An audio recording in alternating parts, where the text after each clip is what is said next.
Males, shall we form a union? Is this truly not a dilapidated shelter? Changxia gazed upon the modest, cave-like tent, measuring around 50 to 60 square meters, constructed from worn animal hides draped over branches and bound with vines. Its simplicity and rustic charm evoked a twitch at the corners of her mouth, leaving her speechless and at a loss for words. I could see this moment. The clansman who had brought her here had already departed.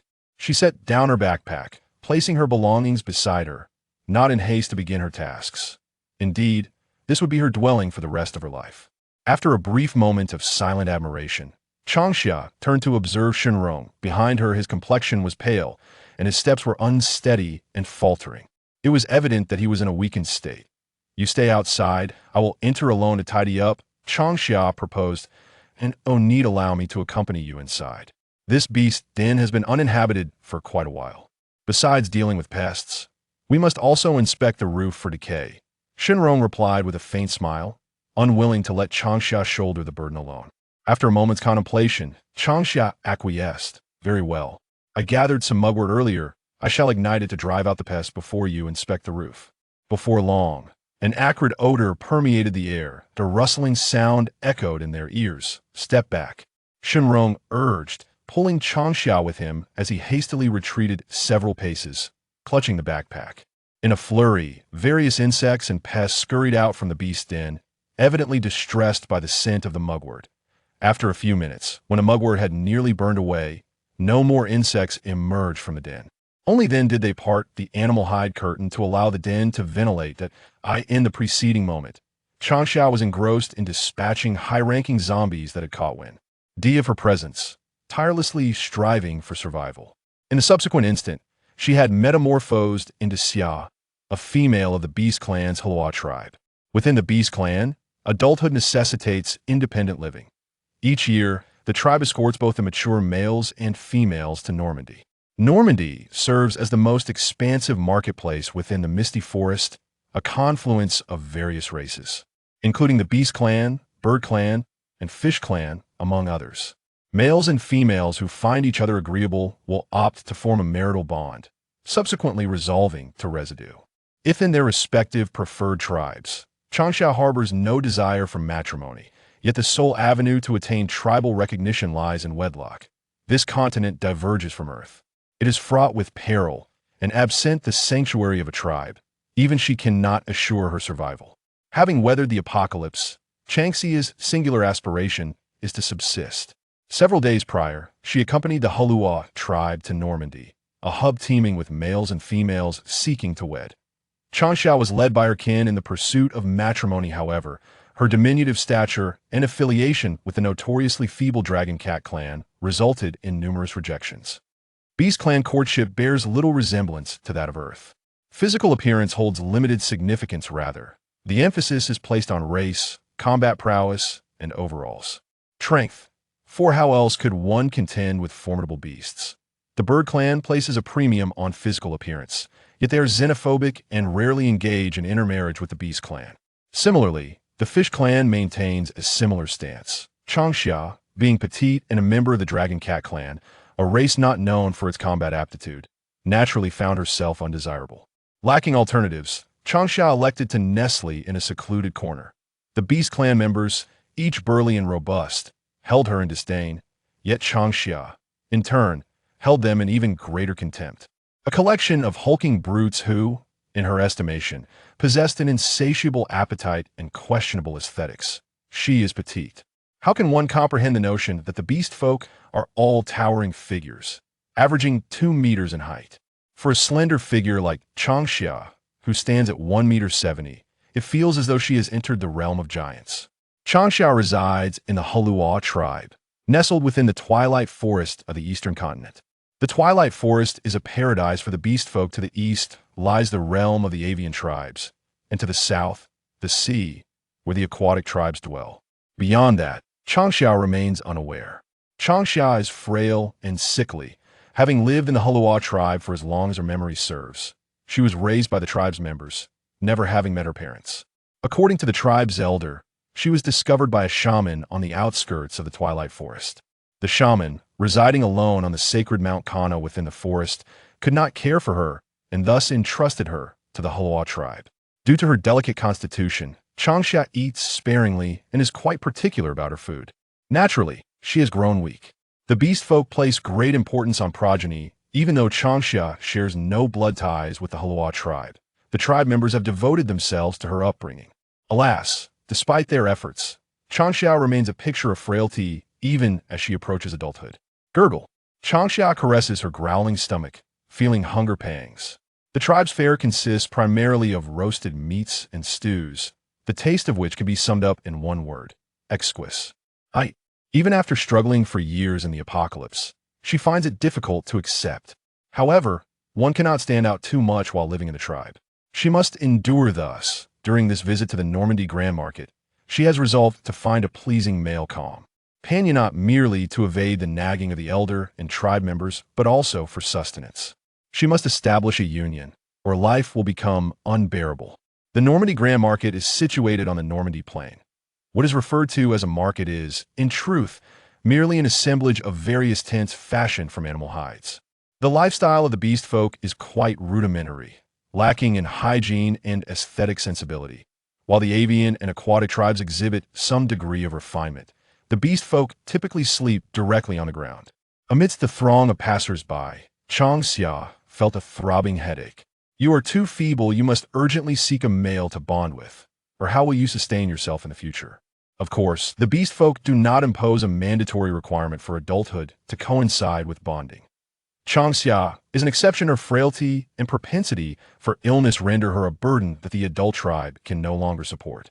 Without a bond, her kin naturally fear for her survival. As the sun gradually sank in the west, she wondered if yet another day had been squandered. Changxia pressed her hand against her growling stomach, her eyes darting through the flowing crowd. Suddenly, they brightened. A gaunt male emerged from the edge of the bustling market, tall and slender, easily surpassing 2 meters in height. His hair was unkempt and knotted, his face pale, nearly translucent, and he moved with a languid slowness, resembling one who is gravely ill, teetering on the brink of life. Strength was not her primary concern after all. She was not entirely powerless.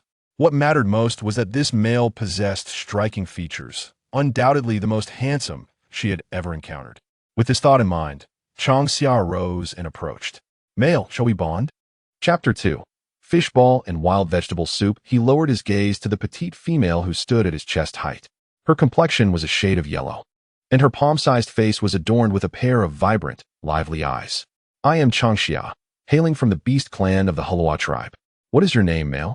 Have you formed any bonds? Would you consider forming a bond with me? I offer food and shelter. Chinrong fell silent. Had he been away from the Miao forest for too long? Were the females of today this ardently passionate? For a moment, Chinrong found himself at a loss, rendered speechless. Observing the male's dazed expression, Changxia waved her hand and exclaimed, Are you unwilling? Have you reached maturity? Chinrong hesitated, unable to suppress a laugh as he inquired. Are all females of the beast clan as forthright as you? I recall that only the bird clan is so candid. Seeing this, Chinrong could not help but chuckle again. This vivacious female was unlike any he had encountered before, sparking a rare sense of curiosity within him. I have quite an appetite. Are you certain you can support me? Changxia gazed earnestly at Chinrong's handsome face. After a moment's thought, she retrieved a ceramic jar from her woven basket and produced 2 fish balls, each the size of a baby's fist. These delicacies were crafted from fish she had stealthily caught in her fish trap. The fish weighed around 7 to 8 pounds. And lacking ginger, scallions, and garlic for seasoning, she had simply fashioned the fish meat into balls. What is this? Chinrong inquired with curiosity. As he looked from Changxia to the fish balls before him, he pondered that perhaps life in the Halawa tribe would indeed be a commendable choice. I am Chinrong, of the Beast Clan's wolf fighters. I have recently wandered into the Miao forest. After a brief moment, the two approached the tribe leader, General Changxia. Have you truly made your decision? Root felt somewhat bewildered.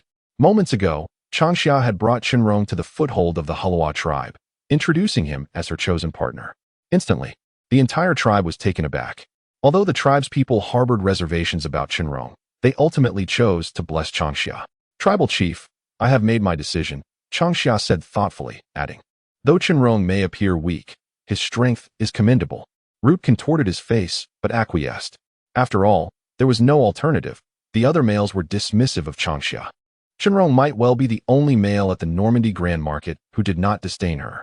Since Changxia would continue to reside in the tribe, it was only sensible for him and the others to look after them more closely. Thus, once the Grand Market concluded, Chenrong accompanied Changxia to the territory of the Hulua tribe. Upon their return, Root wasted no time in allocating the beast den that Changxia had previously selected for her. The beast tribe did not adhere to any formal betrothal customs. Simply finding mutual affection and cohabitating in a nest was considered a union. Given Changxia's frail health, she was unable to construct a den herself. This particular beast den was a remnant from former tribe members and was considered an exception. They were, in essence, benefiting from the tribe's generosity. The beast den was situated on a gentle hillside, with a distant lake connected to the White River that flowed through the Hulua tribe. Changxia chose this den for its proximity to the lake, ensuring a reliable water source for irrigation and cultivation. Furthermore, the lake teemed with fish and shrimp, alleviating any concerns of hunger even in the winter months. The beast tribe primarily relied on hunting for sustenance, with gathering as a secondary means. Fish and shrimp were seldom part of their diet. After tidying up the den, all the animal skin curtains were drawn back to allow for ventilation. The beast den had long been uninhabited, requiring considerable time and effort to organize. The Hulua tribe resided by the river, enjoying a temperate climate. The beast folk lacked the intricate knowledge of construction, thus, their dens were primarily subterranean. A subterranean beast den can be simply described as a pit approximately 3 meters deep, excavated in the ground and reinforced with stones and timber to form walls and a foundation, topped with branches that create a circular or pointed roof.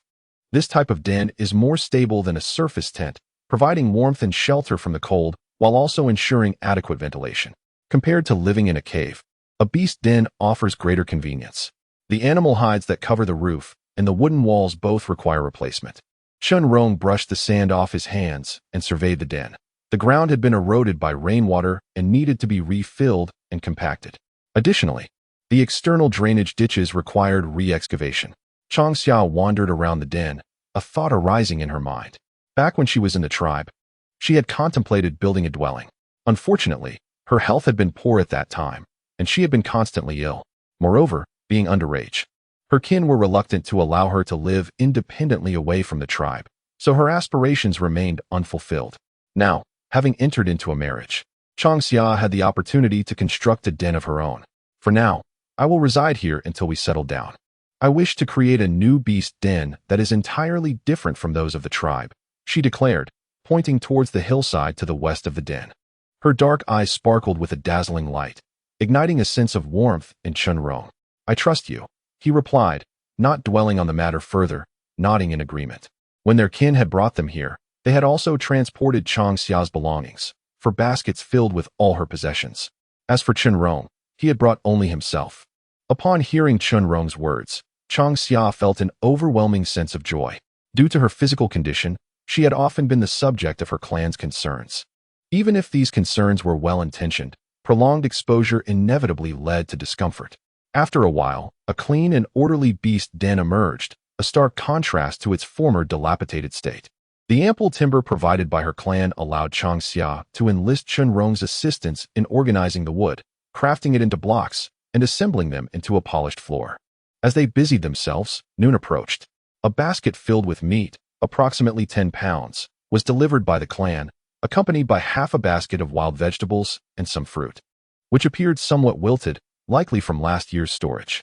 I plan to head to the lakeside to gather fish. Would you like to join me?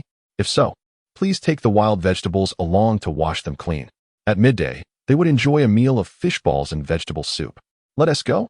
With half a basket of wild vegetables in hand, she descended the hillside towards the White Lake. The White River flows through 2/3 of the territory belonging to the Hiluo tribe. The lake before Changxia connects with the White River, teeming with fish and shrimp. Leading Chenrong to a patch of reeds by the water's edge, Changxia bent down to pull the fish basket from the lake. It was heavy, suggesting a bountiful catch. This fish basket, intricately woven from green vines, was a product of her diligent efforts in pursuit of sustenance. Moreover, she had to be discreet to avoid the clan's reproach for engaging in what they might consider unproductive activities. Nevertheless, Changxia intended to stockpile food after finishing the beast den and invite her clan for a meal, sharing the recipe for the fish balls. Compared to hunting, Fishing was considerably safer. As Chenrong stepped forward to take the fish basket from Changxia, he examined it closely. The basket was long and flat, crafted from green vines that had not undergone the processes of drying or tanning, giving it a rough texture. In the languid summer days, Changxia lamented her frail health, which rendered her unable to venture out for foraging, let alone partake in hunting. In the idle moments spent within the tribe, she found solace in whimsical musings. As she spoke animatedly, gesturing with her hands, she elucidated the principles behind the crafting of fish baskets to Chenrong. Her delicate constitution and lack of strength meant that the woven baskets were rendered useless after merely 2 uses. She expressed a clear desire for Chenrong to take up the task of weaving several, as this would ensure a future abundance of fish and shrimp. Changxia, you are truly remarkable, Chenrong marveled. The art of crafting fish baskets was straightforward enough that even the young of the beast tribe could master it. In the frigid winters of the twilight forest, even the mightiest beasts struggled to capture prey. Fish, however, could provide sustenance. The fish baskets undoubtedly offered the beast tribe a new avenue for survival. After emptying the wild greens for cleaning, they placed the fish inside. Today's harvest was rather modest. In the future, it would be prudent to arrive at dawn for the best catch. Changxia pointed at the broken fish basket with a rueful expression. They had caught 4 bluegills weighing 6 to 7 pounds, a few pounds of river shrimp, and a river crab. Regrettably, their tardiness meant a missed opportunity for a greater bounty. The He-Luo tribe rarely indulged in fish. The rivers and lakes teemed with them. A 6 or 7 pound fish was merely a small catch, while larger specimens often exceeded 10 pounds, with some weighing several dozens or even hundreds of pounds. Do not inquire how Changxia possessed such knowledge. She had previously clandestinely fashioned a fishing rod, eager for a grand endeavor. As for her harvest, it was nearly overshadowed by the near miss of being dragged into the White River by an unruly catch. Following that incident, the thought of fishing was swiftly dismissed. At least until her strength was fortified, the notion would remain out of reach. The bluegill, with its few bones and tender flesh, bore a striking resemblance to the bass with which Changxia was familiar, making it ideal for crafting fish balls. The river shrimp, even when simply blanched without any seasoning, possess an exquisite flavor that is unparalleled. Even the shells of the shrimp are not wasted.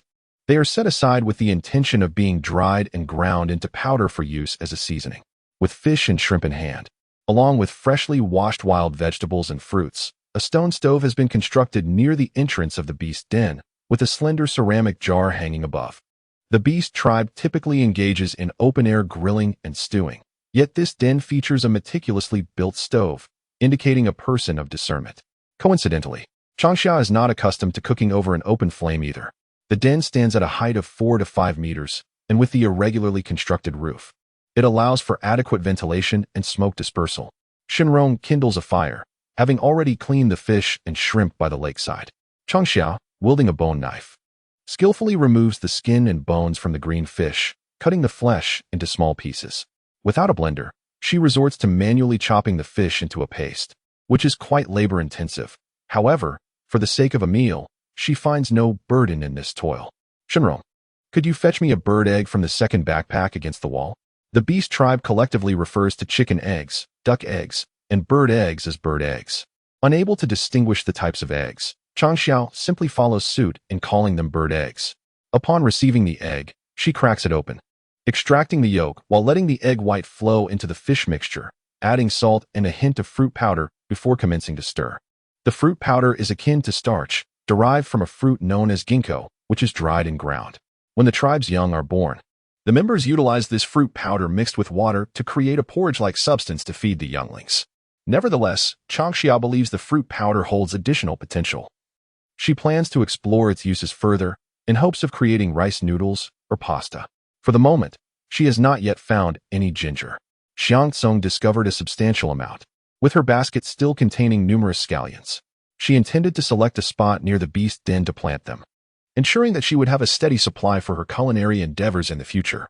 Chopping the scallions finely, she immersed them in water, then gradually poured the scallion-infused water into the minced fish, adding water while continuously beating the mixture, repeating this process several times. Once completed, she placed it in cold water to chill briefly. Chenrong observed Long Xia's diligent efforts. The beast clan held a pragmatic attitude towards food, as long as it sufficed to fill their bellies. Watching Long Xia's meticulous actions, He seemed to discern the reason behind her frailty. Are you hungry? If you feel peckish, have some fruit first. I will have this ready shortly, Changxia stated, proceeding to fill a ceramic pot with water and warming it over a low flame. She began to shape the fish balls, her movements swift and decisive. The pristine white fish meat was visually appetizing. In the course of their conversation, fish balls, each the size of a lychee, bobbed gracefully within the pot, creating a delightful spectacle. Simultaneously, an enticing aroma wafted from the beast den. As the fish balls neared perfection, Changxia added wild greens, salt, and a pinch of shrimp powder for seasoning. Ultimately, the egg yolk she had set aside was not wasted but incorporated into the mixture. Gurgle. Chunrong rubbed his stomach, feeling a bit embarrassed as he accepted the bowl of fish ball and vegetable soup that Changxia had prepared. So fresh, truly delicious, he exclaimed in astonishment. He had never anticipated that fish could taste so exquisite. Changxia took delicate bites of the fish balls, noting the absence of ginger and cooking wine, with just a hint of fishiness. However, the flavor surpassed that of half-cooked roasted meat and haphazard stews by a significant margin. Indeed, forming a bond was a wise choice. Not only did he gain a tender and gentle female companion, but he also relished the warm and delectable fish balls. Contemplating this, Chunrong lowered his head. Her gaze fell upon the necklace adorning her neck, a curious pendant resembling a snowflake, delicately crafted from silken threads. This trinket had been with her since childhood. Yuan Ho referred to it as a relic of the legendary Chunrong Am, naming it Miracle. Contemplating deeply, Chunrong set down his bowl and chopsticks. He reached out to unfasten the miracle and called to Changxia, speaking softly. Changxia, I wish to gift you something. Chapter 3. Planting Scallions. Weaving fish baskets. The flavor is rather mediocre, Changxia remarked, sipping her soup, having not quite caught the latter part of Chunrong's statement. The pot of fish ball and wild vegetable soup excelled in freshness, yet it still fell short of being truly delectable, primarily due to the absence of essential ingredients such as ginger, cooking wine, and other seasonings to dispel the fishy odor. Once I gather ginger, scallions, and garlic, I will prepare a more delicious meal for you. Are you full? I'm not quite satisfied. I shall prepare a dish of poached river shrimp for you. As for the river crabs, they shall be simply steamed. Changxia shook her head, somewhat dissatisfied, and inquired further. After a busy morning, both were feeling famished. The fish ball and wild vegetable soup had been prepared, yet the shrimp and crabs remained untouched. Chunrong had consumed 3 bowls of the soup, rubbing his belly and feeling he could indulge in 2 more. Nodding, he replied, Let us eat. The bowls were crafted from polished wood, as the fragile ceramic ones were beyond Changxia's means to replace. The pottery within the beast's den had all been gifts from the tribe. The Heluo tribe boasted a stone kiln, overseen by the elderly members who had lost their hunting prowess. Tribe members in need of pottery could barter with animal skins, bones, teeth, and food. Tragically, Changxia had never ventured beyond a 3-mile radius of the tribe throughout her upbringing. For her, hunting was as fantastical as a tale from the Arabian Nights. Generally, it was said that river shrimp required a day or 2 of quiet immersion in water to purge the sand. However, at present, there is no need for such meticulousness. As the river shrimp begin to change color, they are gently stirred. Soon, all the river shrimp have turned a vibrant red. Changxia swiftly retrieves them and places them in a clay pot, propping it up with 2 wooden chopsticks, before adding the river crabs, bound with straw, into the pot. Then, she invites Chunrong to indulge in the river shrimp. Tentatively, Chunrong mimics Changxia's actions, pinching off the head and shell. A surprised exclamation escapes his lips as he discovers the river shrimp's sweet and succulent flavor, distinctly different from fish balls. The taste of the river shrimp is far more delicate and springy, as he chews lightly. It feels as though the shrimp meat dances between his lips and teeth, remarkably tender, yet possessing a delightful chewiness. If paired with fragrant vinegar or soy sauce, the flavor would be even more exquisite. Changxia laments, expressing her preference for this dish of boiled river shrimp over fish balls. Chunrong glances at Changxia and silently begins to eat.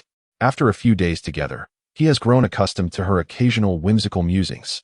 For bluefish, several pounds of river shrimp and a palm-sized river crab leave them thoroughly satisfied, reclining without the desire to move.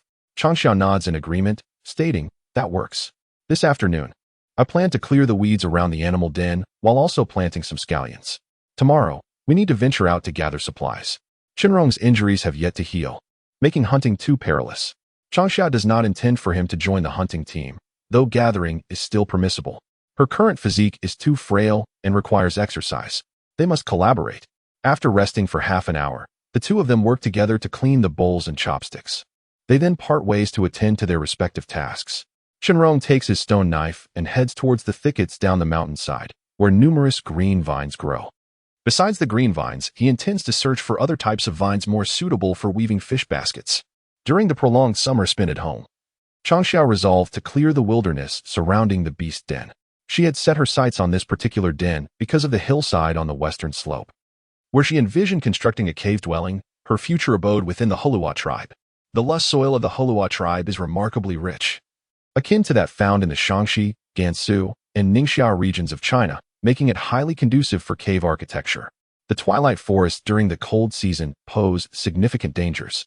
In the depths of winter, wild beasts have been known to attack the tribe. The beast den offered no sense of security to Changxia, and thus the construction of a cave became her obsession. With the arrival of Chenrong, she intended to prioritize the building of the cave. However, this meant that clearing the land could not be done haphazardly. Changxia planned to plant scallions to the left of the beast den, with the intention of eventually enclosing that area as a vegetable patch. Lacking a hoe, she ingeniously fashioned a makeshift stone hoe by securing a long, sharp stone with vines and sticks. She began by uprooting the weeds, using her stone hoe to turn the roots over and pile them aside to dry, intending to burn them later to create ash. This ash would serve dual purposes, enriching the soil and providing a means to clean kitchen utensils. She had yet to find soap pods, and the ash was essential for bathing and washing her hair. The beast tribe, likely due to their furry nature, had few members who enjoyed bathing. Changxia, however, maintained a diligent routine of washing herself and her hair, shunning friendships, games, and romantic entanglements, which made her a peculiar figure within the tribe. Fortunately, her reclusive nature shielded her from the opinions of her kin. As she wiped the beads of sweat from her forehead, she eagerly anticipated the day when this land would flourish with vegetables and fruits, bearing bountiful harvests. Simultaneously, she planned to erect several thatched shelters nearby to raise chickens, ducks, cattle, and sheep. For a person devoid of dreams is no different from a despondent fish. As the sweltering summer heat bore down, Changxia's slightly yellowed face betrayed her disarray, prompting Chenrong to feel a pang of sympathy. He reproached her gently, saying, "Changxia, if you have a goal in mind, simply convey it to me. I shall assist you. It's nothing. My health is poor, and exercising will be beneficial." Changxia waved her hand dismissively. The female of the beast tribe was no less formidable than the male, and Changxia was eager to learn the art of hunting, making physical training imperative. "I plan to cultivate this land. Currently, we have only scallions, but we shall transplant other crops once we discover them," she added, noting several varieties she had never encountered before. Upon hearing this, Chenrong ceased his admonitions and pointed at the vines before them. "The green vines are rather stiff. I shall experiment with other types to select the most suitable for weaving fish baskets. Besides the fish baskets, we lack sufficient carrying baskets and containers at home." Changxia responded with a pat on her head. Chenrong refrained from interjecting, nodding in agreement. He endeavored to visualize the concepts Changxia described while marveling at her suggestions. "Changxia, wash your face and hands," he urged. At present, both Changxia and Chenrong were quite impoverished. They could not afford to replace the clay jars, and the existence of stone jars alleviated many burdens. After cleansing themselves, Changxia did not rush into tasks. Instead, she ventured into the beast den, retrieving 2 green fruits, washing them thoroughly, and offering one to Chenrong. Seated on a stone stool at the entrance of the beast den, she declared, "Chenrong, I wish to construct a kiln." As she savored the green fruit, her eyes squinted in the sunlight, gazing at the azure horizon. A gentle breeze caressed her cheeks, warm yet carrying a hint of coolness, evoking a desire to revert to her beast form and take a restful slumber. "A kiln?" Chenrong tilted his head in astonishment, regarding Changxia with uncertainty. "Do you mean a new beast den?" "No, it is something entirely different from a beast den." In the lingering summer, Changxia shook her head, picking up a twig to sketch a mountain cave in the earth. Simultaneously, she gestured toward the hillside in the west, expressing her desire to construct a mountain cave there, with a vegetable plot to the left and a grass shed for raising chickens and ducks, while planting fruit trees to the right. At the base of the hill, near the lake, lay barren land earmarked for cultivation. Chenrong listened, somewhat bewildered, yet he grasped the essence of Changxia's vision. It represented a lifestyle starkly distinct from that of the current beast tribe, and it sounded intriguing. "What would you have me do?" "I am at your service," he replied. Upon exchanging a knowing glance and a subtle smile, they began to tackle the tangle of vines, sorting them meticulously. The green vines previously brought by Changxia for weaving fish baskets were rather stiff, unsuitable for the task at hand. However, after a bit of roasting, they transformed. The afternoon passed as the two engaged in a contest with the vines, and before sunset, Cheng Rong had fashioned 3 fish baskets from the soft, slender vines, along with some woven mats, sieves, and baskets. The remaining vines were torn apart and set aside to dry, awaiting further attention the following day. Changxia, rubbing the torn thin vines, measured them against her feet. Cheng Rong called out softly, inquiring about her intentions. "I wonder if I could weave the thin vines into grass shoes, or rather, vine shoes," she mused. The beast tribe, with their thick hides and robust frames, paid little heed to footwear. Males often roamed barefoot while hunting, and females wrapped themselves in animal skins. Unaccustomed to this, Changxia attempted to pierce 2 holes in the animal skin, binding it with grass rope to create a simple pair of leather grass shoes. Yet, the grass rope proved too brittle and easily broke. The thin vines, now torn into slender strips by Cheng Rong, felt akin to coarse hemp rope as Changxia carefully manipulated them, sparking an idea. Chapter 4. Weaving rattan shoes, yet another novel endeavor. Cheng Rong paused momentarily, then spoke. "I shall go fetch the fish basket and also take the new one to the water. Is there anything else you would have me do?" As the day leaned towards dusk, signaling the end of another day, he contemplated the supplies at home. He wished to venture out for a hunt, but understood that Changxia would not permit it. Thus, he resolved to catch more fish and shrimp instead. "You can dig a water pit by the lake," Changxia said, her gaze fixed downward, deftly maneuvering the slender rattan strips at her feet. Without lifting her eyes, she casually instructed. Upon hearing this, Cheng Rong's interest was piqued. "Do you intend to keep the fish and shrimp you catch?" Changxia, generous by nature, naturally wished to repay the kindness of her kin.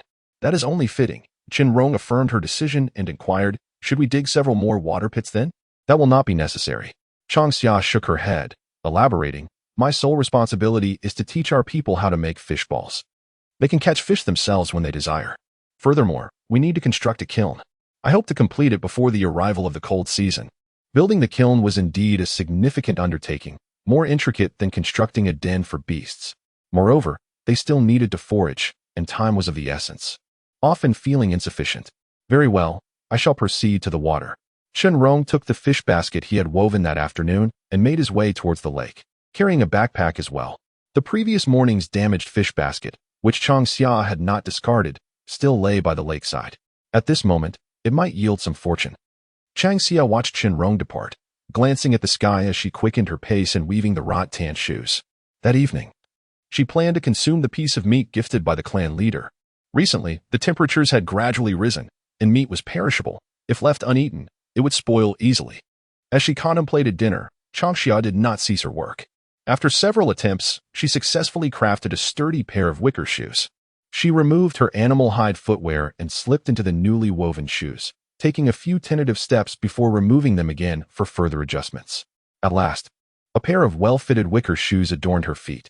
Observing the pile of fine willow branches beside her, Changxia did not hasten to ignite the fire for dinner. Instead, she turned and fashioned another pair. Although this could hardly be deemed deceitful, the circumstances were certainly less than ideal. She hoped to enlist Cheng Rong's assistance in constructing a kiln in the future, so she felt compelled to treat him with kindness. A pair of wicker shoes would serve as a friendly gesture. Once she finished her task, Changxia tidied the disheveled entrance, concluding a busy day, and prepared to reward herself and Cheng Rong. As dusk descended, Cheng Rong approached, carrying a woven basket filled with 2 green fish and an abundance of river shrimp compared to the morning catch. Accompanying him was a female. They walked silently to the threshold of her dwelling. "Nanfeng," Changxia called softly, beckoning her to enter the beast den. Upon hearing her name, Changxia looked up to see Nanfeng at the doorway. Nanfeng was the child of the clan leader, Jin, and was older than Changxia. Having grown up alongside her, the bond between them was strong. Unlike the frail Changxia, Nanfeng was robust, holding her own in battles against the male warriors of the tribe, truly embodying the spirit of a fierce woman. Having been away on a hunting expedition during the recent Normandy market, Nanfeng returned to the tribe only to hear rumors that Changxia had taken a sickly male as her partner, which infuriated her. Without a moment's hesitation, she abandoned her quarry and rushed out of the tribe, heading straight to Changxia's dwelling. "You enter into a union without even informing me?" Nanfeng exclaimed, raising her hand to playfully swat Changxia on the head several times. She never anticipated that Changxia would venture to the Normandy Grand Market, for she had often expressed her disinterest in forming bonds or seeking a male companion.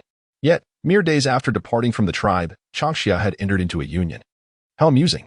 Changxia chuckled to herself, unable to disclose that her decision stemmed from the incessant nagging of her kin and the unpalatable fare she had endured.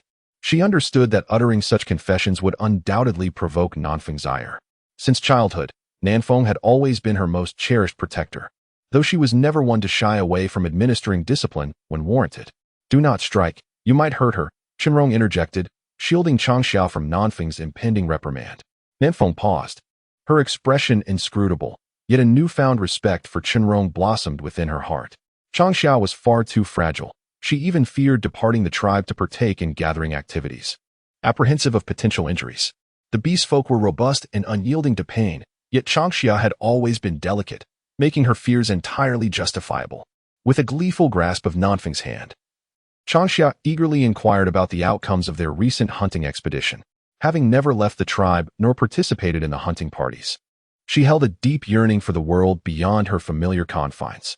Her initial promise to attend the Normandy Grand Market was motivated not only by the desire to find a pleasing male companion, but also to broaden her horizons.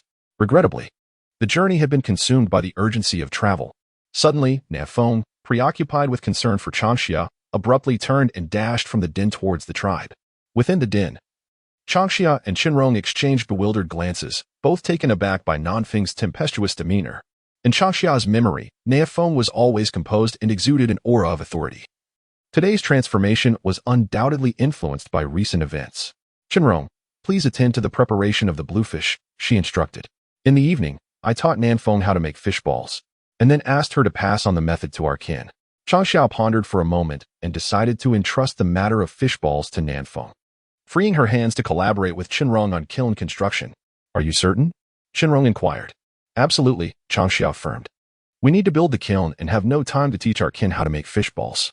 "Very well, I shall follow your lead," Chenrong nodded, acquiescing to Changxia's decision. Holding 2 blue fish, she quickly processed them outside the beast den. Changxia, not in the mood for grilled meat, resolved to prepare a clear broth instead. Lacking any spices, she opted for a slow simmer in cold water, gradually skimming off the scum to diminish the fishy odor. Of course, she did not forget to add some scallions to mask the smell. Satisfied with her efforts, she suddenly recalled the wrought tin shoes she had woven, saying, "Chenrong, I have made you a pair of wrought tin shoes. Please try them on and see if they fit. If they do not, I shall adjust them." As she spoke, she contemplated crafting a pair for Nanfeng as well. If Nanfeng had them, then the chief, the shaman, and Ba Qing should not be overlooked. The shaman had brought Changxia to the Holua tribe and would visit occasionally.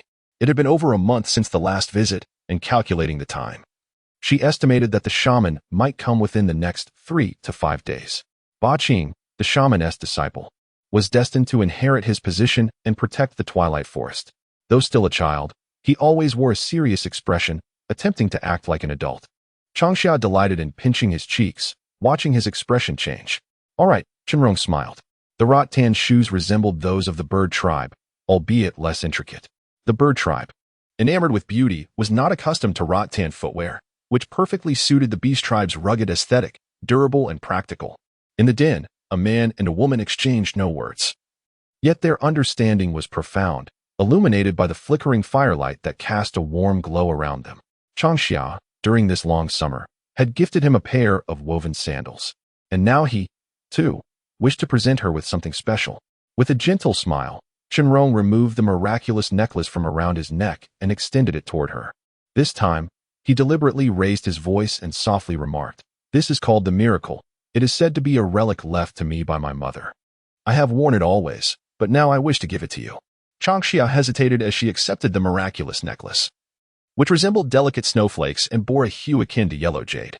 It felt cool to the touch, subtly imbued with a hint of Chenrong's warmth, and she found it slightly prickly against her skin. Especially poignant was the fact that Chenrong had referred to it as a treasure from his late mother, imbuing it with immense significance. "You are my partner, and together we shall traverse the journey of life. Chenrong continued softly. I possess little else, save for this. It is all I can offer you. Chenrong recalled his father's counsel that when one recognizes their destined partner, they must act swiftly and decisively. He felt at ease living alongside Changxia, yearning to share his life with the enchanting female before him. Yet, as thoughts of his own condition crossed his mind, a shadow passed over his expression. Chapter 5. Delectable stewed meat. What have you two been discussing? Nanfeng entered the dwelling, shouldering half a carcass of meat. Surveying the interior, he tossed the meat into a wicker basket nestled in the corner of the den and declared, "This is the flesh of a tusked beast. I have brought you half, sufficient for 3 to 5 days of sustenance. Rest assured, I hunted it alone, and the clan shall not speak of it." Changxia recognized that the tusked beast referred to a wild boar, a creature weighing over 1,000 pounds in the twilight forest, a true giant. Half a carcass would amount to over 300 pounds. Nanfeng remarked that this wild boar meat could last 3 to 5 days, while Changxia remained silent. She understood that Nanfeng was referring to the appetites of their kin. If she and Chenrong were to partake, it would last at least half a month. Changxia consumed less, and Chenrong had a decent appetite. However, unlike the others, Changxia would not prepare a single type of dish, which naturally reduced the consumption of food. Without arguing with Nanfeng, Changxia resolved to demonstrate through her actions that meat paired with wild vegetables could be equally delightful, while also minimizing food waste. Quietly, she tucked away the miraculous necklace, hiding it beneath her clothing. Observing this, Chenrong's previously gloomy demeanor lightened somewhat. "Ah, it smells wonderful. Changxia, are you stewing meat?" Nanfeng inquired after washing her hands, glancing between Chenrong and Changxia. Suddenly, she noticed that the items in their hands seemed different from what she had expected. With a smile, Changxia explained, "I am indeed stewing meat, a clear broth. Chenrong is preparing fish meat. I will make fish balls for you. By the way, there are also river shrimp. The poached river shrimp is tender and has a delightful chewiness, exquisite in flavor." Listening intently, Nanfeng appeared bewildered. "Stewed meat. I am familiar with that. This is a rattan sandal. I will weave you a pair after dinner." Following Nanfeng's gaze to her own feet, Changxia lifted her foot slightly for a closer inspection. "I crafted these from fine rattan, twisted and woven. They are far more comfortable and lightweight than leather fur boots. Moreover, they allow for easier movement when foraging or hunting. Practicality trumps all, more advantageous than the bird tribe's feathered shoes," Nanfeng remarked. Like the other members of the beast tribe, she valued practicality. The rattan sandals were highly flexible and provided excellent protection for the soles of the feet, while the bird tribe's feathered shoes, though aesthetically pleasing, were regrettably unsuitable for the beast tribe.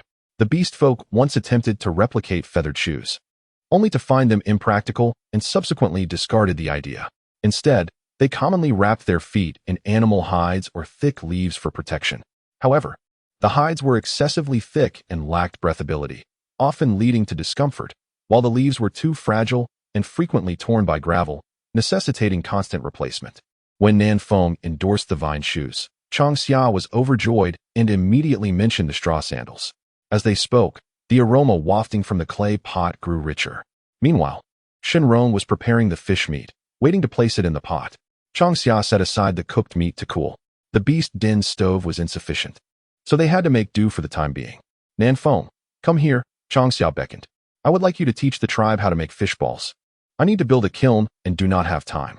The fish balls are made from the freshwater fish in the lake, combined with fragrant scallions to eliminate the fishy odor, transforming them into a delectable dish. Upon hearing this, Nanfeng's expression changed dramatically. She was not naive and understood the implications of Changxia's words. The tribe was close to the White Lake, and if the fish could indeed be made exceptionally delicious, it would be a tremendous boon for her people. "Changxia, is what you said true?" Nanfeng asked earnestly. The twilight forest was abundant in resources, and the Luo tribe was nestled beside the White River, never lacking in food. Changxia had only suffered due to her physical condition, which had kept her from leaving the tribe. However, as her health gradually improved, her capacity to explore would expand, allowing her to gather more resources. In time, she would no longer need to scrounge. In an instant, various delicacies danced through Changxia's mind. Those who had endured the apocalypse understood better than anyone the true value of food. In the hearts of those living in the apocalypse, there lies an innate tendency to hoard. When the provisions dwindle, anxiety inevitably sets in. Beside them, Rong observed the pristine fish balls bobbing in the vegetable soup, rising to his feet to fetch a bowl and chopsticks. Most of this pot of fish ball and vegetable soup was destined for Nanfeng. The savory aroma of the meat simmering in the stone pot diminished his craving for the soup. Unlike the meat stews prepared by others, the one made by Changxia exuded an exquisite fragrance, devoid of any unpleasant fishy scent. Enhanced with fragrant scallions, the dish presented a delightful visual appeal of white and green hues. "Here, have a taste," Changxia said, adding a pinch of shrimp powder for flavor and sprinkling more scallions before ladling a generous bowl of fish ball and vegetable soup for Nanfeng. With limited earthenware at home, the river shrimp would have to wait until they finished the soup. "Changxia, eat," Rong urged, passing her the bowl of stew. She accepted it wholeheartedly, savoring a hearty sip of the rich broth, delicious, utterly satisfying. After a long day of toil, nothing brought greater joy than a warm mouthful of meat broth. Observing Changxia's beaming smile, Rong filled a bowl for himself. The three gathered around the stove, crouching to indulge in their meal. The night breeze was cool, yet no one seemed to mind. Their thoughts were solely consumed by the bowls before them. "Hot, hot!" Nanfeng exclaimed, reluctant to spit out the scalding fishball in her mouth. Ignoring the heat, she alternated between bites of fishball, hot soup, and vegetables, reveling in the delightful flavors. In a blissful daze, Nanfeng devoured an entire bowl of fishball and vegetable soup, glancing at Changxia and Rong before emptying the remaining contents of the stone pot into her bowl. As her gaze drifted across the long summer, she inquired, "This stewed meat tastes different from what I used to eat?" I refrained from adding wild vegetables. Instead, I merely simmered it gently, enhancing the flavor with a pinch of salt and some scallions to mask any gamey scent. However, I allowed it to stew a bit longer, skimming off the impurities. Long Xia explained while serving a generous piece of the stewed meat to Nanfeng, urging her to indulge. The piece sent by the chieftain was entirely prepared for tonight's feast. Rong had consumed half, while Long Xia had barely managed to finish a third before feeling sated. Moreover, there were still river shrimp yet to be cooked. She could certainly eat more. Nanfeng accepted the stewed meat and took a hearty bite, immediately captivated by its tender and delectable essence. Without hesitation, she immersed herself in the meal. Now she understood why Long Xia had little appetite before. In comparison to the dishes she prepared, the tribe's stewed and roasted meats were indeed hard to swallow. "The fish balls are truly delightful. Will you really teach the tribe's people how to make them?" Nanfeng asked earnestly. "Certainly, I shall take care of this matter," Nanfeng agreed. Yet her mind was already contemplating how to exchange the recipe for fish balls to procure items like pottery and bone utensils that Long Xia greatly needed. Chapter 6. Rendering oil for fried meat. Long Xia was impoverished. However, this did not imply that the Hulua tribe lacked wealth. In terms of prosperity, the Hulua tribe stood unrivaled in the twilight forest. Of course, this affluence meant that the tribe would not suffer from hunger or cold, and its members could eat their fill, rather than implying anything beyond that. As she savored the stewed meat and fish balls, Long Xia began to pour the river shrimp into the clay pot, preparing to blanch them. Observing Long Xia's patient movements, Nanfeng felt she could easily consume 3 more bowls. "I wish to construct my own beast den, a den unlike the current one. I shall call it a kiln. In the western hillside, I chose to establish a cave dwelling against the slope." Changxia cheerfully narrated while her hands remained busy, stirring with a wooden spoon as the river shrimp turned a golden hue in the boiling water, releasing a delicate aroma mingled with a hint of fishiness. Nanfeng focused intently on the shrimp in the pot, all the while listening to Changxia's explanations.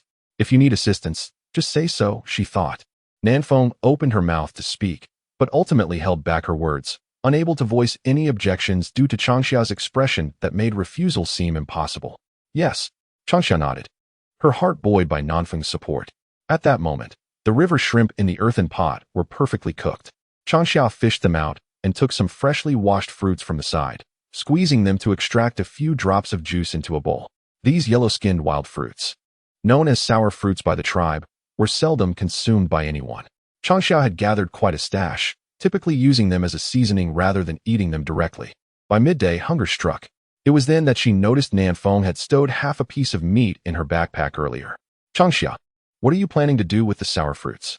Nanfeng grimaced, looking disdainfully at the fruits in Changxia's hand.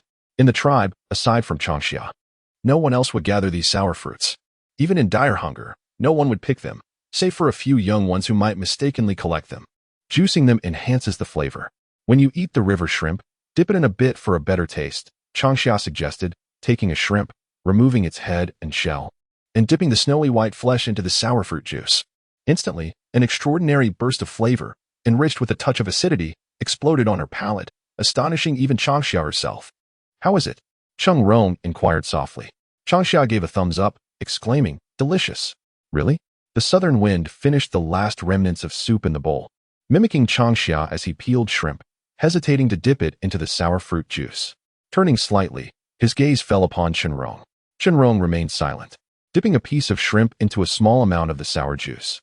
"Oh," he exclaimed softly, his eyes widening in astonishment at the bowl of sour juice. The sour fruit, a highly acidic fruit found in the twilight forest, was seldom consumed by the beast tribes. Once again, Changxia had opened his eyes to new delights. The river shrimp tasted even more exquisite than at noon. With his head bowed, Chenrong focused intently on the sour juice, unable to fathom how the tart, astringent juice of the sour fruit could harmonize so beautifully with the river shrimp to create such a remarkable delicacy. Observing this, the southern wind no longer hesitated. He picked up the peeled shrimp with chopsticks and dipped it into the sour juice. "Oh, it doesn't seem sour at all." The southern wind's beautiful eyes widened in shock and confusion. "This year, we should pick more sour fruit and store it," Changxia suggested. "Besides being used for dipping sauce, the flesh of the sour fruit, when pickled and dried, is equally delicious. It possesses a sweet and sour flavor, soft and glutinous, embodying the tartness of lemons with a faint fragrance of hawthorn or green plums. Additionally, it can be utilized like dried tangerine peel in cooking, much like ginkgo nuts. It has a wide range of uses." Indeed, the southern wind agreed, surprisingly omitting any mention of Changxia. In this meal, the southern wind indulged to the point of fullness. Watching as Chenrong tidied up the bowls and chopsticks, Changxia took some fine vines and, having measured the size of the southern wind's feet, skillfully began to weave a pair of vine shoes for him. "Changxia, when do you plan to build the kiln?" the southern wind inquired. She had brought half a piece of meat, enough for Changxia and Chenrong to sustain themselves for over 10 days. Even without venturing out to gather or hunt, they would not go hungry. As she spoke, she tilted her head to glance at the southern wind. Building a kiln is different from constructing a beast den. However, certain materials are essential. Materials such as timber, stone, and the resin used for bonding must be prepared in advance. Some beast folk begin their nesting preparations 3 to 5 years ahead. While the vicinity of the tribe offers an abundance of timber and stone, the resin is notably scarce. This resin is derived from a unique species of tree known as the oil tree. When the bark of the oil tree is incised, a viscous, yellowish sap flows forth, which, upon drying, transforms into a construction material resembling cement. The beast folk refer to it as resin. When this resin is heated, it melts and becomes an adhesive akin to cement, utilized in the construction of their nests. During the long summer, the necessity for timber, stone, and resin for nesting arises. Yet none have been prepared in advance. "What do you intend to use for building the nest?" Nanfeng, with a pained expression, gazed helplessly at Changxia, wondering if the child was indulging in fanciful notions. "I will procure the timber and stone, but the resin poses a challenge. Might we exchange for some from the tribe?" Chenrong interjected, interrupting Nanfeng's murmurs. While gathering timber and stone is not particularly difficult, the resin indeed presents a challenge. Changxia appeared somewhat embarrassed, as if she had genuinely overlooked these matters. Nanfeng raised a hand and gestured towards Changxia, stating, "Utilize my timber and stone for the time being." Whose nest is built with freshly cut timber and stone. As for the resin, I will inquire with the tribe. Fish balls can serve as a suitable barter. Initially, I intended to use the recipe for fish balls to exchange for some pottery and bone implements. Despite her dissatisfaction, she could not bring herself to chastise the child she had watched grow up. It was rare for Changxia to exhibit such ambition, and Nanfeng was reluctant to dampen her spirits. Having reached adulthood several years ago, Nanfeng had faced persistent pressure from the tribe's chief to find a mate.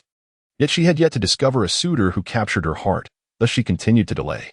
However, the timber and stone required for nesting remained a pressing concern. As the south wind reached maturity, preparations began, and this time, it was allocated for Changxia's use first. The south wind, that is essential for your nest construction. Changxia shook her head, wishing to decline. The south wind rolled her eyes and inquired, "Do you still wish to build a nest? Besides, I have yet to encounter a suitable male, so there is no rush." At most, I will merely endure some nagging at my father's home. Changxia, let us utilize the materials that the south wind has prepared to construct the nest. I will assist in gathering new supplies for her later, Chenrong stated. Pleased with Chenrong's straightforwardness, the south wind sought to clarify Changxia's subsequent plans. She rose, preparing to depart. Changxia saw her off, bending slightly at the waist, and requested that Chenrong cut the half piece of meat that the south wind had brought. As the weather warmed, the meat could not be stored for long, as it was prone to spoilage. Changxia, are you still hungry? Chenrong hesitated while slicing the meat. Changxia shot him a glare, cleaned a clay pot, and placed it on the stove, intending to render the meat for oil. With the heat rising, making cured meat was not feasible. Smoking required time and improper storage could lead to spoilage. Thus, she contemplated frying the meat instead. She cut the meat into palm-sized pieces and placed them in the clay pot to render the oil. Once the meat turned a golden hue and the oil cooled, she poured both the oil and meat into a jar for refrigeration. This method not only prevented the meat from rotting but also made storage convenient. Additionally, fried meat possessed a delightful flavor, tender and aromatic. Even a simple stir-fry with wild greens would be utterly delectable. This half piece of meat is too much. We cannot finish it. I plan to fry it to make crispy meat, storing it in the clay jar without worry of spoilage, Changxia explained. Selecting a few fatty pieces from the meat that Chenrong had cut and placing them into the clay pot to render the oil. Soon, an enticing aroma of meat wafted throughout the den. In that moment, in the midst of his relief at the departure of the southern winds, Chenrong could not help but note the unpleasant odor emanating from the beast den, which was distanced from the tribe. Otherwise, with such a stench, no one in the tribe would find rest that night. Chapter 7. A cozy morning the following day, as dawn broke, Chenrong awoke, his eyes still heavy with sleep, reluctantly rising from his slumber. Beside him, Changxia was enveloped in a deep, comfortable sleep, even emitting the soft sound of snoring. Several times, Chenrong contemplated rising to indulge in a couple more pieces of fried meat. However, after a hearty meal the previous night, his stomach was already full. Chenrong? Changxia murmured upon hearing the movement. He paused in his steps and replied gently, I am going to the lakeside to retrieve the fish baskets. It is still early. You may sleep a while longer. Before departing, he wrapped the leftover scraps of meat in leaves to take with him. These morsels were deliberately set aside to lure the fish into the baskets. Upon hearing Chenrong mention the fish baskets, Changxia rolled over on the mat made of vine curtains and nestled against the wall, sinking back into a peaceful slumber. The vine curtains had been woven by Chenrong beforehand, dried in the afternoon sun until partially crisp. The den's floor was laid with wooden planks, which, though chilly in spring, still provided some comfort when lying down. Yet, Changxia found the dampness unbearable. So she had chosen to lay the half-dried vine curtain atop the wooden floor, adding a layer of beast skin to create a makeshift bed. Most of the beast tribe slept directly on the ground without much consideration for comfort, but Changxia was unaccustomed to such a rough and damp surface, awakening each time with a body sore and uncomfortable. Unfortunately, she possessed only a few beast skins, and the den's roof required repairs. Without such maintenance, the rainy season would transform heavy downpours outside into a constant drizzle within the den. Indeed, their poverty was evident, as even the most basic necessities were in short supply. The tantalizing aroma wafting through the air was, surprisingly, from the roasted meat in Chenrong's hands. Chenrong, who would have thought? In the sweltering summer, Changxia reclined with her legs crossed, taking her time to rise, playfully teasing Chenrong. This aroma surpasses that of the tribe's grilled meats. Chenrong smiled, drizzling a bit of sour fruit juice over the roasted meat, replying, I have wandered through many places, and grilling is the only skill I can truly showcase. Which places have you visited? Changxia exclaimed with enthusiasm. Her interest piqued as she felt confined within the well of the Halua tribe. She yearned for the outside world, having rushed through her last trip to the Normandy Grand Market for a matchmaking event. Besides the few days spent in the Normandy plains, most of her time was consumed by travel, leaving her no opportunity to even spare a glance at the roadside weeds. Now that she had finally nurtured her body back to health, how could she not long for an encounter with the broader world? What places would you like to know about? Chenrong inquired with a teasing tone that made Changxia catch her breath. Tilting her head in contemplation, she decided, all right. Tell me about the Twilight Forest. Given her current circumstances, understanding the intricacies of the Twilight Forest was already a challenge. As for the vast world beyond, that could wait for another time. The Twilight Forest is located at the heart of the eastern continent, serving as the habitat for the beast tribes. To the east lies the Qinghai Plateau, home to the bird tribe, while the southern proximity leads to the East Sea, inhabited by the fish tribe. The Hulawa tribe is situated in the eastern part of the Twilight Forest, maintaining harmonious relations with the bird tribe. The Hulawa tribe is comprised of the leopard tribe, with the lion and wolf tribes to the north. To the west reside the snake, fox, and rabbit tribes, and to the south is the largest and most complex area. Changxia belongs to the Catbus tribe, yet resides within the Hulawa tribe. Chenrong did not inquire further, surmising it was either an accident or some other reason. Listening to Chenrong describe the divisions of the beast tribes in the Twilight Forest, excitement sparkled in Changxia's eyes. In the past, Nanfeng remarked that the Twilight Forest was vast, yet she lacked a tangible understanding of its expanse. At this moment, Changxia felt a profound sense of astonishment. The Hulawa tribe, merely one of the tribes she was acquainted with, possessed a territory as extensive as a province. The Twilight Forest, serving as the dwelling place of the beast clans, was undoubtedly immense. If the Twilight Forest was already so expansive, how magnificent must this continent be? The mere thought of it filled Changxia with exhilaration. You know so much about the Twilight Forest. Have you perhaps lived here before? Changxia queried. Her curiosity piqued as she rose to wash up. The roasted meat prepared by Chenrong was ready, and the stew on the stove bubbled enticingly, releasing a savory aroma. It was evident that Chenrong possessed remarkable skills. Having witnessed Changxia cook once, he flawlessly replicated her technique. Indeed, I was born in the Twilight Forest, Chenrong replied. Upon hearing this, Changxia raised an eyebrow. Born in the Twilight Forest and having wandered through many places, her gaze toward Chenrong softened with a hint of sympathy. Sensing her concern, Chenrong shook his head and smiled, saying, "Do not overthink it. I was not abandoned by my tribe or kin. There are matters I cannot divulge at present. Perhaps in the future, when the time is right, I can share more." At this moment, he considered himself somewhat of a burden, with any past glory faded into obscurity. If possible, he wished to spend the rest of his life as Changxia's partner. "All right, speak when you wish," Changxia gestured, not pressing him further. Chewing on a willow branch, she washed her face with warm water. Sitting beside the stove, she accepted the bowl of meat soup that Chenrong had prepared, savoring the exquisite flavor of the roasted meat. Henceforth, the task of roasting meat would be entrusted to Chenrong. Although it was merely ordinary roasted meat, Chenrong had managed to impart a taste that was quintessentially barbecued, delighting Changxia. This is truly genius. The barbecue is exceptionally delicious. Changxia is in awe. Chenrong is quite pleased and remarks, "I like it. Eat more. Today, we shall go to the salt lake to gather salt. What would you like to use for storing it?" The salt lake is near Mount Kana, a territory of the shamans. The beast tribe seldom appears around Mount Kana except when gathering salt. "What do you intend to do with the white fruit?" Chenrong inquires, puzzled. The white fruit is dried and ground into powder, then cooked into a paste. It can be used to feed young ones that are without milk. Indeed, the cubs of the beast tribe consume fruit paste until they are 6 years old. He questions, "Isn't it a bit inappropriate to gather white fruit when your family has no young ones?" As he speaks, Chenrong cautiously glances at Changxia's belly. Changxia's mouth twitches, and she glares at Chenrong, explaining, "What are you looking at?" "I plan to use the white fruit to make noodles or rice flour." She had secretly desired to experiment with it before, but unfortunately, she was closely monitored by Nanfeng at that time. The white fruit is a unique plant of the Twilight Forest, harvestable throughout the year. "What are noodles and rice flour?"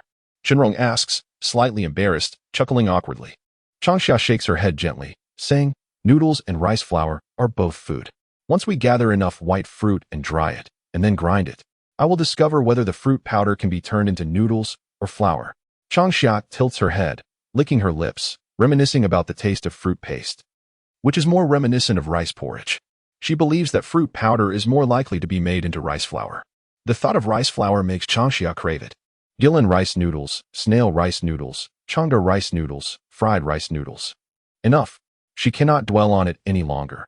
Otherwise, she might just drool.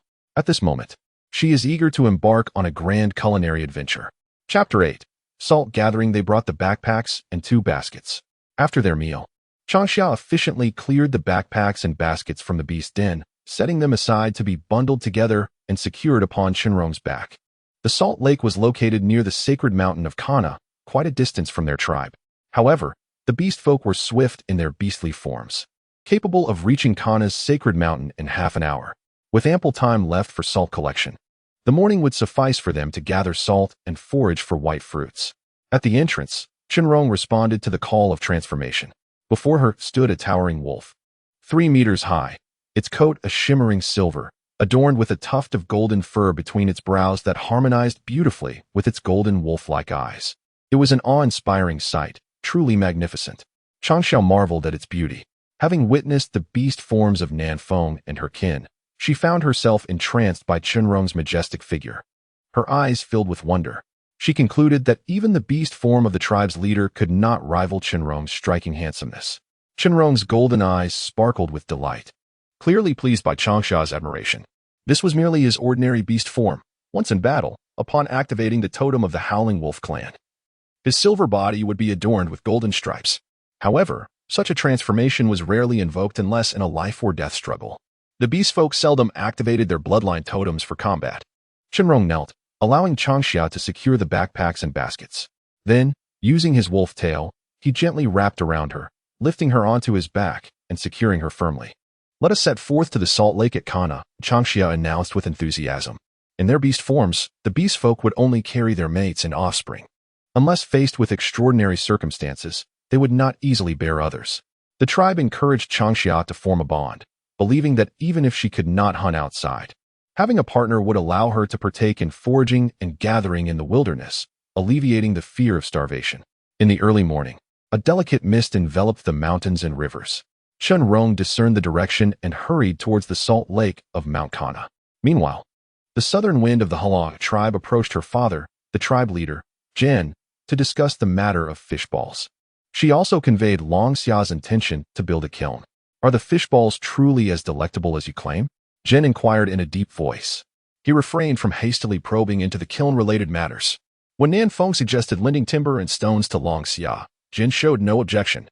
He neither rejected nor nodded regarding the exchange of resin with the tribe. Instead, he directly inquired about the fish balls. Were it not for the exquisite flavor of the fish balls and river shrimp, Nanfeng's mind would have been preoccupied solely with a pot of stewed meat. Such a seemingly simple dish, when prepared by Long Xia, emanated an irresistible allure. "Can you make it?" Jen felt a twinge of hunger, finding his roasted meat rather bland. Nanfeng expounded upon Long Xia's fish balls, river shrimp, and stewed meat with an abundance of words, and even though Jen had not tasted them, he could almost sense the aroma of the food. Nanfeng froze momentarily and chuckled awkwardly. "Father, you know my skills in roasting meat.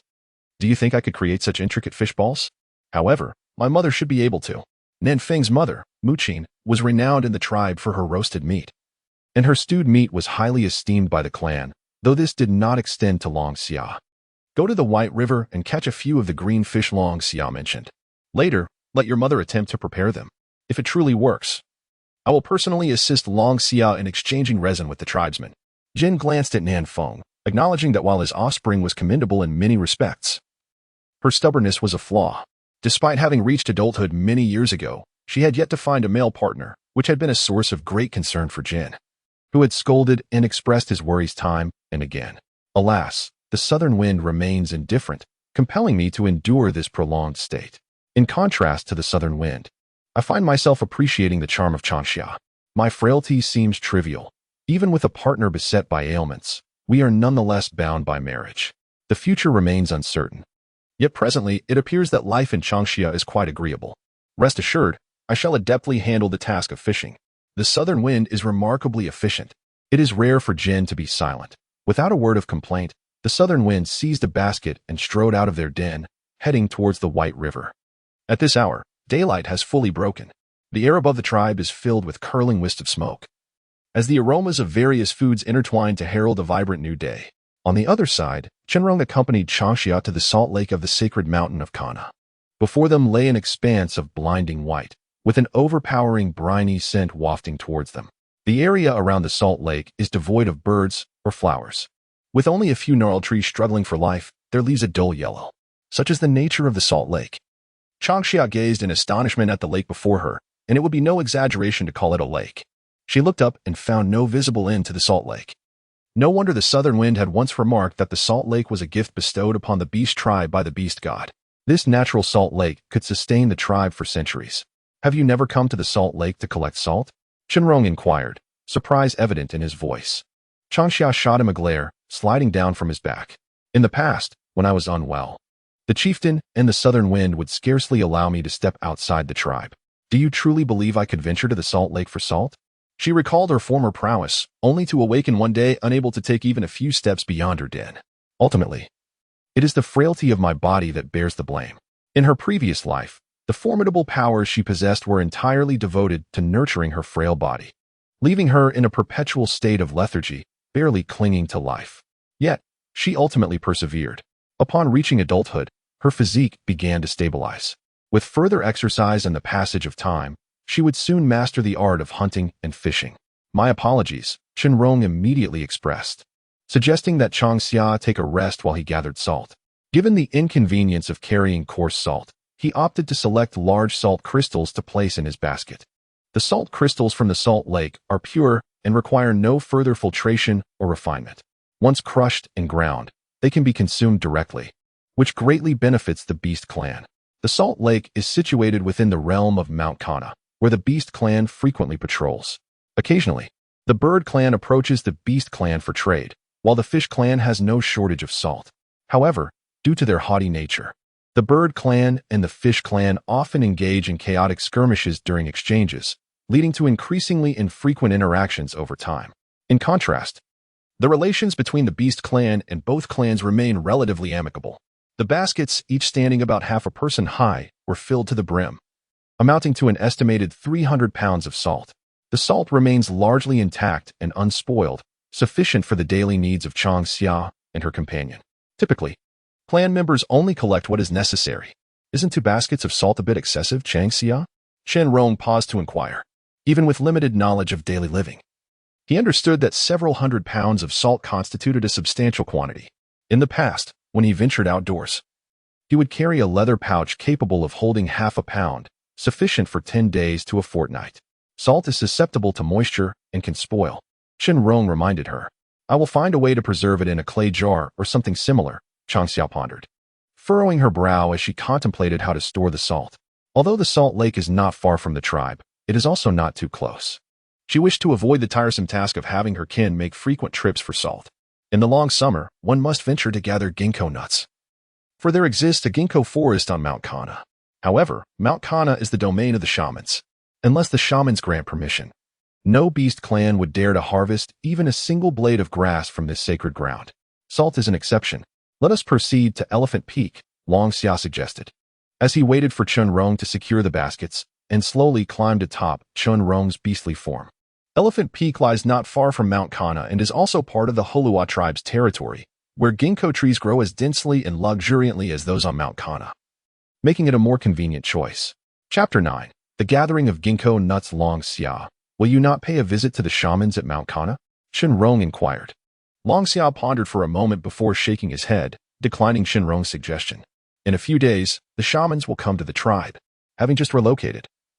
We should gather provisions. When the shamans arrive, I wish to invite them to my home. Longxia regarded the shamans as family. Having recently left the tribe to live independently, he desired to present his finest self to the shamans. Clearly, now was not the time to visit Mount Kana. Very well.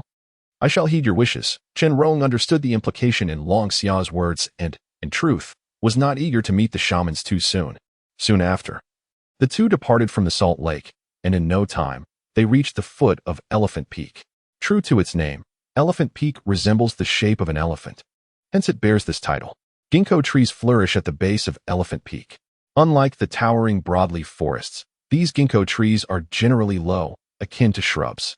The tallest among them barely exceeds 2 meters, while the shorter ones stand around 1 meter. This allows even the young ones to partake in the gathering of ginkgo nuts. I knew coming to Elephant Peak would be a wise choice. As Longxia gazed upon the bountiful ginkgo trees, he joyfully slid down from Chenrong's back. With a swift motion, the backpack was set aside, revealing clusters of fist-sized ginkgo nuts adorning the branches, their verdant hues captivatingly beautiful. The name ginkgo derives solely from the fact that when dried, they transform into a pale white. Additionally, the powdered form of these nuts is also a fine white powder. Is it possible that the tribe has not ventured to Xiangfeng Mountain for harvesting? Chenrong inquired, astonished. Ginkgo nuts do not fall unless harvested. Even in the depths of winter, they cling to the branches. Apart from the beast tribe's foraging, only birds and some herbivorous creatures partake in their consumption. In recent years, the tribe has not seen many young beasts born, and the ginkgo nuts nearby are ample for sustenance. You are aware that adult beast folk have little inclination towards consuming ginkgo powder mush. Changxia shrugged in explanation. The texture of ginkgo mush is rather unremarkable, and the beast folk lack sweeteners like sugar. Unless stockpiling for the frigid season, the ordinary beast folk do not intentionally gather ginkgo nuts. Moreover, as long as they remain unpicked, there is no concern for waste. Ginkgo mush with honey is quite delightful, Qinrong remarked. Changxia pouted, gazing longingly at Qinrong. Honey is difficult to procure. The tribe gathers a small amount annually, and apart from a little reserved for themselves, the rest is sent to Kana's sacred mountain. Sugar, unless someone possesses the knowledge of its production. Sugar, are you referring to cane sugar? Qinrong hesitated. Honey is available among the bear tribe, yet few bear folk are willing to trade it. As for other types of sugar, I have never tasted them, Changxia replied. She was unfamiliar with the cane sugar Qinrong mentioned. However, when it came to cane sugar from earth, she understood well. Cane sugar comes in both brown and black varieties. The process for producing black sugar is intricate and yields a deeper color than brown sugar, alongside a caramelized aroma absent in brown sugar. What exactly is cane sugar? In the sweltering heat of summer, Changxia tilted her head, feigning ignorance as she questioned Qinrong about a type of sugar derived from plants. Qinrong awkwardly replied that it was sucrose, originating from the western lands, while the eastern beast clan seemed yet to master the art of sugar production. Although he had tasted it, he was at a loss regarding the process of sugar making, unable even to identify the plants involved. Changxia gazed silently at Qinrong, recognizing his expression as one of utter confusion. Could sucrose truly be made from a plant known as sugarcane? Changxia pretended to speculate, deducing that this sugar was likely a coarse form derived from sugarcane. However, she remained uncertain whether it was brown sugar or black sugar. Sugar can also be extracted from other sources, such as beets, maple trees, and reed roots, among others. Unfortunately, Changxia had yet to discover these plants. Qinrong nodded, reflecting for a moment before stating, it seems to be called sugar cane, though I can't be entirely sure. Where did you taste sucrose? Changxia inquired, her curiosity piqued. Upon hearing this, she set aside her thoughts, realizing that she had not ventured beyond the eastern land's twilight forest. It was too distant. Perhaps one day, she would find sugarcane or beets within the twilight forest. Sugar could indeed be anticipated. For now, however, gathering ginkgo nuts was paramount, as it pertained to their future cravings. As the two conversed, they diligently worked, soon filling the baskets they had brought. Changxia estimated the weight of the ginkgo nuts within the baskets. Once dried, they should amount to approximately 300 to 400 pounds. Unlike fruits, ginkgo nuts appeared fist-sized, making them deceptively light. Considering the seemingly insatiable appetites of the beast clan, Changxia concluded that a few 100 pounds would scarcely suffice. Furthermore, they had barely harvested even 1% of the ginkgo forest at the base of Xiangfeng Mountain. Is that enough? Qinrong inquired. In truth, if circumstances allow, the ginkgo fruits on the ginkgo tree have been harvested, yet the tree will continue to bloom and bear fruit. Changxia has never calculated the growth cycle of the ginkgo, but she surmises, based on instinct, that there should be 3 to 4 harvests. Otherwise, it would be implausible for the twilight forest to yield ginkgo throughout the year, even in the frigid winter. Moreover, the ginkgo fruits are quite abundant. If only ginkgo could serve as a staple food, it would be nothing short of perfection. If it were not for her aspiration to construct a home of her own, Changxia would prefer to dedicate her time to studying ginkgo and exploring culinary delights. After all, the twilight forest is teeming with flora and fauna she is yet to encounter. All right, I shall fetch some vines. Do not wander off, Qinrong advised, remaining close by as he gathered a bundle of vines. Moments later, he skillfully wove several baskets. As the backpack was cumbersome to secure, Qinrong opted to fashion baskets instead. Changxia took a basket and filled it with the freshly harvested ginkgo fruits. In no time, the woven baskets were once again brimming. Changxia wiped the perspiration from her brow, glancing at the sun overhead, which was nearing its zenith. Coincidentally, her stomach began to grumble with hunger. Are the baskets all filled? Qinrong approached, carrying the baskets. Upon seeing Changxia's joyous smile, he could not help but smile in return. The hour was growing late. Qinrong crouched down, transforming into his beast form. Using his wolf's tail, he assisted Changxia in securing the baskets and backpack.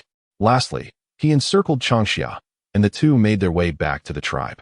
Although this excursion did not involve foraging for wild vegetables or collecting other provisions, their hearts were light with satisfaction, and they pondered what to have for lunch: fish balls or stewed meat, perhaps fried meat with sautéed wild vegetables. At that moment, neither Changxia nor Chunrong were aware that someone awaited their return in the beast den. Chapter 10. Negotiation and exchange. Just as Changxia's health improved, she began to stir things up. Why did Chunrong not offer her some counsel? Having interacted with Chunrong, he perceived him as a composed individual.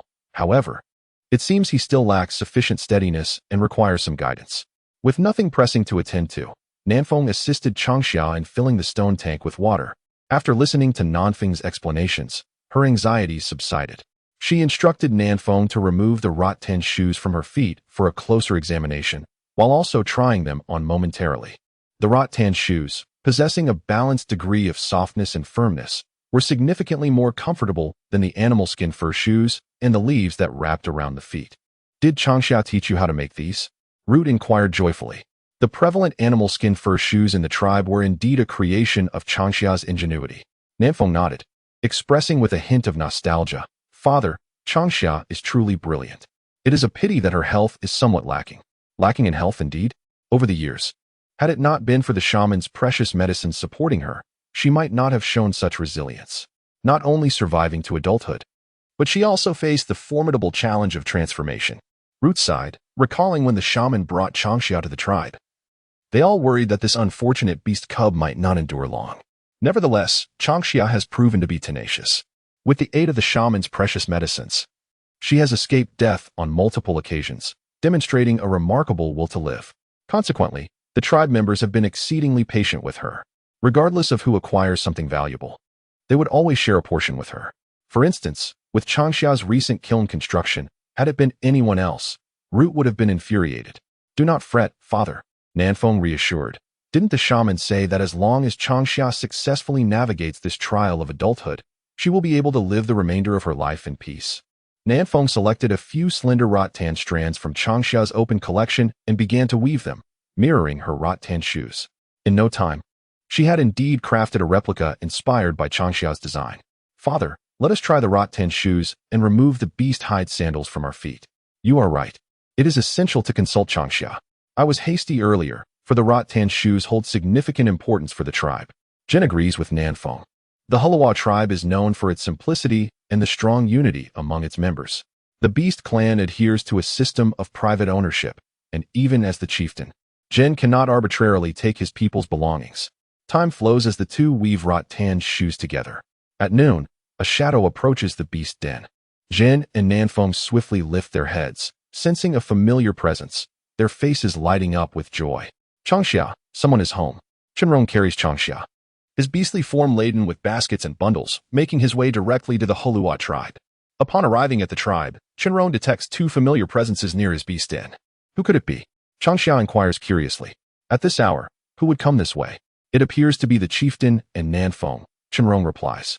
The beast squints, pondering the reason for Jin's visit, which likely pertains to Changxia, considering she mentioned sharing the recipe for fish balls with the tribe. Furthermore, she intends to include river shrimp and stewed meat. The chieftain remains as impulsive as ever, Changxia sighs, lamenting. Chunrong pauses, questioning whether Changxia is in a position to criticize others for their impatience. "Not at all. I believe it is quite reasonable." Changxia takes Nanfeng's hand and leaps down from Chunrong's back. Noticing Jin's stern expression, she hastily explains, "Chieftain, salt is meant for preserving vegetables and meats. I will ensure it is sealed properly to prevent moisture. I plan to experiment with the ginkgo nuts to create food that is easy to store." "Ginkgo powder paste?" Nanfeng teases. In the sweltering summer, Changxia pinched the tender flesh at Nanfeng's waist, asserting that what she intended to create was not a mere paste of fruit, but rather a flour or powder. "You all wait patiently.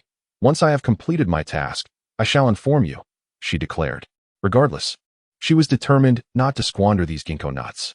"Very well, it's up to you," Nanfeng replied, exasperation evident in her gaze as she looked at Changxia. Rin chose not to delve deeper into the matter, trusting that Changxia, being a sensible child, would uphold her promise not to waste food. The ginkgo nuts were spread out on the ground to dry, while the salt was moved into the animal den for safekeeping. Changxia instructed Chenrong to first transport the salt, taking advantage of the good weather to dry the ginkgo nuts, which would facilitate their grinding into flour. Observing the numerous baskets of ginkgo nuts, Changxia murmured, "The quantity of ginkgo nuts is rather excessive. We must exchange some for pottery with the tribe. Otherwise, we shall have no place to store the dried and ground flour." "I can make wooden barrels," Chenrong offered. They had nothing to trade for pottery, but items like wooden barrels and wicker baskets could be crafted by Chenrong himself. "Can you truly make them?" Changxia inquired, her surprise evident. Chenrong nodded affirmatively. "I can." "Then please create several wooden barrels of various sizes. And just like the woven wicker baskets, they need not all be of the same dimensions," Changxia instructed. Nearby, Ren and his daughter listened quietly to the exchange, filled with a profound sense of emotion. Indeed, after forming a bond, the children had matured significantly. "Changxia, if you are in need of pottery, I can assist you in trading with the tribe. Your contribution of the fishball recipe has been immensely helpful," Ren stated earnestly. In the early morning, he had sent Niafeng to catch a few fish from the White River. With the guidance of Niafeng, Muqin successfully crafted delectable fishballs. Although Niafeng remarked that the flavor did not rival that of Changxia's creations, both Jin and Muqin were greatly pleased. The fish balls were not only deliciously springy but also suitable for the elders and young ones of the tribe. Furthermore, this signified a new source of sustenance for the tribe, ensuring that even in the harsh winter, they would have additional provisions to stave off hunger, significantly alleviating Jin's burdens. "Chieftain, may I exchange the recipe for fish balls for some resin and perhaps clay pots?" Changxia inquired nervously, her hands fidgeting. Both she and Chenrong were currently unable to partake in hunting. The inability to hunt implied a lack of access to animal skins and bones, which were primarily the items exchanged within the tribe, with food being a lesser priority. "Of course," Jin replied, nodding as he assisted Changxia in pouring ginkgo nuts onto the ground. He continued, "Nanfeng mentioned that, in addition to fish balls, you are knowledgeable about cooking river shrimp and new stewing techniques. If you are willing, I hope you can impart this knowledge to the tribe." Upon hearing this, both Jin and Nanfeng expressed their agreement. Chenrong nodded, washed his face, and then headed towards the lake with a woven basket. Chapter 11. Fried meat and stir-fried wild vegetables. Changxia, can you also teach the tribe how to make rattan shoes? Jin inquired eagerly as the three entered the beast den. He held in his hands a pair of intricately woven rattan shoes, crafted for Muqin. Changxia, using animal skin dipped in water, washed her face. "Certainly," Changxia responded. Rattan shoes can be made not only from fine rattan strips, but also from thatch or reeds. Compared to fine rattan, shoes woven from thatch and reeds should be softer. "Very well, I shall endeavor again later." Jin clapped his hands, utterly elated. "Changxia, what delectable fare did you partake of this morning?" he inquired, his senses captivated by a delightful aroma. Nanfeng stoked the fire, adding water to the clay pot atop the stove. Suddenly, an enticing fragrance wafted through the air, prompting him to twitch his nostrils in curiosity toward Changxia. Upon hearing his query, Jin turned his gaze toward Nanfeng. In truth, he had detected the aroma even before Nanfeng. It was exquisite, distinct from the scent of roasted or stewed meats. It resembled the delectable fragrance of fat sizzling upon flames, tantalizing to the palate. "This morning, Chenrong prepared roasted meat," Changxia replied. After a moment's contemplation, she seemed to recall something. Having washed her face and hung the animal hide to dry, she pointed to a clay jar nestled in the far corner of the beast lair and said, "You delivered half a carcass yesterday, and I feared it would spoil if left uneaten. After you departed last night, I instructed Chenrong to cut the meat into pieces, transforming it into fried meat. Do go and take a look. Breathe in and see if it is indeed that aroma." Jin was aware of Nanfeng's departure from the tribe bearing half a carcass. That particular prey had been captured by Niafeng alone, and Jin surmised that Niafeng would bring the meat to Changxia, considering his household lacked for nothing. In fact, had Niafeng not delivered the meat, other tribespeople would likely have come forth, for Changxia was raised by the tribe, and they could not bear to let her go hungry. Nanfeng's voluntary gift of meat precluded others from making the effort. "Yes, that is precisely the scent," Nanfeng exclaimed as he lifted the lid from the pot, inhaling the fragrant aroma of the fried meat. "Changxia, how did you achieve this delightful fried meat?" "First, cut the meat into pieces, extracting the fatty portions to render the fat. Then, immerse the meat in the sizzling oil, ensuring not to overcook it. It should be perfectly tender. As the oil cools down, one may pour it along with the fried meat into a ceramic pot for preservation.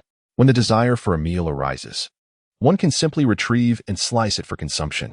Changxia spoke as she approached with a bowl, retrieving several pieces of fried meat. At noon, I shall prepare a dish of fried meat with wild vegetables for you. The cured meat is best crafted during the frigid months of winter when the temperature drops, allowing the meat to be cured and then naturally dried. Of course, smoked meat possesses a different quality altogether. However, its flavor does not quite match that of naturally dried cured meat, nor does its texture. Changxia, please wait, Jin interjected, raising a hand to halt Changxia's lengthy discourse. Nan Feng, too, discerned the underlying implications. Without uttering a word, he quietly accepted the wooden bowl from Changxia and handed it to General Jin. Received the bowl, his gaze fixed intently on the fried meat within. A serious expression gradually gave way to a mix of joy and complexity. He was not oblivious. He understood the significance of the fried meat. Changxia, you have done remarkably well. Jin patted her shoulder with notable weight. The introduction of fried meat provided the tribe with a method to preserve meat during the warm season. It can be said that fried meat excites Jin far more than fish balls. The beast folk subsist primarily on meat, and while fish is indeed meat, it cannot replace other types of meat. The fried meat illuminated a beacon of hope for General. He urged Changxia to take a seat and rest, instructing Nan Feng to handle the tasks at hand. He encouraged Changxia to discuss the fried meat and cured meat, while also delving into the matter of constructing the kiln. Within the beast den, Jin and Nan Feng busied themselves, one washing wild vegetables and the other slicing fried meat.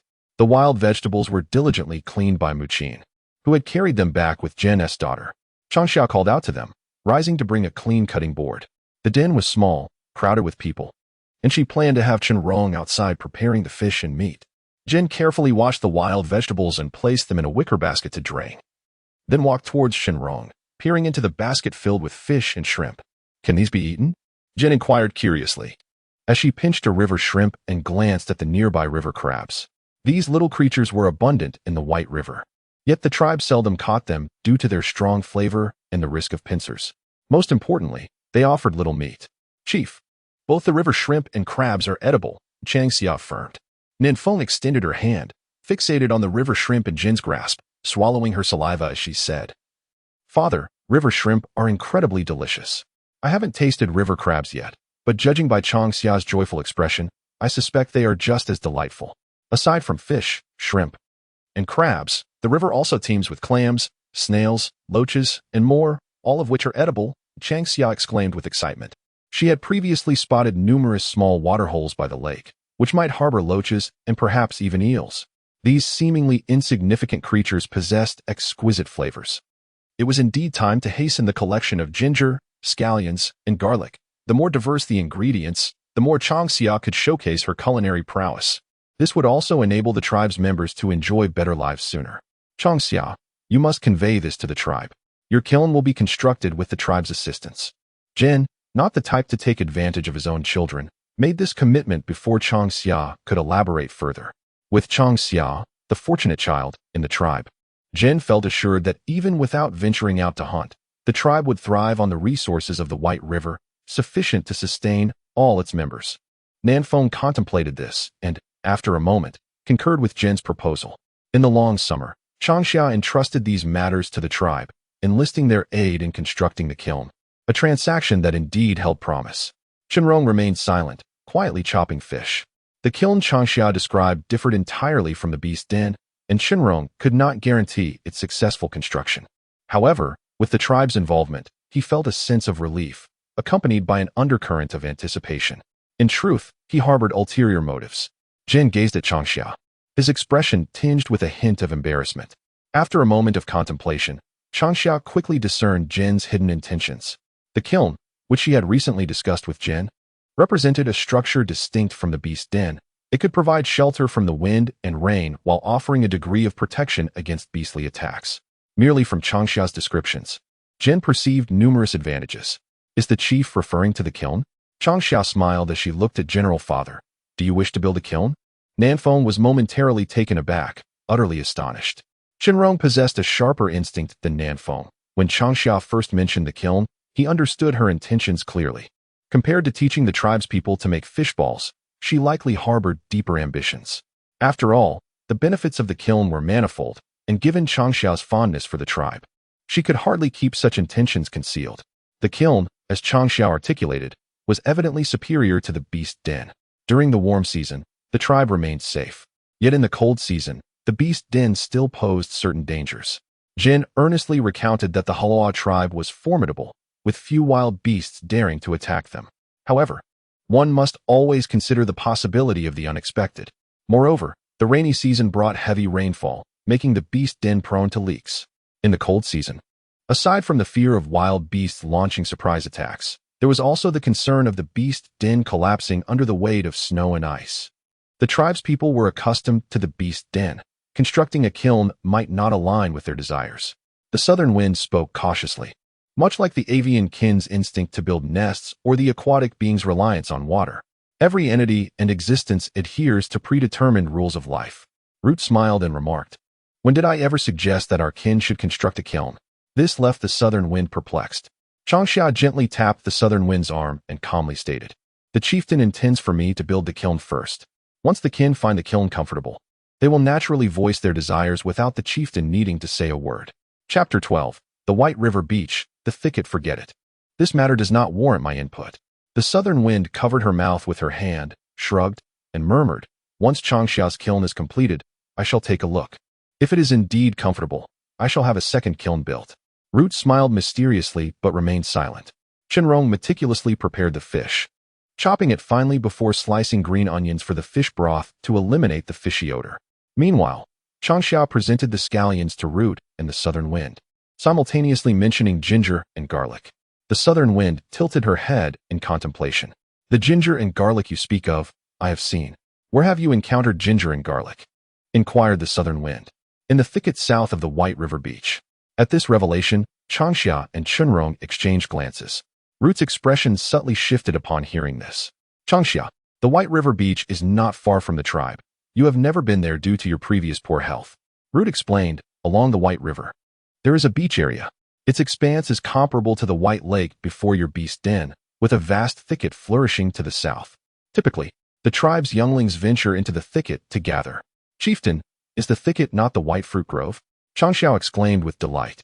"Indeed, that thicket does harbor a considerable number of white fruit trees." Rin shook his head, dismissing Changxiao's characterization of the thicket as a ginkgo forest. The thicket, besides harboring ginkgo trees, was also home to various other species, such as thorny fruits, sour fruits, pines, and astringent persimmon trees. This thicket was the most valued gathering ground for the tribe and also the closest territory to their settlement. "Chief, may I venture into the thicket to gather?" Changxia swiftly changed his stance, showing no hesitation between referring to it as a ginkgo forest or a thicket. Compared to Shangfeng Mountain, the thicket was more accessible and convenient. Moreover, Nanfeng had mentioned spotting garlic and ginger in the thicket, which further ignited Changxia's enthusiasm. "Why shouldn't you go?" Rin shot a glare at Changxia. Was the child foolish? What kind of question was that? Ultimately, Rin felt uneasy about Changxia leaving the tribe, worried that the child might get hurt or mistreated in areas out of his and the tribe's sight.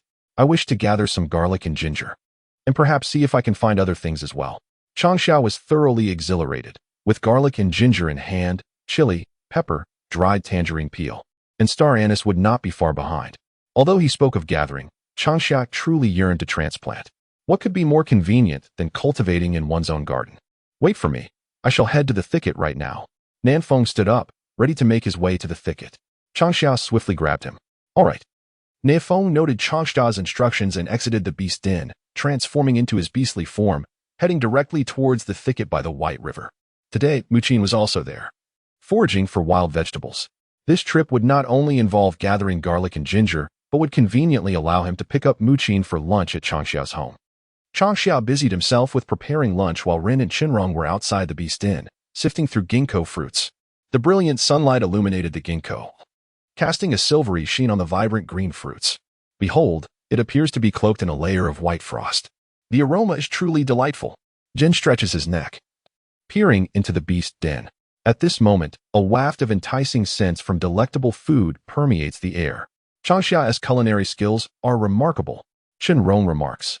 After finishing the ginkgo, Chenrong moves the remaining vines from yesterday to the entrance of the beast den, preparing to weave some baskets while time permits. Of course, the emphasis lies on the winnowing basket and the vine sieve that Changxia mentioned, as these items are convenient for storing excess belongings. The wooden barrels require timber, and all the wood sent by the tribe has been utilized to repair the beast den.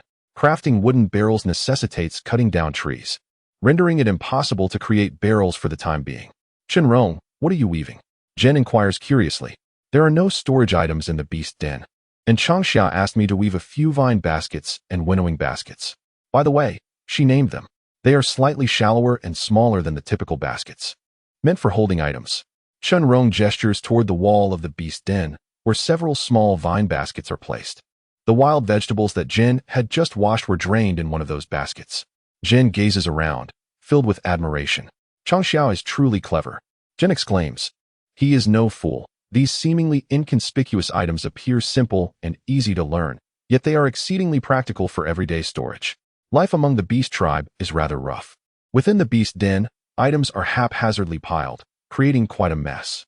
Jen's home, however, is kept tidy by Muqin, who enjoys cleanliness and organization. His beast den is considered one of the neatest in the tribe. Yet, when compared to Changxia's beast den, it indeed appears chaotic. Jen can easily imagine that when Muqin arrives and sees these items, she will undoubtedly be delighted. She has always felt that the beast den was too disorganized, no matter how much they tried to tidy it up. For this reason, both Jen and Nanfeng have faced their fair share of reprimands. As she spoke, Jen crouched down and settled beside Chenrong. Mimicking Chenrong's movements, her fingers deftly began to weave. However, the enticing aroma emanating from the beast's den was overwhelmingly potent, causing both Jen and Chenrong to appear somewhat distracted. Within their home, there were merely 2 earthen pots.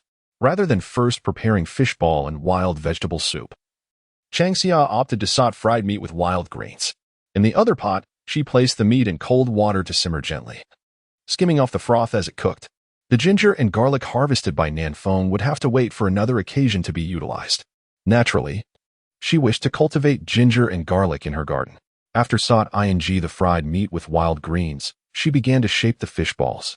This time, with more hands to assist, the fish balls she crafted were twice the size, no longer resembling lychees but rather the size of a baby's fist, akin to those she had brought to the Normandy market. River shrimp and crabs lay in a nearby wicker basket, awaiting the moment when the pot could be freed for use. Thoughts of the ginger and garlic from Nanfeng occupied Changxia's mind, yet her hands did not falter. She feared that the earthen pot might crack under the heat. Changxia yearned to prepare several more dishes, with a tinge of regret in her heart. She contemplated how she might clear a hand to have Chenrong polish a stone pot, or perhaps procure a stone slab. She felt a pang of concern for the earthen pot. While cooking the fried meat with wild greens, she had been generous with the oil, apprehensive that the pot might crack. Being impoverished was a burden she could not afford. Amu, hurry down, Nanfeng urged as she stood still, prompting Muqin to descend from her beastly form. Inhaling the delectable scent wafting from the beast's den, Nanfeng felt an insatiable hunger, as if she could consume an entire horned cattle. With a sullen expression, Muqin slid down from Nanfeng's back. Before she could utter a word, an alluring aroma wafted from the distance. Amu, why are you dawdling? Hurry, hurry. The gentle breeze carried the burden of a woven basket. As she called out for Muqin to follow, sensing the aroma wafting through the air, she realized that Changxia had prepared lunch. Suddenly, her mouth watered, and hunger overwhelmed her. Muqin shot a glare at the breeze and chided, "What are you rushing for?" Unconsciously, their pace quickened as they headed straight for the beast's den. At that moment, Chenrong and Jen had put down the vines in their hands and entered the beast's den, their eyes fixated on the bubbling food within the clay pot, desperately swallowing their saliva. This scene was perfectly captured by Muqin as she approached. "Jen, what are you doing?" Upon hearing her voice, Jen turned around. "Muqin, you're here." Jen replied sheepishly, "I was just having a whiff, nothing more. By the way, the breeze has fetched water for your aunt to wash her face. Changxia has finished cooking and is ready to serve the meal." With a swift motion, the breeze tossed the basket into a corner of the beast's den and proceeded to fetch water and wash her face, her movements fluid and graceful. Aunt Changxia greeted Muqin warmly, carefully placing the basket that the breeze had discarded into an appropriate spot. "Changxia, you've worked hard," Muqin said with a smile as she stepped into the beast's den. She glanced around, her gaze landing on the various sizes of wicker baskets scattered in the corner, her eyes sparkling with delight. Realizing her intrigue, Jen understood immediately. These were woven by Chenrong. He picked up a wicker basket and handed it to Muqin, his words laced with admiration for Changxia. Muqin accepted the basket, examining it closely. "This wicker basket is excellent. It's convenient for foraging and collecting," she remarked. The tribe's young beasts find the larger baskets cumbersome. They have never considered weaving smaller ones. Today, as she gazed upon the various baskets and containers within the beast den, clarity dawned upon her. Simultaneously, Muqin deeply appreciated Jin's praise for Changxia. Aside from her frail constitution, Changxia possessed many admirable qualities. Alas, Southwind was female. Muqin often contemplated the idea of having Southwind live alongside Changxia, tending to her in the latter half of her life. "Changxia, dear, I knew you could create a good life for yourself." Muqin gently patted Changxia's shoulder, setting down the wrought tin basket and circling the den with satisfaction. Especially when her gaze settled upon the food on the stove, her expression radiated joy. The children they had nurtured were finally capable of living independently. Beyond the sense of pride, a more complex feeling of reluctance stirred within her. "Muqin, dear, please sit down and taste the food I have prepared for you." Changxia beamed with delight, inviting Jin and Muqin to take their seats. The beast den lacked tables and chairs, so she pulled out the rattan curtain to serve as a mat. By turning over the baskets and rattan containers, they transformed into a makeshift table. The feast consisted of fishball and wild vegetable soup, fried meat with sautéed greens, stewed meat, complemented by boiled river shrimp and steamed river crab. This meal was indeed sumptuous. Jin and his family were taken aback by the delightful spread. The tribe's staple foods were roasted meat and a hodgepodge stew. Roasted meat, as the name suggests, involved cooking raw meat over a flame, while the hodgepodge stew comprised meat cut into chunks, combined with various plant roots and wild vegetables. Given the beast clan's lack of knowledge about removing fishy odors, one could only imagine the horror of the stew's taste. The fishball and wild vegetable soup was exquisite and juicy. The fried meat with greens was crisp and aromatic. Additionally, the stewed meat was tender and easy to eat. The river shrimp was springy and flavorful, and the river crab was a delight. Once they began to eat, Jin's family devoured the meal with barely a pause. "Ah, I am truly full." In the long summer, if there was anything missing at home, one could convey the message to Muqin AM. Within a quarter of an hour, the place was in disarray, with everyone lounging languidly on the wrought tin curtain, their bellies content. Changxia contemplated constructing a kiln, requiring resin in exchange from the tribe. The timber and stone would temporarily be sourced from Nanfeng, while other materials necessitated trade. Jin explained that, even without explicit communication, the tribe would be aware of Changxia's intention to build the kiln and would likely offer support to some extent. Before Changxia could voice her thoughts, Jin and Muqin made a decision on her behalf. In their eyes, Shenrong was no better than the frail Changxia. Faced with this, Shenrong remained silent, choosing to accept his fate. Changxia smiled in response, filled with joy. "Muqin AM, I shall not be overly courteous with Nanfeng." Changxia nodded, feeling optimistic that with the tribe's assistance, the kiln could potentially be completed before the onset of the rainy season. Just the thought of it filled her with delight. Thus, she picked up a branch and began sketching on the ground. The construction of the kiln would begin with digging the foundation. The second step would involve creating the kiln chamber, and finally, the walls would be erected, along with doors and windows. Changxia meticulously examined the soil layers in the area. They were thick and sturdy, ideal for kiln construction. Excavation posed little challenge for the beast tribe. The real difficulty lay with the doors and windows. While the door could be crafted from wood, the windows presented a dilemma. Changxia had yet to find a suitable substitute for glass. If necessary, she would have to create a wooden lattice window and cover it with animal hides, akin to the roofing of a beast's den. This would significantly diminish the light within the kiln. However, Nanfeng had mentioned that the bird tribe possessed a type of luminescent stone. Changxia intended to seek out a shaman to negotiate with the bird tribe for this glowing stone, hoping to use it as a substitute for torches or lamps for illumination. Direct trade among the beast tribe, bird tribe, and fish tribe was not customary. The only means of interaction among various tribes is through their shamans or participation in the grand market of Normandy. Similarly, within the beast clans, contact among different tribes is minimal. In the memory of Changxia, interactions occurred primarily at the sacred mountain of Kana, where the opinions of the shamans were sought. Only upon their nodding would the tribes engage in dialogue. Naturally, unforeseen circumstances could prompt interactions, such as during calamities or significant events. This seemingly closed and primitive way of life has, in fact, greatly safeguarded the development and proliferation of each tribe. It sounds akin to a cave, muttered Nanfeng. Changxia shook her head in rebuttal. A cave cannot be equated with a kiln. The kiln I plan to construct is called the Reliant Mountain Kiln. Excavated into the hillside to the west, encompassing the entire slope. Changxia was quite ambitious. Initially, she had no intention of building a large kiln, but Nanfeng's comparison of the kiln to a cave displeased her immediately. Upon further contemplation, Changxia examined the terrain of the slope and found the idea rather appealing. She envisioned a grand entrance facing the lake, with 2 additional kilns excavated on either side, resembling a multi-storied structure. This design would be exceptionally suitable for both habitation and storage. Changxia had a penchant for accumulation, and the modest area of the beast den could hardly accommodate much. With an adequately sized kiln, she could categorize her possessions effectively. The more she pondered, the more exhilarated her expression became. Meanwhile, the 4 individuals beside her listened to Changxia's description, utterly astonished. Even the dwelling of the shaman seemed inferior to the kiln Changxia envisioned. Could they truly construct such a kiln? In that moment, even the well-traveled Chunrong fell into a contemplative silence. Changxia, can we genuinely build such a kiln? Gently gazing at the long summer, a spark of undeniable exhilaration flickered in her eyes. The Hulua tribe had dwelled upon this land for countless centuries. While the beast dens could not rival the nests of the avian clan, they provided the beast tribe with shelter from the elements. Unlike some beast tribes that preferred the confines of caves, the Hulua tribe was far more inclined to regard their dens as home. Even though the rainy season brought downpour and the cold season ushered in frost, the beast den remained the foremost choice for the beast tribe. How can one ascertain the outcome without trial? Longxia retorted. In the years of the apocalypse, societal order had collapsed. Humanity regressed from a mechanical civilization, crafting with their bare hands, no longer merely speaking of it, previously constrained by her frail physique. Longxia had no choice but to adapt to all aspects of the Hulua tribe. Now, with options at her disposal, she was determined not to compromise her own comfort.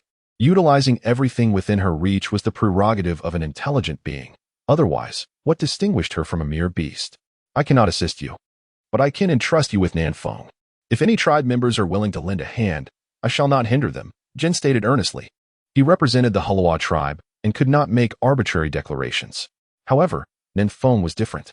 She was inherently indulgent towards Longxia and would remain to assist her in her unconventional endeavors. Even if tribe members harbored thoughts, they would not be overly intrusive. Longxia grinned, laughter dancing on her lips. Thank you, Chief. As they gazed at the sun outside, Jin and Muqin rose, preparing to depart. Whether it was crafting vine shoes or preparing fish balls and fried meat, they had much to attend to, and more importantly, they needed to procure items for Longxia. Your parents truly pamper you, Nanfeng exclaimed. Longxia playfully stuck out her tongue and joyfully replied, Nanfeng, I gathered a great deal of ginkgo nuts this time, but we have no earthen jars at home to store the fruit powder. In the afternoon, you must assist in crafting barrels. Are we not digging the kiln this afternoon? Chunrong inquired. I intend to transform the entire hillside into a traditional courtyard kiln. It requires replanting. You and Nanfeng should first focus on making the barrels and properly processing the salt crystals. Changxia contemplated for a moment, refraining from hastily commencing the excavation. If a task is to be undertaken, it must be executed to perfection. Otherwise, it should not be undertaken at all. Chapter 14. Roasting bird eggs. 2 flowers bloom, each representing its own branch. Under Nanfeng's guidance, Chunrong engaged in lumbering, leaving Changxia alone in the beast den. She first meticulously sorted through the ginkgo nuts once more, then took the woven basket crafted by Chunrong to the sun for drying. Chunrong's meticulousness ensured that every edge of the basket was polished to a smooth finish, eliminating concerns of splinters. Having completed these tasks, she chose not to plant ginger and garlic, opting to wait until sunset when the temperature would be just right. However, Changxia did not plan to plant all the ginger and garlic that Nanfeng had harvested, estimating that she would plant only 1/5, uncertain of their survival. Changxia retrieved a piece of worn animal hide from the beast den and picked up a piece of charcoal from the stove, sitting at the entrance of the den to begin her artwork. The warm spring sunlight poured down, illuminating Changxia's porcelain-white face, casting a warm glow that complemented her gentle smile, exuding warmth. With her slender fingers, she held the charcoal and began to sketch on the half-worn hide. Before long, a simple yet delightful sketch emerged on the hide, minimalist lines perfectly outlining a landscape of kiln caves. The earthen kiln, constructed of yellow clay, harmonized beautifully with the shimmering white lake. In front of the entrance, there were 2 rooms on either side, which could eventually be utilized as a warehouse or cellar. The front of the kiln features 5 openings, while 3 are excavated on the sides, creating a symmetrical design. The area in front remains open, devoid of walls, seamlessly connecting to the vegetable garden, perhaps enclosed by a fence or constructed with stone walls to deter wild beasts from intruding. The grand entrance is framed by the 2 kilns situated at the forefront. Given that the beast clan generally exceeds 2 meters in height, it is prudent for the cave dwellings to reach a height of 5 meters, with a width spanning at least 10 to 20 feet, and a depth ranging from 30 to 50 feet. However, the exact depth remains undecided for the time being. She envisions constructing a warehouse or cellar to stockpile provisions as much as possible, necessitating an expansion into greater depths. The rationale for excavating 5 openings in the kiln and 3 on the sides is to facilitate the future arrival of others once the elder shaman passes. Additionally, considering the issues concerning Bai Qing and the future offspring of the beast clan, the creation of multiple kiln openings is undoubtedly essential. Changxia has always preferred to plan meticulously before taking action, preparing for unforeseen circumstances. Walls are to be constructed around the kiln entrances, complete with doors and windows. 1 door will lead to the 3 cave openings. Skylights must also be included in the ceilings to maximize the light within the dwellings. Furthermore, a heated platform will be built against the mountain wall, allowing for warmth during the frigid winter months. As she sketches and revises, nearly an hour passes, and a courtyard-style mountain kiln emerges vividly on the worn beast hide. Just as she intends to call for assistance, her gaze falls upon the half-worn hide in her hands. Both individuals are momentarily entranced, hesitant to summon anyone. Indeed, this is a kiln. Changxia nods and remarks, "Isn't it beautiful? Once constructed, it will be even more stunning."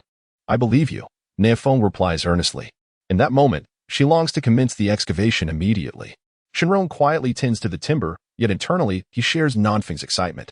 Gazing towards the summer horizon, Longxia's eyes brimmed with curiosity. He sensed that the beast clans would, with the transformations of the Halua tribe, usher in a novel splendor to the eastern lands. A fleeting glance exchanged with Nanfeng revealed a blend of excitement and complexity between the two. In the afternoon, Shenrong and Nanfeng crafted 7 or 8 wooden barrels. The newly fashioned barrels were taken by Longxia to be soaked in water and then dried. A meticulous process repeated to ensure they would not leak. After all, the freshly cut timber was damp and could not compare to wood that had been air-dried. As the day drew to a close, with the sun still hovering over the western mountains, Longxia gathered the somewhat worn animal hides into the beast den.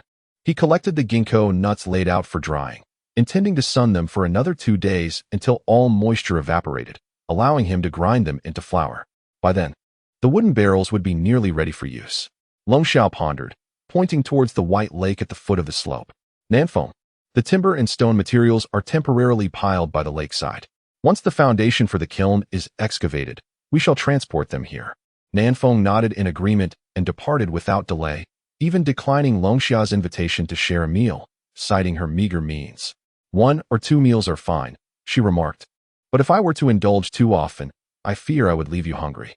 Despite her yearning for Longxia's culinary creations, Nanfeng maintained her composure. Longxia, shall we leave the ginkgo nuts outside the beast den? Shenrong inquired. The new barrels are set aside. In a couple of days, they will be ready for use. Longxia replied with a hint of exasperation. The den is too small to accommodate them.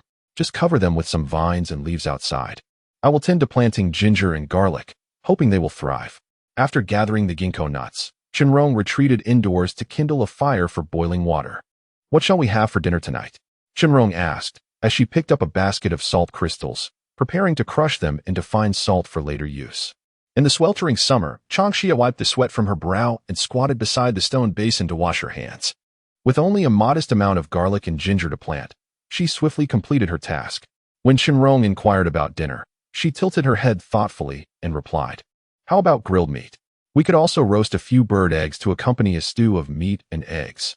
Along the shores of Baihu, a profusion of reeds flourished, providing a habitat for wild ducks and various birds. In the evening, when Shenrong went to collect the fish traps, he fortuitously gathered a number of bird eggs as well. After enjoying 2 meals of fish balls, Changxia found herself momentarily disinterested in fish. When Jinyakin departed, Chenrong gifted him a fish trap and shared the technique of crafting it. With a fish trap in hand, even those who could not venture into the water, like the tribe's young and the elderly who had lost their hunting prowess, could partake in the daily hunting endeavors. Changxia observed all this in silence, realizing that Chenrong was more capable and astute than she had initially perceived. At times, she even questioned whether he truly belonged to the beast tribe. However, beyond his intelligence, Chenrong often exhibited a profound quietude, one that seemed to emanate from a weariness and tranquility born of life's tribulations.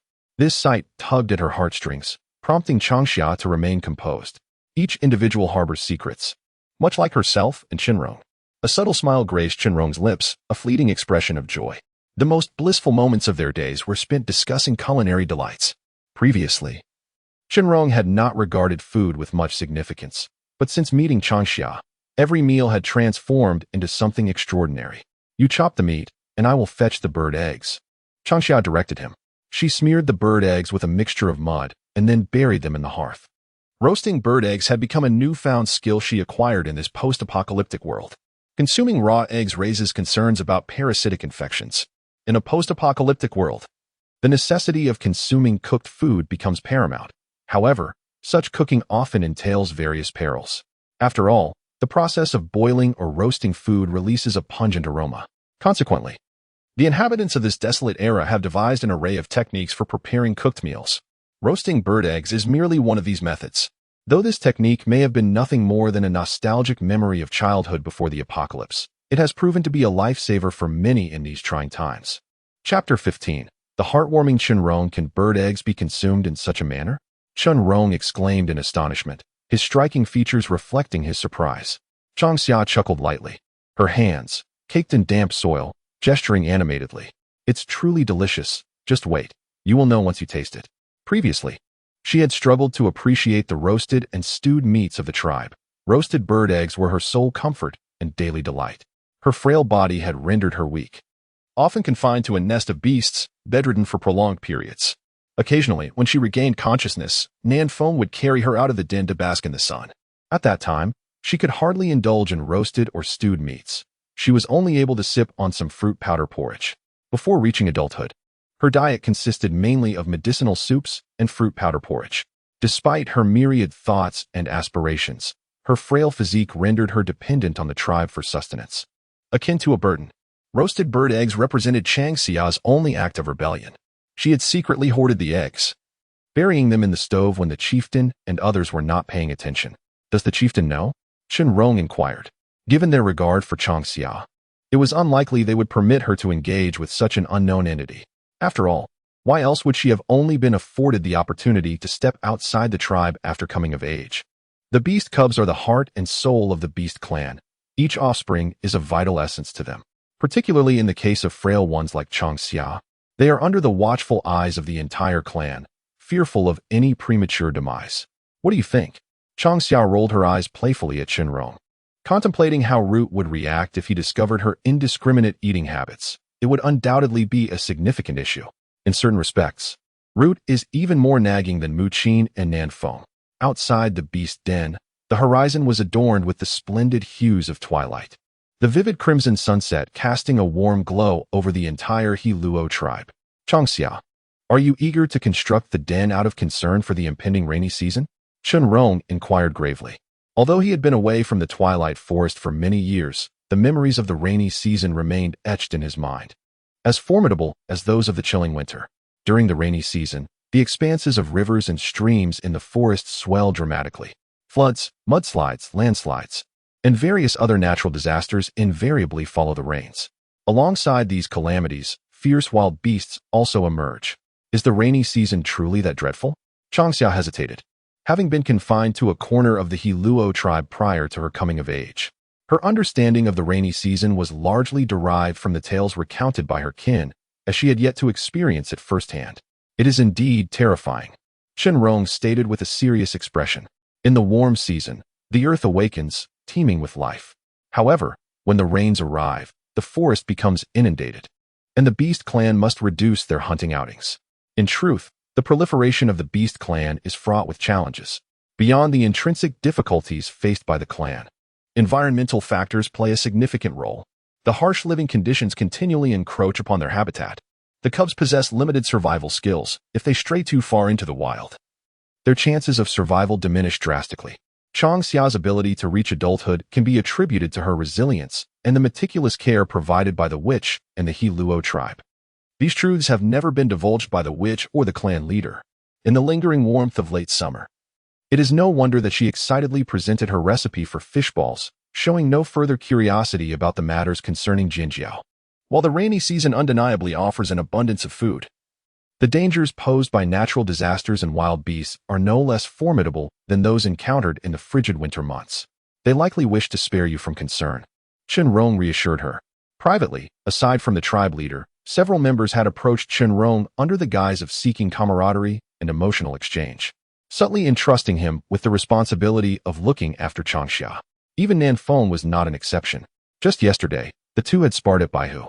The bruises adorning Chen abdomen were a testament to Nanfeng's prowess. Yet, neither Chen nor the tribe had broached the subject of these encounters. We must expedite the repairs on the kiln, Changxia asserted earnestly. Observing her anxious expression, Chen regretted mentioning the rainy season. Do not fret. Having lived in the tribe for many years, you have not heard of any mishaps during the rainy season. What could possibly go wrong? He comforted her. The Hello tribe, renowned as a formidable community within the Twilight Forest, would certainly not be vanquished by the rainy season. I understand, Changxia replied, dismissing her concerns over the potential dangers of the rainy season. The priorities lay with constructing the kiln, identifying plants, and gathering supplies. As Chen indicated, the Hello tribe had thrived in the Twilight Forest for centuries, undoubtedly possessing strategies to cope with the rainy season. Come, taste this, Chen said with a smile, offering Changxia the roasted meat. He could discern her fondness for food, particularly delectable dishes. This time, he infused the meat with the ginger, scallions, and garlic that Changxia had suggested, elevating the flavor beyond previous attempts. He was confident she would relish it. This flavor is exquisite. In the lingering warmth of summer, Changxia gathered her thoughts and took a bite of the roasted meat. Without hesitation, she gave Chen a thumbs up, showering him with praise. Chen was astute, capable of drawing inferences from even the simplest of things. Fortunately, she harbored no grand ambitions. Otherwise, she would surely feel stifled. Do you like it? If you do, indulge a bit more. You've been busy all day. You must be tired. I've prepared hot water, so after dinner, you can enjoy a relaxing bath before retiring for the night. Chen served Changxia a bowl of soup, while beside them, a clean stone pot simmered with warm water. He remembered their conversation about Changxia's frail health. Even in the warm season, she required hot water for cleansing. For the beast tribe, going days without bathing was quite common. Yet, the Hulua tribe had the peculiar Changxia, who insisted on bathing every other day, even in the cold season, let alone in the balmy warmth of summer. Chen however, was less particular. The beast den was conveniently located near the White Lake, allowing him to bathe whenever he pleased. Changxia's situation was different. In the innermost corner of the den stood a large wooden tub, which she used for bathing. It could be said that this tub was one of her few substantial pieces of furniture. Who told you about this? Changxia asked, slightly embarrassed, a faint blush coloring her cheeks. This was not a matter of her being overly delicate. Her fondness for bathing was one of the few remnants of pleasure she clung to from the apocalyptic past, having transformed into a habit over the years. Before reaching adulthood, she had been closely monitored by the tribe leader and Nanfeng. Bathing had become her sole indulgence. I saw that tub, Chen remarked, gesturing subtly towards the corner. He refrained from exposing their shared understanding, recognizing that such matters need not be spoken aloud.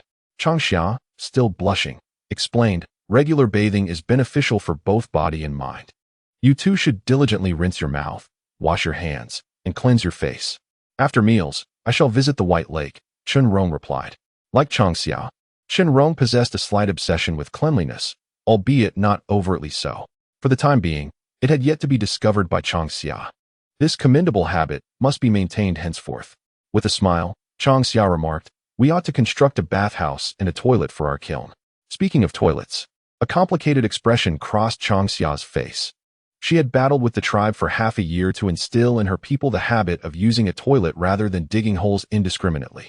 For this matter, she had often been the subject of jest by the shaman and her kin. As you say, Chen instinctively echoed those three words. The longer he knew Changxia, the more he discerned her distinctive qualities compared to other beast tribes. While another might have been curious and probed further, Chenrong refrained from doing so. This was precisely what Changxia cherished about him. These past few days had been the busiest in Changxia's history.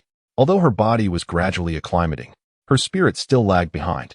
A warm bath had left her drowsy. As Chenrong entered the beast's nest, Changxia mumbled a greeting before succumbing to a deep slumber. "Good night." Chenrong imitated Changxia, bidding her good night as well. He then lay upon the nearby rattan curtain, her gentle breathing bringing a sense of peace to his long-suffering insomnia. Someone had once told Chenrong, "Where the heart finds peace, there lies home." At long last, he too had a place to call his own. How wonderful. Chapter 16. Crafting tables and chairs. The following day, in the early morning, Changxia had yet to open her eyes when a cacophony reached her ears. The sounds of conversation mingled with the chirping of birds, simultaneously invading her consciousness, compelling her to awaken and sit up. Has Changxia awakened? A face emerged from the entrance of the beast den, beckoning to Changxia. "Yadong, how did you come here?"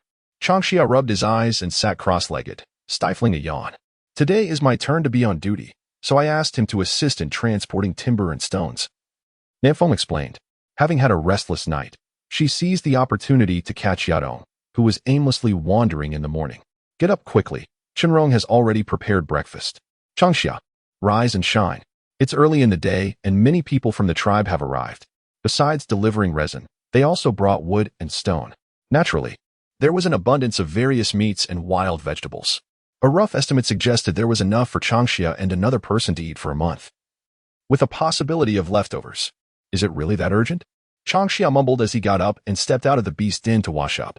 Upon seeing the pile of items surrounding the den, his beautiful eyes widened in surprise. "Oh my, what on earth happened here?" He had anticipated that the tribesfolk might come today.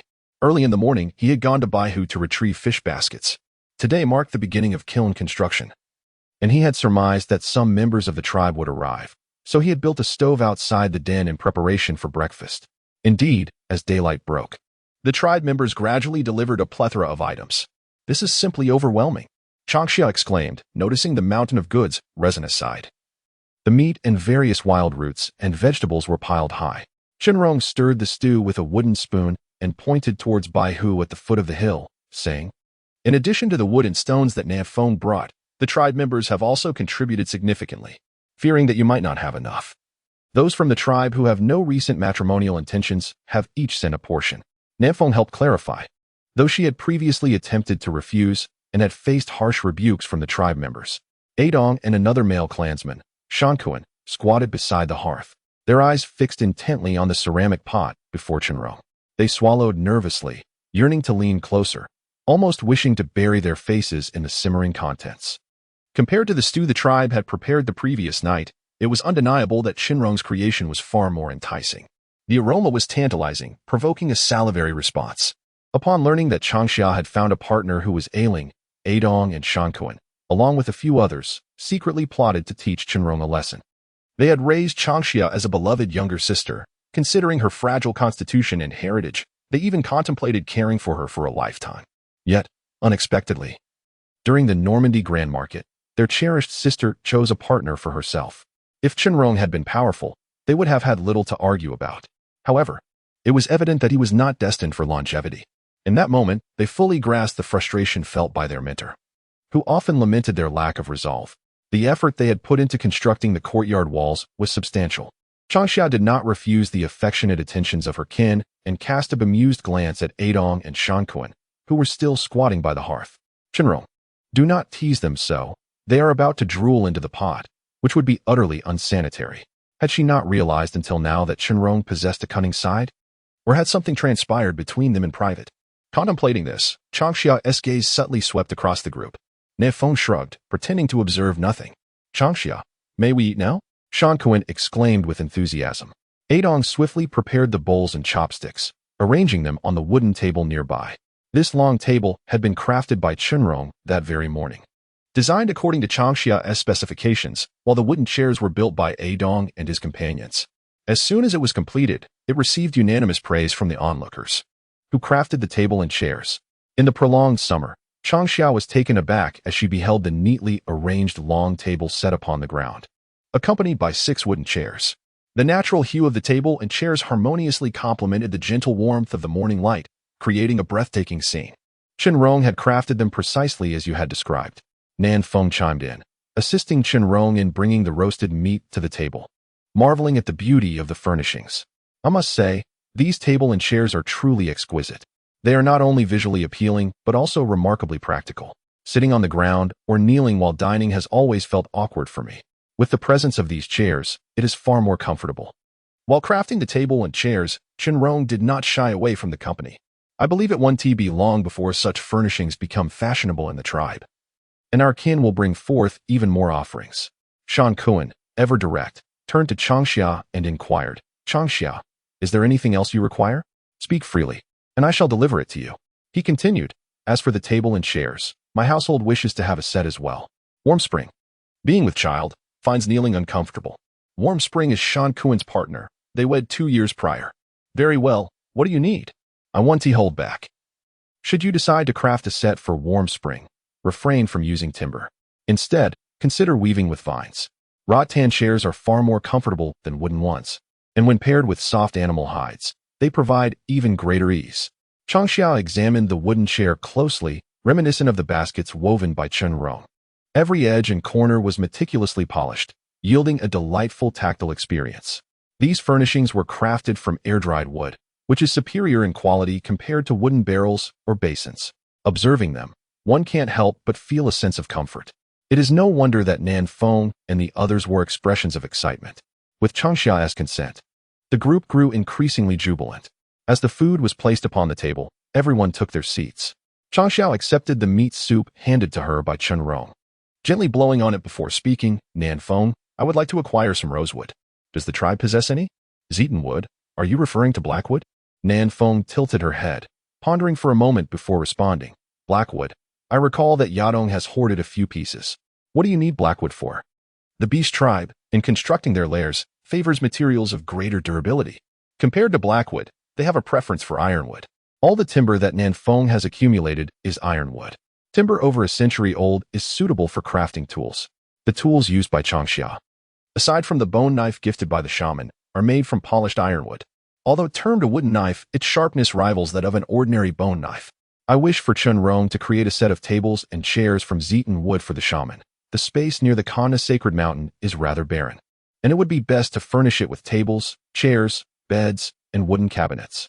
Changxia stroked her chin thoughtfully, contemplating what furniture to prepare for the shaman. In the past, her body did not cooperate, leaving her disinclined to engage in such endeavors. Now, having a rare opportunity, Changxia is keen to make amends for the emptiness of previous years. Upon hearing that Changxia intends to craft tables and chairs for the shaman, Yadong immediately replied, I will bring over the blackwood shortly. Chenrong, estimate how much timber you will require.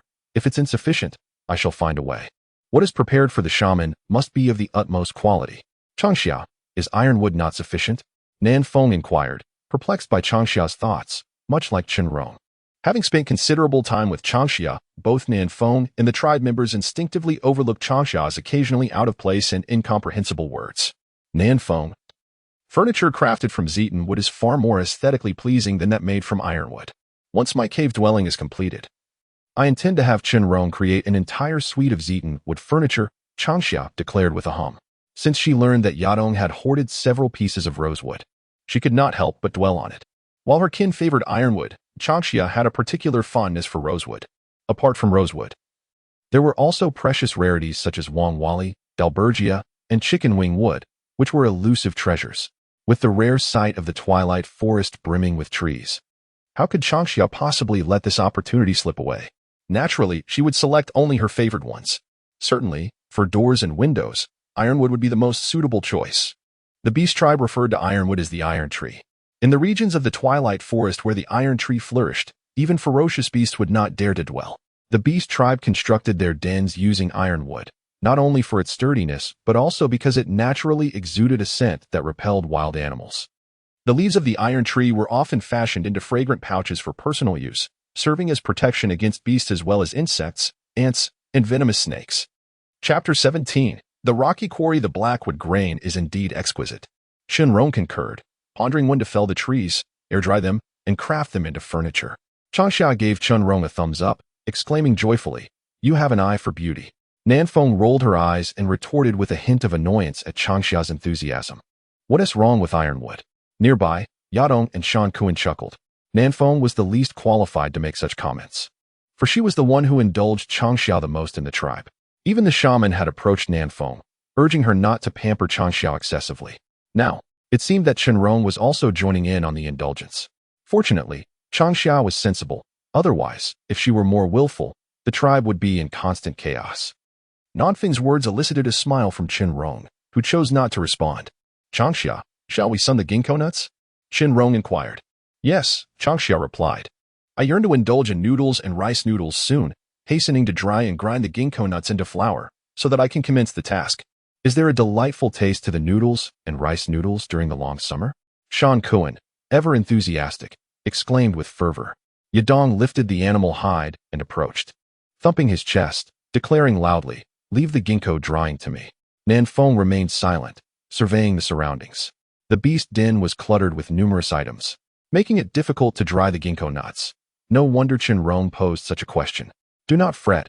Once the ginkgo nuts are dried and ground into flour, I shall contemplate transforming the flour into noodles or rice noodles," Changxia asserted with confidence. She was certain of her success, otherwise her years of enduring the taste of ginkgo flour porridge would have been in vain. With fish and fried meat as the foundation, Yadong and Shan Kuan harbored no concerns regarding Changxia's potential failure. If all else fails, they could simply consume the ginkgo flour porridge. Each year, during the rainy and cold seasons, the tribe would stockpile a quantity of ginkgo nuts. The ginkgo flour porridge accompanied the beast clan from youth to adulthood and into old age. After breakfast, Yadong and Shan Kuan did not require Changxia's assistance. They poured the ginkgo nuts, piled outside the beast den, onto the ground to spread and dry them. Simultaneously, they tidied up the stones and weeds surrounding the beast den. Meanwhile, Chenrong took the drawings created by Changxia and engaged in conversation with Nanfeng. Changxia crouched down, organizing the items brought by her kin. The meat needed to be prepared to prevent spoilage. Wild vegetable roots and wild fruits required classification for storage. If piled together, they would easily decay. At this moment, Changxia felt immense gratitude for her visit to the salt lake. She wished to create salted meat, but as the warm season had just begun, the temperatures were not yet sufficiently high. It was impossible to prepare salted meat at this time. She could only shelve that desire. To savor the richly flavored salted meat, she would have to await the arrival of the hotter summer days. "Chenrong, come here and assist in cutting the meat into pieces. Then rub in some salt for curing.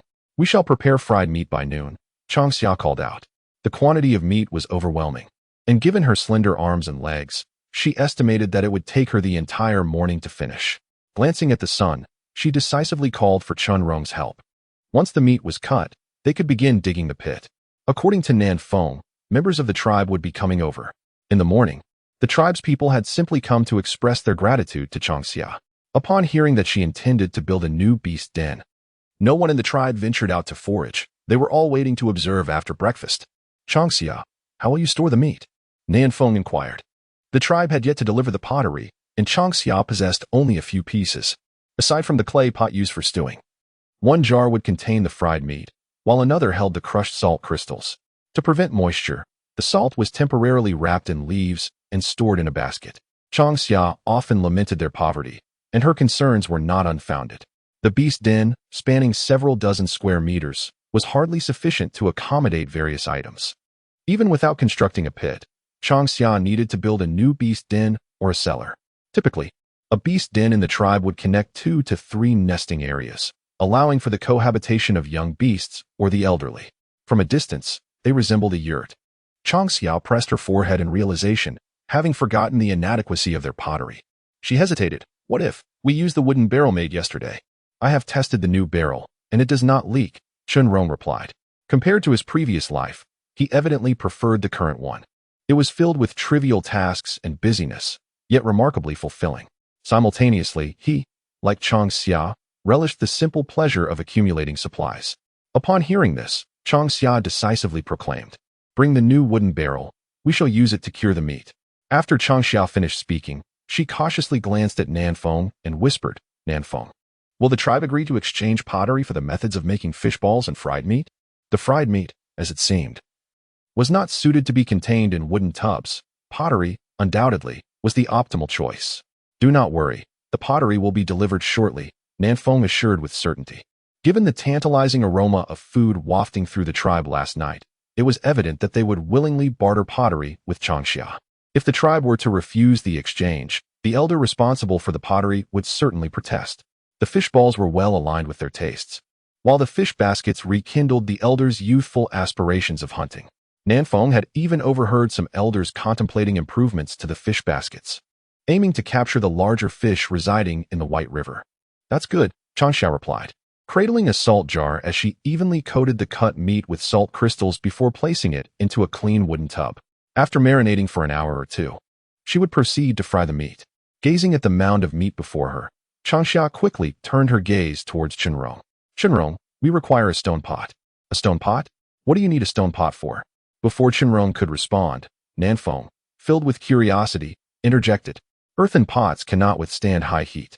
With this amount of meat to fry, a stone pot would be most suitable, Changxia elucidated, noting that she had only 2 earthen pots at home, which she found fairly useful. If one were to crack or break, it would indeed cause her great distress.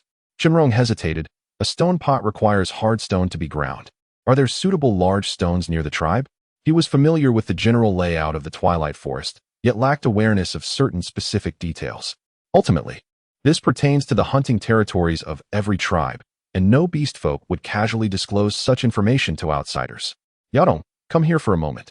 Nanfeng contemplated briefly, then rose to summon Yadong, who was outside sunning ginkgo nuts. She inquired, do you know where stones suitable for crafting stone pots can be found near the tribe? Nanfeng was indeed aware of the rocky areas nearby, yet she was uncertain which stones were appropriate for making stone pots. The Hulawa tribe possessed 2 large stone pots, which were only utilized during significant events. Upstream of Baiha Beach, there lay a stony area with robust, heat-resistant stones from which the tribe sourced their stone tools. Yadong replied, then asked, who wishes to polish a stone pot? I recall the tribe has clay pots, which are more convenient than the cumbersome stone ones. I intend to use a stone pot for frying meat. Clay pots tend to crack when subjected to prolonged heat. Just look at this pile of meat. Turning it all into fried meat would require more clay pots than we possess, Changxia lamented. Was it possible she didn't recognize the advantages of clay pots? The issue was that they were prone to cracking. To resort to clay pots for frying meat would be a wasteful endeavor. Will frying meat indeed cause the clay pots to crack? Upon hearing this, Nanfeng and the others exchanged glances of disbelief. Last night, Jen and Muqin had meticulously shared the recipes for fish balls and fried meat with the tribe members, sparking a flurry of activity throughout the night. Noticing the shift in expressions among Nanfeng and the others, Changxia hurried to clarify, I misspoke. It's not that frying meat will cause the clay pots to crack. Rather, clay pots cannot withstand prolonged cooking without risking damage. For frying meat and stir-frying, it is preferable to use durable stone pots or iron pots. Iron pots are still a distant prospect, Changxia reflected, having never seen the tribe employ iron tools. However, stone pots still held some promise for the future. After all, if the Twilight Grove can nurture iron trees, the stone cauldrons must be extraordinary. As for iron implements, that is not a matter for immediate consideration. We shall take our time. Changxia, how many stone cauldrons do you require? Yadong nodded, comprehending Changxia's intent. 3 cauldrons. After a moment's contemplation, Changxia added, 5 cauldrons. Yadong, please assist me in gathering the materials for 5 stone cauldrons from the rocky beach. I shall prepare a pot of fried meat for you and send along a basket of fish balls. Does that sound agreeable? Changxia. I can also help gather stones from the rocky beach, interjected Shankuan. Yadong lifted his foot and pushed Shankuan aside. Shankuan, your beloved Nuan Shan is also capable of preparing fried meat and fish balls. Chenrong opened his mouth, intending to express that he too could collect stones from the rocky beach. However, upon meeting Nanfeng's enigmatic gaze, he fell silent. He longed to clarify that he was not inept, yet no one was willing to listen. While it was one thing for Changxia to dismiss him, why did the clan's folk so readily equate him with Changxia? Previously, he had wished to remain in silence, awaiting death. Now his perspective had shifted. It was imperative to seek a remedy for the poison. He could not allow himself to become a mere dependent. As these thoughts coursed through his mind, Chenrong suddenly felt a constricting sensation in his chest. A wave of metallic sweetness surged from his throat, and he quickly bowed his head, covering his mouth and nose with his hand, letting out a faint cough as a subtle crimson seeped through his fingers. Damn it, has the poison manifested? Chapter 18. Commencing kiln construction. After a brief interval, the meat was sliced and salted for marination, neatly packed into wooden barrels. The ginkgo nuts were spread out to dry, arranged in a line of baskets, knapsacks, and barrels. Meanwhile, Changxia led the group, industriously working on the western hillside. Before excavation could commence, the foundation needed to be properly established. Drainage is not a trivial matter and must be taken seriously. Leveling the foundation and clearing the weeds and trees around the kiln site require no labor from Changxia. She merely draws lines with charcoal. Changxia, have you begun? Suddenly, a familiar voice pierced the air. Changxia looked up to see Jin and Muqin approaching with a throng of tribespeople. A slight twitch of her lips accompanied her attempt to shield her eyes. The beastmen, lacking in spirit and leisure, were stirred by the rare occasion of Changxia's significant endeavor, instantly captivating the entire tribe. "Chief, what brings you here?" Changxia inquired. Jin waved the pottery jar in his hand and replied, "I've brought you some pottery and thought to see how you are constructing the kiln." "Changxia, I heard you intend to dwell in a cave," one of them remarked. "Caves are damp and stifling. A beast inn is far more comfortable." "You've misunderstood. Changxia plans to build a kiln, intending to reside in a kiln cave, not a cave." Instantly, a wave of discussion erupted. Changxia felt a sense of helplessness. Usually, at this hour, most tribespeople would be out hunting or foraging. Today, having gathered in a group, they were unlikely to disperse quickly. Jin shrugged, offering no explanation. "Do not rush. Once the kiln is completed, you may return to see it. As of now, the foundation has yet to be laid and the kiln excavated." Changxia patiently elucidated. She understood that altering the tribe's perception of kiln caves versus natural caves would require the kiln's completion. Mere words would hardly suffice for clarity. Moreover, constructing a kiln is not a task to be completed in just a few days. The tribe still needed to hunt and gather, leaving little time for idle observation. As anticipated, the crowd lingered for half an hour before gradually dispersing. The beastmen do not hold the notion of food storage. They typically venture out each day for hunting and gathering.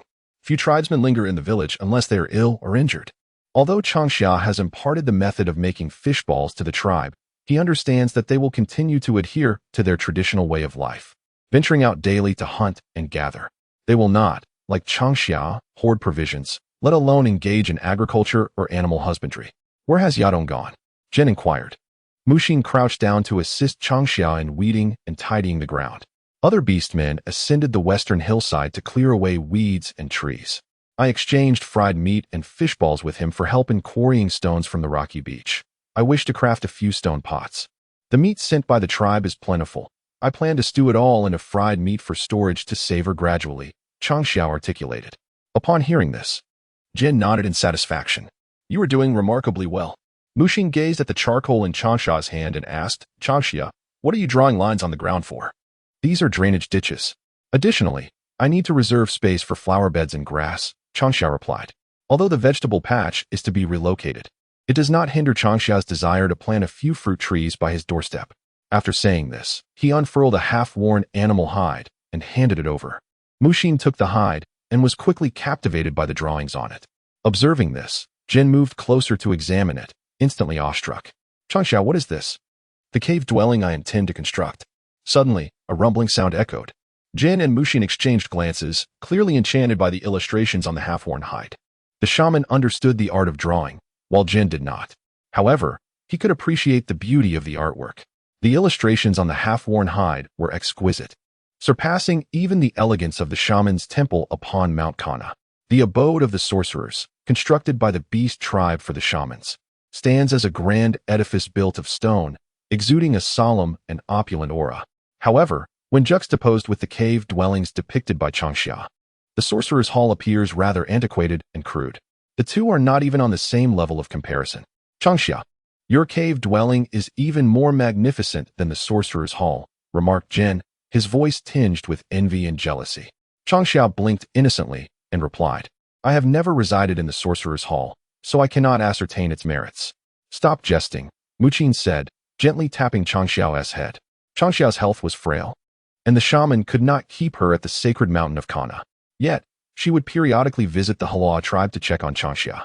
Consequently, all the beasts in the Twilight Forest were aware that the shaman's treatment of the Halawa tribe was rather exceptional. "I heard you plan to craft an entire set of furniture for the shaman. Is this true?" "Indeed, is that a problem?" "No, but Why opt for blackwood? Ironwood is undoubtedly the first choice of the beast tribe. Yet, Changxia insisted on using blackwood for the furniture, which piqued Jin's curiosity. Changxia, slightly exasperated, explained, I simply believe that furniture made from rosewood is exquisite and beautiful. While ironwood is certainly commendable, its grain is rather monotonous. Jin, I also find blackwood quite appealing, Muqin concurred. Unlike Jin and Na Feng, who were stubbornly convinced that ironwood was the best, Muqin had been captivated upon seeing Chenrong crafting tables and chairs that morning. She contemplated asking Jin and Nanfeng to find time to fell some trees, so she too could have a set of furniture. However, this would make their den feel cramped. Lost in thought, Muqin's gaze fell upon an old animal hide. In the sweltering summer, this child possesses an extraordinary clarity of thought. Everything has been meticulously arranged for the tribe. It is truly commendable of her. Mukanayam has an exceptional eye, Longxiao exclaimed joyfully. Before noon, a group of orcs tidied up the foundation and the appearance of the cave dwellings. Longxiao squatted in front of her beast den, kindling a fire to prepare lunch. As she gazed at the piled-up items, a foolish grin spread across her face. Longxiao, what are you smiling at? Nefeng approached and lightly tapped her on the head.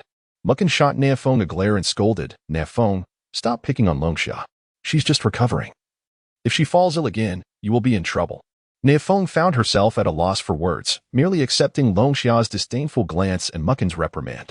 Daring not to challenge Mukan's authority, she shifted the conversation, asking, Longxiao, where is Chenrong? At this inquiry, the commotion among the orcs ceased abruptly. Longxiao was taken aback, exclaiming, he was just sitting right here. She pointed to the spot in the beast den, knowing that Chenrong, being frail, had not been asked to assist. In the midst of their busyness, oversights are inevitable.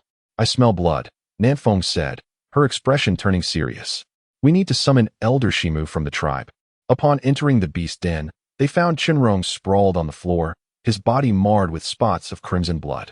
At that moment, Chenrong was lightly convulsing, emitting soft moans. Longxiao's eyes widened in blind horror. She had sensed something was amiss with Chenrong and was about to intervene when disaster struck. Cough, cough. Chenrong lifted his head slightly, meeting Longxiao's worried gaze. The orcs remained silent, hesitant to inquire further.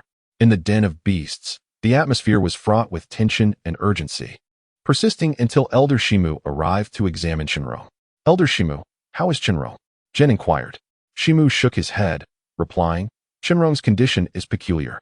It resembles an infection yet appears almost normal. I cannot ascertain the exact nature of his ailment and will require the shaman's intervention. However, the blood he has coughed up is toxic, so be cautious not to touch it. Indeed, he finds relief after expelling some blood, and once he is finished, he should consume plenty of meat. For our beast tribe, the key to vitality lies in a meat-rich diet. Chapter 19. Spicy and fragrant water-boiled fish at noon. The sun blazed fiercely. Elder Shimu meticulously sprinkled medicinal powder over the toxic blood coughed up by Chenrong, cleaning the area. Longxiao, I assure you I am truly fine. Chenrong insisted repeatedly, but alas, none of the beast men heeded his words. Consequently, Chenrong was left to recline, observing the bustling activity of the beast men around him. He was acutely aware that news of his predicament would undoubtedly spread throughout the entire Halua tribe, from the esteemed elders to the innocent younglings. Oh heavens! Chenrong could hardly bear to contemplate what his future life in the Halua tribe would entail. Outside the den stood 6 meticulously constructed stoves. Smooth stone pots, thoroughly cleaned, were placed atop the stoves. Marinated chunks of meat were poured into the oiled stone pots, and before long, the tantalizing aroma of sizzling meat wafted through the air. The reason she urged Jin to gather additional stones was akin to Longxiao requesting purple sandalwood from Yadong. She intended to craft a stone pot for the shaman too. Longxiao would provide the furniture, and they would reciprocate with the stone pot. This afternoon, I shall visit the rocky shore, Jin replied, having lived alongside Muqin for decades. When Muqin suggested he gather stones, Jin instantly grasped her intention and nodded in agreement without hesitation. She followed behind Shan Kuan and the others with a wicker basket on her back. From a distance, Nanfeng spotted Nguan Shun and approached to take the basket from her. Great! Yadong hoisted the rosewood and dropped it with a thud in the shaded area of the beast den, causing the ground to tremble slightly. Changxia was not particularly knowledgeable about wood, but the exquisite patterns on the cross-section of the rosewood filled her with delight. Nguan Shun, please have a seat. After admiring the wood long enough, Changxia waved her hand, indicating for Nguan Shun to sit freely. Chun pointed to the basket that Nan Feng had taken and smiled, saying, I brought you some yellow skin tubers. I cooked them with meat before, and they were wonderfully creamy. I thought you might enjoy them. Really? Changxia happily walked over, took out the yellow skin tubers from the basket, and upon closer inspection exclaimed, Oh, this yellow skin tuber is yam. Where did you find it? The females of the tribe went out daily to gather. They referred to wild greens like shepherd's purse, cabbage, and other leafy vegetables collectively as wild vegetables, while tubers such as turnips were simply called root vegetables. During meat stews, wild vegetable tubers were added together. The flavor was so delightful that it left Changxia tingling after just one taste. Unfortunately, due to her frail health in the past, she could hardly eat and had to force herself to do so. Otherwise, she would have to settle for a bland rice porridge. Changxia had voiced her concerns, but as a sickly cub confined to her bed for years, she had little say in matters. Adults spoke of marriage alliances as a means to live independently. After a moment of contemplation, Changxia nodded in agreement.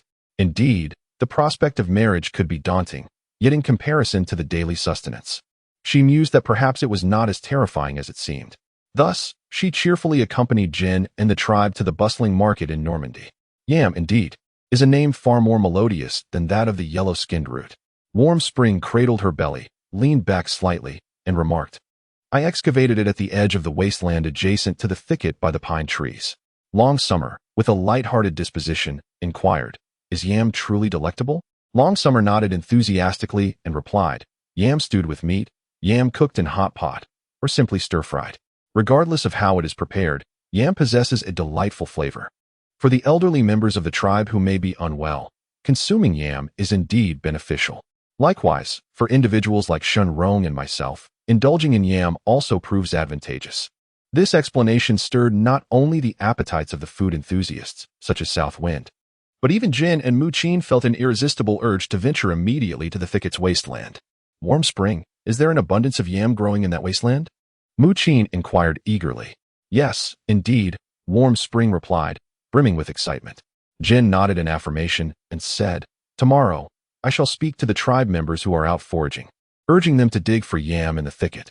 Long Summer picked up a yam and scrutinized it closely. Warm Spring was correct. The yam had not sprouted, and the bulbous tip showed no signs of growth. Suddenly, Long Summer recalled the ginkgo trees that graced all 4 seasons, and her thoughts drifted away. Let us stew some yam with meat for lunch, she decided with a sense of resolution, dismissing any lingering doubts. Shenrong, having coughed up quite a bit of blood prior, needed nourishment. Given the tribe's limited resources, she could not concoct anything elaborate, yet yam stew with meat was certainly feasible. Upon hearing this, everyone nodded in agreement. Excited at the prospect of a delicious meal at noon, Mu Qin and South Wind took over the task of frying the meat, instructing Long Summer to prepare the lunch. Listening intently, Changxia did not deter Wanchuan from her decision to assist. She sent the southern wind to the shores of Baihu Lake to gather fish and shrimp, while Changxia, accompanied by Wanchuan, began to sift through and organize the provisions brought by their kin. Setting aside a portion of the meat, they transformed the remainder into crispy morsels. The wild vegetables and roots were what Changxia yearned to unearth the most. As anticipated, she soon stumbled upon treasures, peppers. Changxia discovered lantern peppers, roughly the size of her fist. Upon lifting one, a pungent aroma wafted towards her, eliciting a radiant smile from her. Having subsisted on a vegetarian diet for years, this was an exquisite delight for Changxia, who had grown up in Xiangnan. Soon after finding the peppers, she also unearthed Sichuan peppercorns and cinnamon, all capable of enhancing flavors. Among the wild vegetables, she encountered cabbage and radishes. Though unsurprising, given her prior experiences, she was nonetheless taken aback by the sheer size of the cabbage and radishes from the twilight forest, which were twice as large as any she had previously seen. What a pungent odor! Wanchuan exclaimed, covering her mouth and nose, stepping back in astonishment. This scent is more potent than ginger and garlic. Are you certain it is edible, Changxia? Vague memories surfaced of a shaman utilizing such ingredients for medicinal purposes. The pepper is indeed spicy, Changxia replied excitedly. And here are the Sichuan peppercorns and cinnamon, all of which can be incorporated into our dishes.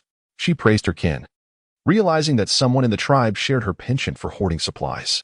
The peppercorns and other items were dried, presumably collected and stored by a fellow tribesman in the past. However, Changxia bore no disdain. The more food, the better. Once the kiln was completed, She intended to construct several more cellars. In doing so, she could better provide for Chenrong. It would be a tragedy if such a splendid male were to perish. When the shaman arrived, she would surely enlist their help in examining Chenrong. Until she grasped the extent of her rudimentary abilities, Changxia hesitated to act recklessly. A handsome male is akin to a beautiful vase, quietly placed, and merely gazing upon it can uplift one's spirits. In the distance, the crowd listens to Changxia's narration, smiles blossoming on their faces. Although they are curious about how Changxia comes to know all this, none dare to voice their inquiries. "Changxia, are we having fish balls for lunch?" Nanfeng inquired. Changxia shook her head, brandishing the chili peppers and Sichuan peppercorns in her hands, proclaiming loudly, "For lunch, we shall have boiled fish." As she spoke, Changxia could not help but swallow, imagining the delectable flavors of the spicy and aromatic boiled fish, the tender and savory yam stewed with meat, and the fried meat sautéed with wild vegetables. Furthermore, with the assistance of Mukin Amu, she envisioned a feast of barbecued meats, while fish and shrimp would be simply stewed or steamed. Soon, Changxia had determined the menu for this afternoon's meal in her mind. Chapter 20. Chili, stewed yam with meat, boiled fish, is it like stewed meat? Upon hearing Changxia mention boiled fish, Jin and Nanfeng immediately grew anxious. They had attempted to prepare boiled fish before, and its flavor was one that even the roughest of the beast tribes found unpalatable. Jin cleared his throat twice and murmured, "Changxia, I believe fish balls are quite delightful. How about we continue with fish balls for lunch? The fish balls are chewy, fresh, and delicious," Mukin chimed in. Before long, Nanfeng, Nuanshan, and others began to voice their opinions, all in an effort to dissuade Changxia from her intention to prepare boiled fish. Haha, Changxia laughed heartily. She could easily discern the thoughts behind their expressions. Shanku and Yadong brandished a bone knife, gesturing a few times. "Changxia, is this level acceptable?" "Indeed," she replied. Seeing that their attempts to dissuade her were in vain, Nanfeng resigned himself to silence. With a shift in thought, she turned her attention to Shan Kuan, who was handling the fish, and decisively spoke. "Shan Kuan, please reserve some fish meat for me. I wish to make fish balls." Certainly," Shan Kuan replied. He opened his mouth, intending to converse with Changxia, but upon meeting Nanfeng's earnest gaze, he opted for silence. Given Changxia's temperament, the boiled fish would undoubtedly be delectable. If it were unpalatable, it would not be crafted by Changxia. However, due to Nanfeng's resolute demeanor, Shan Kuan could only nod in agreement, although they did not voice their thoughts. They subtly reminded Shan Kuan and Yudong to set aside ample fish meat for the fish balls, as they all relished them. They believed that if enough fish balls were prepared, Changxia would have no chance to make her boiled fish. Shan Kuan and the two beastmen chuckled awkwardly as they filleted two sizable grass carps weighing around 8 pounds each. The remaining fish meat was taken away by Nanfeng to be minced into a paste for the fish balls. Changxia twitched her lips, silently observing this scene. Was she truly that unreliable? She meticulously cleaned the ingredients: ginger, scallions, garlic, chili peppers, Sichuan peppercorns, and dried tangerine peel, before placing them in a small rattan sieve to drain. Meanwhile, Shan Kuan had already marinated the fish slices with egg whites, and the meat intended for stewing and frying was also cut and ready. With the stone pot at hand, Changxia no longer worried about cracking the pot. She wielded her spatula with vigor. Typically, boiled fish employs fresh grass carp. However, in Baihu, Changxia found that the most abundant fish was the grass carp, which was unsurprising given her limited acquaintance with fish varieties. For the best flavor, dried chili peppers should be added to enhance the spiciness and aroma. Unfortunately, aside from the lantern peppers gifted by her kin, she had yet to venture beyond the tribe to gather additional chili peppers. The path to poverty alleviation remained long and arduous. As for radishes, Changxia preferred them thoroughly cooked. Ideally, it should be the kind that falls apart with the gentlest squeeze, tender and yielding, allowing one to savor the sweetness of the radish with each bite. In a heated stone pot, chopped lantern peppers, minced garlic, and slices of ginger are stir-fried until they release their enticing aroma. Following this, the fish head and fillets are added and mixed thoroughly before incorporating the sliced fish flesh. In lieu of soy sauce, wine, and sugar, dried sour fruit from the long summer is utilized, and after a brief stir, boiling water is poured in to submerge the fish. Gurgle, long summer, without lifting her gaze, hears a series of bubbling sounds. There stands Warm Spring, her eyes fixed intently on the simmering fish in the stone pot, her expression reminiscent of someone eagerly awaiting grilled meat at dawn in Yadong Mountain. truly delightful. In a few succinct words, Long Summer encapsulates her sentiments. Gazing at the poached fish, Long Summer feels a pang of regret. Such an enticing aroma.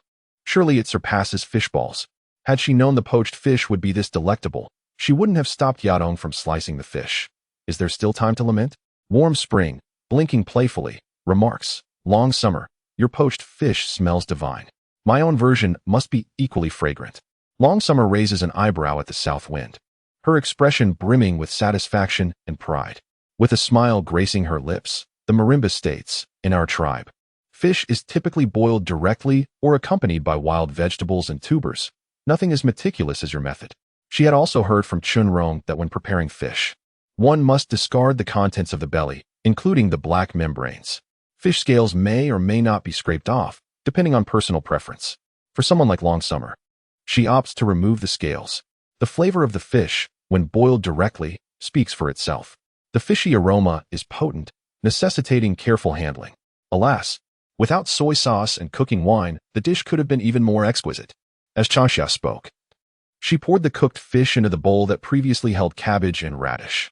Finally, she drizzled oil and stir-fried the chopped chili and Sichuan pepper together.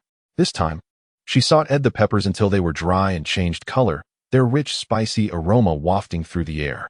With the scalding hot oil, she poured it over the fish, instantly producing a sizzling sound.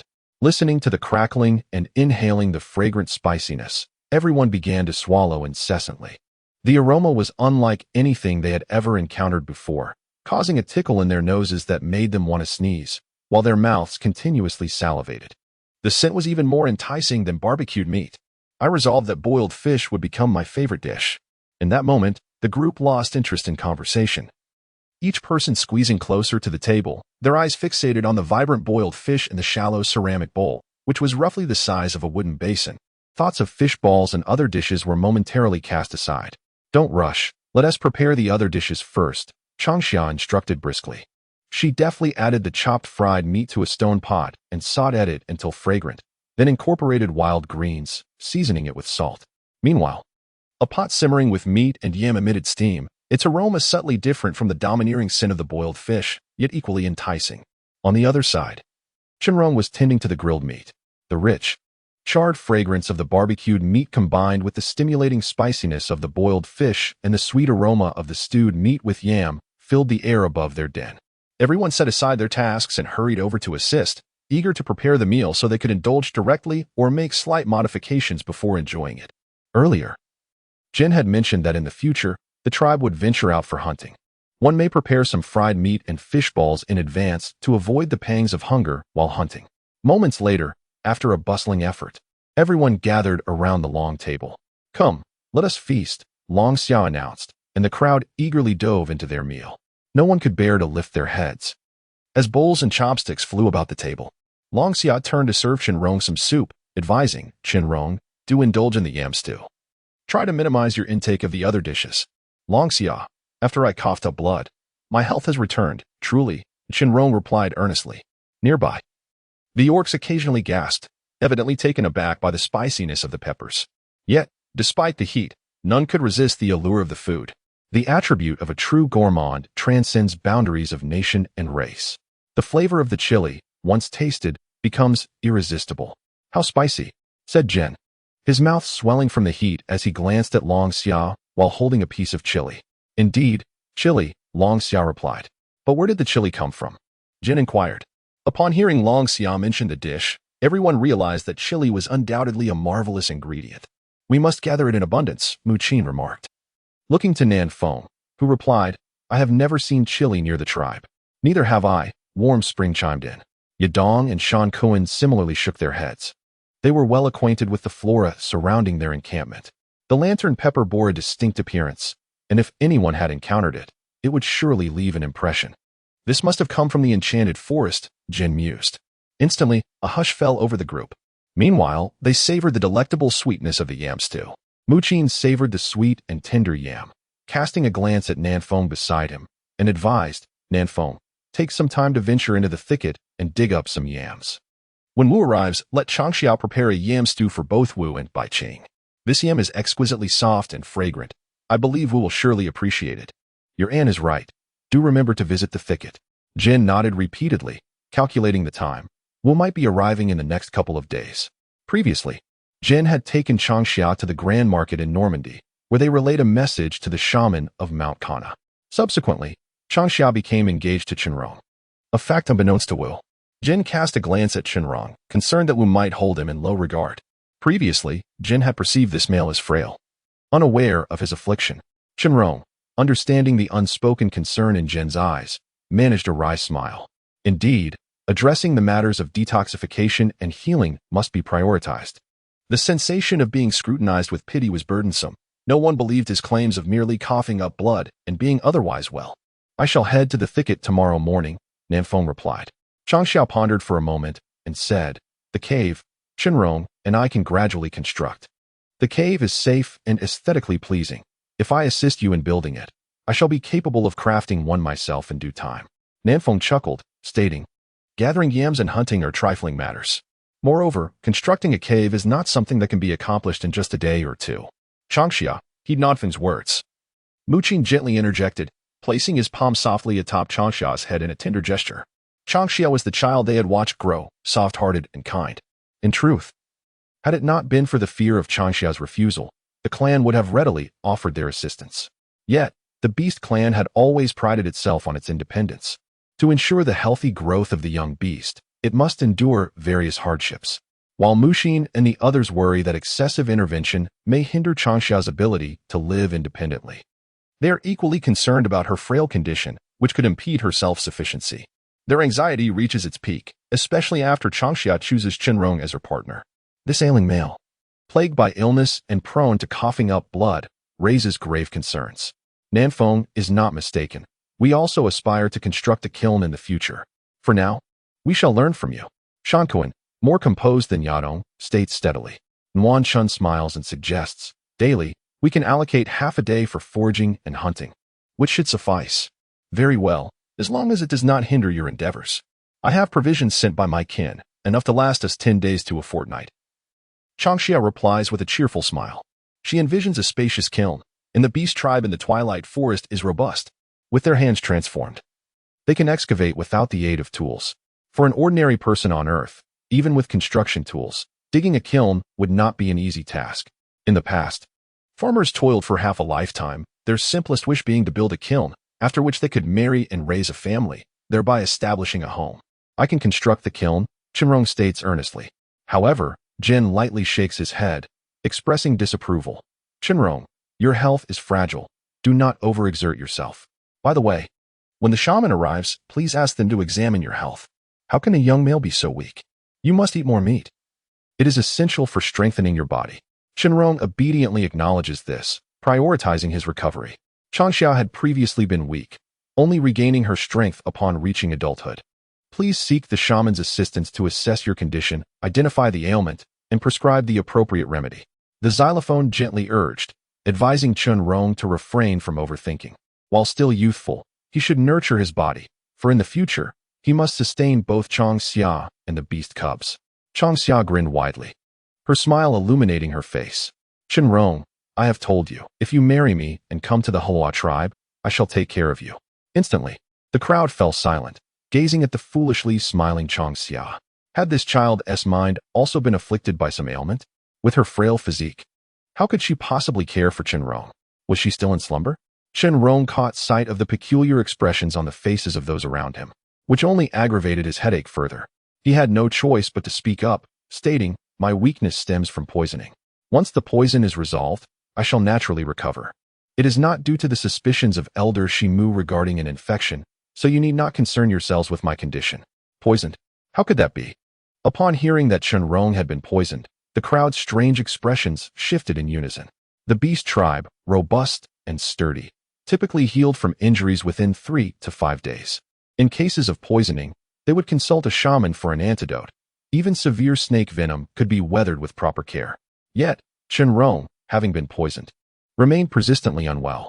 To be honest, it was their first encounter with such a case. Have you not sought the shaman for an antidote? Changxia, the most composed among them, directly inquired why he had not done so. The tribe had previously experienced a member bitten by a venomous snake, who, after receiving medicine from the shaman, recovered after 3 days. To her knowledge, the snake was quite venomous. Back at the Normandy market, Chen Rong had once told Changxia that he could agree to their union, but he was unwell and might not have long to live. If Changxia had reservations, she was free to decline. Chen Rong's expression shifted slightly as he explained, "The poison within me is not ordinary. The shaman cannot resolve it. That is impossible." Without a second thought, Ren countered, "In this world, there is no poison that a shaman cannot cure." Beside him, the others, including Mu Qin, nodded in agreement. In their minds, Wu was omnipotent, the earthly emissary of the beast god. When Chen Rong mentioned that his poison could not be cured, they naturally found it hard to accept. In that instant, silence enveloped the group. They suddenly recalled that Chen Rong was different from them.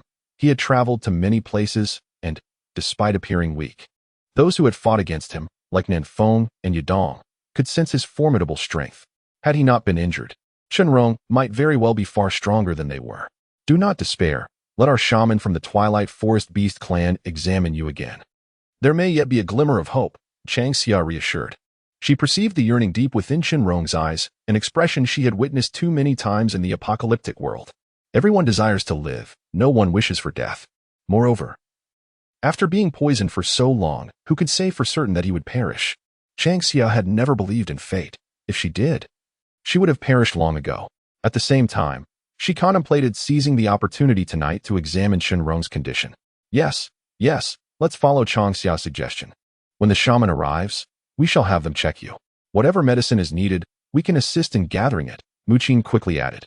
The others chimed in agreement. Noticing the solemn expressions on their faces, Chen Rong felt a pang of guilt for revealing his poisoning. "Do not be anxious. This poison has been entrenched in my body for over half a year, yet I am still lively and well. Aside from being unable to activate my bloodline powers for battle, everything else remains as usual," Chen Rong hastily clarified, indicating that unless engaged in fierce combat, he was as ordinary as anyone else. This explanation brought immediate relief to the group. "If you cannot activate your bloodline powers for battle, then you should refrain from joining the tribal hunting party," they advised. In the ordinary course of life, Longxia would accompany the tribe to gather fruits nearby. When a craving for meat arose, they would simply engage and trade with the tribe. Upon reflection, this arrangement seemed rather advantageous. In this way, Longxia's safety was assured, alleviating her concerns about venturing into the forest. The wild beasts they occasionally encountered were merely herbivorous creatures. Not only the males, but even the females posed little threat. Indeed, Shan Kun eagerly suggested that Longxia prepare more delectable dishes, as they could exchange meat for these treats. "Yes, let us trade," Yadong chimed in. Feeling the protection and support from Gu and the others, Chen Rong's previously hardened heart began to soften. Longxia squinted her eyes, a smile illuminating her countenance. She could empathize with Chen Rong's sentiment. Upon awakening in this body, she had danced perilously close to death time and again, even amidst the trials of the apocalypse. A desire for life had blossomed within Longxia. However, as she sensed the kindness of the shaman and her kin, her perspective gradually shifted. She no longer wished for death. Instead, she yearned to live fully and repay the affection of her cherished family. Thus, time and again, Longxia broke free from the clutches of death, embracing a new lease on life while shedding the vigilance and wariness cultivated during the end of days. Chapter 22. A busy day. Chen Rong and Longxia exchanged smiles, feeling fortunate to have encountered such kin. "I shall endeavor to prepare even more delicious roasted meats for everyone," she declared. "Then I must strive to create more delightful dishes," came the enthusiastic response.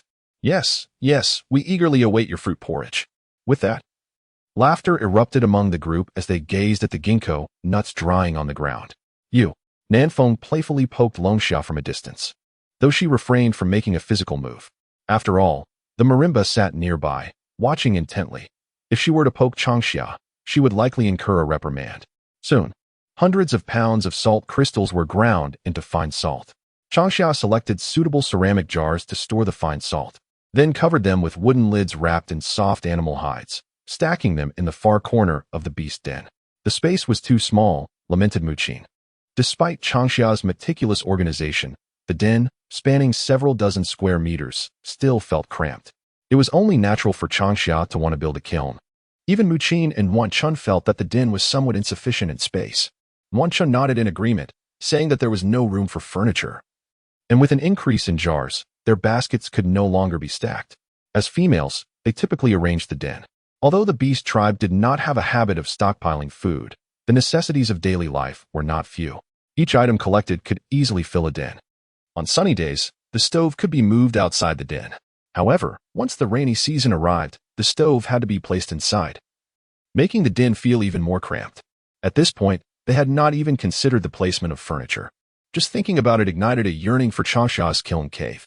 During those times, she would wish for a companion to share warmth. Every rainy season and cold season, Muqin would invite Nanfeng or other young females from the tribe to keep Changxia company. The chinchilla tribe's beasts were diminutive, though this smallness was relative to the leopard tribe of the Hulua tribe. Even in her beastly form, Changxia could not warm herself alone. Thus, she had no choice but to seek warmth in the company of others to avoid falling ill. What is a Kong? Instantly, the mention of the Kong by Changxia captured everyone's attention. The Kong, constructed from bricks or mud blocks, was adorned with woven mats and animal skins, featuring a network of channels connected to a chimney and stove, serving as a warm bed for heating. Sleeping on the Kong was far more comfortable than lying directly on the ground, where the dampness could easily lead to ailments after prolonged exposure. Changxia explained, glancing towards Jen. Elders should ideally avoid sleeping on the ground. The construction of the Kong could wait. We could first create several wooden beds. With that, he picked up a branch and began sketching on the ground. With tables and chairs as a foundation, Jen and the others quickly grasped the structure of the wooden beds. Very well, I shall take charge of this matter, Jen stated earnestly. The elders of the tribe had once been formidable warriors of the Beast clan. Despite their age, no tribesman would ever disdain them. Although the tribe practiced private ownership, provisions were always made for the elders. After all, the tribe had hunting teams, and a portion of the catch, after being evenly distributed among the hunters, was reserved for the elders and the young beasts. Once, Changxia had been among the ranks of these young beasts. I feel the beast den is becoming increasingly cramped, Nanfeng murmured in exasperation. The combination of beds, tables, chairs, and various other items piled in the beast den made Nanfeng's scalp tingle at the thought. Moreover, this was assuming Changxia did not conjure up anything else. While the males might not find it burdensome, the allure of such furnishings was undeniably immense for the females. The excitement on the faces of Muqin and Wanchun made it evident how they felt about the furniture. Anyone who appreciated cleanliness would find it impossible to resist the temptation of substantial furniture. In the afternoon, after being declined by Wanchun, who expressed her desire to stay and observe Changxia building the kiln, it appears that Warm Spring wishes to compete with South Wind for the construction of the tribe's second cave dwelling. Her beast cubs are expected to be born during the rainy season, and considering the harsh conditions of that time, Warm Spring's desire to establish a dwelling is entirely understandable. Perhaps, if the cave were merely to possess a fraction of the qualities described by Long Summer, Warm Spring would readily urge Shan Kuan to commence its construction. The survival rate of beast cubs born in the rainy season is higher than that of those born in the cold season, yet there remain inherent dangers. Though Warm Spring does not voice her inner concerns, Long Summer is perceptive enough to sense them. She gently patted Warm Spring's arm, refraining from offering superfluous words of comfort. Indeed, experience often speaks more profoundly than mere assurances. With the assistance of South Wind and the others, Long Summer feels confident that the cave can be erected swiftly. The western hillside has already been adequately prepared, and in the afternoon, Long Summer directed Chenrong and the others to begin laying the foundation and digging trenches. A plan she had sketched out earlier with charcoal. In areas difficult to depict, Long Summer marked them with branches, allowing Chenrong and his companions to proceed according to her delineations. Once they transformed into their beast forms, the solid and firm yellow soil was swiftly excavated. The removed earth was piled upon the vegetable patch that Long Summer had designated in the distance. She envisioned constructing a courtyard wall at that location, with half of the vegetable patch situated within the wall and half outside. The external vegetable patch would connect to White Lake, accompanied by the development of a neat pathway. The foundation and drainage trenches have taken shape, and the next step is to level the surface. Long Summer does not seek elaborate designs. A clean and tidy cliff face requires no extraneous embellishments, appearing most aesthetically pleasing in its simplicity. Once the cliff face is properly finished, they can proceed to excavate the cave. This task cannot be rushed. Having just emerged from the cold season, the ice and snow are beginning to melt. The loess is imbued with a copious amount of moisture. Thus, excavating too swiftly or hastily poses a risk of collapse. Standing before the meticulously arranged cave dwellings, Changxia gazed at the setting sun on the horizon. Nanfeng, this shall suffice for today, Changxia declared. The construction of caves is a meticulous endeavor. Even though the beast clan possesses robust physiques and boundless energy, Changxia wished to spare them from excessive toil. After laboring for the better part of the day, even with minimal exertion, Changxia felt somewhat fatigued. Nanfeng raised his gaze towards the fading light and nodded. Indeed, the night approaches. Building a cave is far more intricate than constructing a beast den, Yadong remarked with a hint of admiration. To construct a den, one merely needs to dig a pit, shape it with timber and stones, and cover it with a roof. If one desires a little refinement, a layer of wooden planks can be laid within. Although it takes years to prepare for den construction, the actual building can be completed in just a few days. However, 3 to 5 days is hardly sufficient for cave construction. That time frame for a den refers to a male building it alone. Changxia's endeavor, however, is supported by several helpers, including Nanfeng. Warm Spring assisted Shan Kuan in wiping away the perspiration, interjecting, cave dwellings are significantly more spacious than beast dens. Warm Spring gazed at the cliff face. Feeling a surge of inspiration, deep within, she resolved that once Changxia's cave was completed, she would promptly begin her own construction. Yadong, jubilant with fried meat and fish balls in hand, caught up to Shan Kuan and Warm Spring, engaging in playful banter with Nanfeng. Changxia and Nanfeng stood before their beast den, watching the others depart. Chapter 23, Fruit Flour Pudding in the Evening. How about roasted meat paired with fruit flour porridge? Changxia untied her braid, shaking out the fine sand from her hair.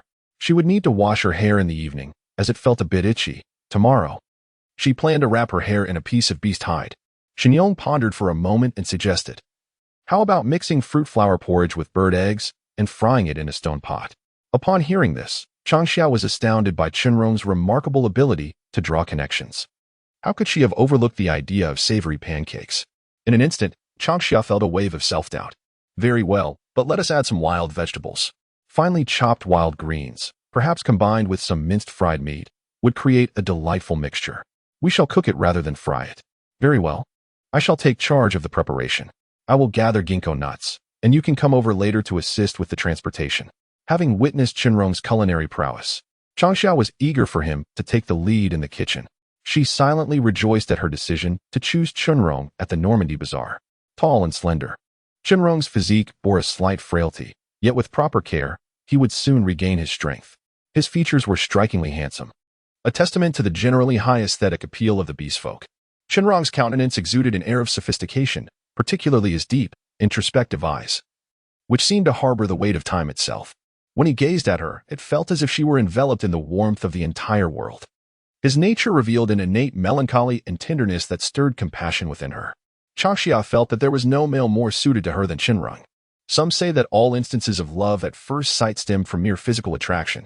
Changxia had previously dismissed this notion, but after encountering Chenrong, she found the statement to ring profoundly true. Among the myriad of males at the Normandy Bazaar, it was Chenrong she had chosen, captivated by the allure of his visage. Every contour of his face resonated deeply within her heart. Tonight, she must certainly examine his health. At the same time, she was curious about the nature of the poison that even a witch could not contend with. Having survived in the apocalypse for many years, Changxia relied not only on her awakened abilities, but also on her inherent caution. Her powers, while formidable, had their limitations. As a wood type, she leaned towards healing. Yet there was a significant disparity compared to conventional wood abilities. She was unable to transform her wood-based abilities into offensive maneuvers. Her strengths lay primarily in communication, nurturing, and amplification. If such talents were applied to agriculture, she would undoubtedly excel. Yet, in a world ravaged by cannibalism, how could one cultivate the land without power? Longxia, in her helplessness, resolved to study and manage to convert her abilities into healing. Remarkably, this effort carved a path for her survival, though ultimately, she did not endure. When she awakened in the twilight forest, she experienced joy, anger, and eventually a serene acceptance. Over the years, thanks to the care of her kin, Longxia's mindset became increasingly tranquil and optimistic. Otherwise, she would not have dared to promise Chenrong that she would sustain him. Before sunset, Longxia diligently gathered all the white fruits and placed them into a woven basket. Are you done? Chenrong's gentle, yet slightly somber voice came from behind. Changxia brushed the sand off her hands and smiled. I'm finished. What about you? Are the fruit pancakes ready? Yes, they are ready for you to taste. Shenrong bent down to transport the basket to the beast's den. The fruit powder used for the pancakes was provided by the tribe, as directed by the shaman, who had advised that Changxia, being frail, would benefit from consuming more fruit porridge. The underlying reason, of course, was that Changxia was reluctant to take medicine. After reaching adulthood, she finally restored her health and had no desire to ingest the bitter and unpalatable concoctions, despite the fact that they had once saved her life. The aroma was delightful. While washing her hands, Changxia gave Chunrong a thumbs up and then inquired, Chunrong, during your travels across the continent, have you tasted many delicacies? Dishes, Chunrong replied, leaning the basket filled with white fruits against the beast's den, beside a piece of rosewood. In just a few days, the beast's den had become cluttered with various odds and ends. Indeed, it was evident that the beast's den was rather cramped. After a moment's contemplation, a dreadful expression suddenly crossed his face as if a thought had struck him. No, it couldn't be. Changxia paused, her surprise evident. Shenrong replied earnestly. Before I met you, I had no idea that one could enhance roasted meat with ginger and scallions as seasonings. Of course, this does not imply that other regions do not incorporate ingredients into their cooking. Many methods are akin to those of the Halwa tribe, where simple additions of wild vegetables and root tubers suffice. In contrast, certain larger tribes possess expensive spices, often sprinkling them over roasted meat to eliminate any fishy taste while enhancing flavor. However, no matter how costly the spices may be, they cannot compare to the delectable dishes prepared by Changxia. This cannot be, Changxia exclaimed, her disbelief palpable. Although she had never ventured beyond the Halwa tribe, let alone the Twilight Forest, her conversations with Shenrong had revealed that this continent was far from small. The civilization here seemed peculiar, and its culinary practices appeared to be at a primitive stage. Some larger tribes understood the art of utilizing spices to elevate their cuisine, yet not all spices were palatable. Shenrong remarked, some spices are carried around, their fragrances enchanting, but once infused into food, they can render the dish utterly dreadful. Strangely enough, there are those who find such flavors appealing. Observing Shenrong's expression twist in an instant, Changxia's mind conjured images of certain dishes, such as natto, river snail rice noodles, and canned herring, beloved by some, yet repugnant to others, who would retch at merely catching a whiff. I understand, she said, gently patting Shenrong's shoulder in a gesture of comfort. Two individuals sat beside a table and chairs outside the beast's den, indulging in roasted meat and fruit powder pancakes while admiring the splendid evening glow. The gentle breeze was warm and comforting. These fruit powder pancakes, when lightly fried, possessed a flavor that surpassed that of the fruit powder porridge by several folds. I felt that even without having developed noodles or rice noodles, the tribe would surely intensify the gathering of ginkgo nuts solely for the sake of these pancakes. The crisp fruit powder pancakes were fried to a golden hue on both sides. A gentle bite revealed their delightful crunchiness. In the mouth, the freshness of wild vegetables mingled with the savory aroma of fried minced meat, complemented by the fragrance of bird eggs. These fruit powder pancakes were simply exquisite. The two of them were so engrossed in their meal that they hardly lifted their heads, finishing an entire platter of pancakes alongside the roasted meat. Changxia reclined lazily on the wooden chair, reluctant to move. Xinyong, your culinary skills are remarkable. At that moment, a deep-seated desire arose within Xinyong to live on, to savor more delicacies, to further experience the warmth of the Hoa tribe, and to gaze a few more times at the gentle smile on Changxia's face. It was subtle yet profound. However, just seeing Changxia's smile filled him with warmth. Initially, he had been captivated by the vitality in her eyes. After spending time together, he found himself irresistibly drawn to her, nurturing a sense of longing. Let's have fruit powder pancakes for breakfast tomorrow, Changxia cheerfully suggested. Xinyong indulged her, nodding in agreement. That sounds good. I'd like to try adding some fish or shrimp. What do you think? Sure, I'll look forward to it. Changxia responded with excitement. After their meal, they rested for a moment. Xinyong tidied up the table and chairs before heading to Baihu for washing. Changxia drew water to bathe and wash her hair, concluding a busy day. However, after her cleansing ritual, she did not rush to lie down and rest. She had one more task to attend to. Chapter 24. The long night. It was night. As Chunrong entered the room, he was momentarily taken aback by Changxia's bright and piercing gaze. Questioning her with a hint of concern, Changxia, Why are you still awake? Was she exhausted from the busyness of the past few days? Changxia waved her hand dismissively, saying casually, "Don't overthink it, come, sit." She raised her hand and gently patted the vine curtain beside her, signaling Chanrong to take a seat so that she could examine his health. However, this gesture was misinterpreted by him. Instantly, a flush of color crept onto Chanrong's pale, handsome face, and his previously steady steps faltered, becoming rigid. He anxiously pinched the bridge of his nose and replied softly, "Changxia, now, it may not be appropriate. Perhaps we should wait a bit longer?" Wait for what? Changxia was bewildered. Her eyes filled with confusion as she looked at Chanrong. She could not comprehend his words. She merely intended to check his health. What was there to wait for? After all, does one need to consider the timing for a health check? Suddenly, her gaze inadvertently fell upon Chanrong, and an understanding dawned upon her. Clearing her throat, she coughed softly twice, a faint blush appearing on her cheeks. "Chanrong, where are your thoughts wandering? I asked you to come over to check your health, nothing more." Changxia explained. Both of them were in a weakened state. For now, any inappropriate thoughts were best left unconsidered. Chanrong stiffened, his handsome face suffused with embarrassment, followed by a subtle sense of disappointment. "A health check?" he murmured in disbelief. Approaching the vine curtain where Changxia was seated and mimicking her posture as he sat down, hesitantly asking, "Have you learned witchcraft from a shaman?" "Long-term illness can lead to self-healing," Changxia replied calmly. In this post-apocalyptic world, she was a renowned caregiver.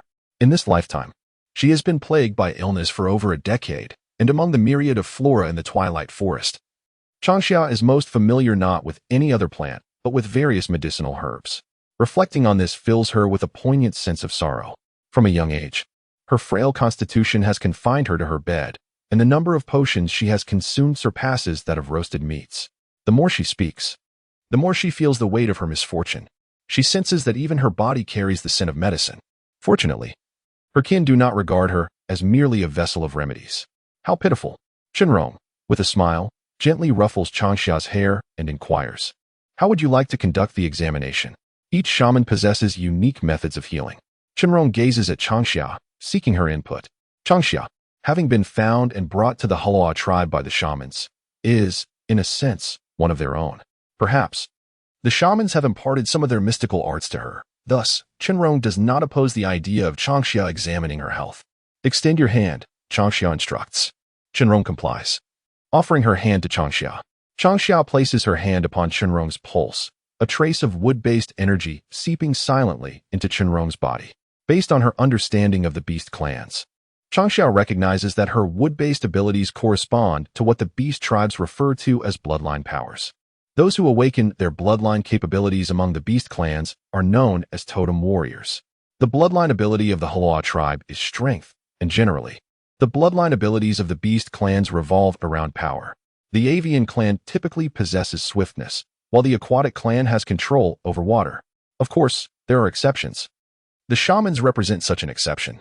Their powers are akin to Changxia's, while the beast clans refer to the shaman's abilities as shamanic arts. The specifics have not been thoroughly detailed to Changxia, yet she grasps the general concept. As the most formidable beast tribe in the Twilight Forest, the Haloa tribe boasts hundreds of totem warriors. The totem warriors have awakened their bloodline abilities, augmenting their strength to engage in fierce battles with the ferocious beasts of the Twilight Forest using only their bare hands. Within each totem warrior resides a brown crystal, known as the Beast Crystal, a divine gift from the beast god. The crystal has turned gray. Changxia, taken aback, gazes in astonishment at Chanrong, a totem warrior who remains unfazed. In the tribe, she has encountered many totem warriors, including the young Baijing, who has already established himself as a shaman heir, a testament to his exceptional talent. "Do you understand shamanism?"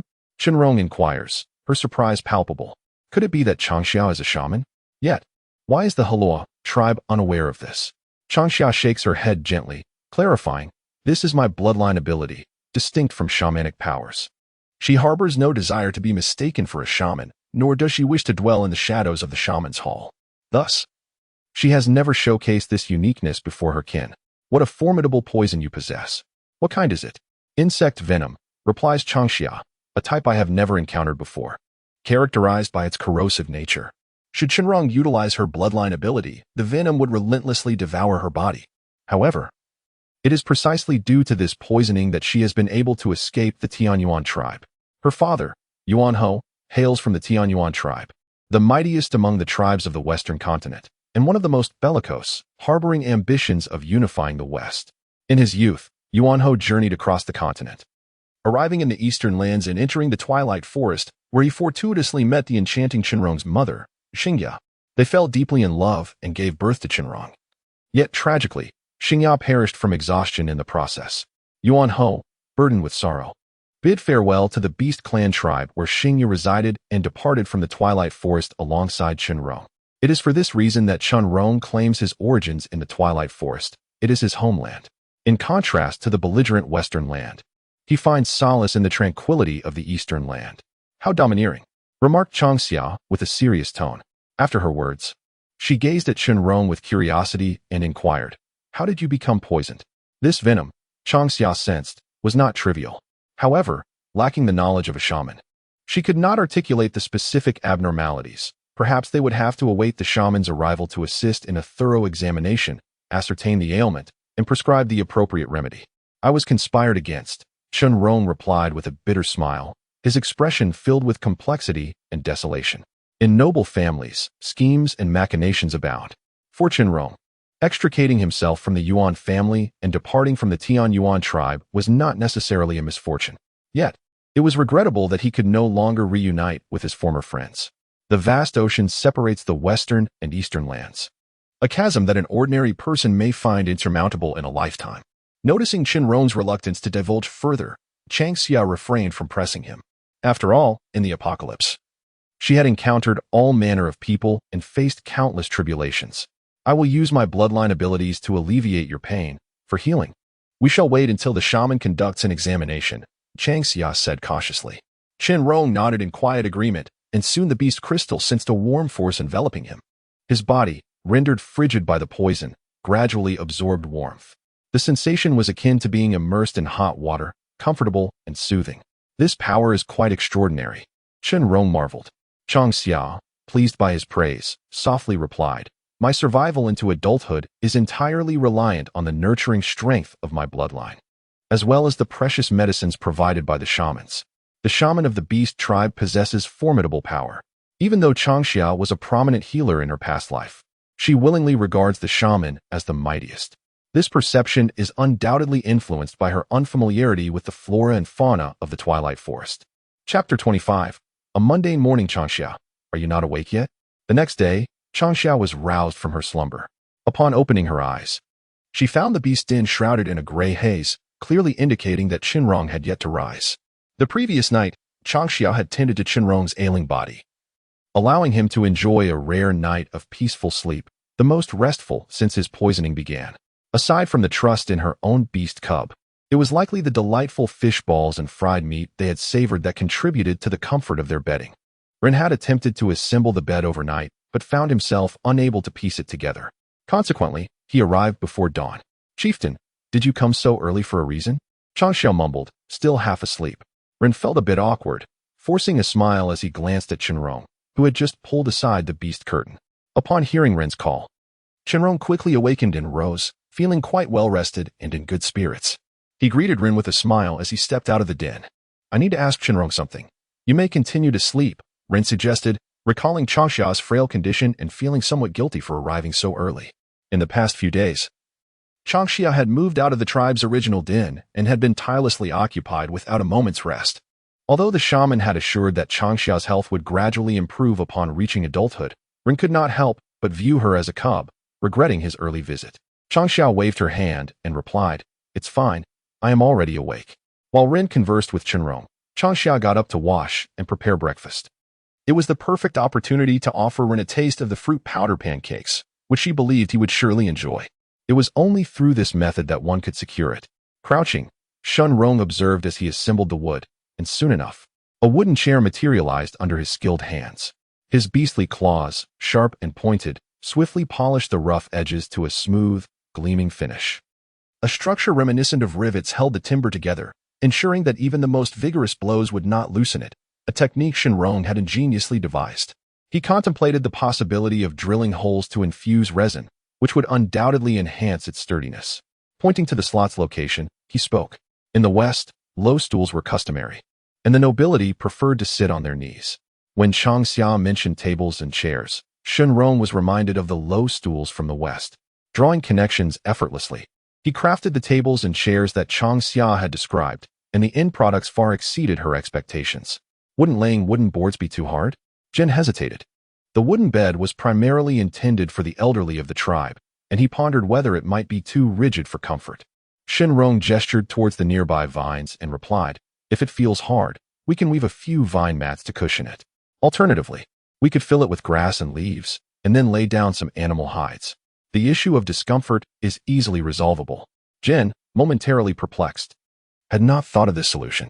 Indeed, as soon as Shenrong finished speaking, Jin slapped his forehead, regretting his momentary lapse in judgment. Earlier, Changxia had discussed this matter with Shan Kuan. "Chief, don't rush off," Changxia called out to Jin, who was holding a wooden basin while mixing fruit powder into a paste. "I'm making fruit cakes.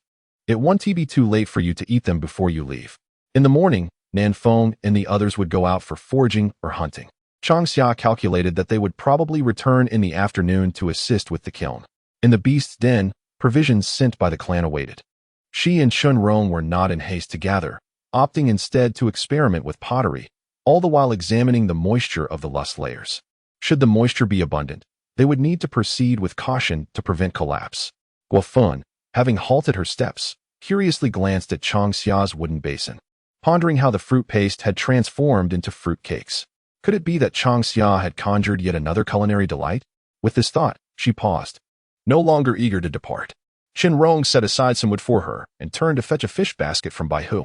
At this moment, there was no crab roe to be found, and Changxia harbored no desire to experiment further.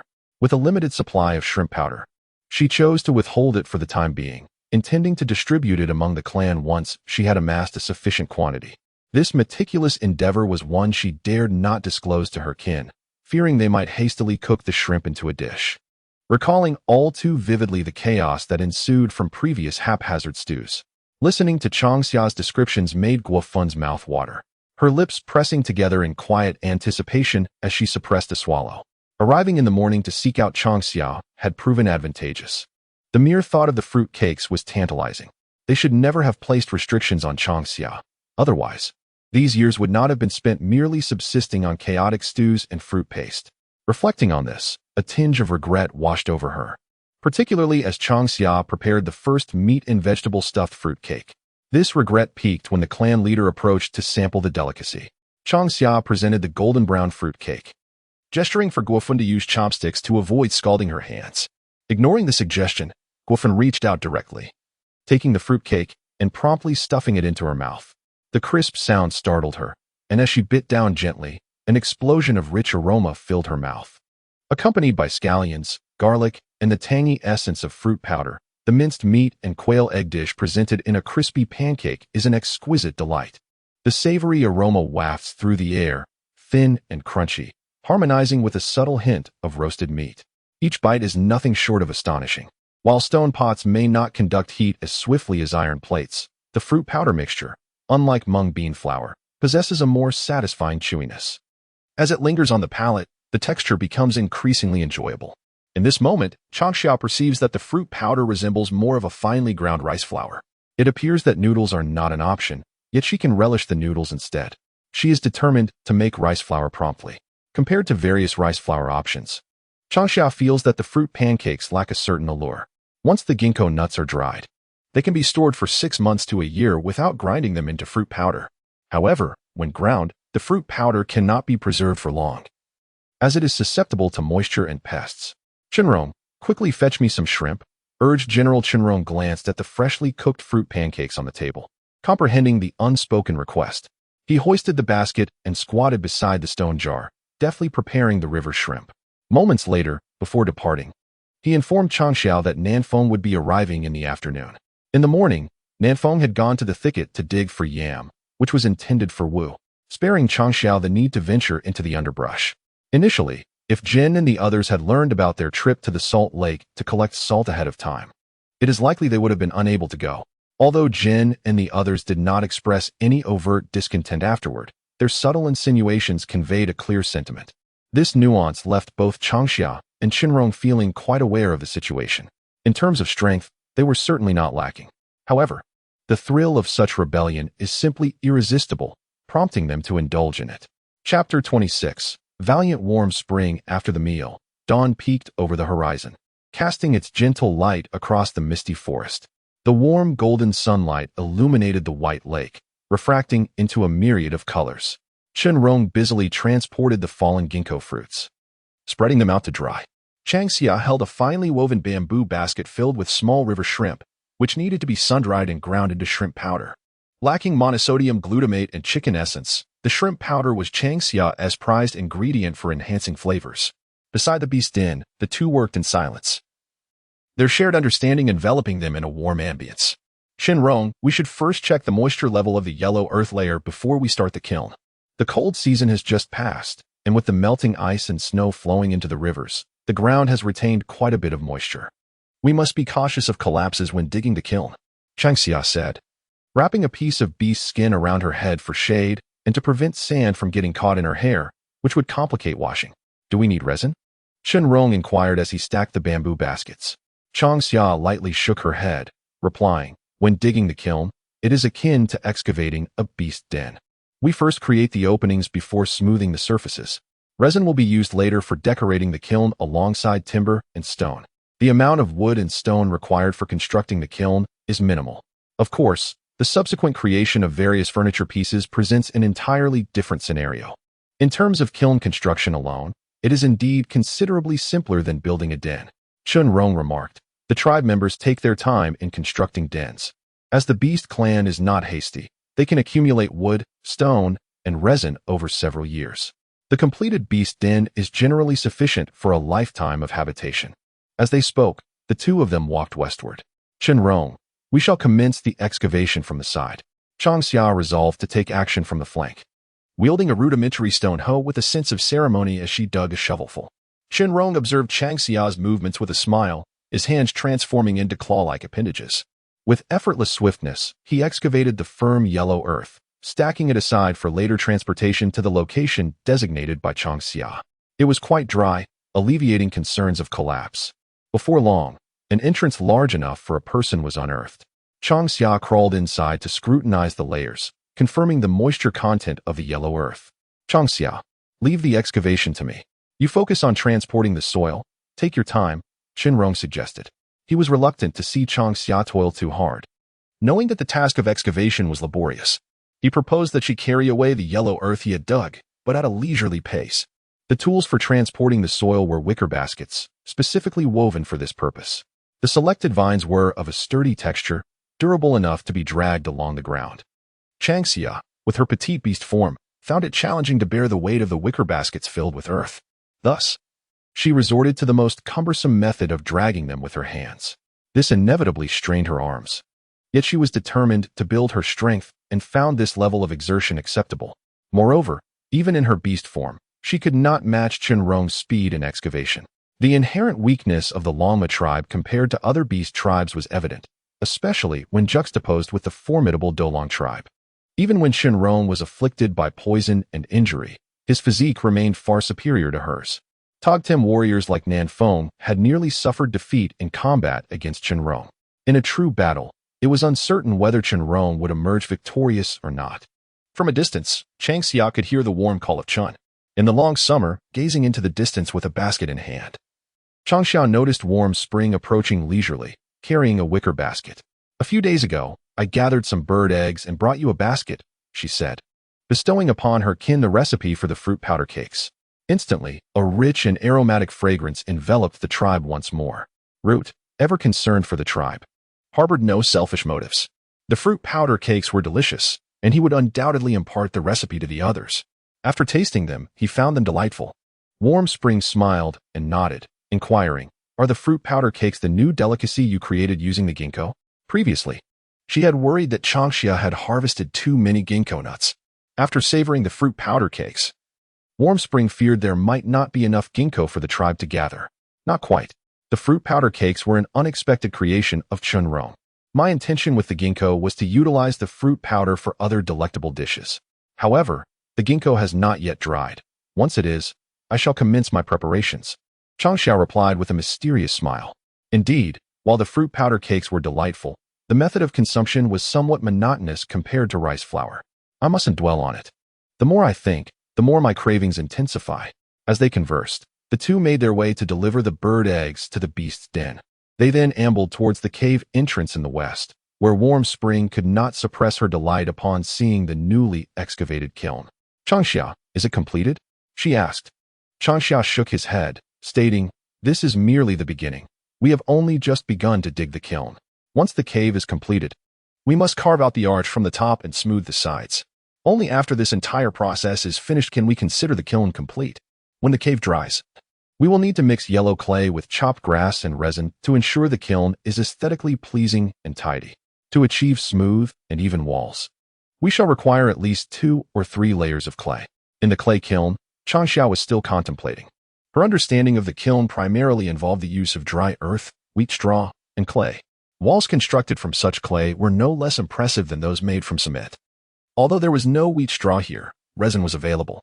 Changxia was not concerned about the difficulty of cleaning the kiln, but rather whether the combination of resin and clay would result in excessive stickiness. Should the proportions require adjustment, she could resort to embedding wooden panels. As Changxia elaborated on her thoughts, she successfully bewildered Nuan Chun, who, though unable to comprehend, felt an unspoken admiration. What do you need me to do? Nuan Chun inquired. Unable to grasp the explanation, she opted to observe with her eyes, taking direct notes. This way, she would not fear encountering issues when constructing her own kiln in the future. No need, Changxia replied, shaking her head in refusal. Nuan Chun's child was due to arrive during the rainy season.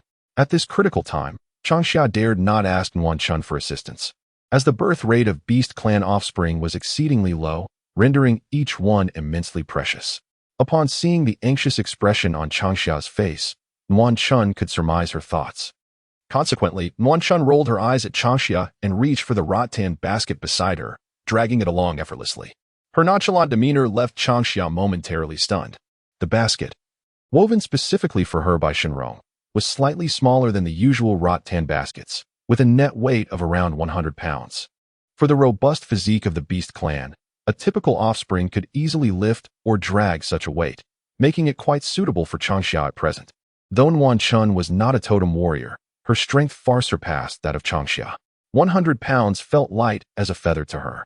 Thus, the scene before them unfolded. Take it slow, Nuan Chun, Changxia urged nervously. Nuan Chun effortlessly dragged the basket filled with earth, moving at a pace slightly quicker than Changxia's. This weight is quite manageable, she remarked. Rest assured, I care more about the little ones within me than you do. It's nothing to worry about. In the distance, Shenrong silently observed the kiln work, remaining mute. However, his actions hastened slightly. He feared that if he moved too slowly, he would be ridiculed by Nuan Chun. Recently, the occurrences that had stirred him had become increasingly numerous. Shenrong felt as though his shoulders had grown heavier and his heart weary. Chapter 27. Yam flour powder cake. During the prolonged summer, it was approaching noon. Suddenly, the voice of Nan Feng echoed from the direction of the beast den. Nan Feng had arrived. Nuan Chun set down her rattan basket and remarked, she must have brought the yams. Earlier that day, she had ventured into the thicket, accompanied by several tribe members. They should be able to excavate all the yams from that barren land within the next couple of days. All right, Nuan Chun replied. I'm not exhausted, but basking in the warm sunlight is so pleasant that it makes me drowsy. Very well, Shenrong responded, turning around. Before the beast den, Nan Feng unloaded 4 baskets of yams. Among them, 3 baskets were brought by Nan Feng at the request of the tribe. The expanse of the thicket was vast, and it would likely take the tribe 3 to 4 days to completely unearth the yams. Such an abundance. Changxia exclaimed in astonishment. Nan Feng explained, I dug 1 basket myself. The other 3 were given by the tribe. They said it was for you and the shaman, so you could prepare something for the shaman to taste. It does seem a bit excessive, Changxia remarked, frowning. Yams spoil easily and are difficult to store. She gazed at the 4 large baskets of yams with a headache, contemplating how to manage this bounty, for wasting food is a shameful act. Each yam was as thick as an adult's arm and approximately 1 meter long. It was evident that these yams had been meticulously selected, otherwise, such uniformity would have been impossible. What shall we do now? Upon hearing this, the warm spring breeze grew anxious. It is a well-known principle among the beast folk to treasure food. The edibility of yam undoubtedly enriches the tribe's culinary repertoire. However, to waste it would be a disgrace. Soon, a variety of customary yam dishes flitted through Changxia's mind. With the arrival of the southern wind, they decided to relocate the yams behind the beast den. After speaking, Changxia beckoned the southern wind to assist in moving the yams for storage. There stood a small grass shed in the back, constructed earlier by the tribe to help tidy the den, typically used for storing firewood and miscellaneous items. It served perfectly to shield the yams from the harsh sun. Once they had moved the yams, the three of them fetched water to wash their faces and hands. "Warm Spring, did you not go foraging today?" inquired the southern wind. "I did not," replied Warm Spring. "We have wild vegetables, yams, and bird eggs at home, and Shan Kuan went hunting. So we are not lacking in food for the time being. I wish to observe Changxia build the cave. I want to learn first." Upon hearing this, the southern wind felt a pang of frustration. "Have you made your decision? You intend to compete with me for the cave?" "Yes," Warm Spring replied, caressing her belly. "The cub is due in the rainy season, and I fear for our safety. If we reside in the cave, it should be safer." At this, the southern wind fell silent. When it concerned the safety of the cub, how could she dare to contest with Warm Spring? It seemed that she needed to closely follow Changxia to swiftly learn the method of cave construction. With this thought, the southern wind breathed a sigh of relief. They continued their conversation while preparing a fire for lunch. The tribe had previously eaten 2 meals a day, but ever since Changxia suggested 3 meals, they gradually adopted this practice, now enjoying 3 meals daily without fail. "Changxia, shall we have fruit powder cakes for lunch?" In the lingering summer, Changxia busily prepared lunch as the southern wind, shedding its earlier lethargy, approached her to inquire about the midday meal. Once, the thought of food arose only in moments of hunger. Now, the anticipation of mealtime lingered even before the clock struck noon. Indeed, the allure of delectable cuisine dictated the rhythm of their days. "Would you care for fruit powder pancakes?" Changxia paused and inquired, noting that their supply of fruit powder was rather scant. A single meal at noon could still be managed with what remained. Yet, upon seeing the yam, she felt a yearning to experiment with yam fruit powder pancakes. Alas, the tribe was devoid of sugar. However, savory flavors could also be delightful. "Are you not particular?" South Wind retorted. By the time South Wind became aware of the fruit powder pancakes, they would have already vanished. Changxia smiled and replied, "Indeed, I wish to try making yam fruit powder pancakes.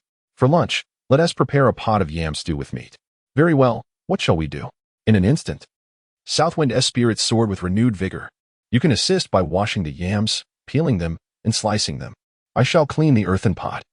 Steam the yams within it, and then add the fruit powder mixture along with bird eggs." The half slab of meat that South Wind brought was already consumed, but fortunately, the tribe had delivered a generous supply the previous day. Aside from the fried meat, Changxia had saved a small portion, perfect for stewing with yams. In truth, yam stew with chicken was also quite delectable and beneficial for the spleen and stomach. Yet, they were preoccupied with the construction of the kiln and could not spare the time to venture into the White Lake's reeds to hunt wild chickens. The beast tribe seldom pursued wild fowl such as chickens or ducks, for their meat was scarce and challenging to prepare. Although the birds in the twilight forest were significantly larger than those Changxia was accustomed to, they remained too diminutive in the eyes of her kin. Occasionally, mischievous cubs would practice their hunting skills on these birds, but beyond that, active hunting was rare. The trio worked in harmony, and soon the fragrant aroma of steamed yam wafted from the stone pot. Fresh and sweet, the scent alone suggested the yam's delectable taste. Truly delightful. The sweetness was particularly appealing. Though the beast folk did not possess the same insatiable craving for sweetness as the bear clan, they still had a fondness for sugary delights. Unfortunately, acquiring honey proved to be quite a challenge. Hence, indulging in sweet treats was a rarity, leading the beast folk to occasionally gather floral nectar from plants. "Not yet. It isn't done," Longxia remarked with exasperation, pushing the others aside. "Nefeng, please scoop out the froth from the stone pot. Let it boil a few more times. Then add the yam chunks to stew." She was orchestrating the preparation of yam fruit powder cakes, delegating the yam and meat stew to Nanfeng. Nguanchuan was busy marinating the meat, while Longxia, concerned about their provisions, contemplated adding roasted meat to their meal. Besides tending to Chenrong, she was also considering the potential arrival of the Yadong mountain clan. Overall, life among the beast folk was relatively serene. Once the yam was steamed to perfection, it was removed to cool, then mashed into a paste, combined with fruit powder, a pinch of salt, and shrimp powder for flavor, and kneaded into yam dough. After a moment's thought, Changxia gathered a few sour fruits, some wild vegetables, and small pieces of meat. The sour fruits were pitted and chopped, the vegetables minced, and the meat diced.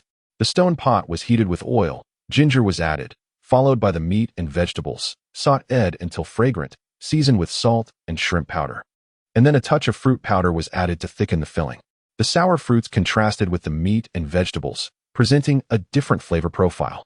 Changxia was primarily eager to discern which combination would yield the most pleasing taste. More importantly, she sought to diversify the culinary applications of ginkgo nuts.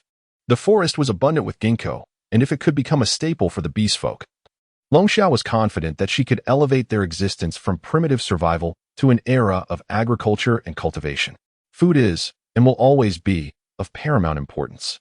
Once the fillings of sour fruit and meat with wild vegetables are prepared, Changxia brings over the yam flour dough, pinching off pieces the size of a baby's fist. She adds either the sour fruit filling or the meat and vegetable filling, gently pressing them into flat cakes. Then, she coats them with a sprinkle of fruit powder and places them in warm oil to fry until thoroughly cooked. The sizzling sound, accompanied by the rich aroma of yam cakes, soon wafts through the air. The fragrance is irresistible, tantalizing the senses and making one's mouth water. Changxia, may I have a taste? Suddenly, 3 distinct voices call out in unison. Changxia looks up, her expression bemused. Is it truly such a big deal for just one yam fruit powder cake? Chapter 28. A craving for a meal. Changxia, what are you all doing? The lively and cheerful voice of Yadong approaches from afar. He and Shankuan are seen carrying meat, having returned from a successful hunt with the tribe's hunting party. They thought to come over to Changxia's for a meal, bringing the meat along. Shankuan, hurry.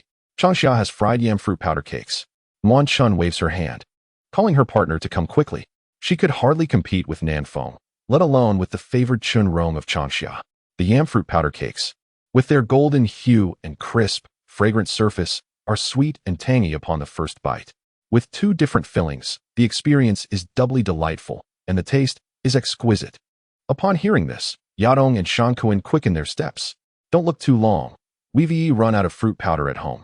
If you want to eat, you'll have to wait for the ginkgo nuts outside to dry and be ground into powder. After a spirited scramble, everyone is left wanting more. Thus they eagerly shout for Changxia to continue making more. In the sweltering summer, Changxia conveyed disheartening news to the assembly. The fruit powder gifted to her by the tribe had been entirely consumed over the past few days. There were no remnants of yam fruit powder cakes, nor even the slightest morsel of fruit powder left to partake. With a growing hunger for her offspring, she yearned for the convenience of fruit powder gruel. While Changxia preferred to prepare it with hot water, her tribe's people typically mixed it with cold water before serving it to the young beasts of the tribe. Shaking her head, she halted the rising Shankuan, gesturing towards the simmering yam and meat stew alongside the roasted meat, proclaiming, "Let us not complicate matters. Let us first partake in our midday meal." Her family's ginkgo nuts, having been sun-dried for 2 days, gradually transformed from a vibrant green to a pale hue, resembling a delicate coating of white frost. With a bit more sun exposure, they would soon be ready to be ground into fruit powder. Instantaneously, a collective sigh of regret echoed from those around her, yet no one insisted on consuming the nuts. Acknowledging that lunch was prepared and awaiting them, they settled down, taking up their bowls and chopsticks. "How did the kiln excavation progress this morning, Shinrong?" "Quite smoothly," he replied. "I have already begun digging the second kiln hole. This afternoon, I expect to successfully excavate the 3 kiln holes to the west." Changxia calculated that with the assistance of several from the southern winds, it would not take more than 2 or 3 days to complete the kilns. Subsequently, they would organize the kiln openings. It was feasible to complete the kilns before the rainy season. In the best-case scenario, it would take 10 days, at most, perhaps half a month or 20 days. Once the new cave dwellings were ready, she would no longer worry about the perils of wind and rain. "With your help, the kilns could be completed in just half a month," Changxia exclaimed, raising her thumb in appreciation. She mused, "According to my initial calculations, along with Shinrong's careful construction, we anticipated moving into the cave dwellings before the cold season. However, with your assistance, I believe we can settle in before the rainy season, while also ensuring our furnishings are in place." According to the Earth's calendar, in the Twilight Forest it is currently April, approaching May. The rainy season, marking the onset of summer, is a little over a month away. During the summer in Twilight Forest, rainfall is abundant. In fact, nearly half of March is often drenched in rain. Longxia, may I move over to be your neighbor? Warm Spring inquired. Upon hearing this, Shan Kuan's eyes suddenly sparkled with excitement. The proximity of the tribe made constructing kilns rather inconvenient. Thus, relocating to Longxia indeed seemed an excellent proposition. Longxia smiled and nodded in agreement. Certainly. The area around Baihu is vast, with the loess soil being quite suitable for kiln construction. Moreover, the proximity to Baihu makes water sourcing quite convenient, even more so than in the tribe. The Hulawa tribe has developed over thousands of years, and the internal space within the tribe has become rather limited. Building nests is feasible, but constructing kilns poses some challenges.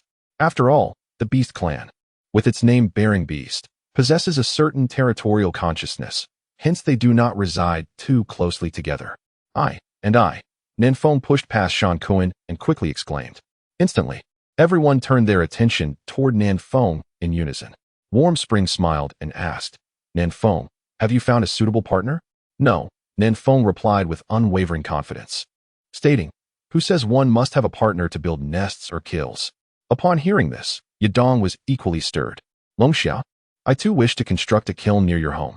Living beside Longxia and Chunrong would mean I could mooch meals at any time. Perhaps due to their shared love for food, Yadong's thought resonated immediately with Nanfeng and Warm Spring. The group exchanged knowing smiles, understanding each other without the need for words. No problem. You all were present yesterday when the foundation was laid. Just go ahead and choose a suitable spot nearby for your kilns. However, it would be prudent to seek the chieftain's counsel. After all, this area lies on the periphery of the tribe, far from the safety found within its confines. Initially, Changxia had to persuade Jin for quite some time before Jin reluctantly consented to allow Changxia to relocate from the tribe. Even so, Jin deliberately instructed the totem warriors to patrol the vicinity of Baihu more frequently, fearing that a moment's inattention might result in the loss of the cherished Changxia cub, whom they had nurtured with great care. Changxia had indeed been a source of concern for both Jin and the tribe, and it was likely that this would continue in the future. Not to worry, we shall consult the chieftain once we have made our decision, Nuan Chun exclaimed with excitement. She was confident that the chieftain would acquiesce to their request. Jin had long hoped for a union with Nanfeng. If the chieftain were to refuse, they could always argue that they were waiting for Nanfeng to complete the kiln, thus facilitating the search for a suitable mate. Ultimately, whether Nanfeng entered into a union or not, who truly cared? Such matters of union were entirely dependent on personal affinity. Changxia shrugged, choosing not to elaborate further. She believed that with Nuan Chun and Nanfeng's tenacity, Jin's agreement was merely a matter of time. Moreover, improving the living conditions of the tribe was undoubtedly a beneficial endeavor. With renewed vigor for constructing the kiln, in the afternoon, Nanfeng and her companions not only completed the excavation of the 3-hole kiln on the right, but also managed to dig 2 holes in the 5-hole kiln at the front. This pace left Changxia in awe. With just 3 holes remaining, the kiln would be completed by tomorrow morning. Upon calculation, it would take merely 2 more days to finish the cave dwellings. Is it not time to contemplate the crafting of doors and windows? Shenrong inquired with a smile, brushing off the sand from his hands. The cave dwellings far surpassed the comfort of beast dens. The noble class of Shilu resided in a royal court constructed from numerous animal skins stitched together to form yurts. The interior was adorned with lavish decorations, which, in Shenrong's view, lacked any semblance of practicality. In contrast, the rustic and substantial cave dwellings evoke a stronger sense of security and comfort. Indeed, Longxia proudly nodded, gesturing towards the cliffside of the cave, and expressed, I envision constructing eaves with timber and stone here, a place to gaze at the snow, listen to the rain, and bask in the sun. Do you not find it beautiful? Shenrong tilted his head, contemplating the eaves Longxia had described. Hesitating, he wondered if it resembled a canopy. You sketch it, and I shall build it, he proposed. Yet, this would diminish the light within the cave. The western chamber utilized oil lamps for illumination, while the eastern chamber lacked such devices. However, the creation of oil lamps was straightforward, a skill Shenrong possessed. Darkness could be alleviated by igniting oil lamps within the cave. With this thought, he found Longxia's idea of eaves quite appealing. Nefeng mentioned that the avian tribe possesses a type of luminous stone. When the shaman arrives, I shall inquire. Longxia added, I am familiar with making oil lamps. Shenrong nodded, supplementing her statement. Longxia gently shook her head, replying, "Oil lamps are suitable for the night, but lighting them during the day feels rather awkward. Fortunately, our cave's ceiling has a skylight, ensuring it won't be overly dim." Chapter 29. The all-natural cellar. For several consecutive days, with the assistance of Na Feng and others, the cave dwelling's rough structure had taken shape. "Longxia, come here." Chenrong suddenly called out her name, beckoning her over. He was chiseling away at the edge of the foremost cave, ensuring that each opening was generously spacious as per Longxia's specifications. With a design comprising a door and 3 windows, the interior of the cave was notably bright. "Chenrong, is there something you need?" Longxia inquired as she peeked in. She was experimenting with a mixture of yellow earth, weeds, and resin, striving to discover the most suitable proportions for the earthen walls. "There is an issue with this wall," Chenrong stated earnestly. He gestured towards the wall behind him, his expression one of deep dismay. After several days of labor, they had reached the mud wall, and according to Changxia, with a few more layers of mud and the installation of doors and windows, they would finally be able to move in. Of course, for a touch of refinement, they could craft some furniture, such as tables, chairs, cabinets, and beds. However, there was an issue with the wall. What could be said? Changxia washed her hands in a wooden barrel and approached Chenrong. A few curious individuals from the nearby Nanfeng followed suit. Chenrong knocked on the wall, producing a hollow sound. It was empty. He was certain that the space behind the wall was unoccupied. The sound suggested that the void was substantial. Upon hearing this, Changxia and the others exchanged glances. After some contemplation, Changxia suggested prying it open. She had initially intended to excavate further, creating a large cellar or storage room, but was met with Chenrong's refusal. He proposed that they dig in the shaded area to the left instead. With that, they all stepped back. Chenrong waved his hand and effortlessly sliced through the wall as if it were mere tofu. Before them lay a gaping, pitch-black opening. A rush of cool air greeted them. The atmosphere was fresh, devoid of any musty odor, indicating that the cavern was indeed deep and possibly connected to another realm. It was truly empty. "What shall we do now, Changxia?" Instantly, the group exchanged puzzled glances. Changxia, having conducted a thorough survey of the area for the construction of the kiln, found the sudden appearance of the cave rather peculiar. "Let's make a torch and venture inside," she proposed. In an instant, Yadong fashioned several torches. Each of them held one as Yadong and Shankuan led the way into this unexpectedly emerged cave. It felt as though they were descending. There was a breeze, and it was quite cold. The chill was invigorating. The last words spoken by Changxia were, "Cold, it reminds me of a refrigerator." Instantly, a radiant smile illuminated Changxia's face, as this cave presented itself as an ideal natural cellar. However, it was imperative to ascertain its safety. "Changxia, what is so wonderful?" Nanfeng inquired, tapping Changxia on the shoulder. In recent days, Changxia's physical training had shown remarkable improvement, leaving many in awe and filled with deep reflections. Had it not been for her illness, she would undoubtedly have awakened the power of her bloodline and emerged as a formidable totem warrior. "The cellar," Changxia remarked. "I had been contemplating the excavation of another cellar to store items such as fruits, wild vegetables, and meat. It should be deeper and broader, and most importantly, it must not face the sun." Upon hearing this, the group surveyed the cave. It appeared that this unexpectedly revealed cavern was indeed suitable. It might have once served as a lair for some wild beast, now long abandoned. Perhaps the creature had perished or departed. Chenrong scanned the cavern, analyzing its features. This cave was quite spacious, roughly 400 to 500 square meters, nearly matching the size of the cave above. Suddenly, a voice rang out from Yadong. "Changxia, there is an exit over here. It seems to lead to a place upstream of Baihu, posing no danger." Upon hearing this, Changxia approached to investigate. Confirming that the exit was indeed safe, she noted the presence of polished claw marks within the cave. It appeared, as Chenrong had suggested, that this had once been the lair of some wild beast, now long deserted. "I propose we construct a door at the exit to seal it off. With some expansion and renovation, we can transform this cave into a cellar, making it convenient for storage," Changxia suggested, turning to Chenrong. Chenrong nodded in agreement, saying, "That sounds feasible. There is no need to excavate a cellar. This cave is utterly perfect. It merely requires some renovation and organization, making it an ideal place for storage." The open space in front of the cave is cluttered with various timber, stones, and resin. The kiln has been properly prepared, and the mud has been applied once to the kiln's exterior. Once the warm summer sun has dried the mud, it will receive 2 additional coats, after which doors and windows can be installed. The cave is truly beautiful and bright. Warm Spring exclaimed, her gaze fixed upon the kiln with unmasked envy and jealousy. However, the thought of soon constructing a kiln of their own transformed all her emotions into anticipation. Similarly, South Wind Yadong wore a matching expression beside her.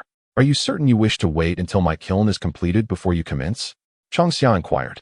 The kiln has already been excavated, allowing her and Chenrong to tidy up leisurely. She understood that South Wind and Warm Spring were eager to begin, for in comparison to a beast den, the cave offered far greater comfort. Unlike the cold and damp caverns, this cave faces the sun, exuding an air of spaciousness. Living within it would be warm and cozy. Were it not for the unfinished state, Changxia would have wished to move in immediately. I am not in a rush. South Wind replied with a reluctant shake of her head. Warm Spring concurred, saying, Indeed, we can wait until you have installed the doors and windows before we begin. After all, our plans for the kiln are not as grand as yours. Typically, 3 openings would suffice for habitation. Even for storage purposes, a simple cellar would be adequate. They understood that Changxia's numerous kiln openings were likely intended for Wu and Baiqing. Otherwise, such a multitude of rooms would be unnecessary for daily living. Thus, both South Wind and Warm Spring were not in a hurry to start building their kiln. Very well. Once I have completed mine, I will also be able to assist you. Longxia nodded, having been preoccupied with kiln construction over the past few days, leaving her little time to study the fruit powder. Once she had perfected the ratio of dry clay, she entrusted the doors and windows to Chenrong. Seizing a moment to delve into the study of fruit powder, Longxia aimed to concoct rice flour to enhance their culinary offerings. The wood sent by Nan Feng and the clan predominantly consisted of ironwood, which Longxia deemed most suitable for the doors and windows. The dense texture of ironwood would effectively deter insects, snakes, and other pests, while also providing resilience against wild animal attacks. For the walls, Longxia opted for a substantial thickness, beyond simply constructing a firewall. She took into account the threat of beastly incursions, for the twilight forest was fraught with danger, even with totemic warriors perpetually patrolling the tribe. It was prudent to prepare for any eventuality.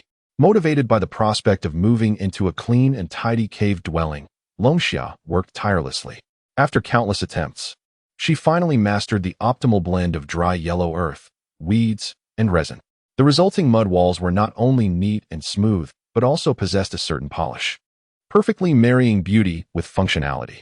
Longxia shared the proportions with Nguyen Chun, enlisting her assistance in the mixing process. She then approached Chenrong to commence the crafting of the doors and windows. With his deft hands and thoughtful mind, Chenrong proved to be an exceptional partner in their endeavors. Indeed, the collaboration of male and female labor rendered the task less arduous. On this particular day, as the rainy season approached, the weather was increasingly bright and clear. Longxia yawned and stepped out of the beast den. She called out to Chenrong, who was making his way toward White Lake, saying, Chenrong, continue to ponder the doors and windows. I shall go to White Lake to gather fish baskets and take a stroll through the reeds to see if I can catch any chickens, ducks, or wild rabbits.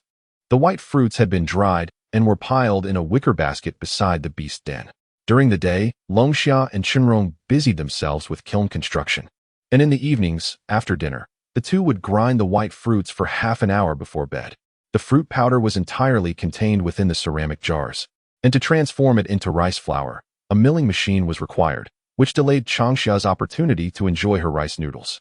After much contemplation, she ultimately resolved to construct a kiln first. Simultaneously, she shared her predicament with Chenrong and Nan Feng. It seemed that indulging in noodles would have to wait until the kiln was complete. Can you manage this alone? Chenrong inquired hesitantly. Changxia still needed to ponder how to press the dough into rice flour. She aimed to manufacture the milling machine, a task of considerable significance that would demand time. Nevertheless, she had begun to formulate some ideas. Once the cave was equipped with doors and windows, she believed she could create it, perhaps akin to a mold for pressing mooncakes. With her basket in hand, she ambled towards Bai Lake. By the lakeside, Chenrong had constructed a pool from stones, teeming with numerous fish, allowing for convenient fishing whenever desired. In the early morning, the dewdrops shimmered under the sunlight. Changxia, carrying her wicker basket, wandered among the reeds, collecting bird eggs she encountered. This expanse of reeds resembled a natural farm, significantly enriching her daily menu. Once Nan Feng settled in during the warm spring, Changxia contemplated enclosing the reed area to rear chickens and ducks, which would even save on feeding, given its proximity to Bai Lake. Oh, I've just found a few eggs. The crowing of a wild rooster echoed nearby, indicating a flock was present. With luck on her side, Changxia set down her basket, bent down, and gently parted the reeds ahead. 7 or 8 paces away, she spotted 3 wild chickens foraging amidst the reeds. These chickens, devoid of natural predators, were plump and robust. The largest hen appeared to weigh over 10 pounds. Goodness! Changxia marveled, and with swift and decisive action, she seized the moment, leaving the wild chickens no chance to escape. With a deftness that belied the early hour, 3 wild chickens fell before her, none escaping their fate. Holding them in her hands, she weighed their heft. They were substantial. A sumptuous feast awaited as she planned to stew them alongside yam. Nearby, she also discovered a nest of bird eggs. Binding the wild chickens with reeds, she hung them upside down. From a distance, she spotted Nanfeng crouched before a beast's den, fiddling with something. Yadong Shankuan stood not far from Chenrong, perhaps too early for the warmth of spring, which had yet to awaken. Lately, she felt a persistent drowsiness, though her thoughts remained fixed on the cave dwelling, compelling her to visit daily. We aim to install the doors and windows of the cave as soon as possible, then build the Kong walls and bed, as well as the cabinets and beds you mentioned, Nanfeng exclaimed with enthusiasm. As the cave gradually took shape, the collective anticipation of the group intensified rather than waned. After a day of diligent work, Chenrong successfully crafted the doors and windows, though some installation challenges remained. The windows were fashioned in a lattice design, though lacking glass. They were merely fanciful notions. The lattice windows, adorned with grass curtains, would allow light while providing some concealment. In the cold season, animal hide curtains would offer additional warmth. With Chenrong leading the way, Yadong Shankuan eagerly learned, and within 2 days, all doors and windows could be fitted. For the cave dwelling, certain furnishings could be sculpted from clay, scraped and molded, yielding both utility and beauty. Yet, Longxia envisioned the cave adorned with more vibrant colors, opting for wooden furniture as embellishments. Longxia, the designs for the doors and windows are complete. Today, we must expedite their creation to ensure installation by tomorrow. Chenrong said gently. While you labor, I shall prepare a grand feast to reward your efforts, Longxia declared, raising the wild chickens in her hands before setting down the woven basket. Taking the woven basket, I made my way towards the beast den, calling upon Nanfeng for assistance before proceeding. Yadong Shankuan, upon hearing of a grand feast, was immediately intrigued. Since the news of the witch's message regarding the bird tribe was conveyed to Changxia a couple of days ago, Jin had not returned, though he had sent Nanfeng and his companions in his stead. Recently, the trio had refrained from venturing out for hunting. As totem warriors, they were unlike the pregnant Yuan Chan, who typically spent her days foraging or hunting. However, they had been noticeably detached from the tribe's hunting party, leading Changxia to speculate that it might be related to the cave dwellings. Jin's exaggerated expression upon seeing the completed cave dwelling had been quite telling. Since then, Nanfeng and the others had not participated in any hunts. What grand feast are you planning, Changxia? Nanfeng inquired curiously. His gaze shifted to the wild chickens in Changxia's hands, and with a hint of disdain, he remarked, "What purpose do you have in capturing 3 sharp-beaked creatures? Their meat is scant and unpalatable. Are you attempting to hone your hunting skills with them?" Recently, Changxia had been diligently training, and they had all taken notice, occasionally offering him guidance. Unfortunately, Changxia was reluctant to embrace his beast form for training. In his youth, Nanfeng had relished the moments spent cradling Changxia's beastly form. It was soft and plump, a comforting presence in his embrace. However, as Changxia matured, he became disinclined to assume his beastly shape, let alone allow Nanfeng to hold him. Yam stew with chicken and beggar's chicken, Changxia replied. 3 chickens may not suffice. We shall need to augment the feast with roasted meat and fruit powder pancakes. The yam fruit powder pancakes require too much time to prepare, and I do not wish to engage in such oily endeavors this morning. Of course, the beast tribe had no notion of greasiness, considering they consumed roasted meat 3 times a day. This notion was somewhat overwhelming for Changxia. Roasted meat? Nanfeng rubbed his hands together, hesitating. In the warmth of summer, Changxia handed over the wild chicken and instructed, "You shall first slaughter the fowl and prepare it. I will take care of marinating the meat. Fetch a bowl and the beast knife." It was evident that she had no intention of wasting the chicken's blood. Before marinating the meat, Changxia squatted beside Nanfeng, teaching her the art of killing a chicken and how to handle its entrails. Once she had imparted her knowledge, she proceeded to marinate the meat, preparing the leaves and wet clay required for the beggar's chicken. The 2 chickens would be used to stew with yam. while the smallest one would be reserved for the beggar's chicken, as it appeared quite youthful. An older bird might prove too tough to chew. After several days of practice under Changxia's guidance, Nanfeng moved with agility, flawlessly executing every task Changxia had mentioned. Once the chickens were dispatched, the hot water in the earthen pot on the stove began to boil. The process of scalding and plucking the chicken commenced. Changxia took the chosen bird and began to coat its body with wet clay, simultaneously stuffing its cavity with ingredients to neutralize the odor and enhance the flavor. Subsequently, she buried the prepared clay bundle within the stove's embers. Nanfeng occasionally stretched her neck to peek. Her curiosity piqued. "Do not be distracted. You will be called when it is ready to eat," Changxia chided, casting a glance at Nanfeng, who had transformed from her usual composed self into an eager foodie. Nanfeng giggled foolishly. Chapter 31. Beggar's Chicken. Oh, it smells delightful. What is for breakfast? In a moment, Wanchuan strolled over from the tribe. Influenced by Changxia, the overall atmosphere of the Hala tribe had grown peculiar, with even their speech clashing with the ambience of the twilight forest. Naturally, their appetites had intensified, wandering further down the path of culinary indulgence. Due to her impending labor, Wanchuan appeared increasingly languid, even showing signs of breathlessness as she walked, a testament to her waning strength. Symptoms akin to early pregnancy fatigue had begun to manifest, leaving her in a state of somnolence. This situation caused considerable concern for Changxia and the others, who eagerly anticipated Wu's prompt arrival. Dishes such as yam stewed with chicken, fruit powder cakes, and roasted meat were prepared. Additionally, a dish known as beggar's chicken was buried by Changxia within the stove. Nanfeng pointed at the ash at the bottom of the stove, her curiosity nearly spilling over from her eyes. Ever since Changxia had buried the wild chicken, she had been observing closely. Now, as breakfast approached, she had yet to see Changxia unearth the clay mound. Perhaps it was concealed in the ash, devoid of any discernible scent, which only heightened Nanfeng's intrigue. What exactly was this chicken? Wanchuan blinked, her hands cradling her belly as she leaned back in her chair, striving to make herself more comfortable. In a few days, once Changxia's cave dwelling was completed, she would be able to plan her own abode alongside Shankuan, and merely contemplating it filled her with vigor. However, as Wanchuan pondered, she couldn't help but yawn. Despite having just woken, fatigue washed over her once more. The sharp-toothed beasts, the tribe, the thickets, and the reeds by the White Lake were all teeming with these creatures.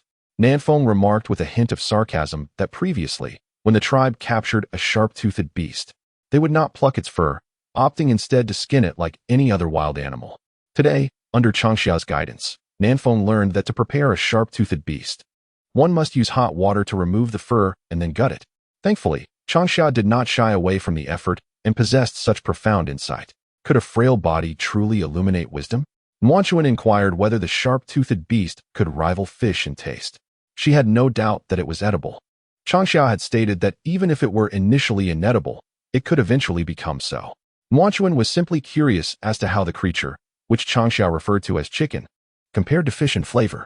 Indeed, the insatiable appetite of a foodie knows no bounds. She had previously worried whether her kin would accept the changes in their diet.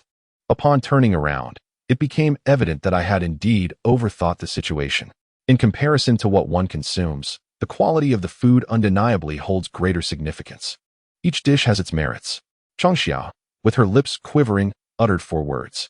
In her eyes, any meat is delectable. Indeed, carnivorous beings possess an inherent affinity for all things meaty. As such, we relish meat in all its forms. Nanfeng, please serve a bowl of yam and chicken stew to Wanchuan for a taste test, and kindly inform Chenrong and the others to wash their hands and faces in preparation for the meal. No sooner had Changxia finished speaking than Nanfeng eagerly complied, swiftly taking action. While ladling out the soup for Wanchuan, she did not forget to prepare some for herself. As she made her way toward Chenrong, she took generous sips of the yam and chicken stew. The aroma was rich and lingering. The yam and chicken stew boasted a more robust flavor than that of yam and meat. The latter is light and sweet, whereas the former is savory and smooth. With a gentle sip, the fragrance cascaded down her throat, and even though the soup was scalding, Nanfeng could not bring herself to spit it out. Nanfeng mumbled, calling to Chenrong and the others to come and eat. The 3 of them looked puzzled, unable to comprehend Nanfeng's mumblings. Nevertheless, they swiftly directed their attention to the bowl of soup she was holding. No words were necessary at this moment. It was almost certain that Changxia had prepared a sumptuous feast for them. exchanging glances. The three of them promptly reverted from their beast forms and hurried toward the cooking area. Changxia, what are we having? Life in the tribe is indeed improving. Thanks to Changxia's delightful recipes, the Hulawa tribe has been enjoying a prosperous existence lately. Alas, Wu has gone to the bird clan on business. Otherwise, they could have made daily trips to Mount Kana to deliver food to Wu. In addition, they intended to strike against the other beast tribes in the Twilight Forest. The avian clan also possessed shamans. This time, they set aside their pride and summoned the beast tribe as shaman, indicating that a significant event must have transpired. Warm Spring recounted the incident involving the sharp-beaked creature. Meanwhile, Long Summer squatted down to dig out the stuffed chicken. After washing his face and hands, Chun Rong approached and gently inquired, "Long Summer, do you need assistance? Please hand me that stone slab. I shall place the stuffed chicken upon it." Long Summer, without lifting her gaze, commanded, "The longer I interact with Chun Rong, the more attuned we become. Sometimes, we can comprehend each other's thoughts without uttering a word. This sensation is immensely gratifying." Chun Rong retrieved the stone slab, and Long Summer excavated the mud-covered stuffed chicken from the hearth. The thoroughly baked mud ball presented a grayish-white hue, adorned with fine cracks. Long Summer used kindling to lift the mud ball and placed it upon the stone slab, then gestured for Chun Rong to carry it to the long table while she turned to wash her hands. "Can this mud ball be eaten? It's made of dirt. Isn't it?" At the long table, Yadongshan Kuan gazed at the mud ball with a perplexed expression. Nearby, Nen Feng was exasperated. "Eating a mud ball? What are you two talking about?" Long Summer had wrapped a wild chicken in the mud ball and proceeded to crack it open. Nan Feng was not mistaken. They merely needed an object to break the mud ball. Long Summer shook off the droplets of water from her hands and approached. Upon hearing this, Yadong raised his hand to transform, gently tapping the mud ball. With a crisp crack, an indescribable aroma swiftly permeated the air. This fragrance was entirely different from what they had encountered before. It was richer and more enticing. Perhaps the flavor had been locked within the mud ball all along. The scent evoked salivation, leaving everyone utterly craving. At this moment, there was no need for Changxia to remind anyone. The others at the table swiftly peeled away the clay, discarding the mud along with the feathers. The chicken, tender and slightly yellow, glistened with a hint of fat. Gulp. Someone was the first to swallow, followed by a second and third. Enough. Changxia stepped forward, tearing off a chicken leg and handing it to Nuanchuan, while the other leg was given to Nanfeng. She then plucked a chicken wing for Chenrong, reserving the remaining wing for herself. As for the rest, she gestured towards Yadong and Kuan, allowing them to partake as they wished, having completely dismembered the chicken. It was delicate and smooth, even more tender than fish. I relished it. What a loss it was to have missed out on such exquisite beggar's chicken. Wild chickens were abundant, flitting about the tribe, the thickets, and the White Lake. These creatures showed no fear of humans, sometimes daring to venture into the homes of the tribespeople in search of food, displaying remarkable audacity. Once everyone had finished their share of chicken, they all exchanged knowing glances. Indeed, it was the glint of gluttony in their eyes. "Changxia, let us continue feasting on chicken at noon," they all echoed in unison. Changxia nodded, replying, "Certainly." She had not anticipated that the wild chicken in the Twilight Forest would taste so delightful, tender, with no hint of toughness, melting in the mouth. Of course, it might have been the novelty of the experience that amplified the sensation. After savoring the beggar's chicken, everyone's gaze quickly shifted to the pot of yam stew with chicken. This time, the roasted meat and fruit pancakes were neglected. They grabbed their bowls and ladled it out, fearful that if they hesitated, they would miss out on a mouthful. Chenrong even urged Changxia to eat more by offering her another wing. "Recently, I have been quite occupied. Changxia's appetite has been rather modest during this lengthy summer, and she has not been consuming much." Chenrong, unable to resist, consistently serves her more dishes, believing she is not eating enough. This scene, observed by Nanfeng and others, elicits a round of eye rolls. Meanwhile, Shan Kuan's calves suffer beneath the table. Next time, he promises to remember to serve Nuanchun first. Chapter 32. Terrifying, indeed, Changxia. "Please have some more soup." Chenrong smiled as he rose to ladle soup for her. Though Nanfeng and his companions teased him, he merely chuckled in silence. Every evening, Changxia diligently aids Chenrong in nurturing his health.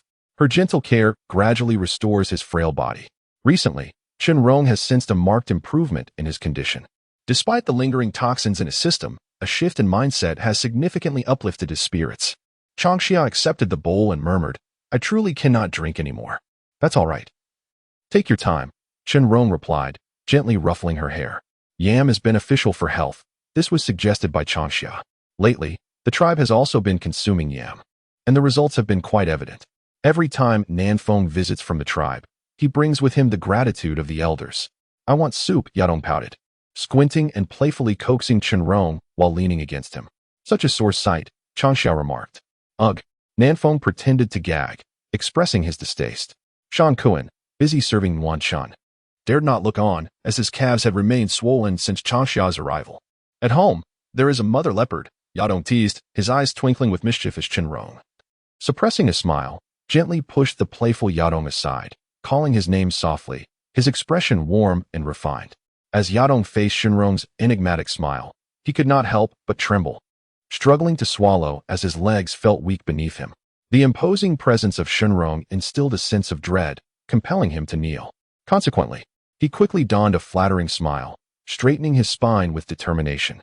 Observing this, Shan Kuan instinctively shifted sideways, sensing the proximity to Chenrong as somewhat precarious. In terms of physique, Chenrong appeared leaner than both Yadong and Shan Kuan. However, locking eyes with Chenrong rendered them both feeling somewhat diminished. There was an ineffable aura surrounding Chenrong that was both intimidating and captivating. Noticing Shan Kuan's subtle movements, Chenrong turned to regard him, offering a gentler smile, which left a favorable impression on the composed Shan Kuan. Thump, thump, thump. Shan Kuan's heart raced as he grasped Warm Spring's hand tightly. Goodness, this version of Chenrong was even more fearsome. Yadong, may you fare well. My brother, I am unable to save you. In that moment, Shan Kuan lacked the courage to meet Chenrong's gaze, his trepidation evident. Chenrong, momentarily taken aback, raised a hand to his forehead, puzzled by the fear his smile seemed to evoke. After their meal, they proceeded to measure the windows and doors, hurrying to complete the cave dwelling before the onset of the rainy season, ensuring that Shan Kuan's family had their cave constructed in time. Chenrong gathered his thoughts, his voice deep and steady as he spoke. Ever since Chenrong's arrival, Changxia had begun to embrace a newfound freedom. Chenrong did not disappoint, as every task that fell into his hands seemed to flow effortlessly. And what of me? Nanfeng inquired nervously. The sound of wind heralded the tribe's people beginning to fell trees, evidently preparing timber.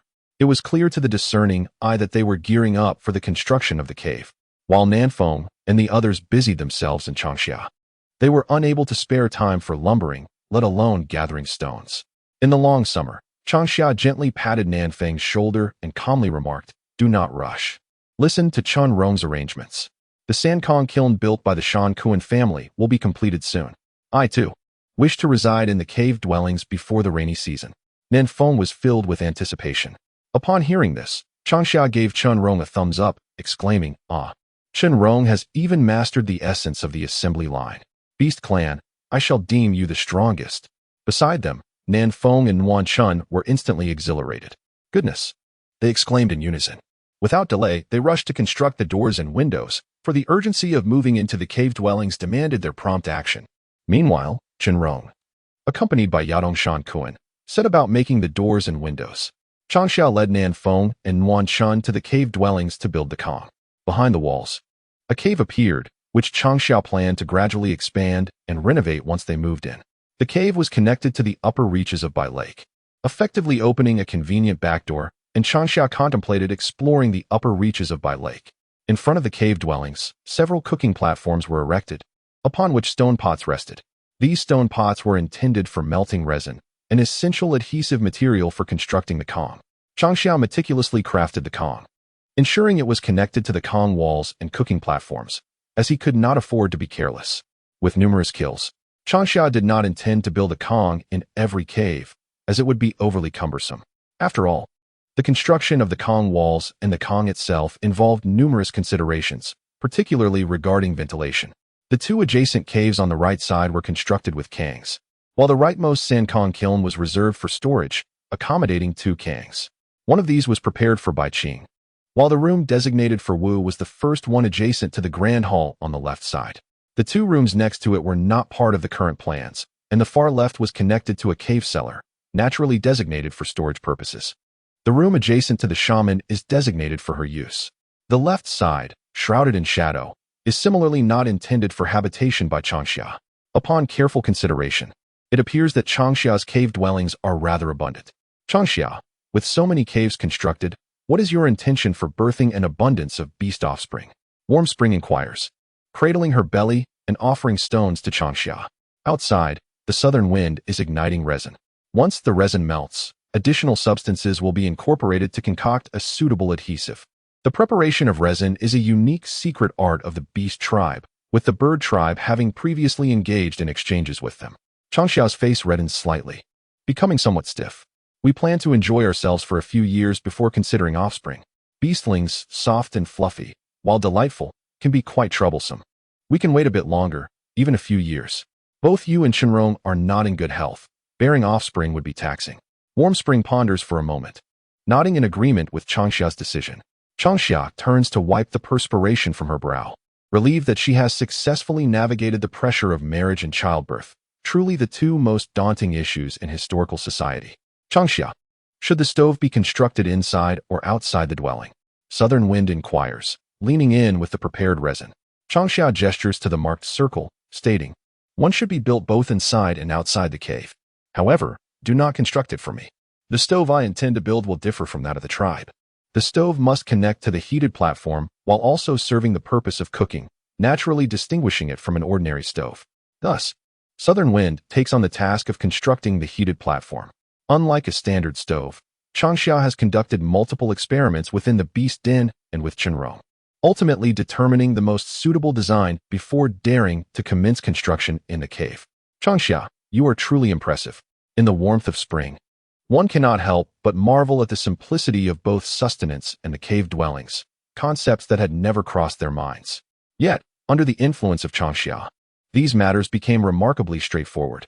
In their childhood, they harbored a sense of envy towards Changxia, who, unlike the countless offspring of their tribe and the beast clan, received the special favor of the shaman. Such favoritism naturally ignited jealousy among her peers. However, this jealousy dissipated each time they beheld Changxia, pallid and lying in the beast nest. Changxia would merely shrug and comment that if one languished in a beast nest for a decade or more, they too would entertain wild thoughts. With a light-hearted laugh, she would deftly shift the conversation. The intricacies of her life were too fragile to withstand scrutiny. Nevertheless, both the shaman and the Hala tribe inadvertently shielded her, which only served to bolster her confidence. Thus, it was indeed a stroke of fortune for her to find herself in the twilight forest, embraced as a member of the Hala tribe. Chapter 33. A midnight conversation. As night descended, Changxia aided Chenrong in nurturing his health. Chenrong brought forth a basin filled with the warm water in which Changxia had soaked her feet. Is it too hot? He inquired gently. Changxia tiptoed to test the temperature, nodding in approval. It's just right. Prepare another basin so we may soak together. A foot bath before sleep alleviates fatigue and promotes circulation. Very well. I shall join you, Chenrong replied with a smile. Seated quietly before the beast nest, each with their own wooden basin, they enjoyed the tranquility. The moonlight cast a silvery glow upon the lush greenery of the twilight forest, enveloping it in a delicate veil, creating a hazy, dreamlike allure. Tomorrow, they would construct windows, walls, and a stove. As for assisting Warm Spring and South Wind in building the cave and furnishing it, that could wait. Changxia dipped her feet in the water, her toes turning a rosy hue, and she squinted her eyes in sheer comfort. Chenrong nodded and replied, certainly. The construction of the three-hole kiln is swift, requiring at most 2 days. Within 3 to 5 days, it can be completed. With prior experience, the subsequent processes will naturally be expedited significantly. Moreover, if the windows and doors are prepared in advance, the tasks of kiln construction, mudwork, and window and door installation will proceed rapidly. The beast tribe possesses abundant physical stamina, making laborious tasks quite manageable for them. Warm Spring wishes to have everything ready before the rainy season, as she awaits the arrival of her offspring. Long Summer chuckled softly, anticipating that the tribe would be exceptionally busy once the members come to inspect the kiln caves. The construction of the kiln must take into account the moisture levels in the loess layers. The rainy season is certainly not an opportune time for such endeavors.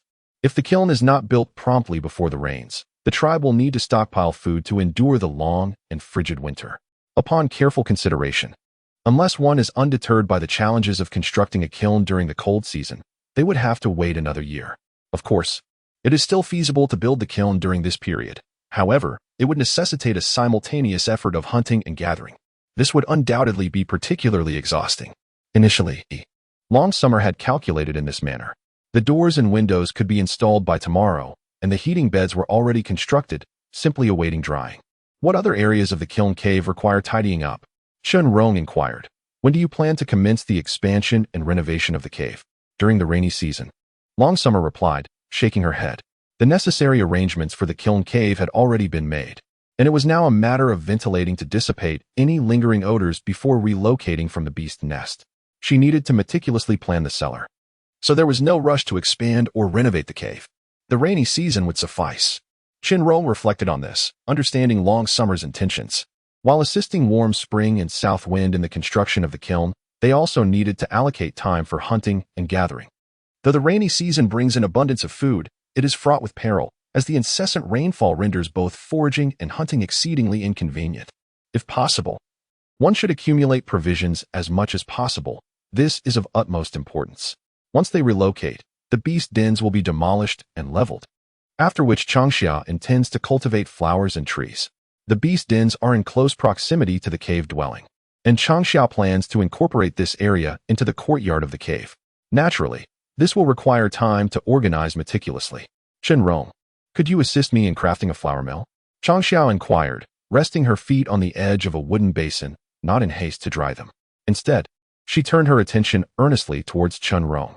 Over the past few days, while preoccupied with the trivial matters of the cave dwelling, Changxia had been contemplating the processing of fruit powder. If a flour mill cannot be produced, she considered attempting to create rice flour by hand. The ginkgo nuts, having been dried, were ground by her and Chen-Rong each evening, and they had nearly processed half. At home, the clay jars sent by the tribe were almost filled to the brim. This evening, the two opted to soak their feet rather than grind the ginkgo nuts, as they lacked jars to store the fruit powder. The ginkgo nuts, in comparison to the fruit powder, were more durable for preservation. After attending to the cave-dwelling matters, Changxia contemplated exchanging items with the tribe. She did not intend to barter with food any longer. One time was sufficient. She would have Nanfeng relay to Jin that her food supplies need not be compensated for by the tribe anymore. As a member of the tribe herself, it was only right to contribute some provisions, especially since the tribe had been immensely helpful in the construction of the cave. Changxia did not wish to be perceived as insatiable. Rather, she aspired to gradually transform the Hoa tribe, alleviating her kin from the struggles of hunger and cold, so they would no longer need to venture out daily for hunting and gathering. At the same time, she understood that such changes would not occur overnight. With time on her side, Changxia was confident she would succeed. A flour mill? Do you mean to convert fruit powder into rice flour? Chen-Rong inquired hesitantly. Indeed, she affirmed. In the sweltering summer, Changxia nodded enthusiastically, elucidating the principles of the flour mill to Chen-Rong. Although the flour mill was unattainable, a juicer would suffice. With that thought, she began to elaborate on the juicer. The mere mention of it conjured images of freshly pressed rice flour. Compared to the laborious process of making dry rice flour with a flour mill, the fresh rice flour was significantly simpler to produce. At that moment, Changxia decided to abandon the complex flour mill. Chen-Rong, let us forego the flour mill and focus on the juicer. With a juicer, we can enjoy fresh rice flour. The juicer's construction is straightforward, allowing the tribe to learn it swiftly. Chen-Rong remained silent, mentally noting Changxia's words. After soaking their feet, the two prepared to sleep. Before retiring, Chen-Rong suggested, Changxia, how about I assist Nuan Chun and Nanfeng in building the kiln while you stay home to experiment with fruit powder? The rainy season is approaching, and the tribe has recently been harvesting ginkgo nuts. From what Nanfeng indicated, the tribe has reserved a portion for you and me. He understood Changxia well. She would feel uncomfortable accepting a direct offering from the tribe. However, if they exchanged rice flour for it, it would be beneficial for everyone involved. The tribe members would not need to venture out for hunting and gathering during the rainy season, and he and Changxia could obtain sufficient ginkgo nuts through this exchange. This won't do. Changxia shook her head. I have already committed to building the kiln, and Shan Kuan and Nuan Chun are assisting me. Nanfeng has been involved from start to finish, even providing the timber and stones for the construction. When it comes to building the nest, I cannot find an excuse to decline. The kiln can be managed with just Shan Kuan and me. You all should remain in the beast's nest to study the fruit powder. Recently, Nuan Chun has been increasingly lethargic. And you can help Shan Kun keep an eye on her. I believe Shan Kun will greatly appreciate it, Chen Rong explained. As he spoke, his gaze fell upon the hands of Changxia resting on the fur bedding. Lately, however, she had been unusually busy. Her hands were marred with fine scars. And Chen Rong felt a pang of guilt. Yet, he found himself at a loss for words. Changxia was resolute, preferring to undertake tasks herself. Although she appeared delicate and soft, she possessed an unwavering tenacity. Chen Rong mentioned the matter of Nuanchen's well-being, and indeed, Changxia hesitated. He was not mistaken. Nuanchen's recent condition was concerning. Today, while building the hearth and passing stones, she nearly dozed off several times. Had it not been for her and Nan Feng's quick reflexes, she would have collapsed to the ground on more than one occasion, startling both of them. Chen Rong stated plainly, "Once the chieftain has seen our cave, I believe more tribespeople will wish to construct their own. At that time, we can enlist the assistance of others. Besides, Yadong Mountain and Kuan have their own companions.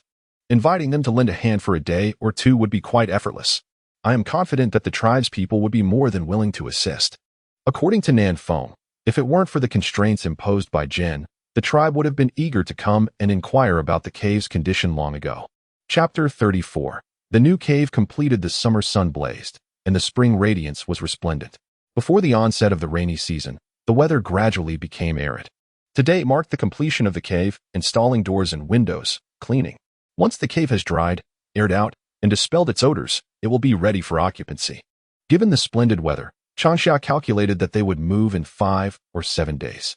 When will Nan Feng, the chieftain, visit? Nuanshan peered into the distance, toward Bai Lake. This question had already been posed multiple times. As the 3 individuals from the Chenrong secured the final wooden door, Changxia diligently wiped away the dust that clung to the windows and doors with a beast's skin. In the twilight forest, beside the Bai Lake of the Hulua tribe, stood a newly constructed courtyard cave dwelling. Beneath the resplendent sun, the purest hue of yellow earth harmonized with the cool, gray ironwood doors and windows, weaving a tapestry of enchanting colors. Echoing the distant Bai Lake, it resembled an ethereal realm suspended amidst the sea of clouds, akin to a pearl embedded within the yellow earth forest. Dreamlike and surreal, it exuded an otherworldly beauty.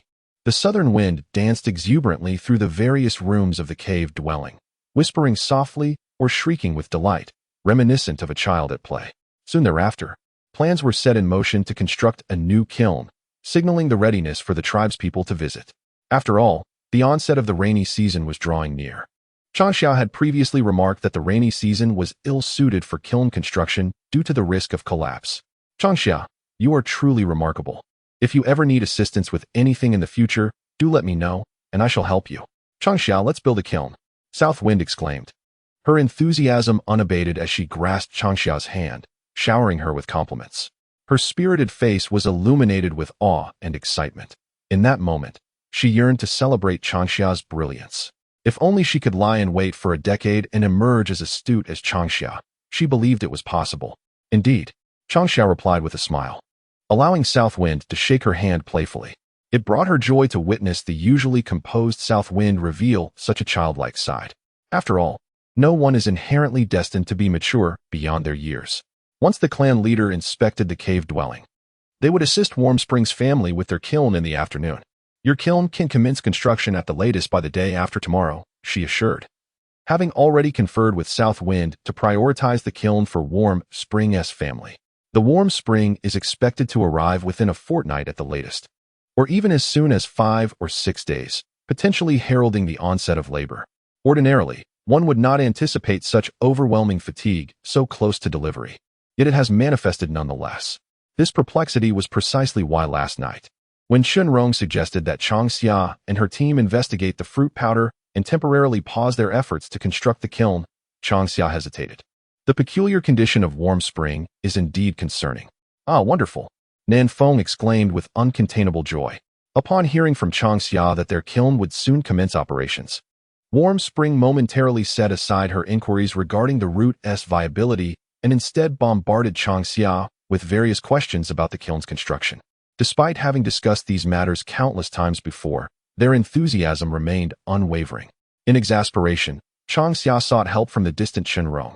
Her petite face, adorned with expressions of conflict and distress, appeared remarkably endearing. Observing this, Shenrong's deep, reserved gaze softened into a captivating smile. With the door affixed and the kiln constructed, after several days of diligent toil, it was now time to assess their achievements.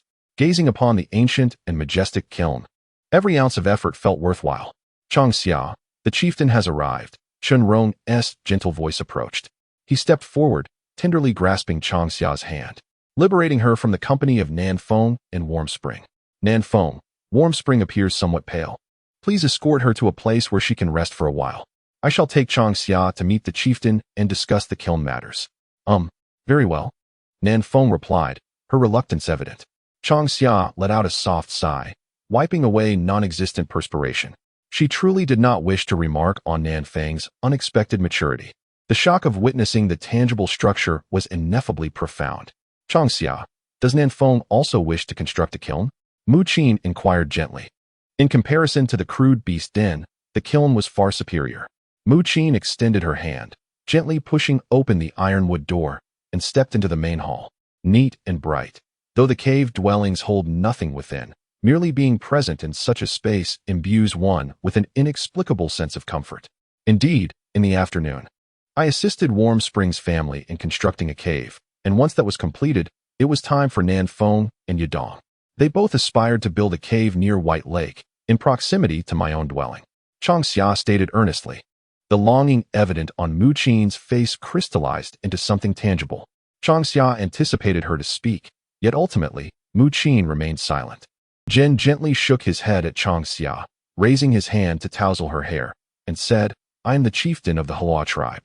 Even if we were to build a cave, it cannot be on this side of White Lake. His words resembled an explanation, yet also bore the weight of a promise. Indeed, Mu Qin's face suddenly brightened with a smile. This moment left Changxia momentarily stunned, before she comprehended the implication. It was evident that Jin's remark was not directed at her and Chunrong, but rather an explanation meant for Mu Qin. Understanding this, Changxia could not help but feel envious of the bond shared between Jin and Mu Qin. Jin understood Mu Qin, and in return, Mu Qin grasped Jin's stance. Such mutual support is the essence of companionship.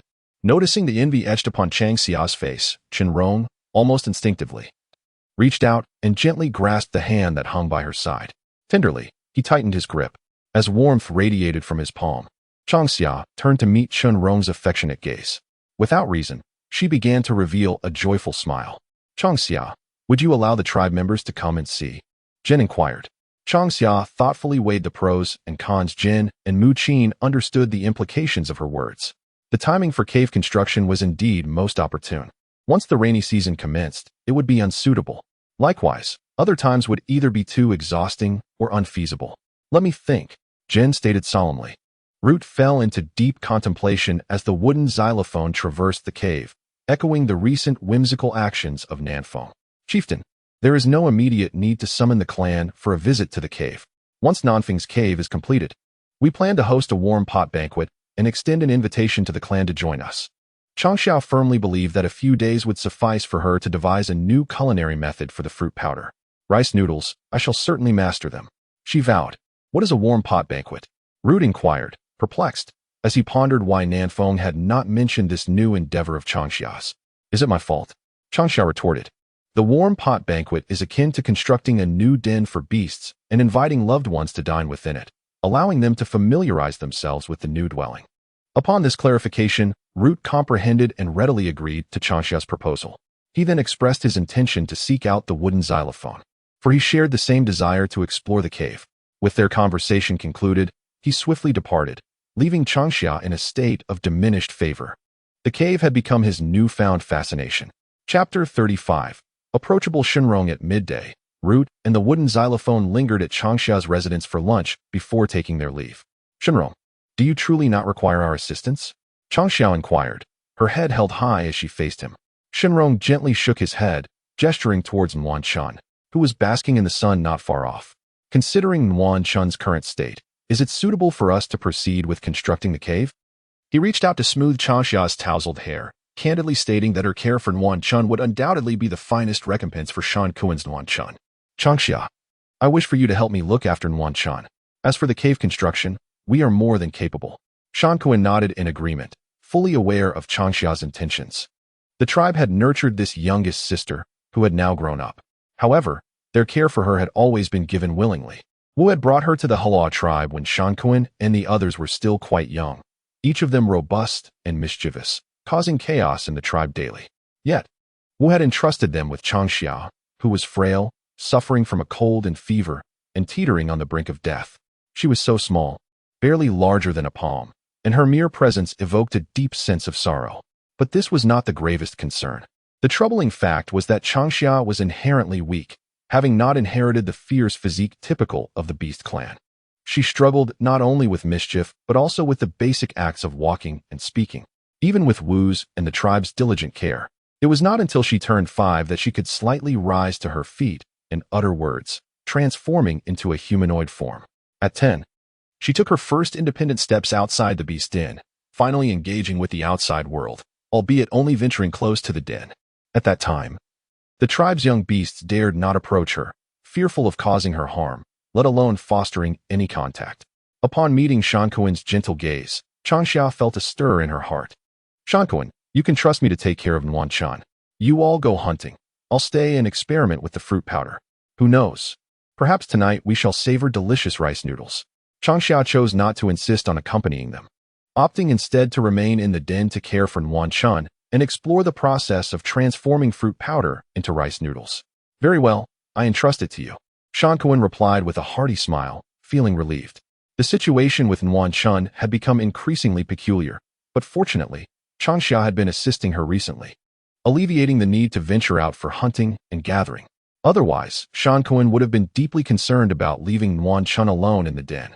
After a discussion, Yadong remarked, "Soon, Kongshan will arrive. Changxia, you need not worry about the kiln being unattended. If today's hunt concludes early, in addition to Kongshan, there may be others from the tribe who will come by." Recently, Bailu has remained as tranquil and harmonious as ever. However, this does not imply that the clan is indifferent to the cave dwellings. Should I truly refrain from going? Nanfeng hesitated, casting a glance at Changxia, her face reflecting uncertainty. Without any hesitation, Changxia replied, "Indeed, you need not attend. Stay here in the beast's den and assist me in studying the fruit powder," while also keeping an eye on Wanshan. During their conversation, Wanshan had fallen asleep on the wooden chair, utterly unannounced. "Changxia, you must strive harder. Kongshan has longed to taste the fruit powder cakes you prepare. If you manage to craft the rice flour, I believe it would bring him great joy," Yadong exclaimed excitedly. Nanfeng rolled her eyes in silence, retorting, "Whether Kongshan is pleased or not is beyond my concern. However, I know you will certainly be delighted." This fellow had an insatiable appetite. Nanfeng could never outpace him in a competition for food. Alone and solitary, unlike Changxia and Wanshan, who had partners, Nanfeng often found herself at a disadvantage against Yadong. At this moment, Nanfeng and Yadong clashed once more. All of this was secretly orchestrated by Chenrong while Changxia was preoccupied. He was reluctant to see Changxia overexert himself, with Changxia nurturing his body, even though he could not yet wield his bloodline powers in combat. The hidden injuries within him were gradually healing, leaving only the final detoxification to be completed. Changxia's expression shifted slightly, and a faint mist of tears welled in her eyes. "Chenrong, when did you go hunting?" Changxia inquired softly. The fruit powder was easily explained, as he had been grinding it while they chatted. However, she was entirely unaware of the matter regarding the wild chicken. "Recently, I have been occupied with the final touches on the cave dwellings, leaving me little inclination to ponder over culinary delights during this lengthy summer. I have merely subsisted on whatever the beast den has to offer.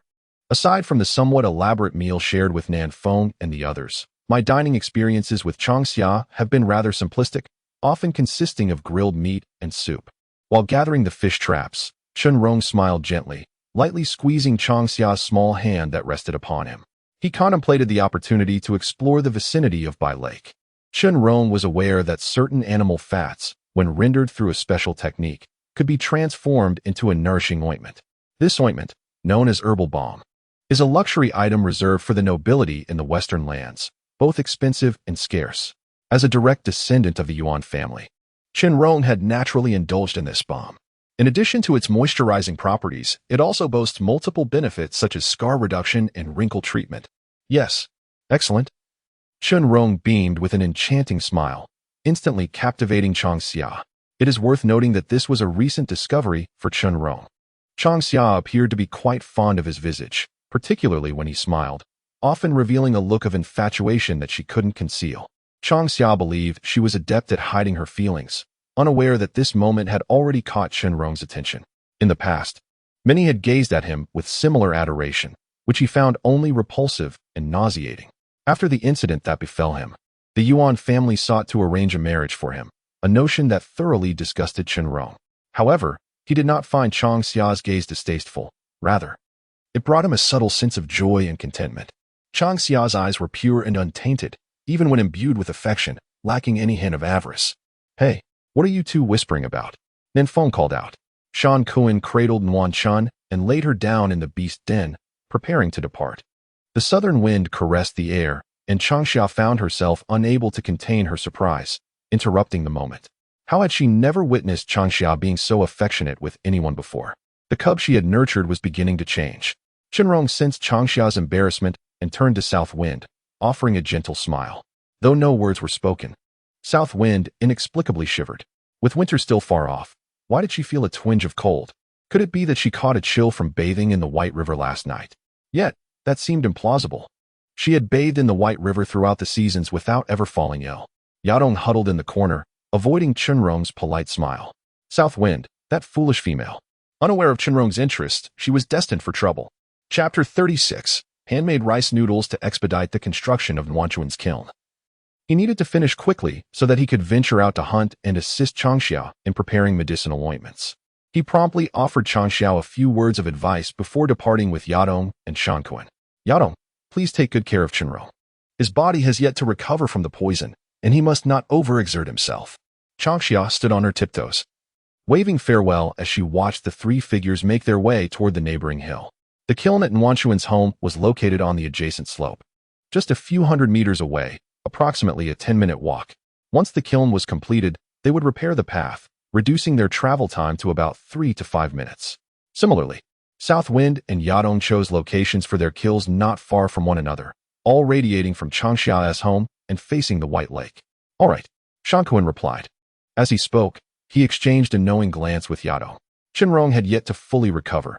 If he were to retaliate, it would be as swift and decisive as striking down a tribal beast cub. Once the poison was resolved, they would likely find it difficult to even defend themselves. When had the wolf tribe become so formidable? As Chenrong greeted with a warm and approachable smile, both Yadong and Shan Kuan felt a shiver run down their spines. Chenrong chuckled softly and remarked, "I do not consume humans, so what is there to fear? Do you know when Kongshan will arrive? We must expedite our efforts to complete your cave dwellings within 2 days. We need to stockpile provisions before the onset of the rainy season. Once the hunting concludes, Kongshan will come directly here." Yadong responded, "We have not participated in the hunting team these past few days. Indeed, we must hasten the construction of the caves, even if we cannot hunt.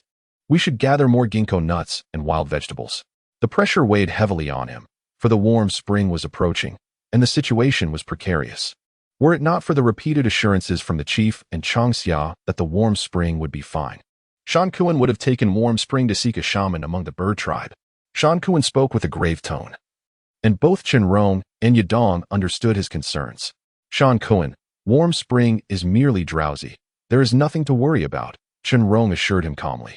Yadong placed a reassuring hand on Shankuan's shoulder and flashed a confident, cheerful smile, exclaiming, "Shankuan, trust Chenrong. He says warm spring is fine, and surely he is right. Have you forgotten where he hails from?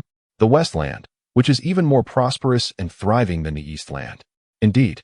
Shankuan nodded earnestly. Comforted by the words of Chenrong and Yadong, Shankuan's spirits lifted slightly. The three of them hurried toward their destination, shifting into their beastly forms to begin organizing the area around the cave and commence construction. Meanwhile, Changxia and the others remaining in the beast den attended to their tasks, while Warm Spring slumbered peacefully. Changxia and Nanfeng began to sift through the fruit powder. Changxia intended to experiment with handmade rice noodles.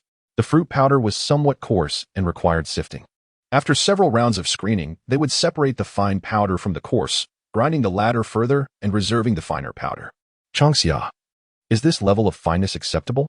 Nanfeng held a wooden basin, presenting it before Changxia to reveal the fruit powder contained within. The sieve, woven from reeds, was diminutive, matching the size of the wooden basin. Changxia glanced at it, shaking her head and insisting, sift it again, the finer the powder, the more delectable the rice noodles will be. If it remains coarse, I fear the steaming will be uneven. Beyond aesthetics, she was concerned it might affect the flavor. Thus, the two continued to sift the fruit powder again and again. After nearly half an hour of diligent effort, they finally finished sifting the entire bucket. The resulting fruit powder was delicate and pristine, a stark contrast to its previous state. How remarkably white, Nan Feng exclaimed, grasping a handful of the powder in astonishment. The powder they had previously ground was generally yellowish, and after a few days, it would even acquire a damp, grayish hue, resembling mold. However, after passing through the sieve, the fruit powder seemed to undergo a metamorphosis, truly astonishing. In the midst of their conversation, Nan Feng suddenly took a bite. Pfff, pfff, Changxia gasped. Is this really the Nan Feng I know? Could it be that some mysterious force has altered him? Nan Feng, is it delicious? Changxia inquired softly. Nan Feng stiffened, awkwardly smiling at her, chuckling shyly as he murmured, the sifted fruit powder looks so appetizing. I just had to try it. Changxia mused. The leopard clan surely does not possess the attributes of a silly dog. Nan Feng, whatever you eat, I want as well. Warm Spring, rubbing her eyes, groggily rose, realizing she lay in a beast's den. She gently tapped her forehead, mumbling, Changxia, did I fall asleep again? Where has Shan Kuan gone? I haven't eaten anything. I didn't eat anything, Nan Feng quickly replied, choosing to keep his foolishness from Warm Spring. Simultaneously, she cast a pleading glance at Changxia, imploring her to remain silent as well. With a resigned shake of her head, Changxia spoke, Are you hungry, Wanchuan? Shan Kuan and the others have set off to construct the kiln. Nan Feng and I are in the midst of sifting the fruit powder, and we plan to prepare rice noodles shortly. I seem to be a little hungry, Wanchuan replied, caressing her round belly and licking her lips. It felt as though she had just had lunch not long ago, yet the pangs of hunger returned. Lately, in addition to her fatigue, Wanchuan found herself particularly ravenous, needing to eat at least 7 or 8 meals a day, and soon after each, she would feel hungry again. Wanchuan, there's food in the pot on the stove. Get up, and I will serve it to the table for you. You can sit and eat at your leisure, Changxia suggested, brushing off the fruit powder from her hands. Rising, she brought roasted meat and bone broth to Wanchuan. Is there more bone broth? Wanchuan inquired, aided by Nan Feng as she stood, her thoughts drifting back to the bone broth she had consumed at noon, now yearning for it again. Changxia nodded, saying, Yes, there is plenty. You can have as much as you desire. As she spoke, she ladled the soup. Changxia, please serve me a bowl as well, Nan Feng requested. The aroma wafted through the air, and she felt that despite her already full stomach, she could manage another bowl. Changxia, slightly exasperated, nonetheless complied, ladling 2 bowls of soup and placing them on the table. She then entered the beast den to retrieve the tools for making rice noodles, a skillet crafted from beast bones and a wrought tin basket. The beast bone skillet had been brought back from the sacred mountain of Kana by the shaman and had previously been used by the shaman to brew medicine for Changxia. When she moved, she had taken it with her. The wrought tin basket was intricately woven by Chenrong, finer than a typical powder sieve, which had originally been constructed from wrought tan but was too tightly woven to be effective for sifting. Changxia, are you going to brew medicine?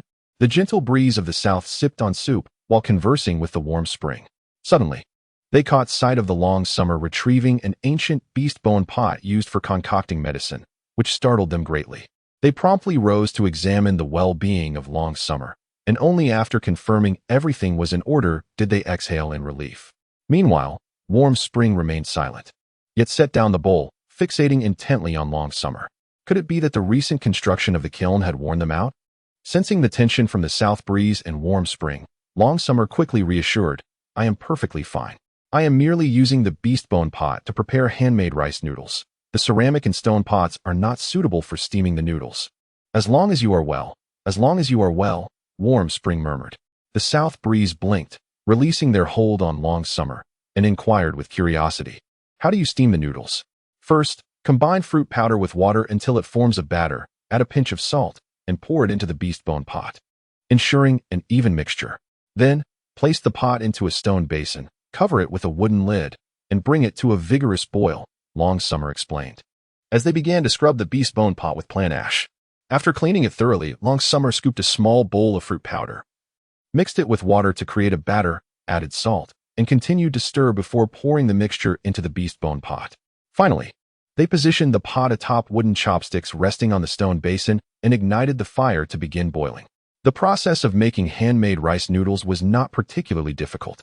However, Long Summer felt a twinge of nervousness as it was their first attempt. Chapter 37. Cold Noodles. Observing from the side, it appeared quite simple. Warm Spring, sipping on soup with one hand resting on their chin, watched intently as Long Summer proceeded with their task. Noticing Long Summer placing the beast bone pot into the stone basin and adding kindling to the fire, the South Breeze shook their head and remarked, "Warm Spring. This handmade rice noodle preparation may seem straightforward. Only when one engages in the process does the complexity reveal itself." The majority of the orc tribe possesses a rather rough disposition, making such intricate tasks quite challenging for Nanfeng. Faced with the delicate powder of yam fruit, she hesitated, fearing it might become overly diluted or excessively sticky. Much like her previous attempts at frying yam fruit cakes, where she either overcooked or undercooked them. It took her several failed attempts to finally grasp the right technique, thereby avoiding further wastage of the precious yam powder. Speaking of yam fruit cakes made her feel a pang of desire. Her father and mother were so indulgent, often sneaking bites, leaving her perpetually on guard. Alas, how could she have such unscrupulous parents? It was a predicament. Every time she reported to Changxia, he would chide her for hoarding the treats, while her parents had indulged far more than she ever had. "Wait, let me give it a try," Nuan Chun exclaimed, her face alight with eagerness. Unlike Nanfeng, Nuan Chun did not possess the same formidable lineage, which precluded her from becoming a powerful totem warrior. Nevertheless, she exhibited greater meticulousness and resilience in her endeavors. Changxia did not decline her offer, responding, "Sure. Once you finish, come over to assist me. I'll prepare some toppings and condiments for the noodles." Hailing from Xiangnan, Changxia was accustomed to rice noodles, particularly those from Guilin, Shaoyang, and Changde. With the advancement of society and the rise of the service industry, culinary delights were no longer confined to specific locales. Regardless of where one found themselves on Earth, the opportunity to savor global cuisines was readily available. Regrettably, all this beauty was shattered by the apocalypse. Changxia shook her head, dispelling the chaotic thoughts that invaded her mind. With humanity's indomitable spirit, she believed that, regardless of the calamities faced, they would ultimately persevere. Currently residing in the Twilight Forest, she wished fervently for the restoration of peace to the Earth they once knew. Are the toppings and condiments truly delectable? The southern wind swallowed her saliva with excitement. When it came to food, she was particularly enthusiastic, especially about the prospect of mixing the sauce with rice noodles, which piqued her interest even further. The sauce, which comprised meat, wild vegetables, and bird eggs, was stir-fried and then combined with the prepared rice noodles for consumption. As Changxia spoke, she filled a clean wooden bucket with water, anticipating the need to cool the noodles in cold water once they were steamed. After brushing a bit of oil on the noodles, she would take them out, cut them into strips, and serve them in a bowl, either stir-fried or simply mixed with the sauce. Regardless of the choice, the flavor was utterly delightful. Reflecting on the taste of handmade rice noodles, Changxia regretted not having started earlier, realizing that her insistence on making dried rice noodles was overly cumbersome. Nevertheless, she recognized the necessity of properly storing ginkgo nuts. She decided to eat first and ponder later. "I will stir-fry the sauce," she declared. The southern wind washed her hands. Bubbling with joy, the stone pot on the nearby stove emitted steam, and a faint aroma of fruit powder wafted into the air. The southern wind calculated that the noodles were likely nearing completion and promptly sprang into action. Warm Spring had savored a piece of roasted meat and a bowl of bone soup, contentedly burping as she stood up. "Southern wind, prepare the meat, bird eggs, and wash the wild vegetables. I shall handle the stir-frying." In the culinary realm, Warm Spring surpassed the southern wind. The latter could only manage to create dishes that were edible, lacking the finesse for more refined flavors. The food Warm Spring prepared rivaled that of Changxia, though it fell slightly short of the latter's mastery. Occasionally, Changxia could not help but lament the adage that a master could starve due to the cleverness of their apprentices, feeling inadequate in comparison. Yet, she merely wished to utter one phrase, "Well done." Alas, the chili peppers were nowhere to be found. In the lingering summer, Changxia sought the secluded mountains to secure a location for the cave dwelling, eagerly anticipating the moment she could venture out with Chenrong once the construction was complete. The absence of chili peppers was inconceivable to her. They were an indispensable component. In the event that chili peppers were unattainable, Changxia contemplated the possibility of foraging for Sichuan pepper, a spicy seasoning utilized in ancient times, typically harvested in August. The pepper would be crushed and mixed with lime to produce an oil known as prickly ash oil or spicy rice oil, which imparted a piquant flavor to dishes. Changxia surmised that the climatic disparities across the twilight forest were significant, for such diversity in flora could not arise without it. She harbored a dream of traversing the hunting grounds of her tribe, forging connections with shamans, and infiltrating the territories of other beast clans. The avian and aquatic tribes also lingered in her aspirations, though she recognized that time was essential. As far as she understood, beast clans rarely ventured into the domains of others unless invited. Encroachment without permission was considered a provocation and an invasion. If discovered, it would undoubtedly lead to conflict. Changxia favored harmony and had no intention of resorting to violence to resolve issues. Instead, she opted to cultivate friendships and engage in barter, akin to exchanging goods within the tribe. With an ample collection of desirable items, she was confident that other beast clans would be tempted. After cleaning the stone pot, she added oil and sautéed minced meat until fragrant. She then set it aside and proceeded to stir-fry bird eggs and wild vegetables separately until cooked. Each bowl was filled generously with toppings, releasing an enticing aroma that filled the air. Meanwhile, Changxia brushed oil onto the steamed rice noodles and rinsed them in cool water. The beast bone pot, approximately 9 inches in diameter, was filled to the brim with the translucent, white noodles, which appeared delectable. Southwind swallowed hard, eagerly awaiting Changxia's invitation to partake. In the sweltering summer, Changxia poured the rice flour mixture into the beast bone pot once more, preparing for a second steaming. Considering the voracious appetite of the beast tribe, no amount of rice noodles would ever suffice. Furthermore, Changxia intended to prepare several bowls. Soon, she planned for Niafeng to deliver some to Qinrong and the others for them to sample. Changxia, Changxia, Niafeng called out impatiently, silently urging her on. Warm Spring remained silent, busily using her wooden chopsticks to scoop generous portions of toppings into her bowl. She ate intermittently, her gaze fixated on the bowl of rice noodles before her, as if attempting to quench a thirst by gazing at plums.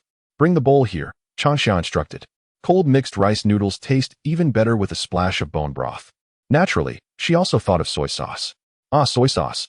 Changxia sighed lightly, aware that the culinary paradise she envisioned was still a distant dream.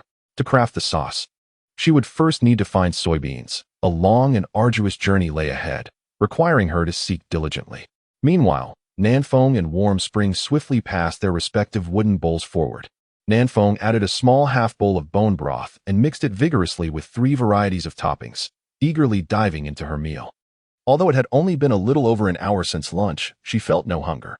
However, the delicate whiteness of the rice noodles, coupled with the vibrant hues of minced meat, quail eggs, and wild vegetables, was enough to whet her appetite. As she took a bite, the handmade rice noodles' coarse and hearty texture astonished Changxia. She had initially worried they might not be palatable.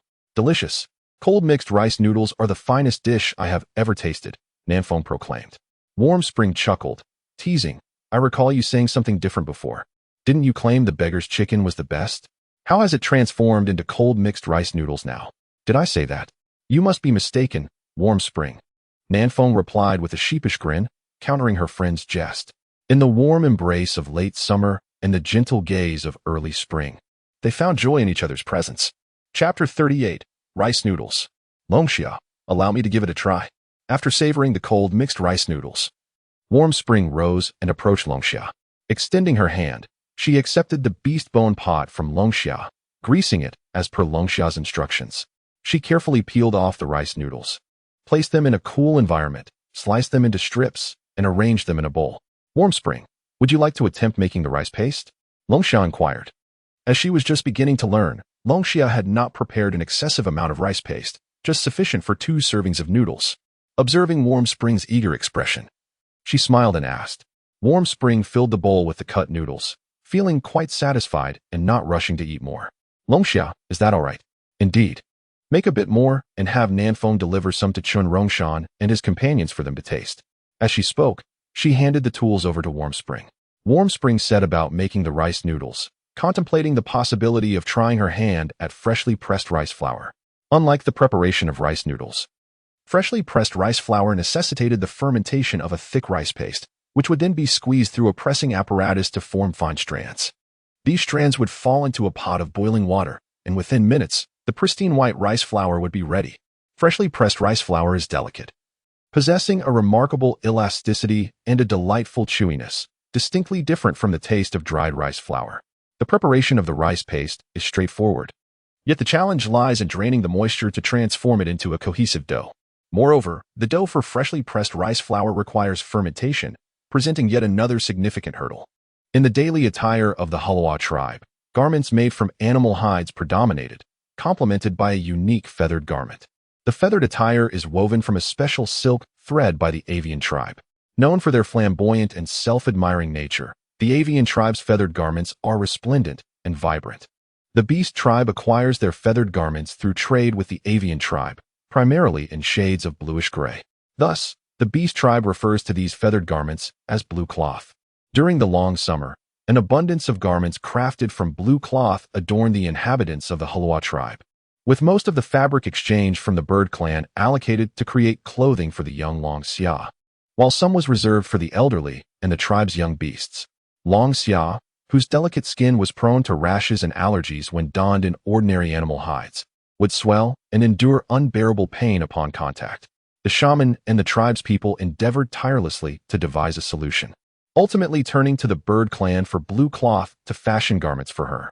It is not an exaggeration to declare that Changxia is the beloved darling of the Halawa tribe. Previously, she had instructed Nan Feng to convey her desire for the tribe to cease sending food, wishing no longer to take advantage of their generosity. Having received excessive affection from the tribe since her childhood, she was fortunate that the beast folk possessed a simple and cheerful nature, and her peers, of similar age, bore her no ill will. The threads used by the bird clan to weave the blue cloth differed markedly from the cotton and linen Changxia was familiar with. While the latter was somewhat coarse, the threads of blue cloth were remarkably smooth. Changxia perceived these threads to resemble a form of spider silk or silkworm silk, derived from animals rather than extracted from plants. When she inquired about it with the shaman, he too was at a loss, merely stating that the threads woven from blue cloth were a secret technique of the bird clan and advised against probing further. "What do you need the clothes for?" Nan Feng inquired curiously as he observed Changxia retrieving a shirt from the beast den. Changxia replied, "The rice flour dough needs to ferment. I require a filtering bag to strain the rice milk and wrap it for fermentation." The needle was fashioned from polished beast bone, while the thread originated from the bird clan's silk. The remnants of the tribe's fabric for making clothes for Changxia are not to be underestimated.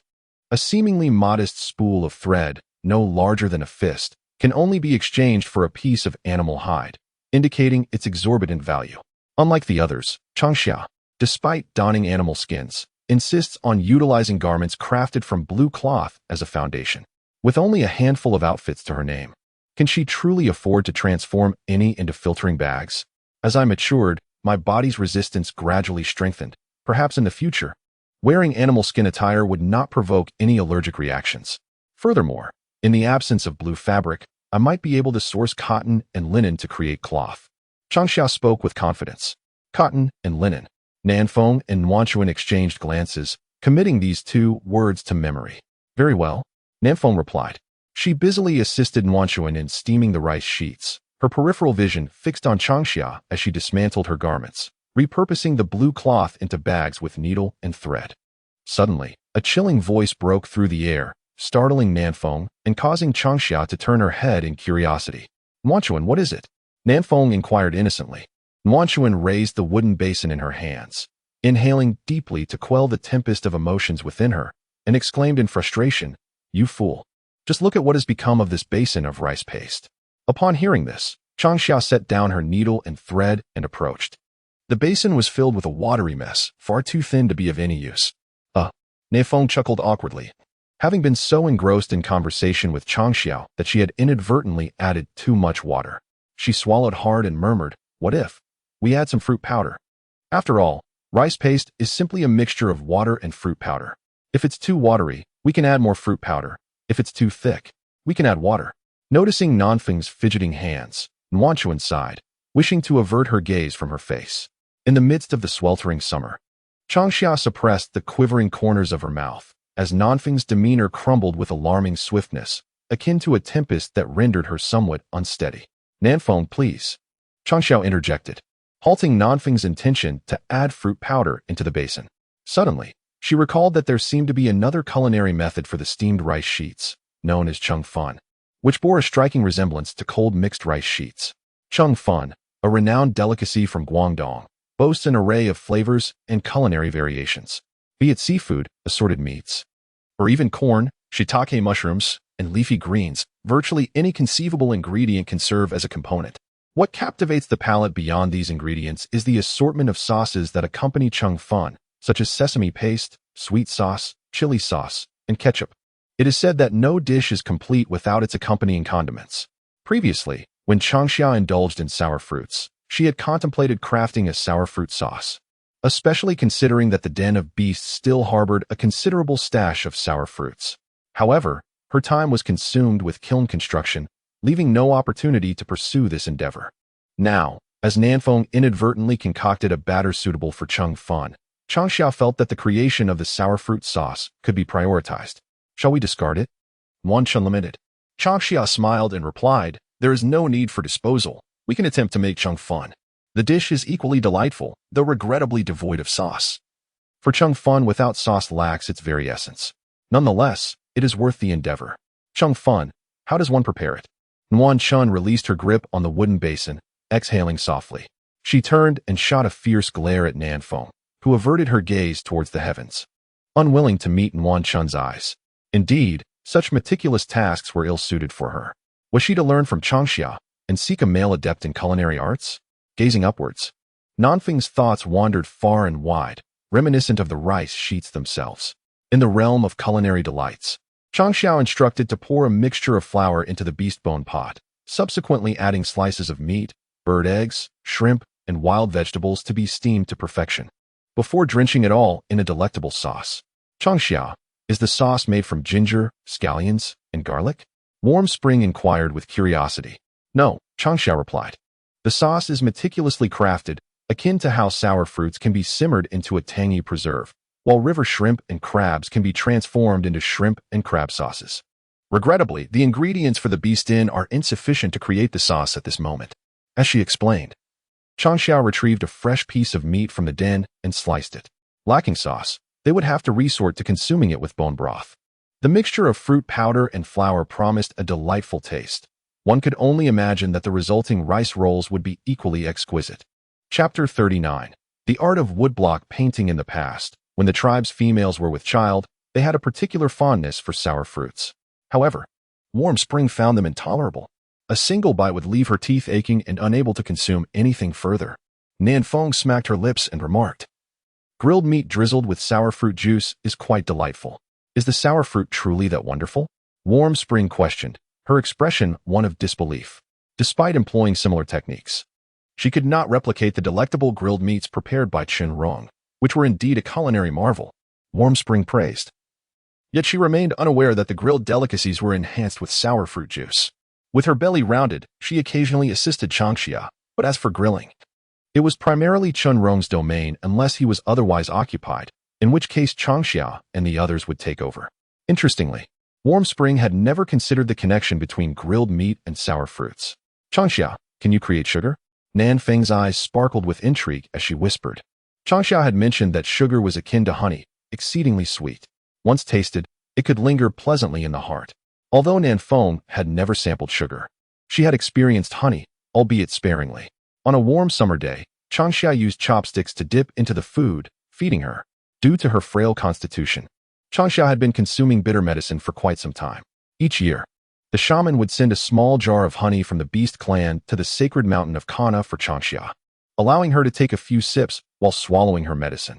The remaining honey was reserved by the shaman for concocting medicinal brews. Similarly, the honey obtained from the hunts of the tribesmen would often be sent to the sacred mountain of Kana. Consequently, the beast clan envied the bear clan greatly. The bear clan had an insatiable appetite for honey, possessing thick skin and robust flesh, making it easy for them to find honey. Unfortunately, the bear clan was reluctant to trade their honey. Aside from sending it to the sacred mountain, they seldom exchanged it with others. However, it was possible to produce sugar, provided one could find the right raw materials, such as sugarcane, beets, or maple trees. Changxia contemplated and replied, Reed roots can also be used to make sugar, although their taste is not as sweet and rich as that of sugarcane and beets. Changxia, could you sketch the appearance of sugarcane and the like? Merely mentioning their names does not enlighten us on what can be used to produce sugar. If you illustrate them, I can present the drawings to the tribe's hunting team. The tribal totem warriors venture out daily, and they might have encountered sugarcane or beets somewhere. Nanfeng, with her quick wit, connected the dots and suggested that Changxia depict the sugarcane and beets. It was well known among the tribespeople that Changxia delighted in naming things. In the past, some tribe members had even contested her, but gradually, they became assimilated by her charm. "Oh, how foolish of me, Nanfeng. You are remarkably clever," Changxia exclaimed, smacking her forehead as she regained her clarity. Although her individual strength was limited, she realized that she could engage the tribe in this endeavor. In this regard, the refusal to engage in tribal exchanges becomes all the more justified. Simultaneously, it serves to invigorate the enthusiasm and participation of the tribe members. "Just wait. I shall soon create a painting on animal hide," proclaimed Changxia, before shaking her head and adding, "However, charcoal drawings on animal skin are prone to fading. Wooden boards are far more suitable." As Chenrong and the others were crafting doors and windows, there were some leftover wooden planks. Shortly, she would refine the planks into palm-sized pieces, making them easier to carry.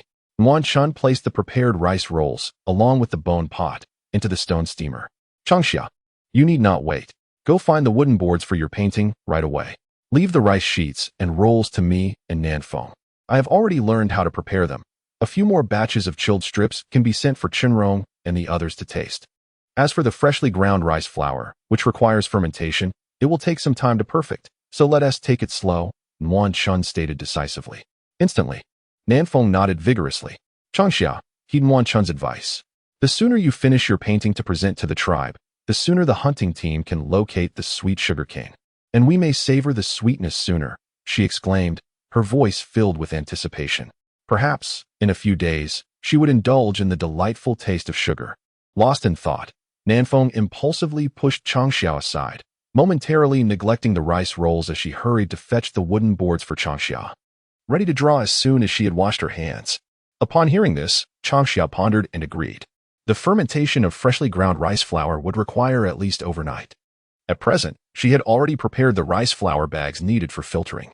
Later, she would steam some fruit powder to mix with the dough for fermentation. This task was not urgent. It could be completed before dinner. However, to enjoy the freshly ground rice flour, they would have to wait until the following day. Receiving the wooden plank handed to her by Nanfeng, Changxia transformed her right hand, its claws sharpening as they began to refine the wood. She first cut the long plank into a palm-sized piece and then smoothed the jagged edges. In addition to sugar-producing plants like sugarcane and beets, Changxia intended to illustrate other edible plants as well.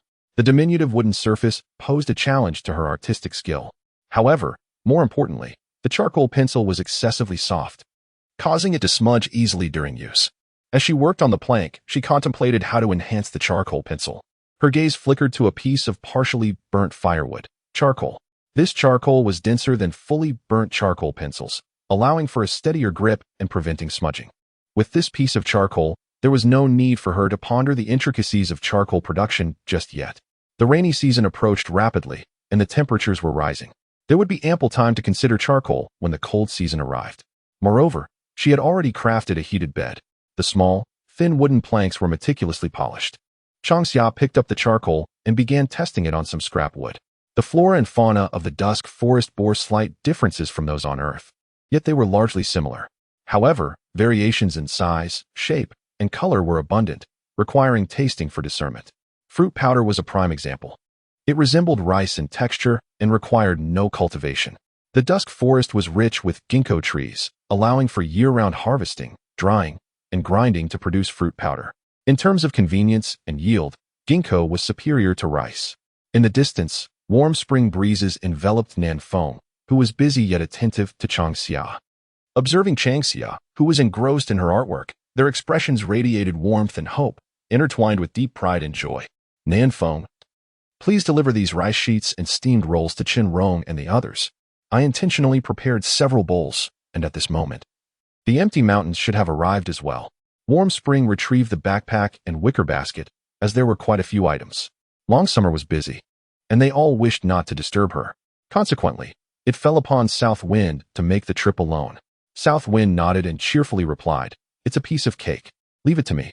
She took the backpack filled with the rice noodles, steamed rice rolls, and toppings, and slung the wicker basket over her shoulder. With footsteps as swift as the wind, South Wind hurried towards the neighboring hill. Chapter 40. A helping hand in a fleeting moment. Long Summer rubbed her sore neck and looked up. "We're a Warm Spring and South Wind." Warm Spring, awakening with bleary eyes, answered. She went to deliver rice noodles and steamed rice rolls to Chunrong and the others. "Have you finished your drawing?"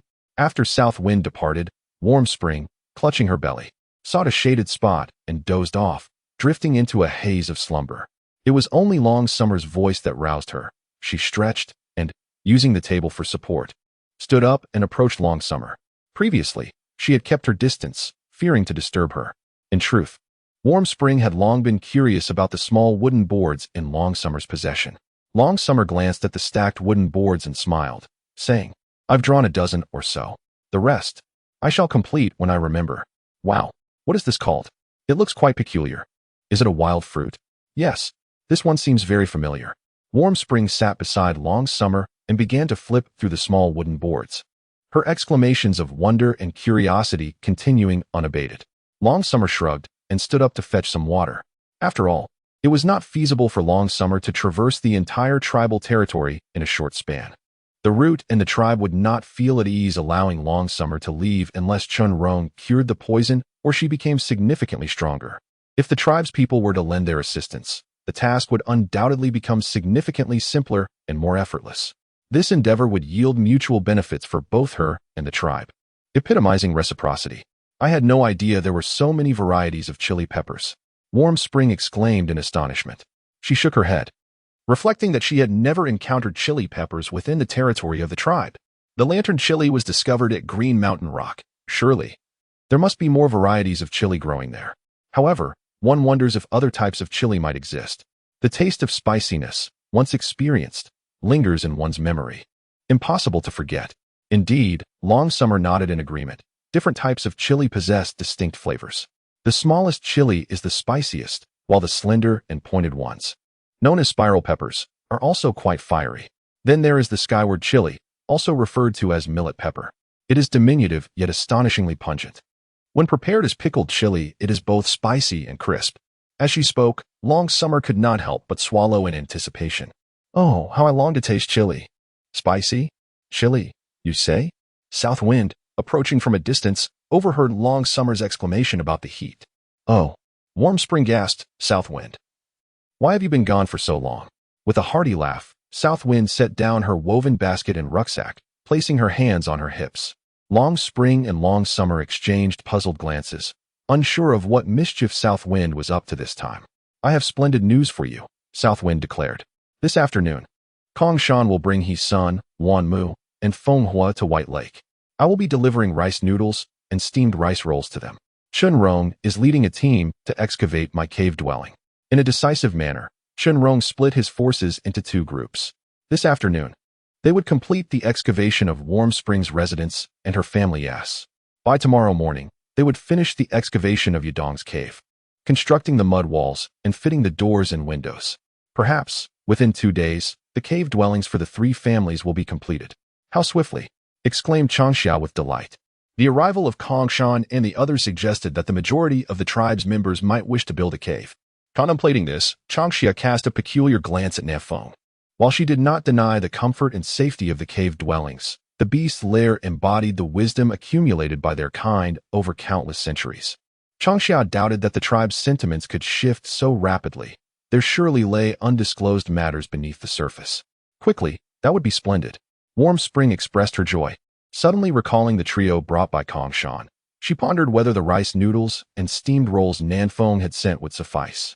The quantity she had prepared was already limited, and with 3 additional mouths to feed, a culinary skirmish seemed imminent. "Nanfeng, will there be enough rice noodles and steamed rolls?" "Not enough." Kongshan and his companions devoured a share. Nanfeng replied nonchalantly.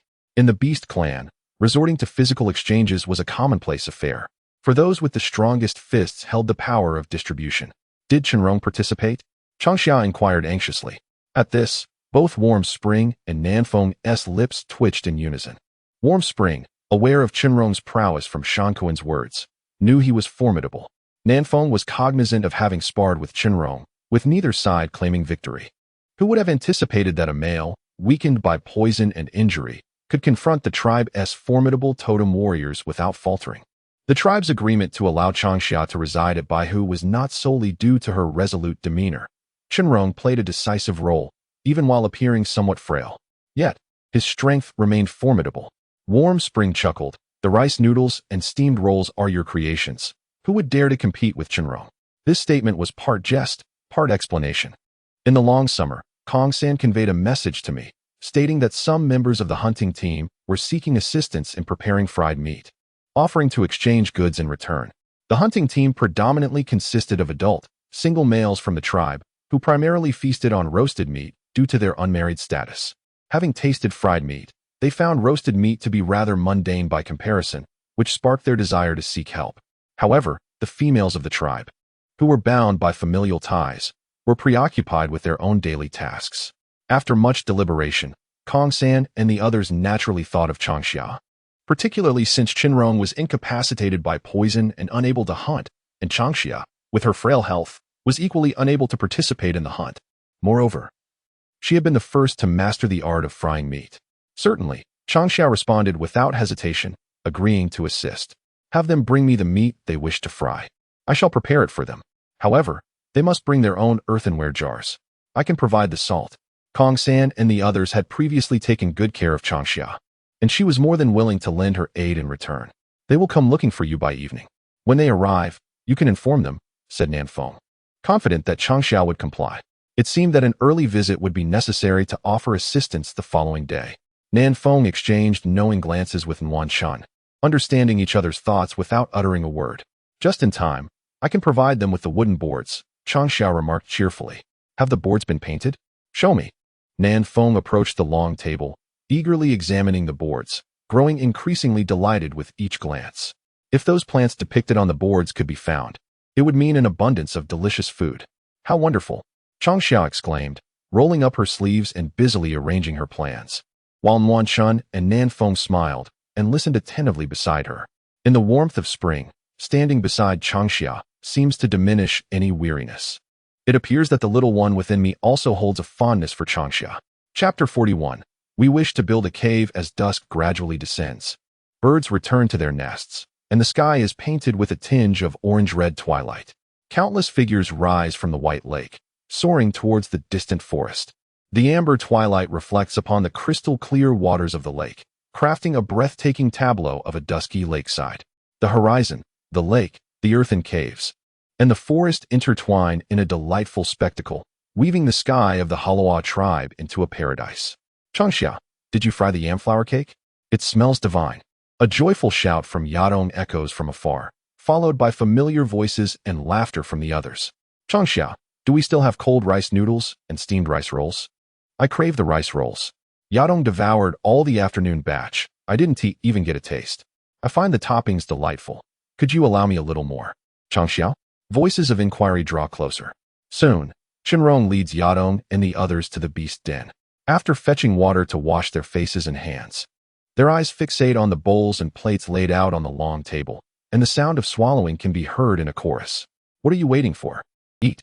Changxia chuckles, pulling out wooden chairs to invite everyone to sit. "Tonight, let us enjoy dinner at my home." This feast was prepared by Nanfeng, Wanshan, and myself over the course of the afternoon.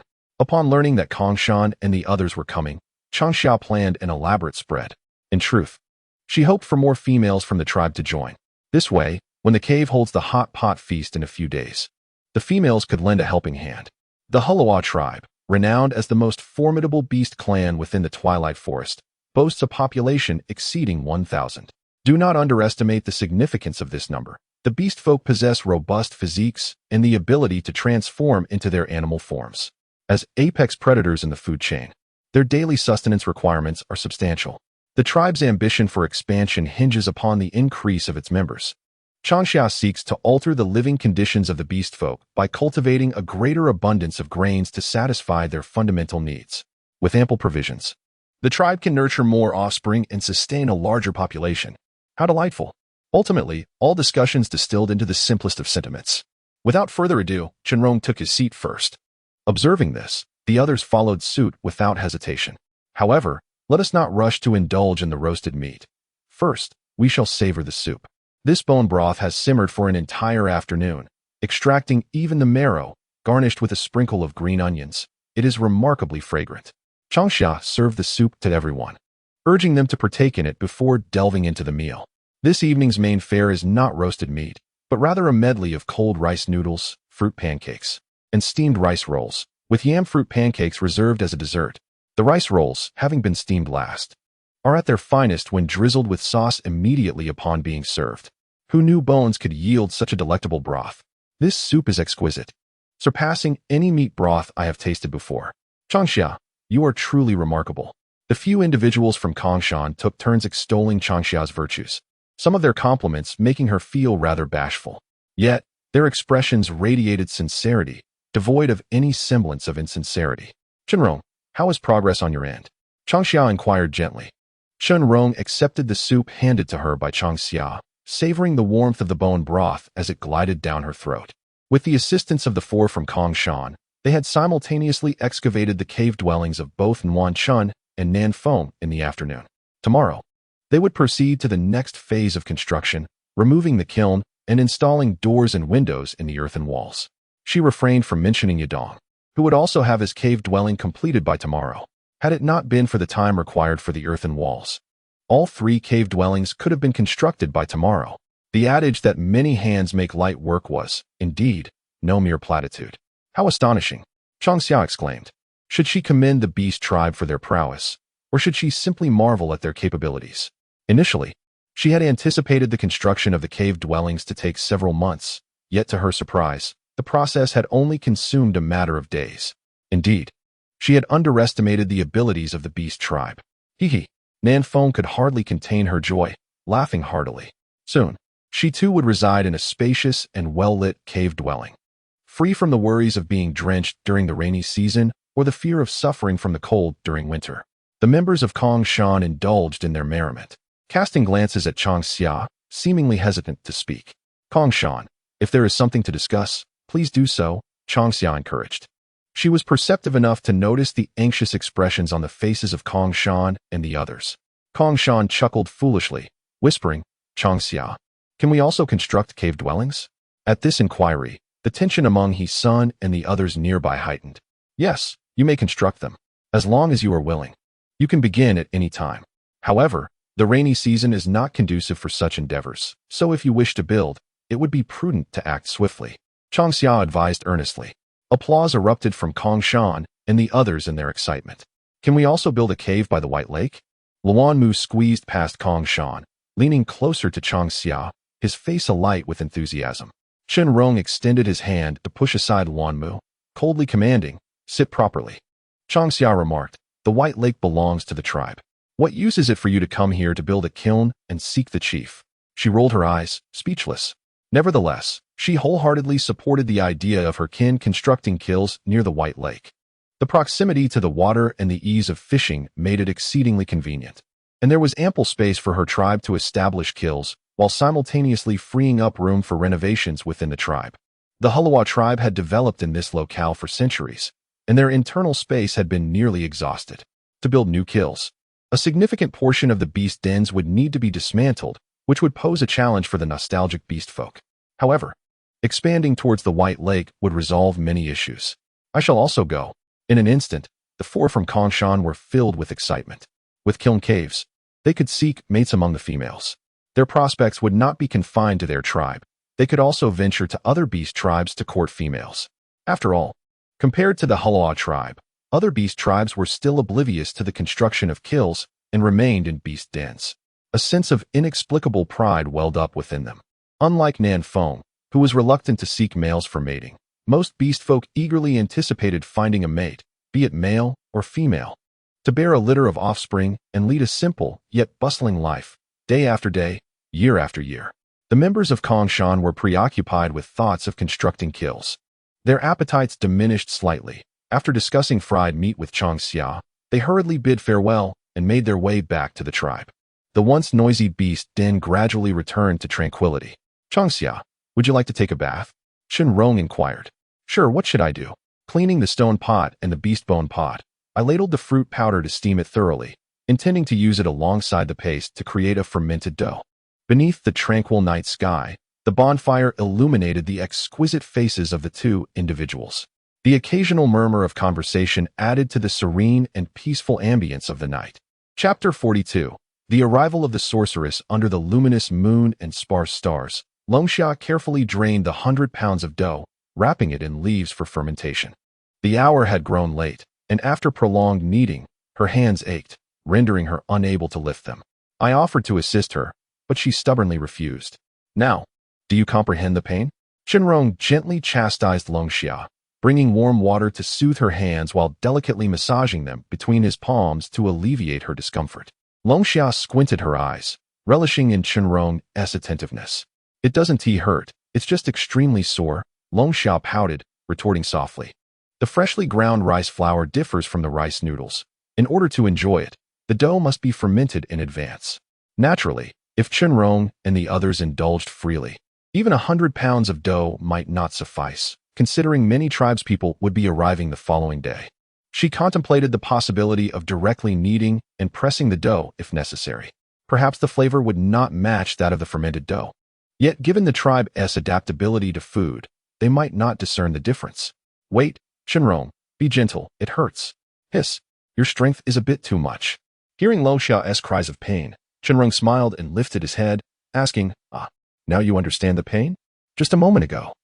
Didn't you say it didn't hurt? Rong. Changxia widened her eyes, glaring at him in exasperation. In the dim light, Rong, you must surely be seeking vengeance upon me. As Rong withdrew his hand, Changxia lay languidly upon the beast-skin bed draped with vines, his entire being sticky and drenched in the sweat of discomfort. Upon hearing this, Rong could not suppress a chuckle. This little fool had remained silent for quite a while, only to muster such a remark. Indeed, I am exacting my retribution upon you, Rong replied playfully. Inquiring, pray tell, do you wish to take a bath now? If you delay any longer, the hot water shall grow cold. Yes, Changxia affirmed with determination, struggling slightly before rising to point towards the white lake below, murmuring, do not mind me. You should hasten to the white lake for your bath. Once we move to the cave dwellings, you shall no longer need to bathe in the white lake. We can convert the leftmost cave into a bathroom. A bathroom? A room for bathing? Rong remarked, taking a beast-skin skirt with the intention of heading to the white lake. This skirt had been gifted to him by Yadong Shankuan, for he had arrived alone in the twilight forest, with nothing but his clothing. Yes, a room designated for bathing. Changxia nodded, continuing, if we transform the leftmost cave into a bathroom, we shall need to construct 2 additional rooms, one for a kitchen and another for a toilet. Now go wash up. I will ponder this further. It will have to wait until the warm southern winds of spring have passed before we can commence. Very well. You must take your bath promptly, lest the water cools. Rong replied, turning to exit the beast den. He understood that if he lingered, Changxia would shy away from bathing. This female from Normandy had the audacity to propose a union, yet in their interactions, she proved to be exceedingly bashful. Just a casual approach would cause her cheeks to bloom with a delightful crimson hue, rendering her all the more endearing. In the sweltering summer, Changxia shed her garments and plunged into the bathtub, the scalding water enveloping her entire being, eliciting a series of contented murmurs from her lips. It was too late for her to wash her hair. Subsequently, she succumbed to slumber on the wrought and curtain-covered beast-skin bed beside her. After tossing and turning several times, she finally drifted into a dream. A fleeting thought crossed Rong's mind. If he moved to the cave dwelling sooner, might he share the same heated bed with Changxia? The mere contemplation brought a captivating smile to Rong's handsome visage. Alas, the night deepened, and this scene went unnoticed by anyone. The following day, as dawn broke, Changxia awoke to find herself alone. With bleary eyes, she rose and parted the wrought tin curtain, glancing around in vain for Rong's presence. However, she noticed a half-full wooden bucket of river shrimp beside the stone vat of the beast's nest, and a wrought tan basket containing 7 or 8 river crabs. It seemed the morning's catch was quite bountiful. Nanfeng waved his hand, approaching with 2 wooden buckets from White Lake. Nanfeng, did you go fishing this early? Changxia inquired with curiosity, rinsing her mouth. She regarded Nanfeng with a peculiar expression, aware that lately, Everyone had been engrossed in experimenting with various fruit powders and delicacies, and their appetite for fish had waned considerably. Today, Nanfeng's eagerness to fish piqued her interest. Was he truly craving fish? Nanfeng shrugged and explained. This fish is what Shenrong asked me to bring over. Without needing further elaboration, Nanfeng understood the rationale behind it. The provisions sent by the clan had been nearly depleted, especially since they had indulged in Changxia's offerings over the past few days. The supplies were scarcely sufficient to sustain Shenrong and Changxia for 10 days or more, let alone accommodate the appetites of their companions, particularly since they had not ventured into the hunt recently, leaving them without fresh provisions. Fortunately, being close to the White Lake allows for the continual catch of fish and the occasional chicken, significantly alleviating the pressure of food scarcity. Although Jen proposed that Nanfeng bring food, she politely declined, knowing that Changxia would be displeased. Fish, wonderful! Changxia exclaimed with delight as she gazed at the live fish in the wooden barrel. Today, we shall have fish powder and freshly ground rice flour. The mention of fish powder made Nanfeng's eyebrows arch with excitement. The name itself suggested a delightful fusion of fish and fruit powder. Previously, the tribe had a strong aversion to fish, but thanks to Changxia's recipe for fish balls, various culinary uses for fish have recently been developed. With ginger, scallions, and garlic as seasonings, one must admit that regardless of how rudely the tribe prepares the fish, its flavor has become far more exquisite than before. Fish powder. It seems we are in for a treat today. The gentle sound of the wooden flute drew near, accompanied by a figure supporting another person, with a little boy trailing behind. Upon hearing the music, Changxia turned her gaze. Instantly, her face lit up with excitement, and she waved her hand, calling out, "Grandma Sui. You've come." Sui, the shaman of the beast tribe, is a guiding force in their development. The members of the beast tribe refer to her simply as the shaman, and none dare to address her by name, except for Changxia. Since childhood, she has affectionately called the shaman Grandma Sui. Though in formal settings she refers to her as the shaman, reserving the more intimate name for private moments. Though this child has grown, she still possesses the innocence of a young beast. With a smile, the wooden flute player gently chided and released her hold on the shaman. Sui welcomed the approaching Changxia with a warm smile, and as Changxia ran into her embrace, she pressed her cheek against Sui's, joyfully nuzzling her left cheek. "Grandma Sui, I've missed you so much. Why did you come so late this time? I have constructed a kiln and reserved a room for you. Please do not reside in the desolate wizard's hall on Mount Kana, as it is far too lonely. You, Bai Qing, shall dwell with me and Shenrong. I will prepare fish balls, rice noodles, and fried meat for you." Clinging to Su Yi, nestled in her embrace, Changxia chatters incessantly.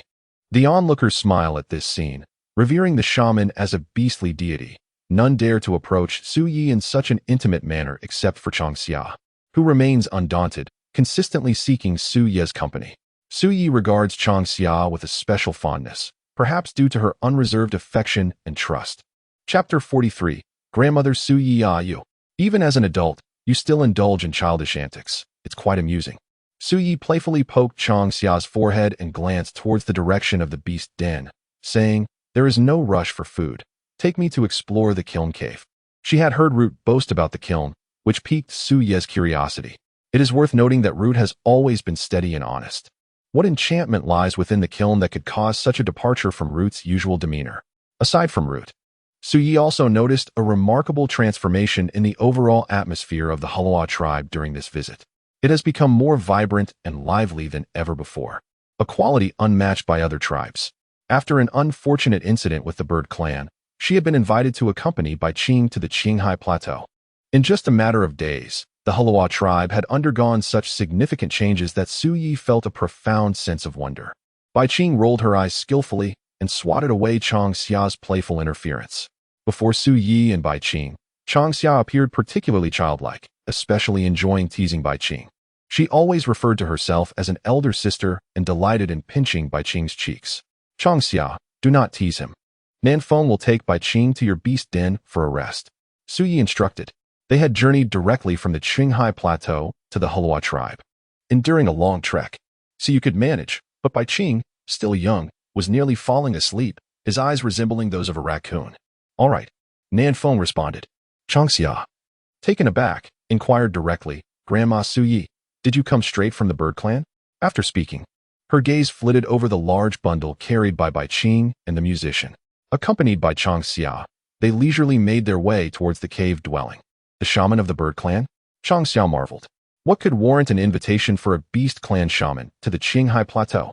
Suyi explained. The red crane clan has a young bird that has fallen ill. The shaman, Nanhe of the bird clan, could not identify the issue.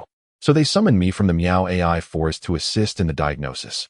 She did not withhold any details, recounting the situation concerning the sickly child of the Hulawa tribe. Both the bird clan and the fish clan, neighboring the beast clan, were aware of it. Furthermore, some of the medicinal herbs and the precious remedy Changxia consumed were exchanged by Su Yi with the bird clan and the fish clan.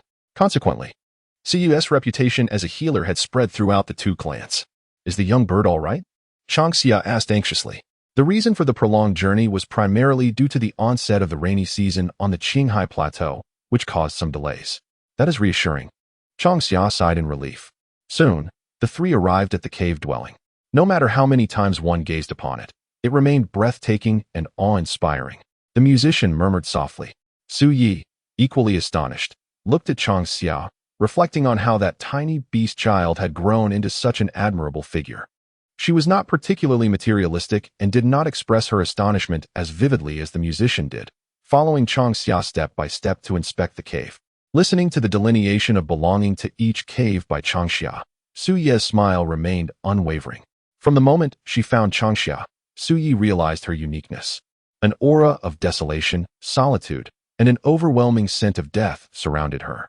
Such emotions ought not to manifest in a young beast man, particularly that despairing aura of death, which even sent shivers down Su Yi's spine. At one point, she believed she could not save this extraordinary beast cub.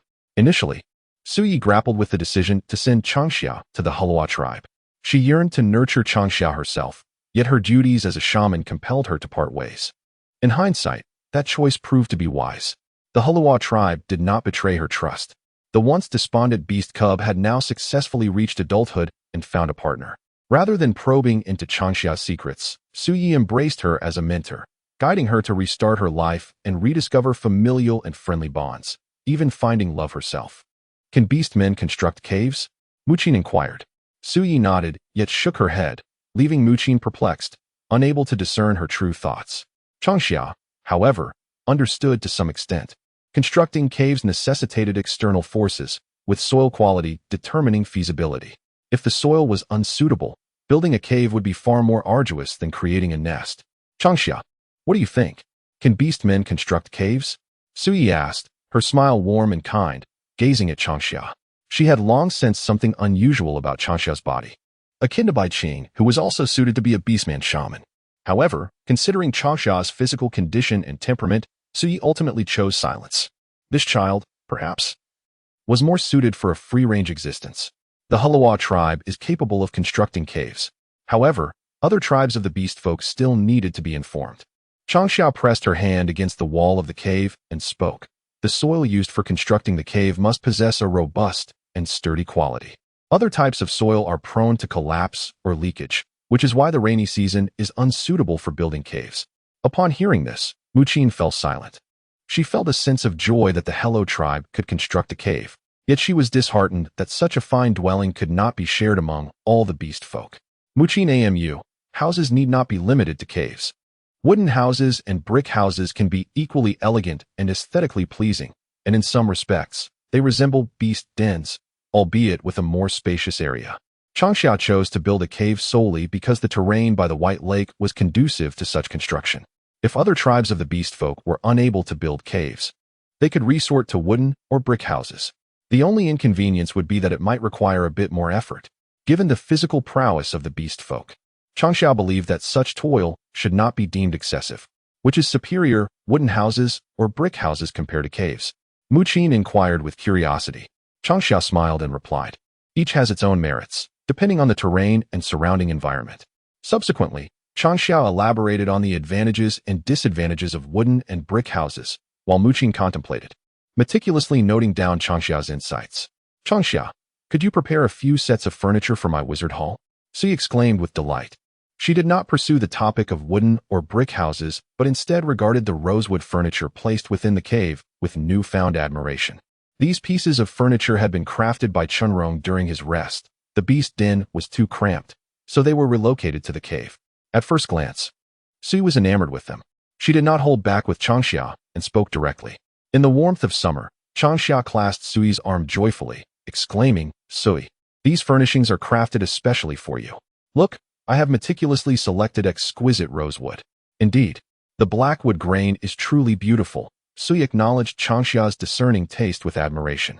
Muxin, observing Changxia's triumphant gaze, smiled and shook her head gently. After touring the cave dwellings, the group proceeded towards the beast's lair. Along the way, Muxin expressed her fondness for the small wooden boards and inquired if Changxia could produce more, intending to distribute them among the female members of the tribe. Changxia happily acquiesced. "What are the wooden boards, Changxia?" Sui asked. "However, the fruit flour cakes I made are quite palatable. As for breeding, there is no rush. We can plan step by step once the warm southern winds of spring arrive and they settle in."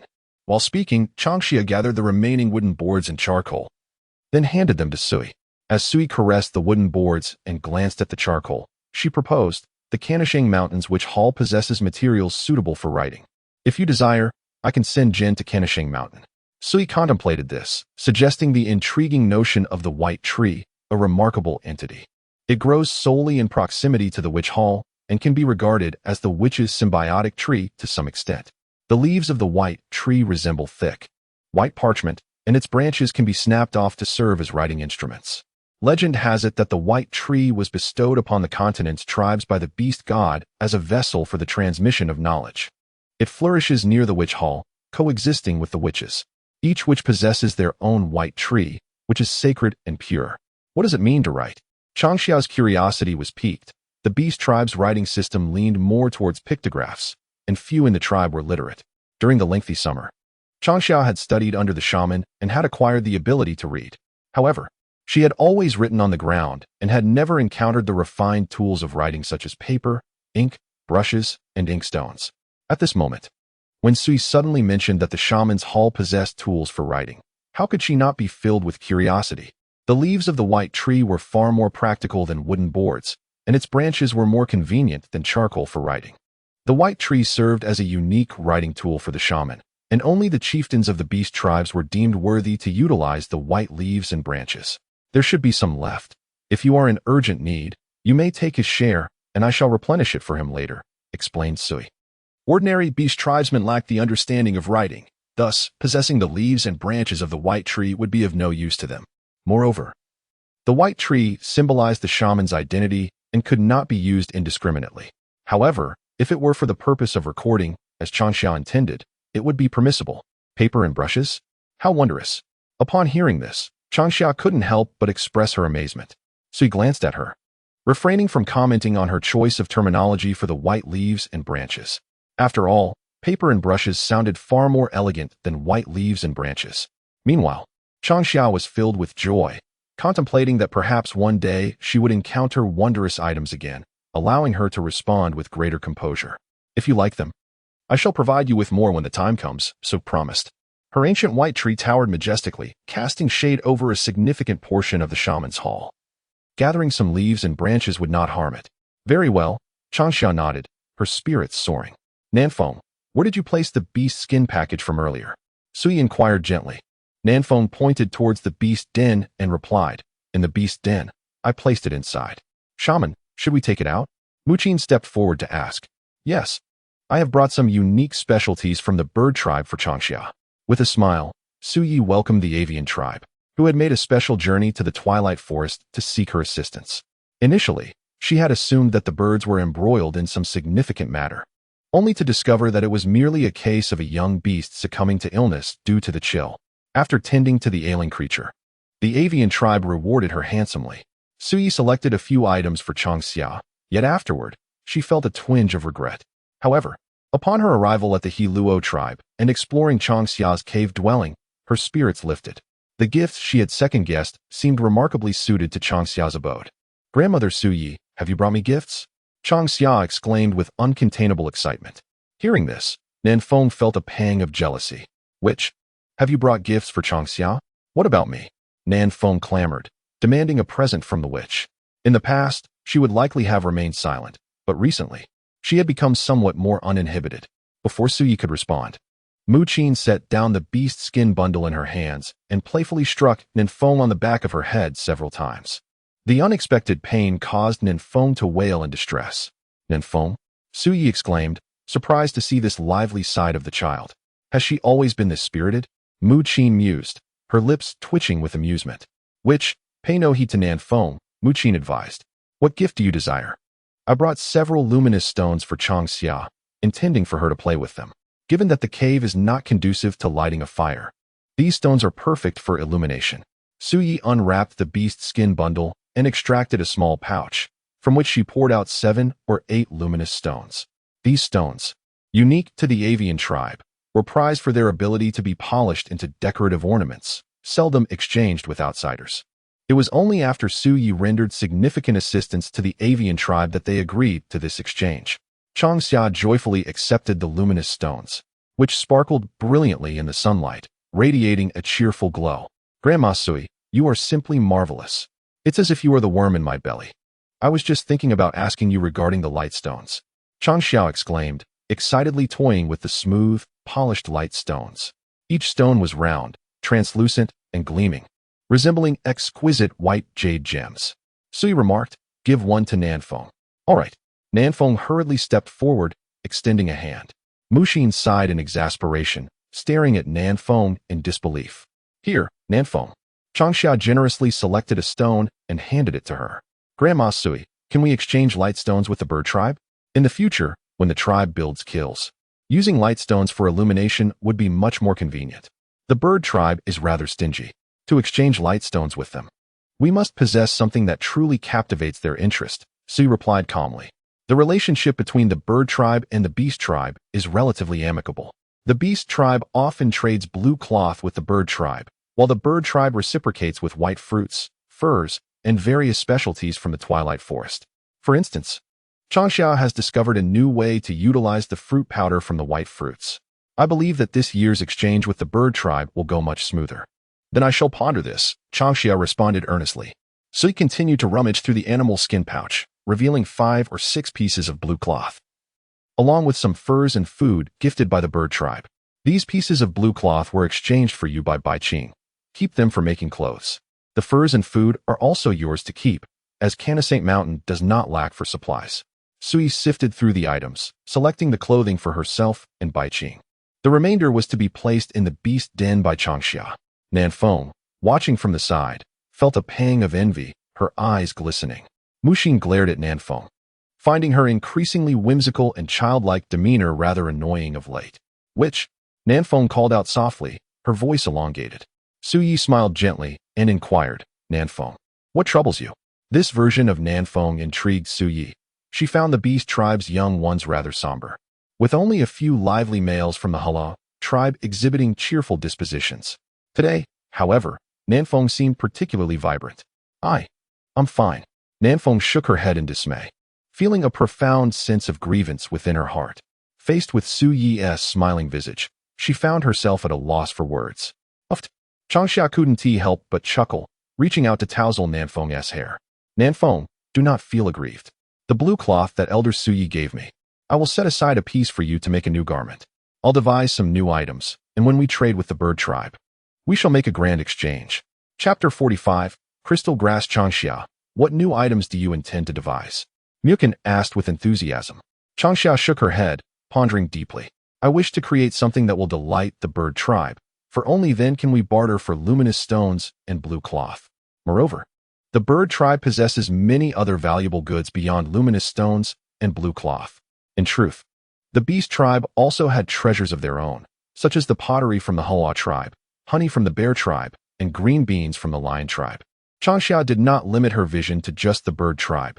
Instead, she cast her gaze upon all clans, seeking to nourish the Hala tribe through exchanges with other races and tribes, thereby promoting reform within Hala and influencing the growth and prosperity of all tribes. What kind of fruit is this? Ninfeng suddenly inquired. She squatted beside Changxia, carefully stowing away the luminous stones and picking up the icy fruit that Su Yu had set aside. There were only a few ice fruits, approximately a dozen in total. Each tiny fruit, no larger than an infant's fist, emanates a chilling sensation when cradled in the palm, which is quite enchanting.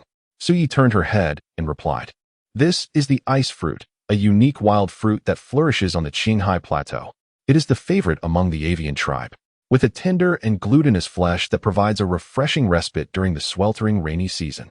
The ice fruit, along with the light stone and the blue cloth, are treasures exclusive to the bird tribe. Among these, the ice fruit and the light stone are rarely exchanged with outsiders." Changxia's train of thought was interrupted, yet she felt no irritation. She reached out to grasp an ice fruit in her hand, marveling at the refreshing coolness it imparted, and exclaimed, "How refreshing! Grandma Suyi, is the ice fruit a fruit that grows on trees?" "No," Suyi gently corrected. "The ice fruit is born from a plant known as the ice crystal grass. This low-growing plant hugs the ground, and some members of the bird tribe cultivate ice crystal grass in their nests to preserve food and prevent spoilage." Suyi spoke softly, revealing her desire to trade for ice crystal grass, which had been met with rejection by the bird tribe. According to their explanation, the ice crystal grass is scarce and difficult to sustain. In comparison to the ice fruit, the ice crystal grass is far more precious. Even if the bird tribe is willing to part with ice fruits and light stones for external trade, they would never exchange their ice crystal grass. "An icebox? A purely natural icebox," exclaimed Changxia. "Does Grandma Suyi know if they have an abundance of ice crystal grass? Would they be willing to trade? I could offer the construction techniques of cave dwellings in exchange." "Ice crystal grass, that is indeed a natural icebox," she mused, captivated by the thought, as if it were a form of ice magic from a fantastical realm. "Do not entertain such notions," Suyi firmly shook her head, dispelling Changxia's aspirations of a trade. Who does not recognize the value of ice crystal grass? Unfortunately, the bird tribe is far too stingy to ever consider exchanging it with outsiders. This time, she has healed the fledglings of the avian tribe, who were finally willing to part with their luminous stones and icy fruits, leaving aside the mention of the precious ice crystal grass. It is clear that even among the avian kin, the ice crystal grass is of utmost rarity. In comparison to the Qinghai Plateau, the twilight forest is abundant in resources, yet lacks anything truly resplendent. Contemplating this, Suyi could not help but exhale a sigh. At this hour, Shenrong and the others must have already busied themselves with their tasks. Observing the desolate stove, it was apparent they had skipped breakfast to attend to the kiln. The moment Muqin spoke, Changxia was jolted awake. "Look at me. I'm grinning like a fool at the sight of Grandma Suyi. I shall prepare breakfast now. Surely, Aunt Muqin hasn't had breakfast either? I will make fish paste for you to sample," Changxia declared. She also recalled that Shenrong might have missed breakfast as well. Promptly, she enlisted Nanfeng's assistance to gut the fish while she set about kneading the fruit powder, intending to fry fruit powder cakes. The preparation of freshly ground rice flour requires time, so Changxia opted to steam the rice noodles instead, as it would be swifter. She reserved the freshly ground rice flour for lunch, planning to savor it with the tribe, thereby promoting the diverse culinary applications of fruit powder. As the various methods of utilizing fruit powder spread, the nearby ginkgo trees were nearly stripped bare by the tribe. Now, the tribesfolk commenced harvesting ginkgo nuts from the territories adjacent to the tribe. The Changxia household received several hundred pounds from the tribe. According to Nanfeng and Wanchun, the remainder would be dried before being sent over. Clearly, the tribe was preparing for the impending rainy season by stockpiling provisions in advance. Watching Changxia skillfully blend the fruit powder into a paste, Suyi mused. The beast kin have consumed paste for centuries, yet have never considered frying it, let alone adding these ingredients to the mixture. In the past, it was often said that Changxia was given to wild imaginings, but today it has become clear to us that our stubbornness was to blame. Indeed, Mukin chimed in. Had we intervened sooner to curtail Changxia's antics, they would have savored the delectable fruit powder delicacies a decade and more earlier. Contemplating this, the two of them could not help but shake their heads in unison. At this moment, Bai Qing, who had been napping in the beast's den, awakened. Upon opening his eyes and surveying the unfamiliar surroundings, it took him a while to recall his location upon hearing familiar voices from outside the den. Rising, he stepped out and was greeted by the sight of Changxia preparing fruit powder pancakes. The tantalizing aroma wafted through the air, compelling him to inhale deeply. Bai Qing rubbed his stomach and swallowed hard as he ambled towards Sui. "Bai Qing, why not sleep a little longer?" Changxia inquired, busy frying the pancakes. "We'll soon be able to eat. Would you like a piece of roasted meat first?" Mukin gently suggested. Nanfeng was busy gutting fish while Mukin assisted with the roasting of the meat. Warming Chun had yet to arrive, likely still lost in slumber. "Soon enough," It would be appropriate for the shaman to examine her and ascertain the cause of her persistent drowsiness. Mukun had discussed this matter with Sui earlier. Sui had initially intended to visit Warming Chun's home, but Mukun informed her that Warming Chun was still asleep at that hour. Thus, they made their way to Changxia's location. "I've had enough rest," Bai Qing declared. Though still in his youth, Bai Qing exuded a reserved maturity, often speaking little. He was frequently teased by Changxia, who remarked that he was wise beyond his years, resembling an old man with his serious demeanor. "Feeling hungry, are you?" Sui observed, glancing at him. "If you are, have some roasted meat first. Later, you can taste the fish powder and the fruit powder pancakes prepared by your sister Changxia." Bai Qing, I must tell you that the stewed fish and grilled fish prepared by Changxia are simply exquisite, reminiscent of beggar's chicken, yam stewed chicken, and yam flour pancakes. Nanfeng chattered on, enumerating a long list of dishes, conveying to Bai Qing that all these were crafted by Changxia, and that each one was delightful. As they conversed, an enticing aroma gradually filled the air. It was not only Sui and Bai Qing who found it irresistible. Even the mother and daughter of the Muqin, accustomed to Changxia's cooking, could not help but swallow repeatedly. Sui's grandmother, "You and Bai Qing should enjoy a yam flour pancake first. The fish dish will have to wait," Changxia said, slicing the freshly cooked pancakes and serving them in bowls at the table for Sui's grandmother and Bai Qing. Simultaneously, she ladled 2 bowls of bone broth from the stove. The stone pot had been simmering the broth, requiring only reheating for immediate consumption. This saved considerable effort, though tending to the fire was somewhat troublesome. Chapter 46. Poisonous goo on the long table, the steaming minced meat, quail eggs, wild vegetables, and yam flour pancakes exuded an alluring fragrance that wafted invitingly. Combined with the fresh and savory bone broth, the aroma tantalized their senses even before they took a bite. Previously, there had been a hint of skepticism regarding Nanfeng's praises. But at this moment, Sui and Bai Qing were thoroughly convinced of Nanfeng's words. Changxia's dishes were not only delicious, but also utterly tempting. "Bai Qing, start with the soup," Muqin urged. Changxia smiled, gesturing towards the stone pot simmering with bone broth, and remarked, "Ever since Nanfeng and the others tasted the bone broth, this pot has been kept continuously simmering. Last night, after Nanfeng and the others had dinner here, I added a few more bones and let it stew all night, extracting even the marrow." At the mention of marrow, Nanfeng could not resist licking her lips. "Which," Bai Qing said, as she held the bone and savored the marrow. "Bone marrow is a delightful delicacy. Warm Spring has recently developed a craving for it, while Long Summer has generously left all the marrow for her enjoyment." South Wind reflects with a hint of regret, lamenting the days when he lacked understanding and discarded bones and entrails. Since Long Summer's arrival, the tribe has come to realize that nothing is truly inedible. What they deemed inedible was merely a reflection of their ignorance. "South Wind, what are you chiding me about now?" Warm Spring, cradling her round belly, ambles over from the village. As she climbs the hillside, she spots Wu and Bai Qing, who are indulging in their meal. With a smile, she greets them. "When did you arrive? Why didn't anyone from the village mention it? Come sit." Sui gestures for Bai Qing to pull out a chair for Warm Spring. Sipping soup and nibbling on fruit powder cakes, she inquires about Warm Spring's well-being. Nearby, Muqin has set aside a breakfast portion for her. South Wind cleans several large fish, slicing them before placing them in a pot to simmer, while Long Summer prepares steamed rice noodles, intending to cook fish noodles. Once the fish noodles are ready, South Wind will be sent to the neighboring hill to call Chun Rong and the others for breakfast. Judging by their demeanor, it seems they aim to complete the cave dwelling in a single day, freeing up time for the mud walls, bed construction, and installing windows and doors. Once this is accomplished, after a day or two of airing out, they will be ready to move in. After all, with the rainy season approaching and the weather turning warm, the cave will dry easily and pose no risks of harmful substances, making it a safe abode. Suddenly, Sui gasps in surprise, gazing intently at Warm Spring. Once more, she extends her hand to examine her. This process is repeated twice. Sui's focus sharpens on Warm Spring, her hand resting on the roundness of her belly, occasionally pressing gently. A genuine joy spreads across her face. Sui's actions startle those nearby. Long Summer instinctively lightens his stirring of the fish soup. Sui's cautious movements rendered everyone tense. Could it be that Nguyen Chun's condition was dire? The approaching group, led by Chun Rong, held their breath in anticipation. Shan Kuan, overwhelmed, felt his legs weaken, but fortunately, Yadong quickly supported him. "Calm down," Chen Rong's low voice jolted Shan Kuan back to awareness. Rest assured, Yuan Shun is fine.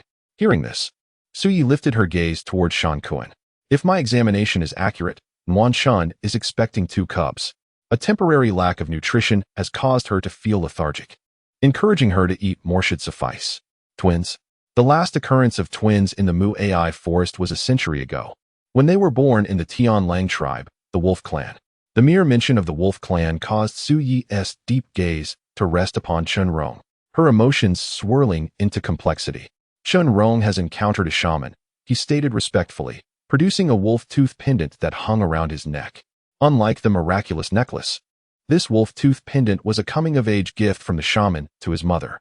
Previously, he had tied the wolf tooth around his wrist, while the miraculous necklace was given to Changxia as a token of affection. Now, the wolf tooth adorned his neck instead. Indeed, Chen Rong's mother, Xingya, was acquainted with Su Yi, and it seemed they shared a close bond. Shamans possess long lifespans, living far longer than ordinary beast clans. Su Yi, do you know Chen Rong? Changxia inquired, astonished, as the others displayed expressions of surprise. Clearly, the revelation of the shaman's acquaintance with Chen Rong took them all aback. I do. When I first met him, he was just this small, slightly larger than you, covered entirely in fine fur. He was a striking young wolf from the beast clan. Su Yi smiled gently, extending her hand to gesture in the air. Chen Rong, slightly embarrassed, touched his nose and chuckled softly. It was when Yuan Ho took him away from the Twilight Forest that Su Yi happened to arrive at the Heavenly Wolf tribe. Xingya had tragically succumbed to complications during childbirth, departing far too swiftly. By the time Su Yi arrived, Xingya was already gone. The name Chen Rong was bestowed upon him by Su Yi, signifying a life free from war and turmoil, one that would flow smoothly. Yet, ironically, Chen Rong embarked on a path that starkly contradicted the blessings Su Yi had conferred, had it not been for this bout of poisoning and near-death experience. The Yuan family would not have allowed him to leave. No, Chen Rong said with a wry smile, my arrival at the He Luo tribe was entirely accidental. Upon first encountering Chen Rong, Changxia sensed a pervading aura of death around him, something she had once been intimately familiar with. She chose Chen Rong as her partner not only because of his striking visage, but also with the intention of rescuing him. Years ago, Su Yi's grandmother and the He Luo tribe had extended a helping hand to her, and Changxia wished to pass on this kindness. Perhaps, in the grand scheme of fate, their meeting was preordained, a convergence of destinies woven together. As Su Yi's expression shifted slightly due to the poisoning, she motioned for Chen Rong to come closer. The matter of the twins born in the warm spring was overlooked, with everyone, including Yuan Shun, casting curious glances at Chen Rong. Those present were unaware of the true nature of the Tian Yuan tribe, but Su Yi was acutely aware. The most powerful tribe in the Western continent was not merely a title. Over 1/3 of the tribes in the region were commanded by the Tian Yuan tribe. Chen Rong hailed from the Yuan family, a prominent aristocracy within the Tian Yuan tribe, his status unparalleled. Placing a curse on Chen Rong was an outright provocation to the Yuan family. Should this matter come to light, it would undoubtedly incite retribution from both the Yuan family and the Tian Yuan tribe. The remnants of the southern Yu barbarians dare to provoke even the Tian Yuan tribe? The poison of the gu. It is no wonder that so many shamans find themselves powerless. Chen Rong chuckled lightly, shaking his head. This poison was administered by the Yuan family. The remnants of the southern Yu barbarians must have allied themselves with certain individuals from the Yuan family. The southern Yu barbarians are not well known in the western lands, hence many shamans possess limited knowledge regarding the gu poison. No. Chapter 47. The Twins. Someone from the Yuan family has placed a gu on you. What of Lord Yuan? Su Yi's expression changed drastically as she glared at Chen Rong, insisting he clarify. Years ago, Lord Yuan had promised her and the Tianlang tribe that he would take good care of Chen Rong. It has only been over 20 years, and Lord Yuan has already broken his vow. Does he truly believe that she, Su Yi, and the Tianlang tribe are easy to bully? Father has been missing for half a year, Chen Rong murmured softly. His investigation revealed that the last place Lord Yuan visited before his disappearance was Southern Yu, seemingly to look into a murder case. The case was extensive, implicating countless nobles. Through discreet channels, Chen Rong learned some insider information. The murder was connected to the succession of the Tian Yuan tribe's leadership 30 years prior. Furthermore, the issuer of the extermination order against the Southern Yu barbarians was none other than the current leader of the Tian Yuan tribe. Just as Chen Rong uncovered these hidden details, a crisis ensued. Desiring to escape his prison-like existence and the ensuing turmoil, Chen Rong sought to leave the Yuan family under the pretense of being poisoned and injured. Enough. As long as you are unharmed, Su Yi said, her face solemn as she pondered, realizing that significant events were likely to unfold in the Western lands. She assessed Chen Rong and instructed, first, take the medicine to recuperate. The goo poison is ever-changing. I must first ascertain the type of goo you have been afflicted with before administering the appropriate remedy. Su Yi has traveled across the continent, gaining extensive knowledge, and is renowned as the most formidable shaman of the Beast clan. While others may find themselves helpless in the face of poison, for Su Yi, the venom poses little challenge. Indeed, Chen Rong quietly breathed a sigh of relief, his gaze inadvertently drifting towards Changxia. Once the poison is resolved, he would be better equipped to protect her. On the other hand, Changxia was devoid of Chen Rong's intricate thoughts. She listened intently, noting that the Western continent appeared markedly different from the Eastern continent, resembling a feudal society entrenched in slavery. The class divisions were stark, and the hierarchical structure was harsh. In contrast, the Eastern continent during the tribal era offered more freedom and tranquility. Suddenly, the crowd became aware of Chen Rong's purpose for venturing into the Twilight Forest, and the dreadful nature of the poison he faced, causing the atmosphere to grow tense. Despite having sought the Yuan Marquis in southern Yu, no clues had surfaced. However, Chen Rong harbored a feeling, almost instinctual, that the Yuan Marquis had not perished. If he had truly died in southern Yu, his departure from the Yuan family would not have been so seamless. With Chen Rong's capabilities, uncovering such clandestine information would have been improbable. Yet, such thoughts were best left unspoken. He preferred not to burden the Hala tribe with the chaos of the Western continent, with its intrigues and schemes. Instead, it would be far more pleasant to enjoy a bowl of bone soup and savor a couple of roasted meats. At that moment, Changxia's playful remark broke the tension, and the atmosphere lightened once more. Warm Spring, cradling her heavy belly, exclaimed, Changxia, I want 3 bowls of fish noodles. After all, I have to feed 2 little beast cubs with just my mouth. It's quite a task. I'll help you get the fish noodles, Warm Spring. Shan Kuan chimed in cheerfully, scampering forward.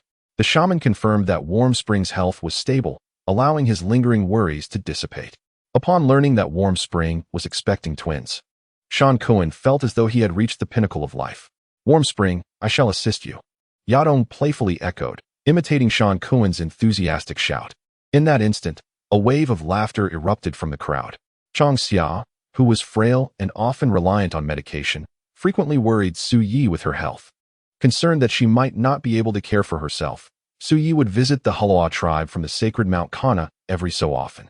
Among the various tribes of the Beast clan, the Haloa tribe held the highest status within the Wizard's Hall. Warm Spring was uncertain when she might go into labor, and without anyone by her side, the risk of complications was high. Do not worry, Grandma Su Yi. Chen Rong and the others are constructing a shelter, and Nan Feng and I will stay close to Warm Spring, Changxia assured.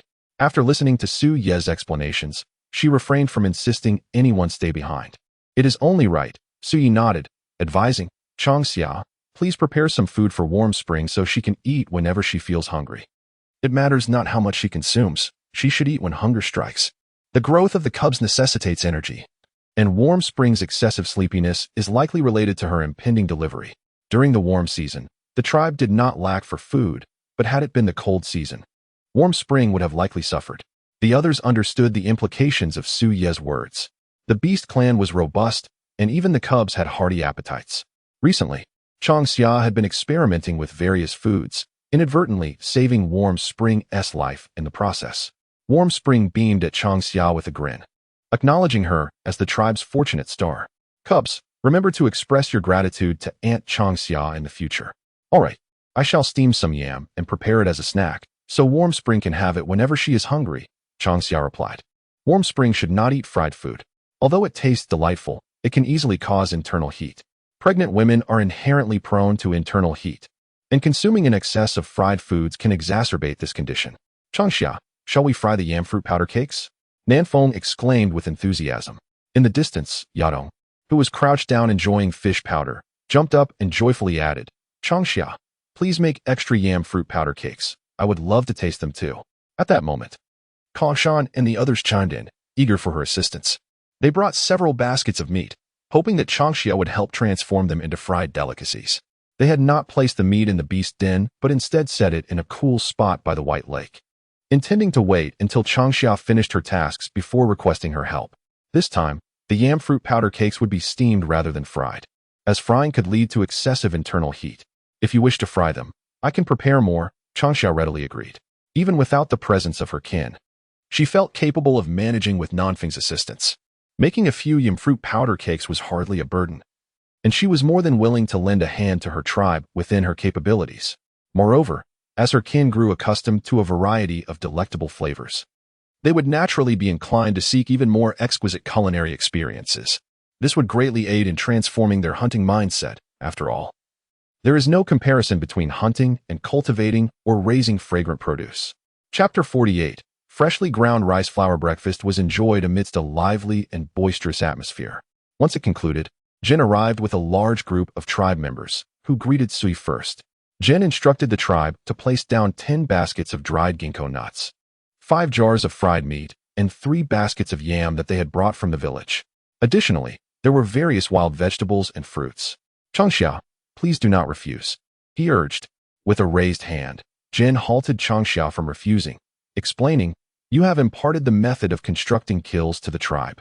Yet they are unable to offer you anything of greater value in exchange, thus they can only present you with this food. I hope you do not take offense." The chieftain Changxia, exasperated, pressed her forehead, realizing that Jin's words left her no room to decline further. Moreover, as Jin had stated, this time it could be considered a favorable exchange for the tribe. Sui smiled, observing this harmonious scene. The essence of the tribe lay in unity and camaraderie, with internal strife being their greatest foe. The Hulawa tribe was undoubtedly one of the most united and affectionate among the myriad of beast tribes, which is precisely why Sui held a fondness for them. Infighting and conflict would only weaken the tribe's strength. In the perilous depths of the twilight forest, if the tribe did not stand united, they would face inevitable decline. Suddenly, the surrounding clan's people began to murmur, some curious about the rice flour, fish powder, and cold rice noodles that Sui had mentioned, while others eagerly anticipated the cave dwellings spoken of by Nanfeng and the others. This day had been long awaited. Warm Spring. Take the clan's people to tour the cave dwellings.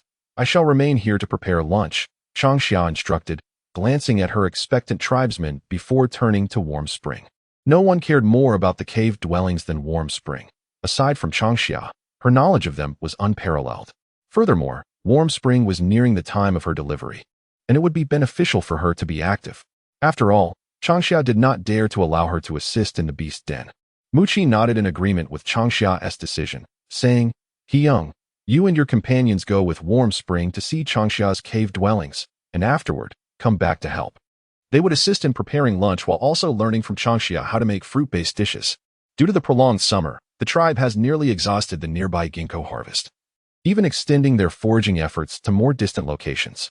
Consequently, during this year's rainy season, the tribe need not venture out for hunting, alleviating their concerns about hunger. The culinary delights crafted from fruit powder, combined with the fish and shrimp from the White River, are more than sufficient to satiate the tribe's hunger. Should they discover 1 or 2 additional ingredients, the He Luo tribe could enjoy an extraordinarily leisurely rainy season. Mu Qin mused, her smile growing ever more benevolent. Indeed, the long summer has brought honor to the tribe. The other females nearby eagerly concurred. This visit to the cave dwellings seemed to have been orchestrated with some purpose. As the elders and young beasts were absent, only the males and females were present. The males remained silent, quietly listening. However, when He spoke about the construction of the caves, a flicker of intrigue crossed the expressions of the males, suggesting that Yadongshan Kuan had likely shared something noteworthy. Soon, the raucous den of beasts returned to tranquility with the departure of the Warm Spring group. "Long summer. I am leaving," Chenrong stated as he rose. "Very well, I shall remember that," he replied with a smile. As the tribe members set out to explore the cave dwellings, Chenrong and his companions embarked on their task of repairing the mud walls of the Nanfeng family's cave dwellings, allowing them to dry before reapplying mud and installing doors and windows. Meanwhile, those remaining in the den, including Long Xia, diligently cleared the disheveled tabletop and then busied themselves. With at least 30 to 40 tribe members having come today, preparing food for such a large number is no small feat after all. The appetite of the beast tribe is legendary, making the endeavor of satisfying their hunger a formidable challenge. This time, both Grandma Sui and Bai Qing joined in. But for the moment, they could only assist with trivial tasks like stoking the fire or passing bowls. Changxia, how do we use this extractor? Nanfeng crouched down and retrieved the extractor from the beast's nest, as described by Changxia.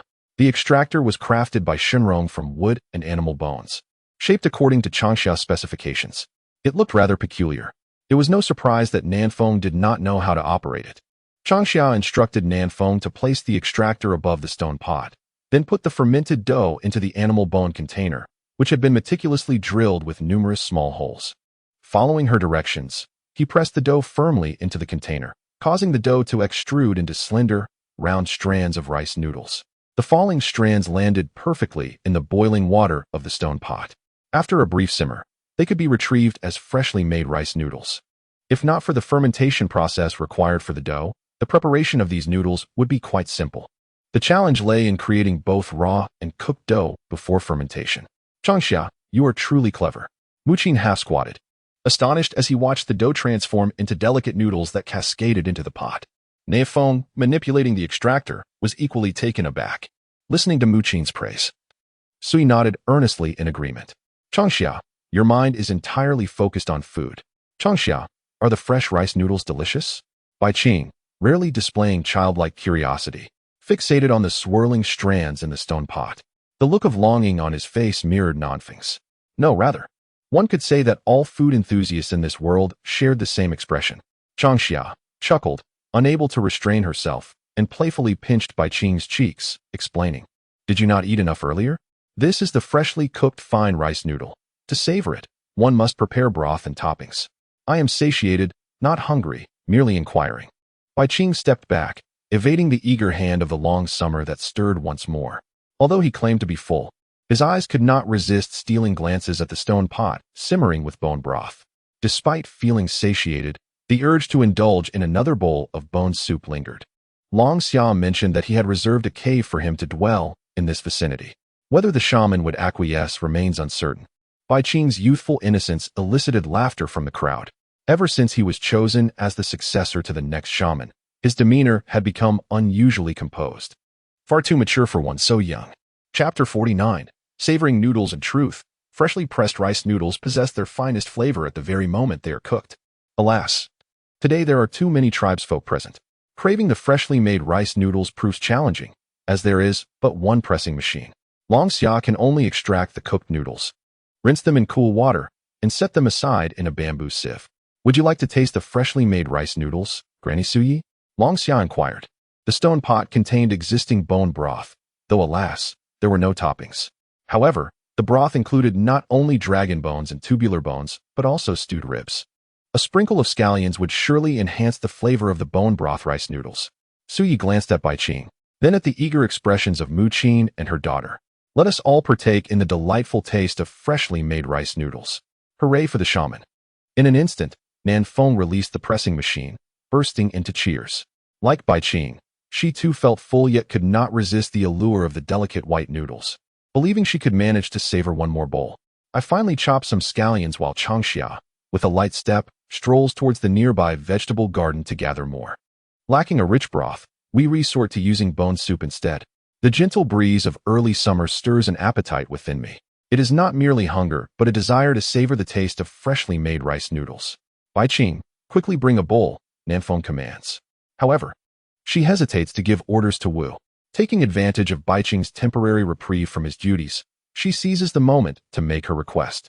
Today, her senses are captivated by the allure of culinary delights. Ordinarily, Bai Qing maintains a stern demeanor, rarely smiling, exuding an air of authority. The thought of issuing commands to him daunts Nanfeng, who feels a sense of inadequacy, even in conversation. Truly, those who share a passion for food are akin to family.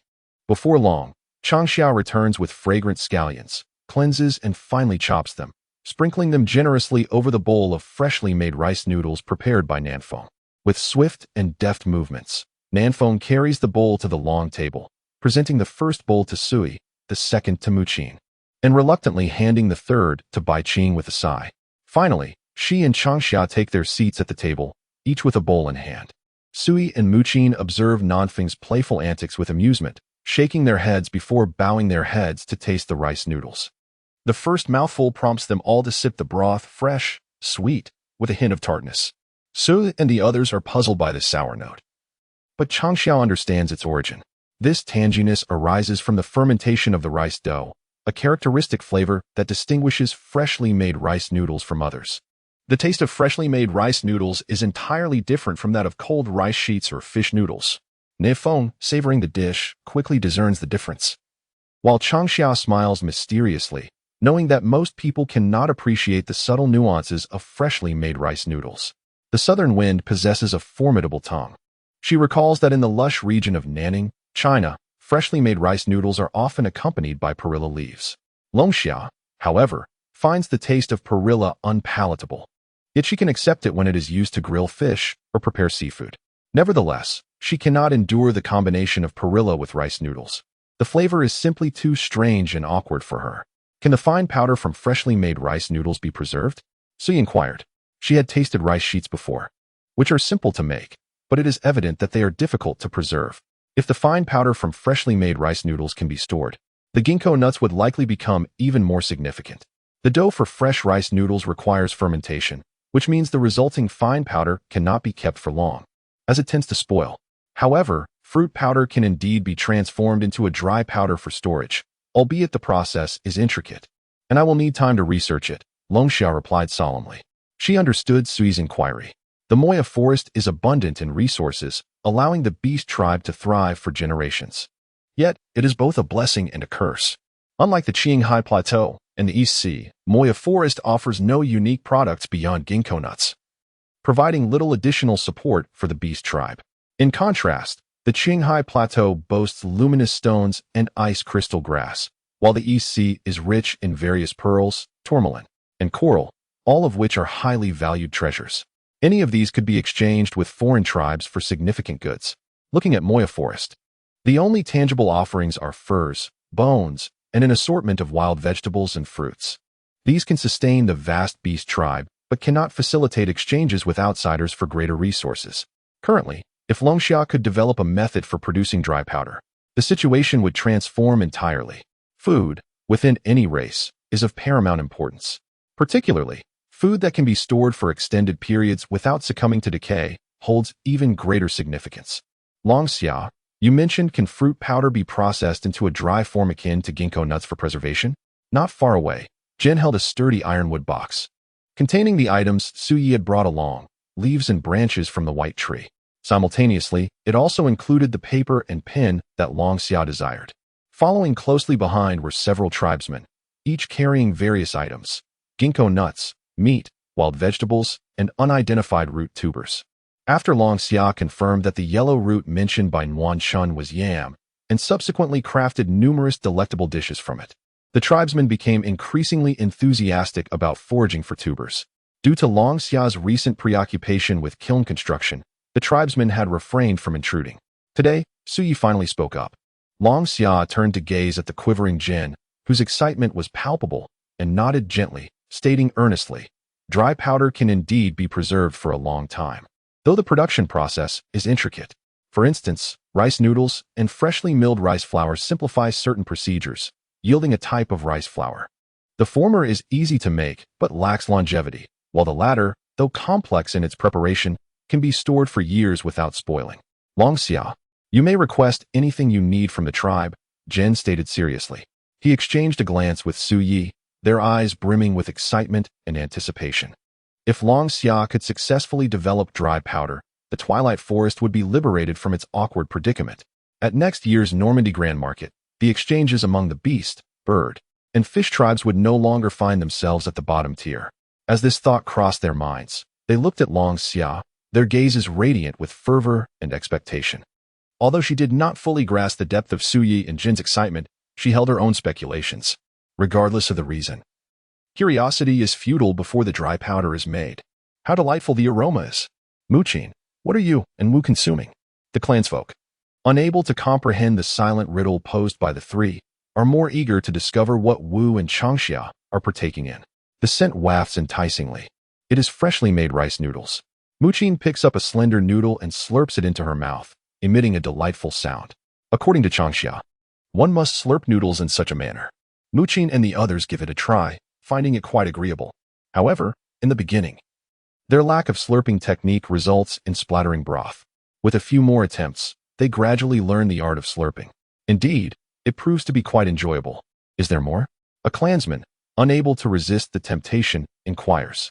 Muqin gestures toward the side and replies, "The prepared noodles are right here, if you wish to eat. Help yourselves." Nanfeng, please instruct Uncle Yundong and the others to make some more freshly made rice noodles. I believe Heyun and her companions are on their way. Yundong is Heyun's partner, of similar age to Jen, and is also a formidable totem warrior. Enticed by Jen, he comes to visit the cave, anticipating that after today, the tribe will become particularly busy. Nanfeng, come quickly and show Uncle how to make freshly made rice noodles. Yundong waves to Nanfeng as they unload their wicker baskets, their eyes gleaming with desire as they fixate on the leftover rice noodles on the long table. Their expression conveys a singular intention. They wish to eat. Chapter 50. The Fragrant Fried Eggs. Uncle Yundong, wait a moment. Nanfeng devours the freshly made rice noodles before him, leaving not a drop of broth behind, and then, without haste, rises to approach the stove. Commanding Yundong to place the dough into the beast bone jar of the press, they exerted force to compact the dough, transforming it into slender white strips that fell into the stone pot below, filled with boiling hot water. This peculiar contraption is truly marvelous. Just placing the dough inside, pressing and compacting it, converts it into fine powder. Changxia is quite astute. While Yundong and the others discussed, they meticulously prepared the sifted fine powder. After finishing her portion of freshly made rice noodles, Changxia did not rush to assist. Instead, she busied herself with preparing some toppings. As the beast den was stocked with meat, bird eggs, and wild vegetables, she sought minced meat and planned to fry some bird eggs. The fried eggs are made by cracking the bird eggs, whisking the yolk and white together, and then frying them in hot oil until thoroughly cooked. The resulting fried eggs are delightfully crispy and fragrant when eaten directly, yet their flavor transforms when soaked in the broth of freshly made rice noodles. The wild vegetables are simpler, merely needing to be stir-fried with minced meat or bird eggs until cooked. Changxia, what are you doing with the bird eggs? Asked Nanfeng, who was adding firewood to the stove while Yundong and others pressed the dough, leaving no room for her involvement. Changxia held a basket of bird eggs, which she had collected from the reed thickets by the White Lake. Today, she received 2 more baskets. If she did not finish them by noon, she planned to pickle a batch. The heat would spoil the bird eggs otherwise. Such gluttons they are. Fortunately, she had worked tirelessly last night to prepare over 100 jin of dough. Otherwise, she would truly struggle to satisfy this ravenous group. Nanfeng, curious, inquired, Changxia, how do you fry the bird eggs?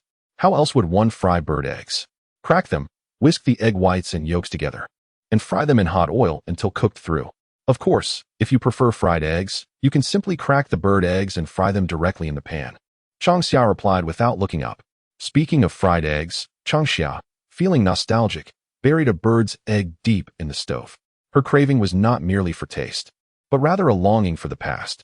During her weaker days, when she was under the watchful eye of Granny Sui, her diet was limited to fruit porridge, day in and day out. Thus, she resorted to deceiving the warm-hearted Nanfeng and the tribal younglings into clandestinely bringing her bird eggs. Back then, the den she inhabited was devoid of any tools, and the only method she could conceive was to bury the bird eggs in the stove and savor the roasted delicacies. Those roasted eggs were her sole redemption. In the distance, Sui and the others frowned, realizing that there were so many ways to prepare bird eggs. Indeed, their culinary experiences were rather limited, as they typically consumed boiled eggs. Occasionally, they would neglect to monitor the boiling water, resulting in the eggs bursting open. Uncle Yundong, please do not rush to eat. Allow me to prepare a sauce for you. Chief, do you happen to have any scallions or garlic among the wild vegetables you brought? Changxia inquired. Aside from the seedlings they had planted, there was nothing left of the garlic and ginger. As for the scallions, the ones Changxia had initially sown had survived, but she had just harvested them, and it would be a couple of days before they could grow back for consumption. I'll go take a look, Muqin remarked, casting a glance at the awkward Jen, who could not distinguish between the various wild vegetables. After a brief moment, Muqin unearthed a handful of ginger and garlic, along with a fair amount of scallions, though they were crumpled at the bottom. Changxia, there is quite a bit of ginger and scallions here. Do you need them now? Muqin, Could you please help me wash some ginger and scallions? I require them, Changxia replied as she prepared the bird eggs, adding, a sprinkle of chopped scallions will enhance the flavor. Stir-frying minced meat also necessitates the addition of ginger and garlic for flavor. Recently, she has been using a considerable amount of ginger, scallions, and garlic. Once this wave of excitement subsides, she intends to take some time to explore the vicinity of Bai Lake. It would be the perfect opportunity to gather fresh wild vegetables or dig up some root crops before the onset of the rainy season, which would render such activities unsuitable. As the long summer continues, she prepares to fry bird eggs, blending them thoroughly. She heats a stone pot and pours in oil until it reaches a suitable temperature. Using a wooden bowl, she carefully pours the egg mixture into the stone pot, repeating this process 5 times until all 5 eggs are thoroughly fried, and then retrieved before pouring in a new batch of egg liquid, continuing this cycle. Meanwhile, Nanfeng busies herself with stir-frying the minced meat. The alluring aroma wafts through the air, prompting her to stretch her neck towards the direction of the long summer. The tantalizing scent captivates the onlookers, causing them to pause in their curiosity. At this moment, they have prepared a whole sieve of fine flour, ample enough for 20 to 30 servings. However, this quantity is not meant to satiate their hunger, but merely to allow them to savor the flavor. The fried eggs in the long summer smell absolutely delightful, far surpassing the fragrance of ordinary fried eggs. Nanfeng stirs the minced meat, her eyes fixated on the bird eggs in the stone pot. As she swallows her saliva, she subtly hints to Changxia to let her taste the fried egg's flavor. Changxia responds, "Come over, and I shall let you sample it." She breaks off a small piece of the freshly fried egg and offers it to Nanfeng. The aroma of the egg is enticing, yet its high temperature makes it difficult to eat, and it tends to cause internal heat. At least, Changxia is hesitant to try it. Rather than consuming it directly, she prefers to soak the fried egg in soup before savoring it. This method softens the flavor of the fried egg, allowing it to meld beautifully with the rich broth, enhancing the delectable essence of the boned soup alongside the fragrant egg. Truly splendid. Scalding hot, indeed. Nanfeng, unable to contain her appetite, let out a wail as she bit into the food. Despite the heat, she refused to discard what she had in her mouth, opting instead to swallow it whole. The crisp sound resonated through the air, mingling with her cries, and in an instant, it echoed throughout the den. The onlookers gazed at Nanfeng's antics in silence, chiding her for her gluttony, while simultaneously piquing their curiosity about the taste of the fried eggs. They had all sampled bird eggs, yet the expression of delight on Nanfeng's face was utterly captivating. Was it possible that a different preparation could yield a distinct flavor? Changxia, the freshly made rice noodles are ready, Yundong announced. Jen, with a stack of bowls, began to fill each one with the noodles, piling them high. Mu Qin rolled her eyes and approached Jen, swatting his hand. Such insatiable greed. With this much noodle, how will you scoop the broth and toppings later? Without further ado, Mu Qin seized half of the noodles, stating, "There's too much. Do you intend to add broth and toppings as well?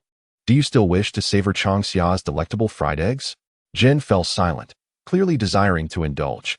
However, he lamented the noodles that Mu Qin had taken away. Similarly, Yundong and the others beside him expressed their regret. With their appetites, they could finish such a large bowl in just a few bites. Uffed. Changxia stifled a laugh, finding amusement in witnessing the chieftain's moment of embarrassment. "Granny Suyi, would you and Bai Qing like some more?" Mu Qin inquired. Granny Suyi shook her head, glancing at Bai Qing's eager eyes, and added, "Prepare a bowl for Bai Qing. I'm full now. AMU, don't forget my portion." Nanfeng reminded Mu Qin as she swallowed hard. She was acutely aware that if she remained silent, the xylophone would undoubtedly neglect to prepare her portion. After all, they had consumed copious amounts of food that morning.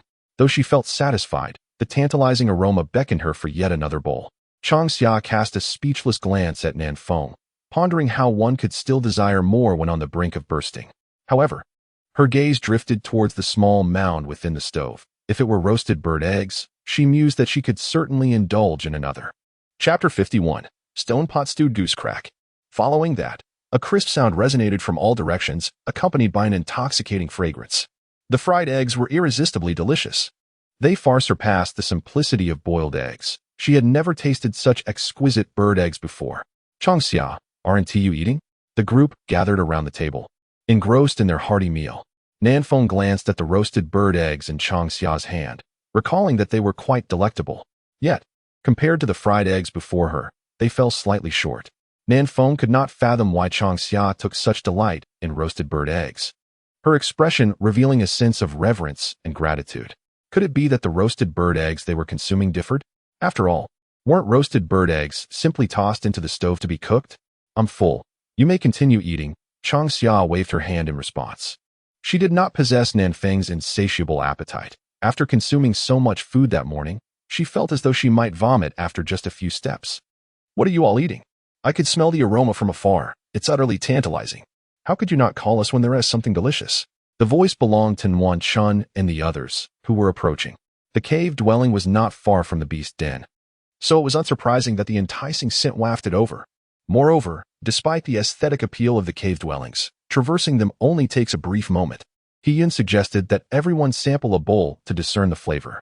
Mu Qin, without unnecessary chatter, swiftly prepared the rice noodles, adding broth, fried eggs, and minced meat with practiced ease, as though she had executed this task countless times before.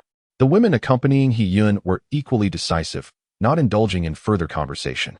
They stepped forward to receive the freshly made rice noodles, finding spots to either sit or squat, and soon became engrossed in their meal. Compared to Yundong and her companions, the movements of He Yun's group appeared somewhat refined. In an instant, the finely ground noodles produced by Yundong's team were devoured completely. Is this fresh rice noodle truly made from ginkgo? He Yun exclaimed in delight. Changxia smiled, setting down her beast knife, and nodded in affirmation. Indeed, the dough used for the noodles is crafted from ginkgo that has been ground into powder, then fermented into a dough. This process is not overly complicated. And He Yun, if you wish to learn, I can teach you, much like the technique for jinjiao. However, you will need to procure your own tools such as the fermentation bags for the dough, the filtering screens, and the pressing devices for the dough, as I do not have any spare ones. Upon hearing this, the crowd displayed expressions of joy. Changxia, what do you intend for us to offer in exchange? No exchange is necessary. I will teach you directly. The jinjiao has greatly benefited the tribe. Furthermore, my initial exploration into ginkgo was driven not only by desire, but also by the intention to provide for my people. Unfortunately, the process of making the dry powder is intricate and requires further research. The chieftain declared, let us heed Changxia's words. In just a few sentences, the matter was settled, for sometimes an overly meticulous division can create a sense of distance. After savoring the delicacies of freshly made rice noodles, the female members of the clan gathered around Changxia, assisting her in frying meat while eagerly seeking her guidance on the myriad techniques and recipes for fruit powder. Over time, the clan members, influenced by this practice, acquired these skills themselves. Today, with ample time at their disposal, they were determined not to miss the opportunity to learn not only the various preparations of fruit powder, but also the preservation methods for meats and bird eggs, as well as the foraging and culinary uses of wild vegetables. The diversity of knowledge prompted the clan members to incessantly inquire with Changxia.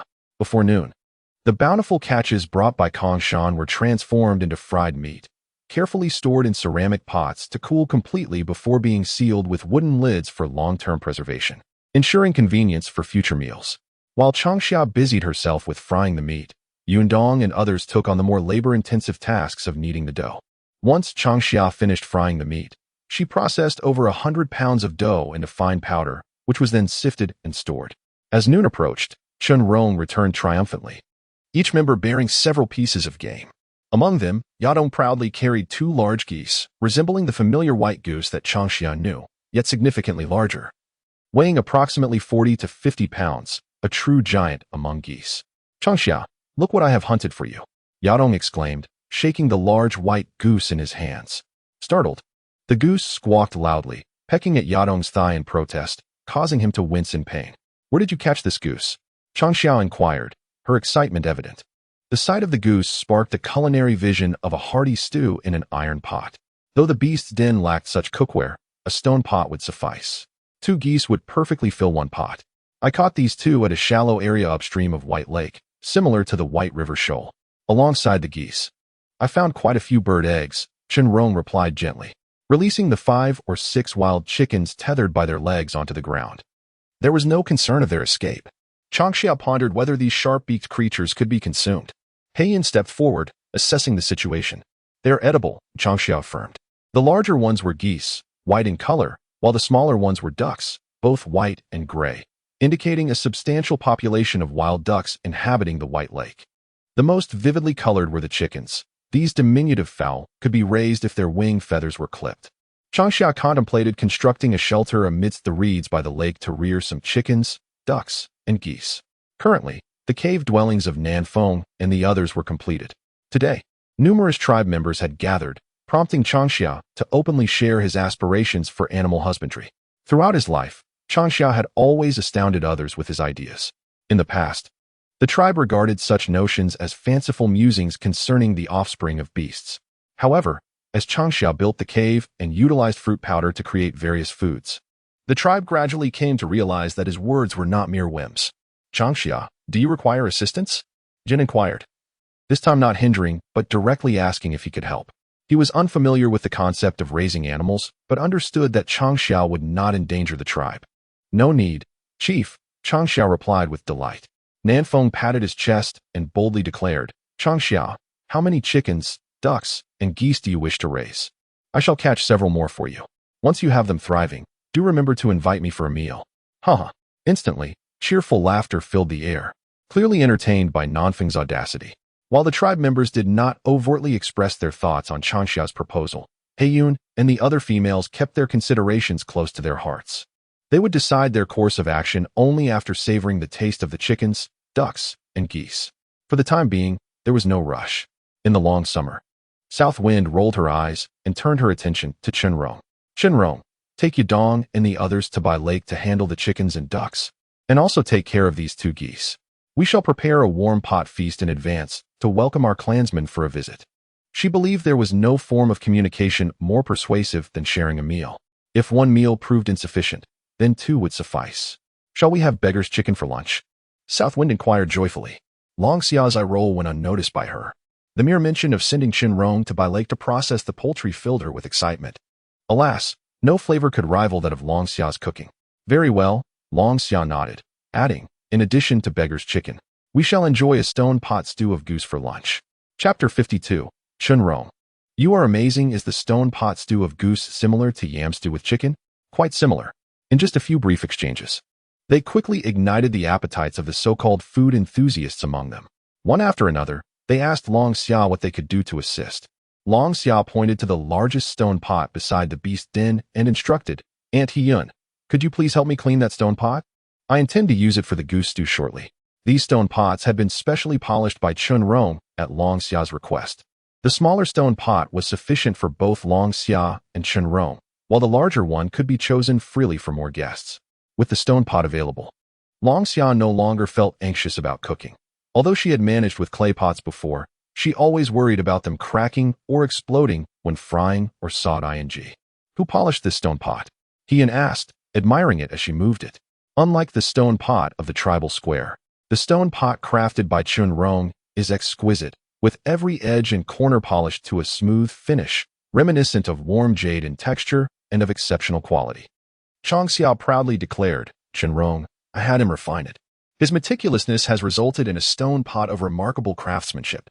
He expressed his admiration, exclaiming, "This stone pot is far more aesthetically pleasing than a ceramic one. I desire a pot like this." In an instant, the nearby females enthusiastically chimed in, clearly enchanted by the stone pot's appearance. They were all too familiar with the fragility of ceramic pots, having experienced their tendency to crack and explode. The tribe was aware that stone pots are more durable than their ceramic counterparts. However, they had never considered that a stone pot could be polished to such a delicate thinness. The process of polishing stone pots is straightforward. "Let Chenrong discuss it with you." Changxia hesitated to inquire. He waved his hand dismissively, saying, "There's no rush. Let us enjoy our lunch first, and we shall converse leisurely afterward." Soon, he led the 2 to thoroughly clean the large stone pot. Subsequently, they constructed a stove and placed the stone pot atop it, igniting a fire to heat the pot. As there was nothing more to be done, Jin summoned a few individuals to bring the ginkgo nuts to the table for grinding. In recent days, Changxia had consumed a considerable quantity of ginkgo nuts. The once full ceramic jar had been emptied, and although Jin had not opened the lid of the jar, he could surmise from the fine powder in the sieve what was contained within. The tribe members worked efficiently for minor tasks. There was no need for Changxia to intervene, as Heiyun and the others took the initiative to complete them. While engaged in their tasks, they chatted, transitioning from discussions about the kiln's construction to the preparation of beggar's chicken.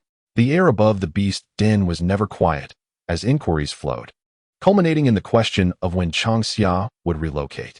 Once the kiln for the warm spring south wind is completed, I shall move there. In the long summer, Dao expressed the notion that the cave dwelling appeared rather empty, and she contemplated crafting several pieces of furniture to occupy the space, such as tables, chairs, and benches. The cave contained a heated bed, and while a wooden bed could be constructed, it was not imperative. One could simply sleep on the heated bed. However, a wardrobe was essential, as the absence of proper storage would make organization difficult. Similarly, it would be prudent to create a few shelving units.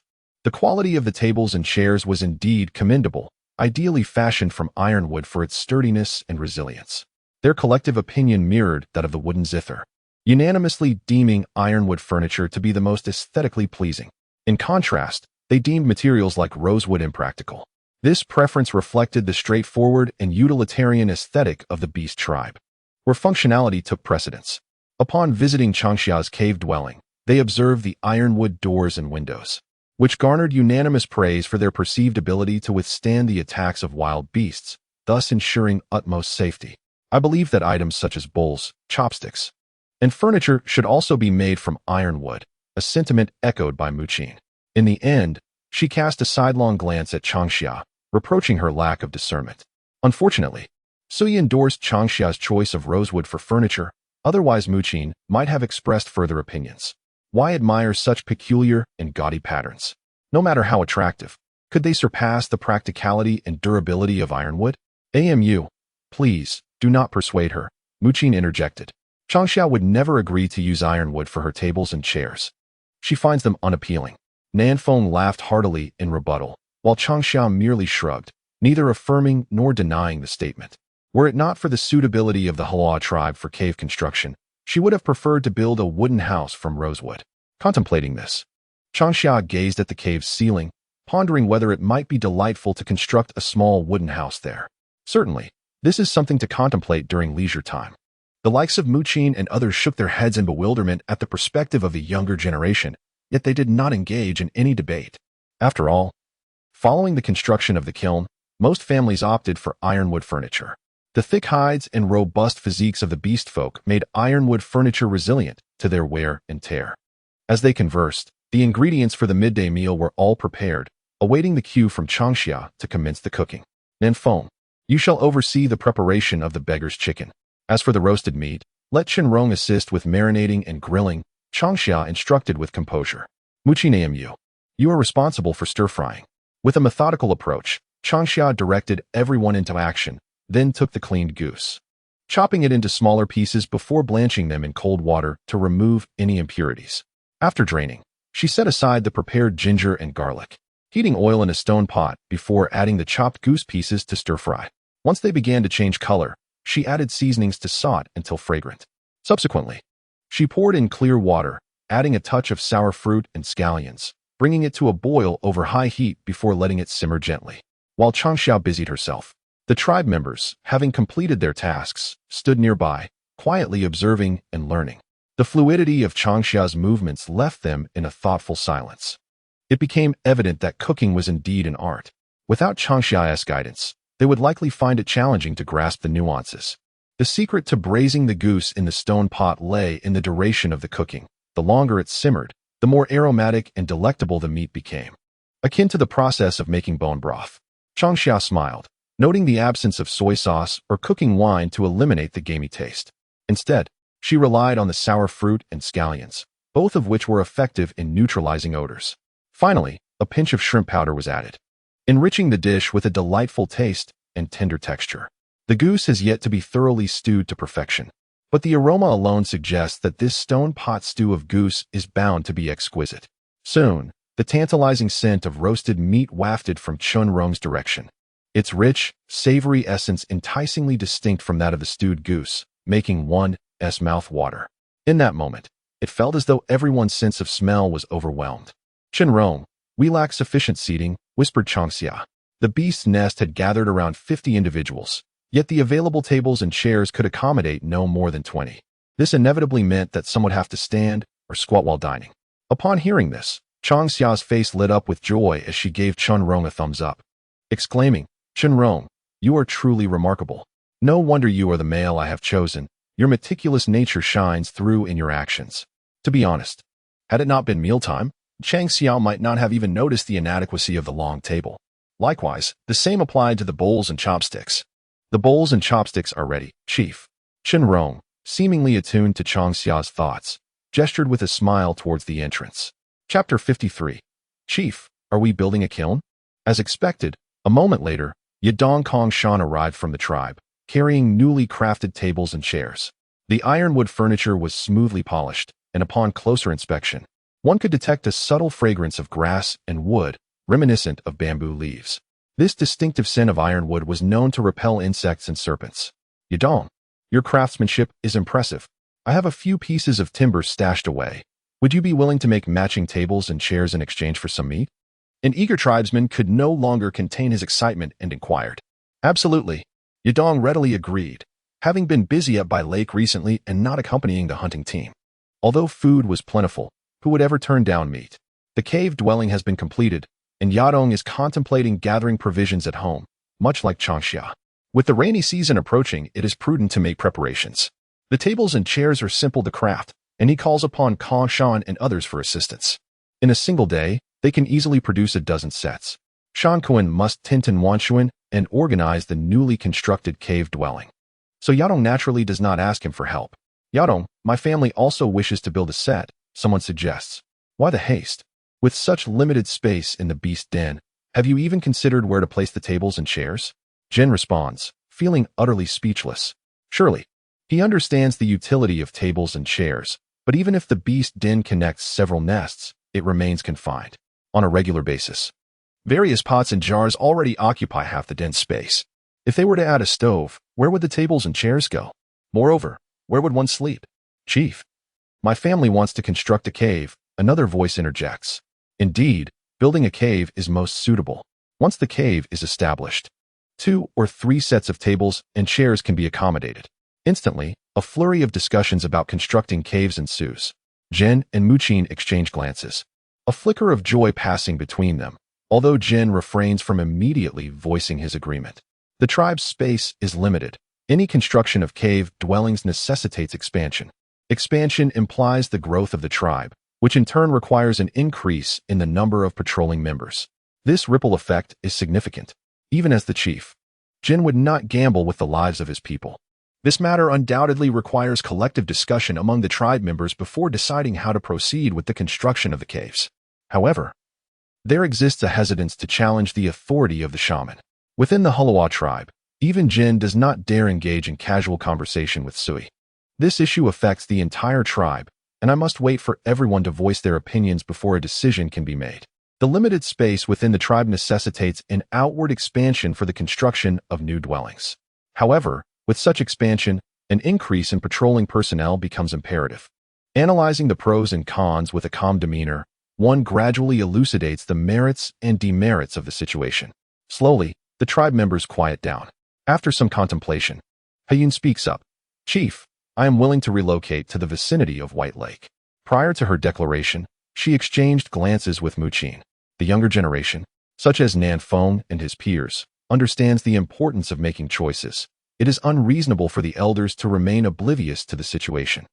Jin anticipates that once all the tribe members voice their opinions, it will become evident that the tribe's space has reached its limit, and constructing new dwellings will only compress the existing area. Given the beast tribe's reverence for their territories, any encroachment is bound to incite conflict. Each den within the tribe maintains a certain distance from the others. For instance, the lion tribe expels their young once they reach maturity. Fortunately, the situation in the Hulawa tribe is relatively favorable, as Nanfeng still resides with Jin and Muqin after coming of age. If relocating to White Lake allows for the construction of new dwellings, I am willing to do so. Upon reflection, White Lake seems quite appealing, being in close proximity to Changxia's cave. Instantly, a buzz of discussion ensues. Perhaps Hayun's words have opened a new avenue. The tribe members do not pressure Jin to voice his opinion. Each member engages in cheerful conversation, and when Changxia calls for dinner, Hayun and several females have already determined the location for the new dwellings. Not far from Changxia's cave, downstream from White Lake. Payun and the others decide to center their expansion around Changxia's cave, radiating outward to other areas. It appears as though they are encircling Changxia in the heart of their territory. Even in the event of a beast attack, Changxia would remain unharmed. On the long table, adorned with the rich aromas of stone pot stewed goose, beggar's chicken, yam braised with ribs, roasted meats, and fruit powder pancakes. Each individual was presented with a bowl of freshly made rice noodles. Not far away, a sieve still held a generous amount of fine powder and noodle sheets. The clan members were utterly captivated, and among the roasted meats, the offerings by Shen Rong were exceptionally fragrant. Each bite was a delight, devoid of greasiness, inciting an insatiable desire to indulge further. Paired with the fruit powder pancakes, the clan nearly forgot to savor the fresh rice noodles and cold-tossed noodle sheets. By the end of the feast, everyone was thoroughly satisfied. The tables were in disarray, with bowls and plates scattered about. Every morsel prepared had been devoured, and the bone broth in the stone pot was stripped bare, leaving not even a trace of residue. Changxia observed this scene with a profound sense of responsibility. It was no simple task to satiate this group of gourmands, yet it was indeed a worthy challenge. "Are you afraid, Changxia?" Su Yi inquired with a gentle smile. Changxia did not conceal her innermost thoughts. Su Yi discerned her desire to transform the Hua tribe, perhaps even the entirety of the Beast clan. The vitality reflected in Changxia's eyes was something Su Yi cherished. At the same time, she wished to support Changxia on her journey. Consequently, Su Yi chose to withhold the knowledge of Changxia's awakened bloodline, allowing her to explore her potential under her watchful eye. It was evident that Changxia's growth aligned with Su Ye's aspirations. Meeting Su Ye's profound gaze, Changxia calmly stated, "Grandma Su Yi, I wish to give it a try." Su Yi remained silent, her hand gently resting on Changxia's head in an unspoken gesture of support, conveying that the Kanishing Mountain would always stand as her pillar and refuge in any endeavor she pursued. Feeling the care and support from Su Yi, Changxia beamed with a bright smile. From a young age, she had tested the boundaries, unabashedly showcasing her incongruity with the Twilight Forest. All of this was keenly observed by Su Yi and the Heluo tribe. Yet, both Su Yi and the leopard clan of the Heluo tribe chose to embrace her. They silently conveyed to Changxia that, regardless of her identity or origins, she was now merely a young beast of the Heluo tribe, one of their own. Nearby, Jin Muqin and others smiled, choosing not to intrude upon the conversation between the two. "Which, I shall protect Changxia," Shen Rong declared with unwavering conviction, his hand firmly clasping Changxia's small one. Signifying his resolve, Su Yi gazed at him and gently replied, "I will expel the poison from your body as swiftly as possible. What are your plans regarding the Tianlang tribe? Do you need my assistance in delivering a message to the Wolf clan? Please ask the witch to convey a message to the Wolf clan. As for the Tianlang tribe, I wish to visit my great-grandfather in person once I have recovered," Shen Rong stated calmly. "Very well." Su Yi nodded in agreement with Chen Rong's decision. Upon hearing Chen Rong's intention to visit the Tianlang tribe, Changxia felt a surge of excitement, her heart racing with anticipation. Chapter 54. The wind rises after the meal. The tribe dispersed. Some went to explore the cave dwellings of Nanfeng Wanchun, while others set off to determine the location for building more caves. The lively beast den welcomed a rare moment of tranquility. Su Yi and Changxia continued their conversation. In recent days, the two had visited the bird clan in the Qinghai Plateau. The sacred Kanashan Mountain must have accumulated many matters. The items Changxia had prepared for Su Yi and Bai Qing were politely declined. As Su Yi mentioned that she would return to the Heluo tribe in a day or two, Su Yi instructed Changxia to thoroughly clean the room by the cave, as she intended to bring Bai Qing over to stay for a few days. The significance of the warm spring twin event was paramount. "Changxia, what are your plans for the afternoon?" Nanfeng inquired. At this moment, the beast's den was left to a few of them, and after being preoccupied, Nanfeng found herself at a loss when suddenly idle. "Oh, where do you wish to go?" Nanfeng asked eagerly. She had no real intention of going anywhere, as her only plan was to stroll around by lake. Since they would be living there in the future, it was essential to familiarize themselves with the surroundings, and the beasts also needed to be cleared out. "My cave has long been prepared by my father," Nanfeng shrugged, spreading her hands in resignation. Warm Spring smiled and replied, "As for mine, Shan Kuan has also made the necessary arrangements. Once we move in, everything needed for the cave should be adequately prepared." "Changxia, have you decided on a moving date?" Nanfeng continued. Confirming that Changxia had no plans for the afternoon, Ninfeng decisively inquired about the moving date. Previously, Rong had estimated that constructing the cave would take 3 to 5 days. Now, with the assistance of the empty mountain, it took just over 2 days to complete the cave. For a moment, Ninfeng was unsure of what to do next. We will move the day Suyi arrives from Kana Sacred Mountain. Meanwhile, I plan to explore the vicinity of Bai Lake in the next couple of days to see if I can find some fresh ingredients for the hot pot feast. Changxia explained. With today's meal as a foundation, the clan members expressed their eager anticipation for the hot pot feast. However, judging by the clan's fondness for the cave, it seemed that when the day arrived, there would be many new caves sprouting around Bai Lake. At that time, hosting the entire tribe in Bai Lake should not pose much of a challenge. In the present moment, Changxia is apprehensive that the cave dwellings may not accommodate over 1,000 members of the tribe, given there are only 4 caves, each capable of housing just over 100 individuals. The thought of inviting the entire tribe to the hot pot feast weighs heavily on her mind. Changxia, are you truly considering inviting the whole tribe? Ninfeng inquired anxiously. Over 1,000 people could deplete our resources. Moreover, with so many guests, I worry I might not be able to compete with my tribesmen. Changxia noticed the peculiar expression on Nanfeng's face. Ninfeng, are you truly concerned that your tribe's people will outcompete you for food? Upon hearing this, Nanfeng's expression shifted dramatically as she vehemently denied. Changxia, do I seem like that kind of person? Quite so, Nuan Chun interjected. With so many people, it would be just like today, consuming freshly made rice noodles and cold mixed rice sheets.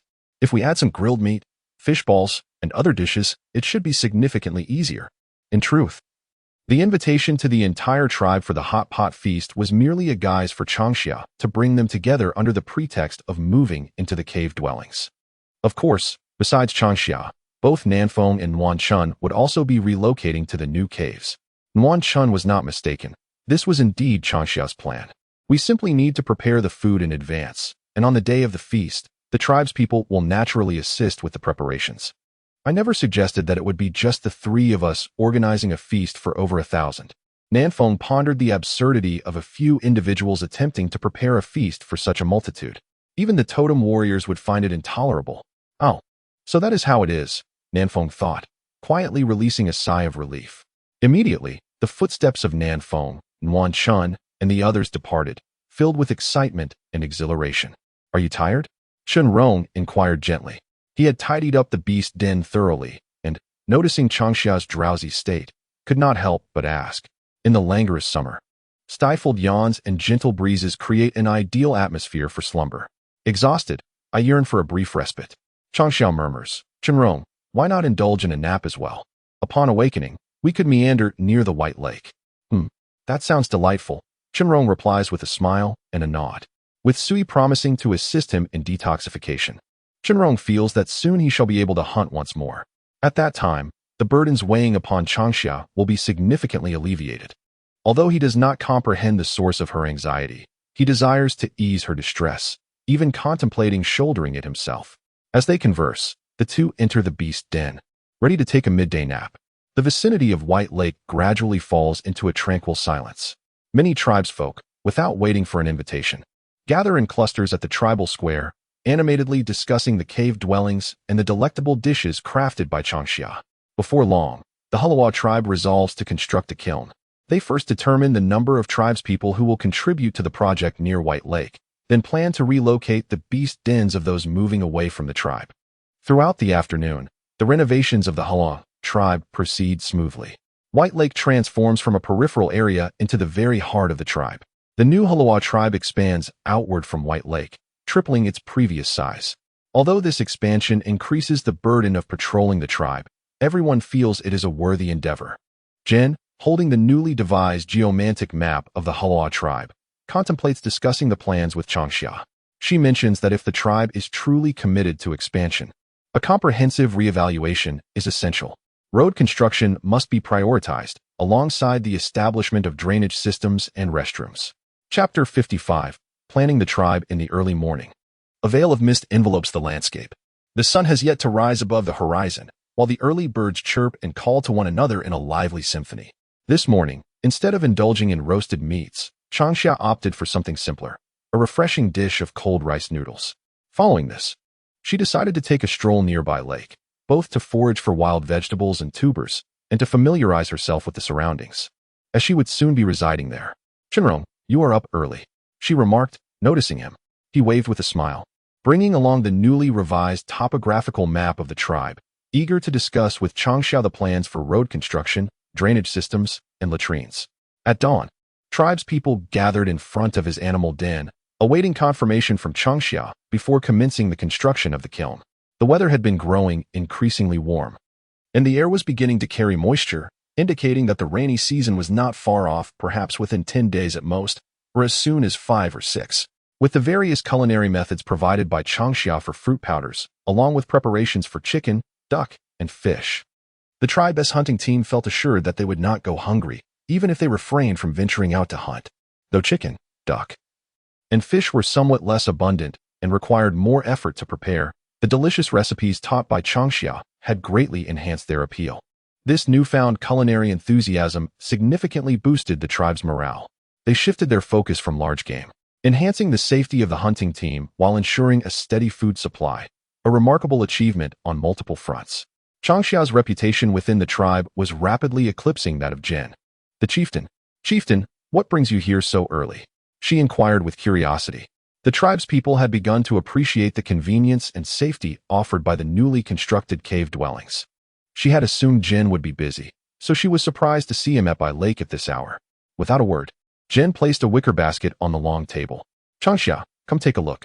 "Jindo, the circles depicted here represent the locations chosen by our kin for the construction of kilns. Previously, did you not mention the need for road repairs, drainage systems, and restrooms? I sought your counsel regarding where the roads should be laid and how the drainage and restrooms ought to be constructed. Typically, shamans do not partake in the infrastructural development of the beast tribes, and thus, Jindo had no intention of seeking Sui's advice. Likewise, the Hulawa tribe stands apart from other beast tribes. The tribe members exhibit little ambition for power. Matters are predominantly handled by Jindo or resolved collectively through discussion, with the tribe elders refraining from interference in tribal affairs.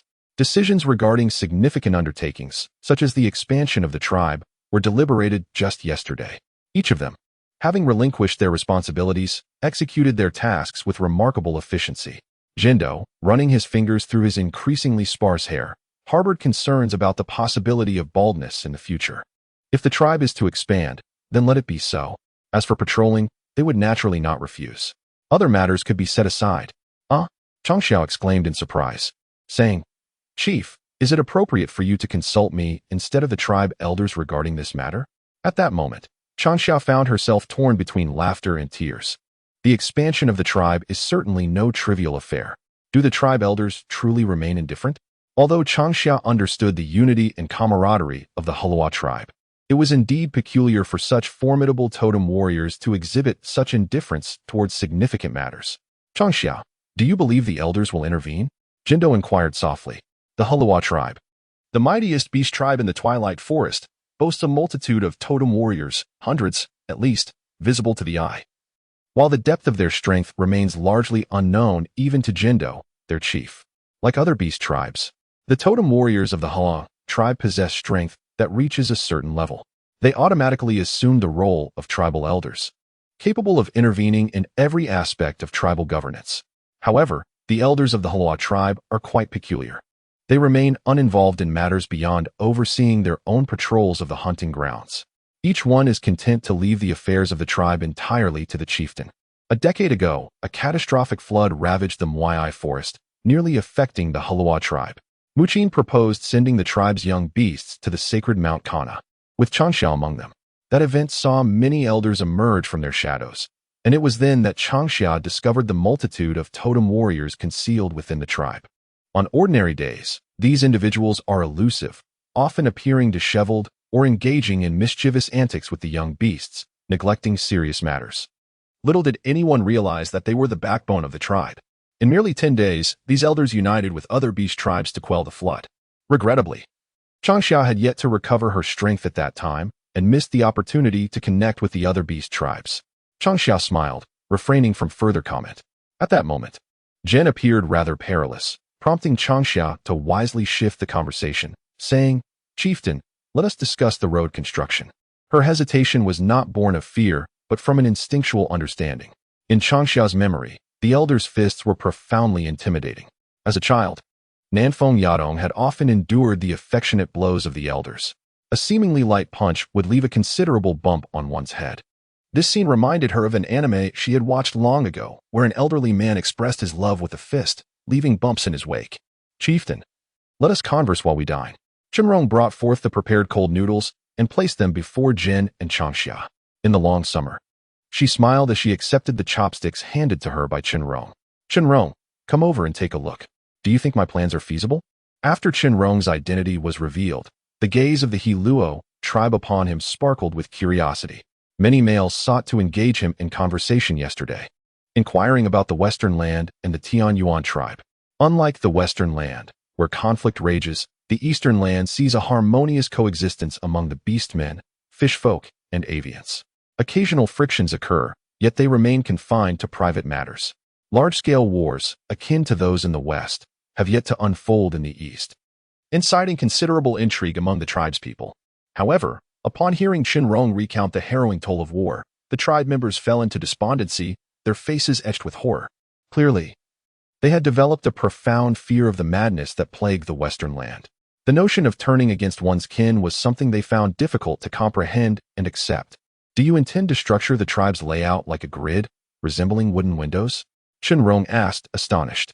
This design, seemingly simplistic, is in fact quite rational. The heavens are round and the earth is square. A grid layout facilitates management, and as the tribe flourishes, expansion can occur by simply extending outward to form new grids, avoiding the upheaval of relocation.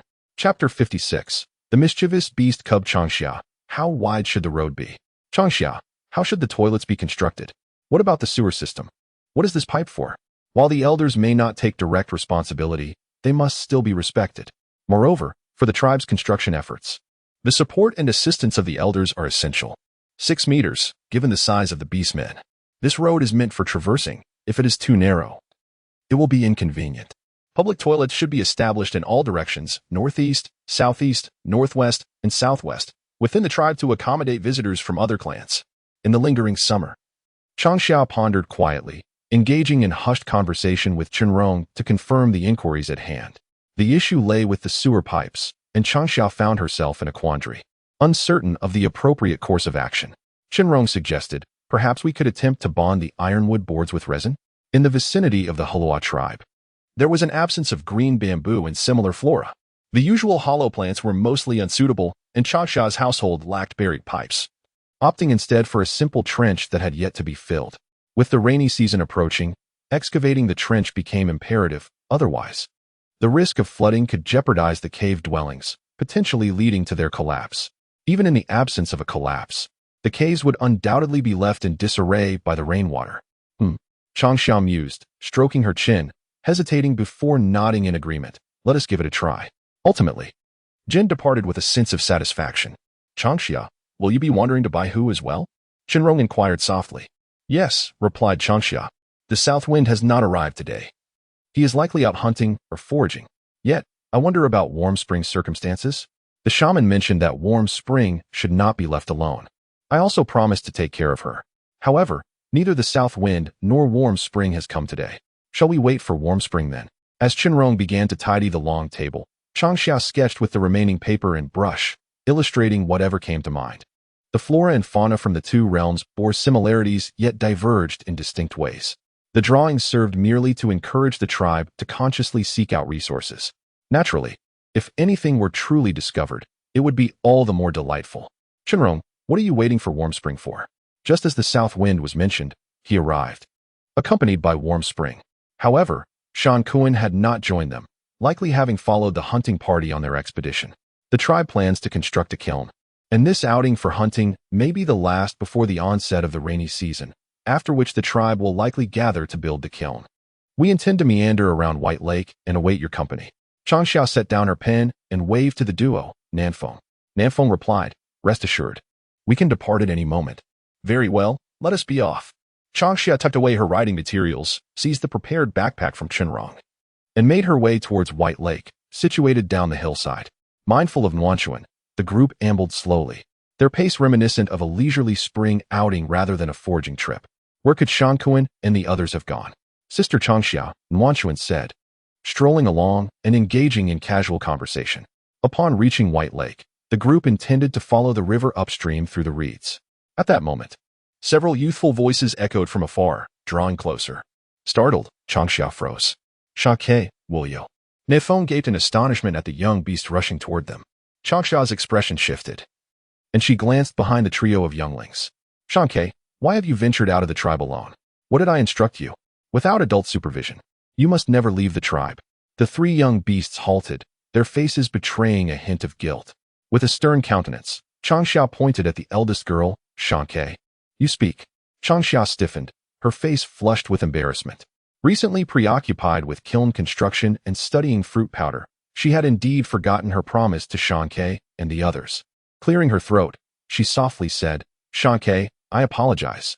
I've been so busy lately that I forgot our agreement. However, the White Lake has not yet been fully incorporated into the tribe's patrol range. Without adult supervision, you must never venture outside the tribe alone. Even within the tribe, unforeseen events may occur. In the past, Changxia would often roam the tribe, accompanied by a string of little ones. The beast tribe, while caring, can also be quite careless with their young.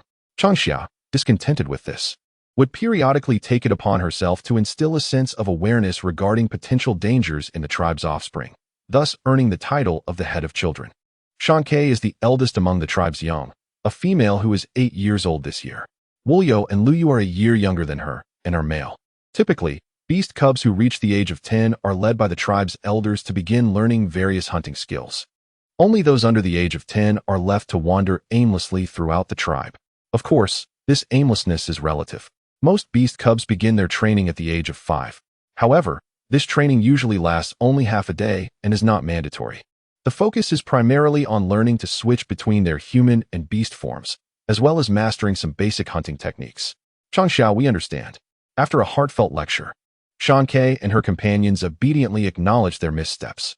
Luyu, the youngest of the trio and the most vivacious, blinked his beautiful eyes and gazed at Changxia, inquiring, Sister Changxia, my aunt says you can make delicious fruit paste. Is that true? Indeed it is. Changxia replied. If you wish to eat, your sister can prepare it for you. However, I must first take a stroll near the White Lake. Would you like to join me? As Changxia conversed with the three young ones, Luyu eagerly suggested, shall we hunt? I can help. Upon hearing the invitation from Changxia to explore the White Lake, excitement surged through them, and they began to bounce joyfully, unable to contain their delight. How did you sneak out of the tribe, Mountain Sparrow? Warm Spring inquired with curiosity. The tribe had designated members to watch over the young beasts, ensuring that the mischievous and bold ones did not wander off and encounter danger. Mountain Sparrow tilted her head, glancing around silently. Startled, Wulyo stepped forward, shielding Luyu behind him, and spoke up, Sister Changxia, it was I who brought them out. We discovered a small opening on the western side of the tribe. At this revelation, it became evident to Changxia and the others that Wulyo had indeed found the entrance. However, the decision to sneak out of the tribe had undoubtedly been instigated by Mountain Sparrow and Luyu. Wulyo was somewhat naive.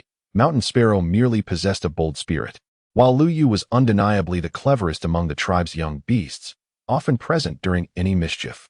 Ironically, despite his charming appearance and sweet demeanor that resembled Changxia's, he was adept at evading blame whenever trouble arose. Chapter 57. The Terrifying Old Man Little Luyu.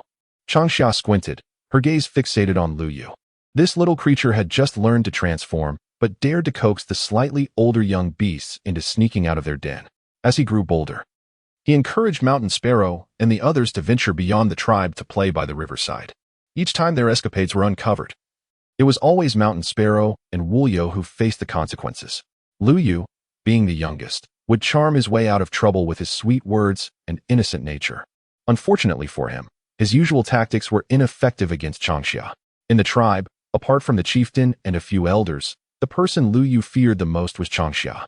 The radiant face of Changxia slightly darkened, while Luyu's exquisite and adorable visage contorted with concern. With her chubby little hands covering her face, she assumed a posture of surrender. Sister Changxia, please refrain from striking my face, Luyu murmured. Changxia responded with a cold smile, bringing her fingers together in a playful gesture and declaring, Luyu, brace yourself for the affectionate blows from your elder sister. The affectionate strikes were a familiar territory for Changxia. though she was cautious not to exert too much force, lest she injure Lu Yu. Nonetheless, 2 light thuds landed on Lu Yu's fair brow, causing it to redden and swell slightly. Lu Yu winced in pain, letting out a cry, and glared at Changxia with puffed cheeks. Sister Changxia, it is commonly said that one should not strike the face. This is too excessive. With a chuckle, Changxia replied, if you ever incite the sparrows to sneak out of the tribe again, I shall not only strike your face, but also adorn it with a little artwork. Lu Yu, this chubby little imp, was clever, bright, and possessed a penchant for beauty, exhibiting a certain arrogance. Despite her lineage, she bore little resemblance to the beast kin, appearing instead akin to the avian folk of the neighboring Qinghai Plateau. The tribe had privately speculated about Lu Yu's heritage. Both her father and mother were of the beast clan, with no trace of avian blood in their ancestry. Thus, the source of Lu Yu's vanity remained a mystery, ultimately classified by the tribe as an anomaly. Sister Changxia, are you a devil? Lu Yu exclaimed in terror. If you obediently follow the rules and refrain from causing trouble, I shall not harm you, and will even prepare delicious food for you. However, should I hear of you instigating mischief again? Changxia's warning trailed off as she offered Lu Yu a gentle smile. At that moment, Lu Yu could not help but shiver. I will keep a close eye on Lu Yu, Wu Liu stated earnestly. The sparrow chuckled foolishly, evidently oblivious to the verbal sparring between Changxia and Lu Yu. Upon catching sight of the sparrow's smiling face, Changxia pressed her forehead in exasperation. Previously, she had thought Wu Liu to be a simpleton. However, in comparison to the sparrow, Wu Liu at least possessed a modicum of intelligence. The sparrow seemed rather akin to a reckless leopard girl, bold yet lacking in intellect, relying solely on brute strength. Perhaps, when next encountering Jin, it would be prudent to suggest a change in the elder responsible for educating the tribe's young. Elder Pukong seemed ill-suited for the task of guiding the tribe's offspring. If Elder Pukong were to continue teaching, Changxia feared the tribe would be filled with fools. Just as she contemplated Elder Pukong, a familiar boisterous laughter suddenly echoed in her ears. Shi Lai Lai, 11 Lai Lai. The well-known laughter of Elder Pukong approached from afar. Turning her head, she spotted Nan Feng, neck hunched, making his way from the tribe, followed closely by a towering figure nearly 3 meters tall, his muscles robust and imposing. Just the sight of him exuded strength. His arms were thicker than Changxia's waist, adorned with a full beard. In the words of the shaman regarding Elder Pukong, he resembled less the graceful leopard tribe and more the wild and untamed lion tribe. Elder Pukong, Changxia called out, her lips twitching in response. Shi Lai Lai. Elder Pukong grinned widely, his large hand, akin to a fan, descended upon Changxia's head, ruffling her hair as he boisterously exclaimed, Little Changxia, long time no see. Changxia grimaced in pain. Elder Pukong remained as rough as ever. Fortunately, he remembered her frail constitution and refrained from delivering one of his affectionate iron fists. Nan Feng, bearing a familiar expression, had likely endured such a display of Elder Pukong's affection. Warm Spring cautiously stepped back, clutching her belly, noting that Elder Pukong greeted Changxia while neglecting her entirely. As the gentle spring air sighed a breath of relief, few could truly bask in the affection of Elder Pukong's tribe. Greetings, Elder Pukong. Qinyong, unable to bear seeing Changxia suffer, stepped forward and shielded her behind him, extending his right hand towards the elder. You wretched scoundrel of the wolf clan, it is you who has taken little Changxia away. Elder Pukong squinted, appraising Qinyong. The young man possessed a commendable physique, and from the murmurs of the tribe's youth, it was clear that despite the poison, his strength remained intact. Now, he would assess this lad's temperament to determine if he could adequately care for Changxia in the future. Their hands, one robust and the other slender, clasped tightly together. A crisp crack echoed through the air. Changxia's expression shifted dramatically. Pouting, she clung to Elder Pukong's other arm, playfully pleading, Elder Pukong, Qinyong hasn't fully recovered yet. Please don't injure him further. Granny Sui mentioned she would help him expel the poison in a few days. With a hearty laugh, Elder Pukong released the firm grip he had on Qinyong's hand, concealing his own behind him. Yet, the back of his hand bore 4 unmistakable imprints. Goodness! That scoundrel from the wolf clan struck with such ferocity. His hand was nearly crushed. Thankfully, he had come alone. Had the rest of the tribe learned that he was injured by an impetuous young man, he would surely be ridiculed for years to come. Qinyong met Changxia's concerned gaze with a subtle smile. Changxia, Elder Pukong merely wished to greet me. There is nothing to worry about. Similarly, Qinyong's right hand, resting at his side, trembled slightly, revealing that neither had held back during their brief encounter. Of course, neither had gained the upper hand. Aware of Elder Pukong's menacing glare, Qinyong wisely chose to remain silent about the earlier incident. Xia, were you not once the most devoted admirer of Grandpa Pukong? How have you changed in such a brief period? Changxia's lips quivered in disbelief. The towering figure before her, nearly 3 meters tall and aged close to a century, now appeared as vulnerable as a young beast, playfully seeking affection from Changxia. Is this a jest? A tribe with such shameless elders like those of the Hala will surely face ruin. It is inevitable. Nanfeng and the others exchanged glances, their expressions a mix of disbelief and silent exasperation. Yet they felt an unspoken reverence that restrained them from interrupting Pukong's performance. Nearby, Wulyo opened his mouth, ready to speak. However, Luyu, swift as lightning, clamped a hand over Wulyo's mouth. Yet, while Luyu could silence Wulyo, he could not prevent the curious inquiries of the little sparrow, who chirped, "Grandpa Pukong, are you being playful with Sister Changxia?" Instantly, a hush fell over the crowd, all eyes wide with fear directed at the sparrow. "Child, you are a leopard, not a tiger. Such boldness could be fatal." Changxia noticed a shift in Pukong's demeanor, his expression darkening as he scanned the assembly, seemingly contemplating how to silence them. "Grandpa Pukong, would you care to join us for lunch? I shall have Chenrong prepare the finest roasted meat for you." Changxia quickly resolved to placate Pukong before he could unleash his wrath. "I heard from a young lad that you have devised numerous delightful ways to enjoy fruit powders." Pukong smiled, his hands, reminiscent of a fan, gently clasping together, producing a crackling sound from his bones. Changxia and her companions wore tense expressions. If the appetites of the beast kin were likened to that of famished spirits, then Pukong was akin to an insatiable abyss. Typically, Changxia would hesitate to promise him a satisfying meal, as it seemed an insurmountable challenge. Nevertheless, in this moment, she had no time to ponder. At noon, I must ensure that Grandpa Pukong is well fed. Longxia gritted her teeth, thinking that playing at Baihu could wait for another time. In the evening, I would likely need to request Shenron's assistance for a massage. With a hearty laugh, Grandpa Pukong joyfully exclaimed, "As expected of my favorite little Longxia, come. Let us indulge in some barbecue." Chapter 58. The Great Demon King Grandpa Pukong. We also planned to hunt and forage around Baihu. Furthermore, they initially intended to explore the Baihu area. Surely, they could not abandon their plans before they had even commenced. Pukong paused, frowning as he remarked, "What is there at Baihu apart from sharp-toothed beasts and fish? Are you jesting about hunting and foraging in that vicinity?" His words rendered the group speechless. Baihu was close to the tribe, and every few days, the tribe would dispatch totem warriors to patrol and eliminate any wild beasts that might stray into Baihu. In this area, aside from small poultry like chickens, ducks, and geese, it seemed that only small creatures such as wild rabbits remained. Longxia, struggling to suppress the twitching of her lips, explained, "Grandpa Pukong, chickens, ducks, geese, and fish are just as delicious as barbecue. Would you like to give them a try? My cave dwelling is located by Baihu, and I need to familiarize myself with the area, so I plan to wander around Baihu, hunting and fishing along the way. You, little Longxia, have never left the tribe. Your wandering around Baihu must be for amusement," Pukong observed with understanding, waving his hand dismissively. "You may explore, but leave the hunting to me. Besides barbecue, I wish to savor the chickens, ducks, geese, and fish you mentioned earlier." With that, Pukong turned and departed, seemingly off to hunt. Longxia and the others exchanged glances, momentarily stunned. "Has Elder Pukong departed?"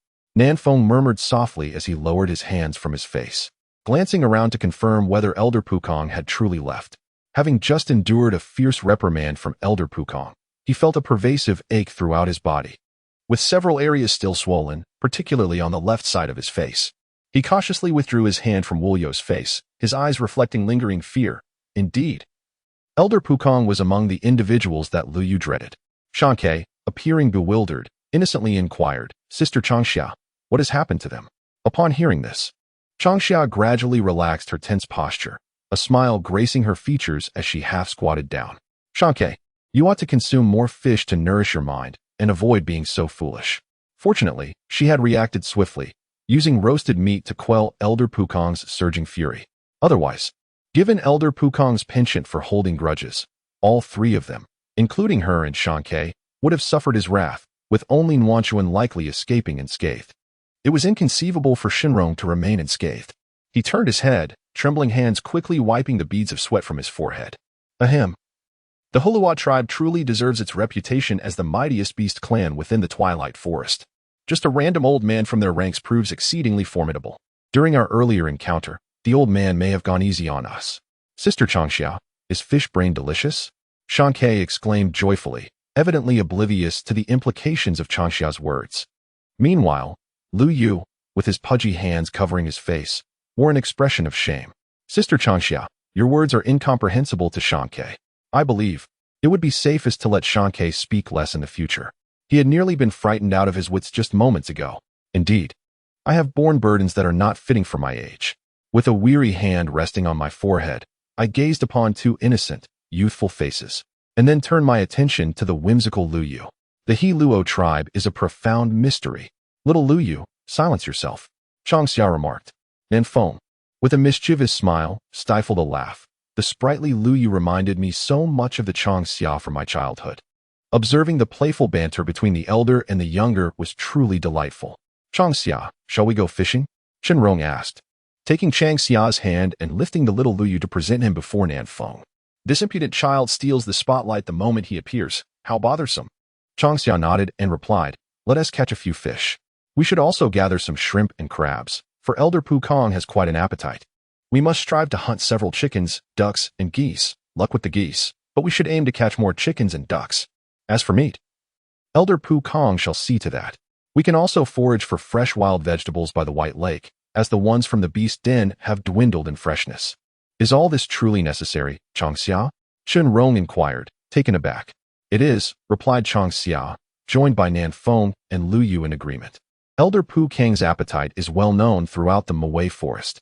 There are even beast tribes that have publicly declared their territories off-limits to Elder Pukong. If one were to characterize Elder Pukong, he would be akin to the legendary beast, Tao Tai. In recent years, it is said that Elder Pukong has tempered his desires, and his appetite has somewhat diminished. According to the shaman's explanation, Elder Pukong's awakened beast lineage seems to be connected to consumption rather than strength. The specifics, however, remain unspoken by the shaman and the tribe. Shenrong, let me tell you, aside from the fearsome iron fist of love that Elder Pukong wields, there lies an even more daunting appetite. His stomach could consume the entirety of the tribe's provisions, whispered Nanfeng. Even after the departure of Elder Pukong, Nanfeng remained haunted by lingering fears. He refrained from speaking or moving too boldly, wary of provoking the wrath of a love-infused iron fist. As he spoke, a shiver overtook him, illustrating the profound shadow cast by Elder Pukong. Upon hearing Nanfeng's account, Shenrong fell into a contemplative silence. With over 1,000 members in the He Luo tribe, their food reserves must surely be astronomical. Yet, Nanfeng claimed that Elder Pukong could devour all the supplies of the entire tribe. Could this truly be a mere human? A monster, without a doubt. Changke, do not wander off. Stay close to your sister as we hunt and gather at Baihu, instructed Changxia. They had much to prepare for the elder's visit. Having promised to host a meal for Elder Pukong, Changxia was determined to ensure it was a splendid affair. Soon, the group made their way towards the reeds of Baihu. Their immediate task was to hunt and gather wild vegetables. Fish were abundant in Baihu. Moreover, Shenrong's pond was teeming with them. Though small in stature, Changke and her companions exhibited remarkable agility. They were adept at foraging for wild vegetables, even more so than Changxia, while simultaneously assisting Shenrong and Nanfeng in capturing wild chickens and ducks. Their movements were swift and decisive, demonstrating exceptional execution. Changxia kept a watchful eye on Nuanshan as the two leisurely collected bird eggs from behind, utilizing her bloodline abilities to gain an advantage. Changxia effortlessly sensed the locations of nests concealed within the reeds, rendering her search for eggs almost unfairly easy. As her bloodline powers evolved further, she contemplated the possibility of controlling plants. Her abilities, stemming from a past life and amplified by the beast tribe's lineage, not only endowed her with healing capabilities, but also bestowed a measure of lethality. In the long summer, Changxia firmly believes that if she continues to train diligently, one day she will be able to command plants in battle, transcending her current abilities of merely promoting their growth and sensing their emotions. Chapter 59, The Savage Sparrow. Could you be a tad gentler? Changxia sighed, her forehead resting in her palm as she gazed upon the scene amidst the reeds, a chill running down her spine. Those aware understood that the sparrow was hunting a wild chicken. Those in ignorance might assume it was devouring the bird alive. The gruesome sight was nothing short of horrific. Was this brutal method of hunting also taught by Elder Pukong? With its beak agape, what could the sparrow possibly be thinking? Not long ago, Changxia had been leisurely walking through the reeds with Warm Spring, collecting bird eggs. Occasionally, a wild chicken or duck would take flight nearby, but they did not pursue. After all, the hunters were Shun Rong and Nan Feng, accompanied by the three little ones. It was hardly their place to interfere. The sparrow. Warm Spring covered her mouth, averting her gaze. The sparrow grinned widely, exclaiming, "Sister Changxia, do you see how plump this wild chicken I caught is?" Changxia shielded her eyes and waved her hand. "Xiao Luyu, take the sparrow to the lakeside to wash its face." I had no idea hunting could be done with one's mouth. Sparrows, in human form, should hunt with hands, feet, and weapons, using one's mouth. Who taught you that? Beside her, Luyu pulled Wu Lu back, retreating to a safe distance. Clearly, the sparrow's recent wild and fierce display had frightened them considerably. Sister Changxia, hunting with the mouth is a creation of the sparrow itself. I assure you, I had no part in it, Luyu quickly stated. Wu Lu, her face pale, stammered, "Sparrow, how can you eat a wild chicken raw with your mouth? I remember you had breakfast this morning. Are you still hungry?" The little brain of Wu Liu could never have anticipated that the sparrow would choose such an eccentric method for hunting. It is likely that no one besides the sparrow could conceive of it. With a raised eyebrow, Qin Rong strung together the captured chickens and ducks and tossed them at his feet. He then shifted his gaze to Nan Feng, who stiffened and shook her head, saying, "I did not teach her to hunt in such a manner. It must be Elder Pukong? Perhaps it could be. Did he instruct her to hunt with her mouth?" Observing the adorable expression on the sparrow's face, Changxia felt a surge of frustration welling up within her, leaving her almost ready to explode. "Little Luyu, hurry and take her to the lake to wash up," Changxia urged. She found it difficult to harbor any affection for such a ferocious leopard girl. "Over here." Luyu was dragging the sparrow to the lakeside to wash her face. Nan Feng met Changxia's skeptical gaze and once more attempted to clarify, stating, "Changxia, I swear I did not teach the sparrow to hunt with her mouth." Feeling wronged, Nan Feng held her tongue. After being subjected to Chun Rong's suspicions, now it was her turn to face Changxia's scrutiny. When has Nan Feng ever acted so clumsily? Changxia gritted her teeth, deliberately emphasizing the word character. Upon hearing this, Nan Feng immediately became anxious. While the sparrow had previously been a bit reckless and fierce, she had at least demonstrated some capacity for critical thought. Today, however, she had resorted to hunting with her mouth, which was utterly perplexing. To make matters worse, Luyu had the audacity to encourage the sparrow to sneak out of the tribe. Each of these incidents, when considered collectively, was far from trivial. At that moment, Nan Feng was drenched in sweat, her entire body soaked. "I will remember this," she stated solemnly. Once Luyu had cleansed the bloodstains from the sparrow's face, Changxia pulled her aside and repeatedly cautioned her, this must not happen again. Ultimately, after a quarter of an hour of incessant chatter, the loquacious Longxia finally ceased her prattling. Had Warm Spring and Longxia ever been so chatty before? The gentle south wind, clutching his catch, whispered. Warm Spring glanced at Longxia, gently shook her head, and replied, "No, I suspect she has been rattled by the mountain sparrows, which is why she has been so talkative. After all, she is their most cherished little sister, and a bit of nagging can be forgiven." Warm Spring deemed it acceptable. Had it been someone else, not only would South Wind have been unable to endure it, but Warm Spring herself might have been tempted to strike. In the distance, a thunderclap resounded, startling the entire shore of White Lake, causing countless birds, fowl, and ducks to take flight amidst a cacophony of cries. Even the surface of White Lake rippled with concentric waves. Longxia stumbled, her gaze filled with dread as she looked toward her beast den. The three little mountain sparrows, the weakest among them, fell directly to the ground, their faces meeting the earth in an intimate embrace. Just hearing the thud of their falls made Longxia wince in sympathy.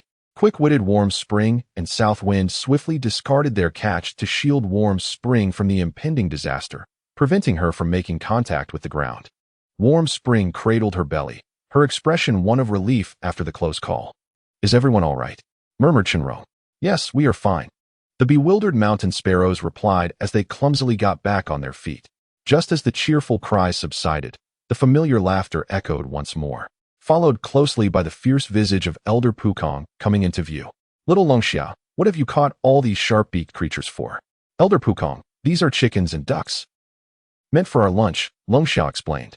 She recalled that they had just spoken about it that very morning. How could it be that so little time had passed before Elder Pukong inquired again? Oh, is that so? Pukin exhibited a demeanor of comprehension, devoid of any semblance of embarrassment or shame. One could truly commend him as a venerable elder, for his fortitude of spirit had reached an impervious threshold. After a brief moment, witnessing that Changxia and her companions remained unresponsive, Pukin's expression darkened, prompting him to urge them onward.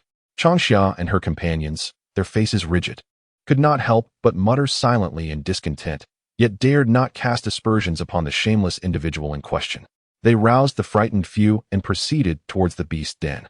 As they passed the Baihu water pool, Chenrong set down the chickens and ducks, intent on fishing. Initially, he had planned to catch fish.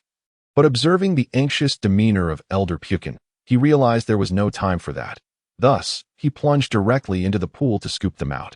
The leisurely pursuit of Baihu would have to wait until Elder Pukin was satiated before they could deliberate further. Chapter 60.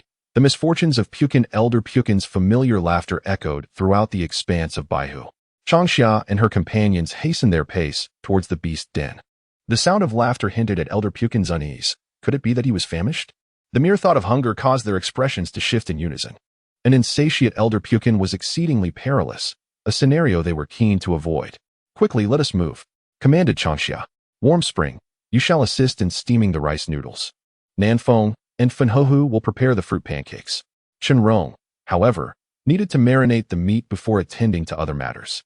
The geese had eluded capture, as time was too scant to venture into the reeds. The previous occasion when Yadong and his companions had caught geese was upstream at Baihu, and today they had not yet made that journey. Sister Changxia, what shall we do? Chirped the mountain sparrow, brimming with eagerness. This time, Luyu Wulio remained silent, fully aware of the formidable nature of Elder Pukin. In general, the Elder Pukong is either indulging in food or en route to procure some. Otherwise, he can be found dozing in a corner of the tribe, conserving energy through slumber while simultaneously tapping into the power of his lineage. However, the veracity of this latter notion remains unconfirmed, as none dare to inquire with the Elder Pukong himself. This is precisely why, despite his formidable prowess and unmatched strength, he has been assigned to watch over the sparrows. On one hand, there is concern he might inadvertently harm the tribe's young beasts. On the other, it is simply a role ill-suited to him. Yet, who would have thought that entrusting him with the sparrows could lead to complications? Nevertheless, it is likely that Root will summon a few elders to accompany him, for there are few in the tribe capable of withstanding the Elder Pukong's iron fist of affection. Even Root would struggle alone, potentially facing dire consequences. Not far from the long table stands a black-horned cow, one of the three tyrants of the Twilight Forest. Fierce and aggressive, its lethality rivals that of a wild boar. The only solace is that the black-horned cow does not attack humans unless provoked. Encounters can remain safe if one maintains a respectful distance. An adult black-horned cow weighs between 3,000 to 5,000 pounds. Ah, chuckled Pukong, nodding in agreement. After exercising, one grows hungry. He gazed joyfully at Changxia, who truly understood him best. Even in silence, she knew his needs. Sparrow, please help Grandfather Pukong serve the soup. And do not forget to ladle yourselves a bowl to taste. Changxia instructed. She retrieved a wooden bowl from the beast's nest, rinsing it with clear water while calling for the sparrows to assist. All right, chirped the sparrow, darting over to Changxia's side to fetch a bowl of soup. Just as Luyu wrinkled his little nose, tiptoeing to peer into the stone pot. As the long summer unveiled the wooden lid, a rich aroma wafted through the air. Gurgling sounds echoed. Before the venerable Pukong could utter a word, a few little ones could no longer contain themselves. With a hearty laugh, Pukong exclaimed, "Little Changxia, forget the soup. Hand me a couple of bones to gnaw on." "Very well, I shall fetch them for you at once," Changxia replied with a smile, hurriedly offering a wooden bowl filled with 3 or 5 bones to the venerable elder. His desire to gnaw on the bones was clearly a gesture to reserve the soup for the little sparrows. However, there was still a substantial amount of bone broth remaining in the stone pot, far more than the 3 little sparrows could consume. Each sparrow was given a bowl and was seated at the long table to enjoy the soup first. Subsequently, Changxia poured the remaining broth from the stone pot into a clean ceramic jar and placed it on the long table for the venerable Pukong to drink at his convenience. "How do we handle the blackhorn cattle?" Nanfeng inquired, as he began to mix the paste in a wooden bowl, gazing at the mountain-like black-horned cattle with a headache. Suddenly, the sound of the wooden zither drifted from the white lake below the hillside. Startled, Changxia looked up at Nanfeng and Wanshan. Nanfeng gestured toward Pukong, indicating to Changxia that news of Pukong's arrival had spread. His aunt was concerned that Changxia might be overwhelmed and had come over. Indeed, accompanying the wooden zither were 3 females from Hequan. "Venerable Pukong, why did you leave the tribe without informing me? And how did the sparrows manage to escape from the tribe?" The zither player greeted Changxia before storming over to Pukong, firing a barrage of questions. Pukong responded with a hearty laugh, his voice booming. "Ah, Muqin, these are trivial matters." It was evident that despite the volume of his voice, however, a sense of guilt crept across his face, and a sheen of perspiration formed on his forehead. Changxia and a few others turned to stifle their laughter. Indeed, the tribe was capable of reigning in Elder Pukong. Aside from Elder Yami, Muqin Am emerged as the most suitable candidate. "A trifling matter?" Muqin suddenly raised her voice, reaching out to grasp Elder Pukong's ear, fuming. "Just as Changxia is in good health, you come to stir trouble. Aren't you afraid the shaman will come looking for you? Furthermore, how old are the sparrows? What if they encounter danger after leaving the tribe?" Elder Pukong chuckled heartily, allowing Muqin to scold him. His brazen demeanor resembled that of a tough piece of meat. Muqin continued her admonishments, while Elder Pukong, with his mouth full of bones, chewed audibly. In no time, he had devoured an entire pot of bones, leaving not a scrap behind. If this continued, night would soon fall. Observing Elder Pukong's calm demeanor, it was evident he had been subjected to Muqin's tirades numerous times and had gained experience in dealing with them. Ironically, it was the onlookers who felt discomfort. Muqin rubbed her forehead, glaring at Elder Pukong, truly flustered. She had forgotten how thick-skinned he was. Mere admonishments would hardly affect him. Suddenly, Muqin fixed Elder Pukong with a piercing gaze.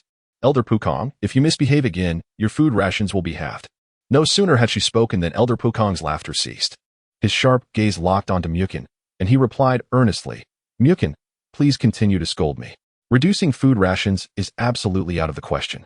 It is impossible to scold the sparrows. All responsibility will fall squarely on my shoulders." At this, Muqin, Hiyun, and the others exchanged glances, their eyes brimming with mirth. Chapter 61. The xylophone of sugar. "I did not trouble little Changxia," Pukong defended himself, retrieving a beast pouch from his bosom and waving it about as he explained. "I sought her out to present a gift, truly. Muqin, you must believe me." As he spoke, Pukong grasped Muqin's hand. "Yami. He absolutely does not wish to encounter Yami. That female is even more formidable than a witch. Should Muqin divulge the events of today to Yami, he would never again entertain the notion of shirking his duties, let alone indulge in idleness within the tribe." Muqin's expression was stiff, her arm held captive by the Elder Pukong, rendering her unable to resist. The thunderous lamentations of the elder echoed in her ears, and pain flickered across her visage. The reckless Elder Pukong was truly terrifying. Who could come to her rescue? Perhaps the heavens were watching, for Changxia approached. With a contorted expression, Changxia drew near, and the scene was undeniably distressing. A dignified tribal elder behaving like a petulant child. Fortunately, all present were kin, sparing her the embarrassment of public scrutiny. "Grandfather Pukong, what gift have you brought for me?" Changxia inquired with a smile, her hand resting lightly on the back of Pukong's hand that clutched Muqin, gently flicking it away with deftness. Pukong gasped in surprise, turning his gaze towards Changxia, momentarily oblivious to the earlier spectacle. "Grandfather Pukong, where is the gift?" Changxia extended her palm, demanding the offering. She was not yet inclined to reveal her true prowess, preferring to wait until her physical capabilities were more aligned. Otherwise, being subjected to Pukong's training would undoubtedly be more tormenting than death. Pukong appeared skeptical, pondering whether he had misjudged the situation, and ultimately passed the beast pouch to Changxia. In the warm embrace of early summer, this treasure belongs to Elder Pukong. Within the tribe, I am the sole possessor. Pukong, with his carefree disposition, often neglects to ponder matters deeply. Instead, he gazes longingly at the beast pouch in Changxia's hands, carefully swallowing his saliva. It is evident that he holds the contents of the pouch in high regard. Observing this, Changxia's expression subtly shifts.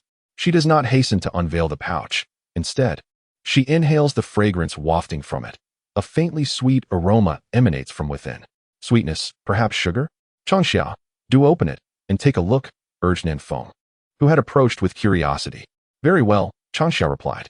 With that, she unfastened the pouch, releasing several yellow granules, roughly the size of her fingers, from which the sweetness emanated. Elder Pukong, what are these? Nanfeng inquired, intrigued. They do not resemble gravel or stones, nor do they appear to be gems. These yellow granules lack smoothness and possess a rather ordinary luster. Little Changxia, do taste one? Pukong chuckled, pinching a yellow granule and offering it to Changxia, explaining. They are sweet, though not as fragrant as honey. Nonetheless, they are quite delectable. Changxia exclaimed as she accepted the yellow granule. Soon, a gentle sweetness enveloped her entire palate. Sugar, she gasped in astonishment. At her words, excitement rippled through the group. Is it sugar or honey? Queried Nanfeng, inching closer, eager to partake. However, Elder Pukong swiftly intervened, playfully swatting Nanfeng's hand away. This is meant for little Changxia. Do not be silly, Nanfeng. Nanfeng. This is not honey, Changxia stated earnestly, turning to Elder Pukong with curiosity in her eyes. Elder Pukong, where did you gather these yellow granules? The yellow granules are sugar, existing somewhere between hard candy and soft candy. If one must compare, these yellow granules resemble crystallized syrup. If she is not mistaken, it is likely a syrup derived from some sort of tree sap or juice that has naturally evaporated and solidified, entirely organic in nature. Red leaf ridge, Pukong wrote. Changxia is unfamiliar with the term red leaf ridge. However, the nearby Muxing River Yun is well acquainted with it. Red Leaf Ridge is a prominent hill located to the south of the Hulua tribe. This hill is adorned with tall deciduous trees, distinct from shrubbery. The tribe only ventures into the hills for foraging wild vegetables and mushrooms. Rarely do the tribe's people wander there during ordinary times. This time, Elder Pukong has revealed significant news. The Muxing members were instantly filled with excitement. Sugar is universally adored by the Beast clan. From the elders of the tribe to the youngest cubs, everyone has a penchant for sweetness. Muxing Amu, where's Red Leaf Ridge? Changxia exclaimed with enthusiasm. Muxing took a deep breath and explained. Red Leaf Ridge lies to the south of the tribe. It takes about half an hour to reach. Half an hour is not too far, Changxia remarked. Muxing Amu, I wish to see Red Leaf Ridge. The sap of birch, maple, and palm trees can all crystallize into syrup. In terms of flavor, maple sap has a higher sugar content and tastes slightly better. Nevertheless, regardless of the type of tree, it signifies that the Hulua tribe will soon indulge in sugar. Delectable and sweet. Changxia licked her lips, eager to fly to Red Leaf Ridge immediately. Little Changxia, my roasted meat. Pukong gazed at Changxia, folding his arms as a reminder not to forget about his roasted meat. After all, having given a gift, Changxia must ensure he is not left hungry. The collective excitement of the group suddenly diminished. In this moment, the most pressing matter is to prepare food for Elder Pukong. We shall go to Hongyia Ridge tomorrow, declared Changxia decisively. She glanced at Elder Pukong, set her mind at ease, and nodded in agreement. Subsequently, all of Changxia's thoughts were focused on Hongyia Ridge, leaving little room for culinary contemplation. With Elder Pukong's assistance, Shenrong swiftly completed the butchering of the blackhorn cattle. After marinating, they began to roast the meat. Changxia sliced a few pieces to create pan-seared steaks, seasoning them with sour fruit, ginger, and garlic, and simmered a pot of beef stew over a low flame. They prepared a variety of dishes including cold rice noodles, fruit pancakes, roasted meat, roasted chicken, and roasted duck, among others. An array of food was presented on the long table, and Elder Pukong laughed heartily, devouring the meal with gusto. Nearby, the three little sparrows looked on in fear at this scene. Sister Changxia, why can Elder Pukong eat so much? In response to the sparrows' inquiry, the group fell silent. It wasn't just the sparrows who were curious. Who among the Hulua tribe didn't wonder about Elder Pukong's extraordinary appetite?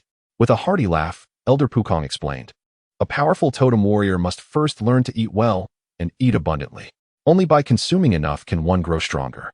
Indeed, this was Elder Pukong's reasoning, a sentiment echoed by nearly everyone in the Hulua tribe.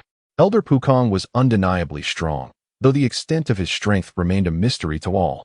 However, Changxia had once overheard a remark. Elder Pukong stands atop the twilight forest.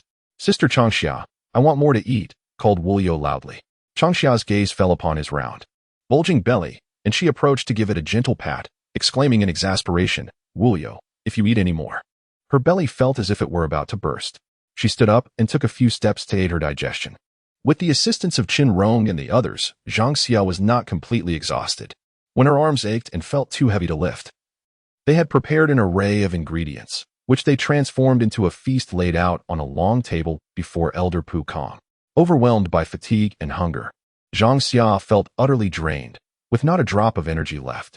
Elder Pu Kong, undeterred, devoured an entire blackhorn cow, countless chickens, ducks, and fish, complemented by around 100 pounds of cold noodles and numerous servings of fruit pancakes. This quantity was not excessive, roughly equivalent to the meal for 40 or 50 people. After all, when Elder Pu Kong indulged, he could easily consume 2 or 3 times that amount. However, it left them utterly worn out. Was that all? Elder Pu Kong, still yearning for more, licked the juices from the corners of his mouth with a look of regret. Changxia waved her hand dismissively and said, "Goodbye, Elder Pu Kong." Chapter 62. Gathering herbs with a hearty laugh, Elder Pu Kong, having satisfied his hunger, paid no heed to Changxia's tone. Thus, amidst cheerful laughter, he let out a long call as he left the beast den, leading the 3 mountain sparrows back to the tribe. "Changxia, you must be hungry?" Qin Rong approached her, holding a bowl of cold noodles, and gently urged, "Come, have something to eat." Her thoughts were consumed by the allure of Hongyu Ridge, leaving her little appetite for food. Simultaneously, the soreness in her limbs made her feel somewhat lethargic, diminishing her desire to eat even further. "No," Qin Rong said, carefully lifting Changxia and seating her properly. "Open your mouth. I will feed you. If you do not eat, we shall not go to Hongyu Ridge tomorrow. Have a little something. Afterward, I shall help massage you, and it should provide some relief." "Changxia, are you all right?" Qin Rong inquired. For Elder Pu Kong was indeed unreliable. As Jian Changxia displayed signs of discomfort, Mukin Heian and others began to voice their reproaches towards Elder Pu Kong. Shaking her head, Changxia spoke. "Muqin Amu, please do not blame Elder Pu Kong. He is not at fault. I am merely a bit fatigued and will feel better after a short rest. I have no appetite, for I am preoccupied with thoughts of Hongyerich." Upon hearing this, Muqin gently poked Changxia's cheek to ascertain her well-being, and the others sighed in relief. Changxia's health had always been a matter of great concern for the Hulua tribe, and now that she had grown into adulthood, they wished to hear no more ill tidings. "Come, let us all partake in some food," Warm Spring called out, presenting the prepared cold noodles on the long table for everyone to take their seats. Changxia and the others were considerate of Warm Spring's condition, ensuring she did not overexert herself, for she was currently in the best health. "Muqin Amu, what does Elder Pu Kong usually eat?" Changxia inquired with curiosity. Muqin replied, "The shaman has been preparing medicinal pills for Elder Pu Kong, and there are tribe members dedicated to preparing roasted meat for him.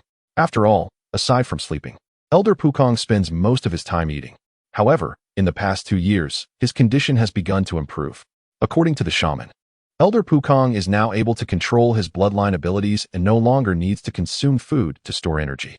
"Changxia, will you still wander to Baihu?" Warm Spring asked with a smile. Changxia waved her hand dismissively, responding weakly, "I will not go. I plan to take a nap and will visit Baihu on another occasion. By the way, I wish to visit Hongya Ridge tomorrow. Warm Spring, please instruct Shankuin to refrain from hunting." With Warm Spring's health also noticeably improving, she felt a renewed sense of vigor. At the very least, one no longer drifts off to sleep at any time and place as before. After tidying up the long table, Qin Rong and his companions took their leave. Changxia succumbed to slumber amidst Qin Rong's gentle ministrations. Qin Rong called out to her softly a couple of times, but upon noticing her stillness, he proceeded to fetch water, washing her face, hands, and soaking her feet before cradling her back into the beast's nest.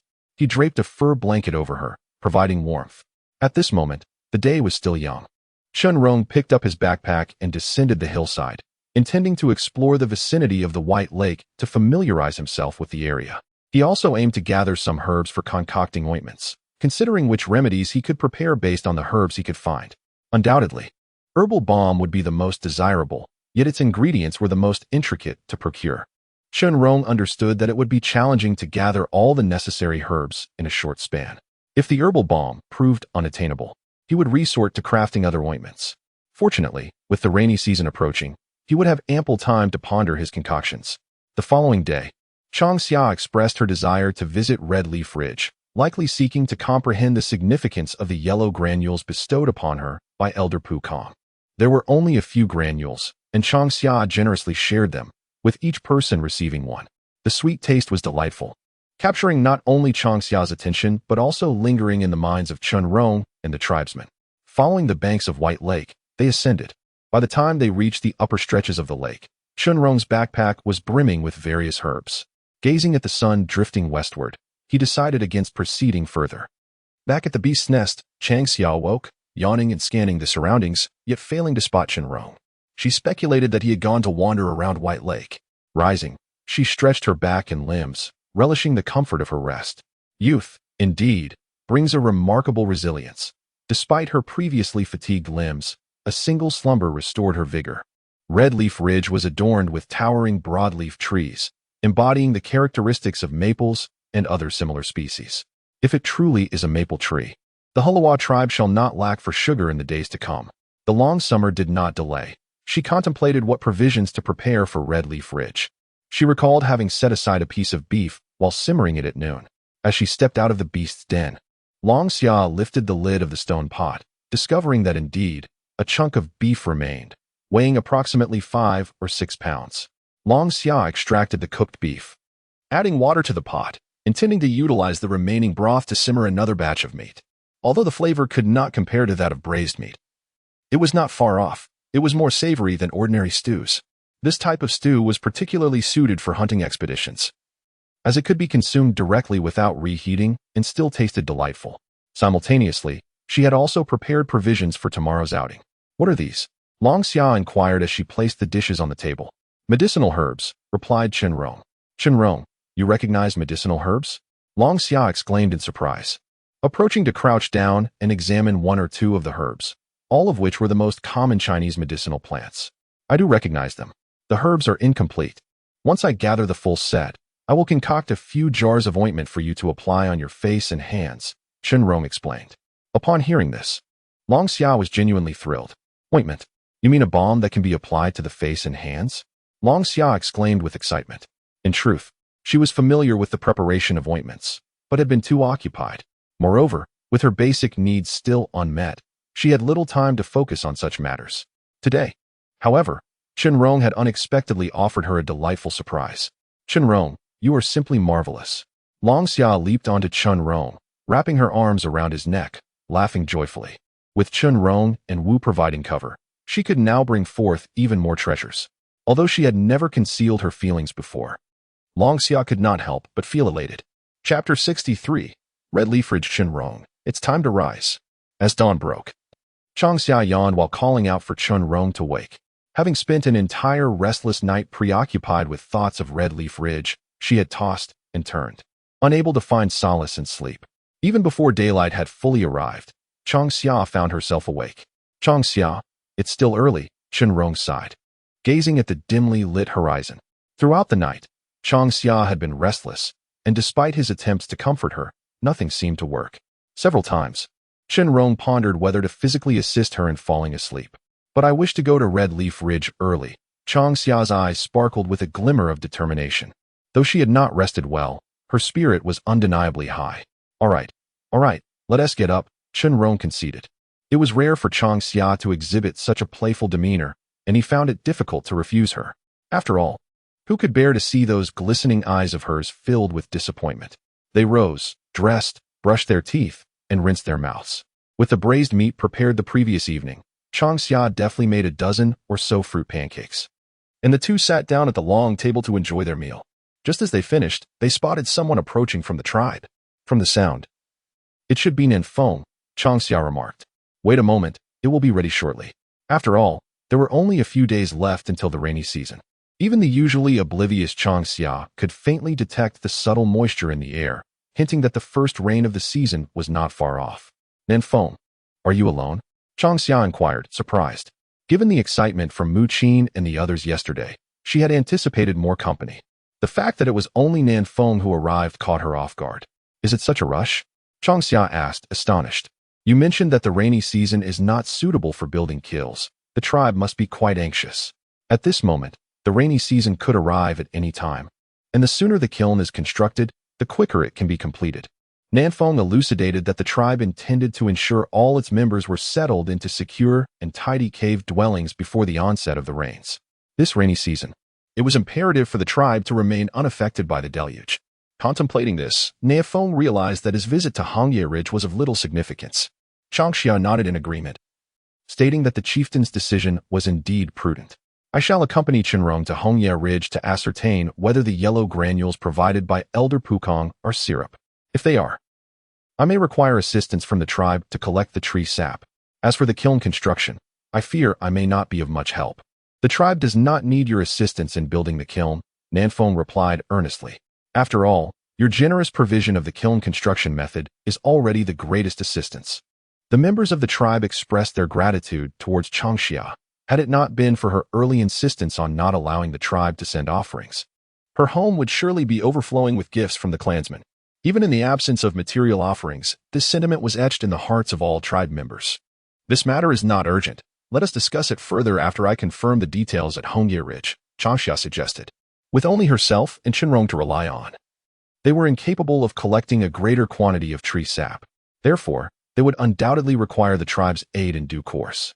For the kiln, it was merely necessary to excavate it properly. Subsequent work could be conducted during the rainy season. However, the collection of tree sap was a different matter altogether. If they missed this final harvest window, they would indeed have to wait until the following year. Very well, I shall not delay you any further, Nanfeng acknowledged, bidding farewell to Changxia. Thus, the tribe felt reassured about Changxia's journey to Changxia Ridge, particularly as they were preoccupied with the kiln construction. At any other time, they would not have permitted Changxia and her companion to stray far from the tribe.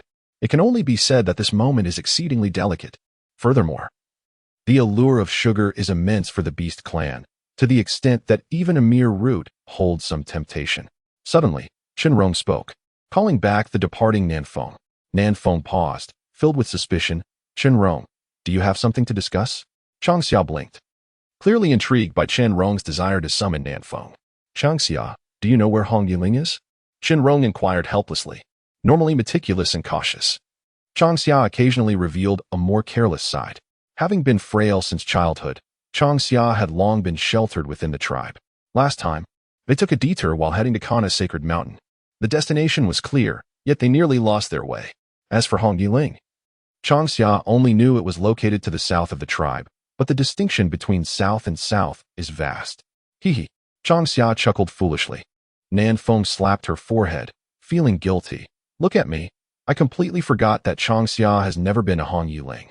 And Chenrong has just arrived at the tribe. None of you know where Hong Yiling is. With that, Nanfeng picked up a twig from the ground and sketched a simple map. Changxia, look, Nanfeng said. This marks the location of the tribe. You will follow the Bai River southward, and at the mouth of the river where it diverges, head upstream. There, you will find a grove of white fruit trees. Continue through the grove, and at the end lies Hong Yiling. Hong Yiling is perpetually adorned with a profusion of red-leaf trees. From the mouth of the diverging Bai River, one can gaze upon the resplendent red trees of Hong Yiling, a sight of unparalleled beauty.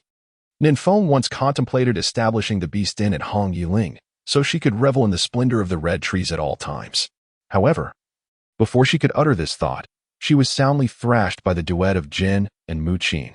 Although Changxia Ridge is indeed a hunting territory of the tribe, being situated far from the tribal gathering place, it seems unwise for a lone female to reside there.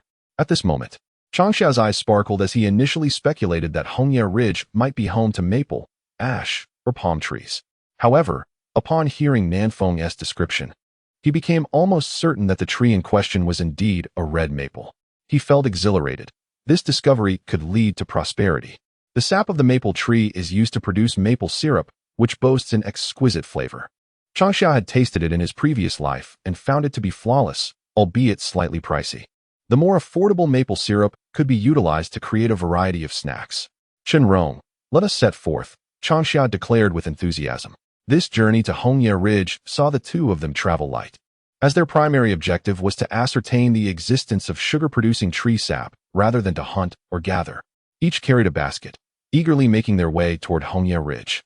In an instant, the two arrived at the estuary of the Bai River. They looked up and beheld the horizon, which was adorned with a splendid canopy of red maples, painting the landscape in vibrant hues. The sight was breathtakingly enchanting. At that moment, Changxia suddenly understood Nanfeng's desire to dwell in Hongye Ridge. Such beauty was irresistible. How magnificent! Changxia exclaimed in awe. Chen Rong, carrying Changxia, followed his gaze toward Hongye Ridge and was captivated by the sight of the red maples.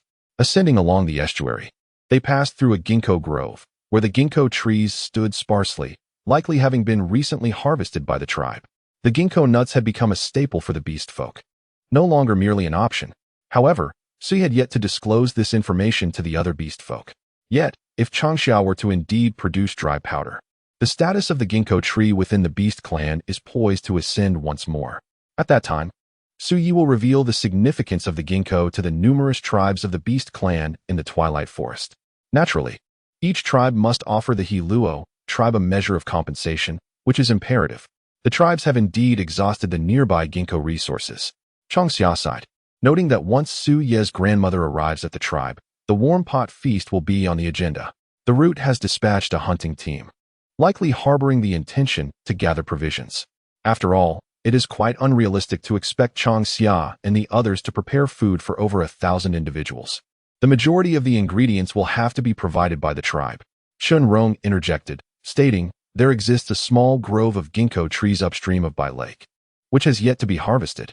This discovery was made unexpectedly while foraging for medicinal herbs yesterday, and the grove is conveniently located not far from the entrance of their cave cellar.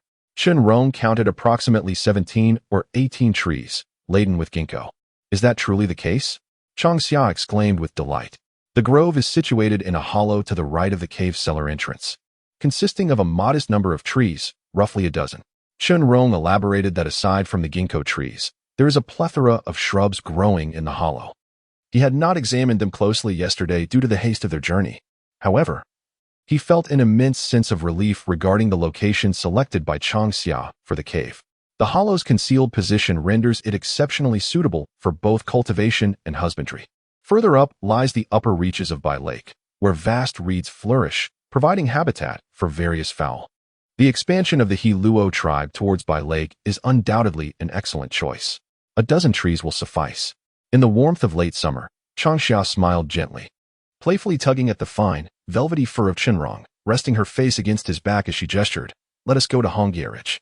Chenrong, I believe our tribe will no longer suffer from a shortage of sugar. The towering broadleaf trees of Hongye Ridge must be the red maples.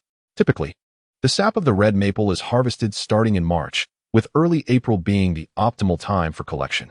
During this period, the sap yields the richest maple syrup, known for its exquisite flavor. As Chenrong listened to Changxia's chatter, he traversed the ginkgo grove by the river mouth, making his way directly to Hongye Ridge. Meanwhile, he couldn't help but ponder the taste of maple syrup. Was it sweeter than cane sugar? Was it more delectable? As for how Changxia knew that the sap of the red maple could be transformed into sugar, Chenrong, much like the Hello tribe, feigned ignorance, pretending to be unaware. Did Chenrong perceive it? The sweet, sugary aroma wafted through the air. This sweetness was subtle. Was it not peculiar that only Elder Pukong had noticed it? Changxia furrowed her brow, contemplating the beast clan's affinity for sweetness. It seemed only logical that the tribe should have detected something unusual about Hongye Ridge. Why had it been solely Elder Pukong who sensed it? According to AMU, the xylophonist, Hongye Ridge was barren, and few tribespeople ventured there to gather or harvest, perhaps missing the signs entirely. After all, Changxia had mentioned that the optimal time for sap collection from the red maple was from March to April. This coincided with the tribe's busyness in hunting and foraging. It was understandable that the tribe had overlooked the anomalies at Hongye Ridge. Elder Pukong's discovery was likely a mere chance encounter, perhaps made while on patrol. However, he was known for his absent-mindedness. Upon realizing something was amiss, he had not delved deeper into the matter. The speed of Chenrong was remarkably swift. From the moment he detected the sweet aroma to his arrival at Red Leaf Ridge, merely a quarter of an hour had elapsed. The closer he drew to Red Leaf Ridge, the more pronounced the sweetness became.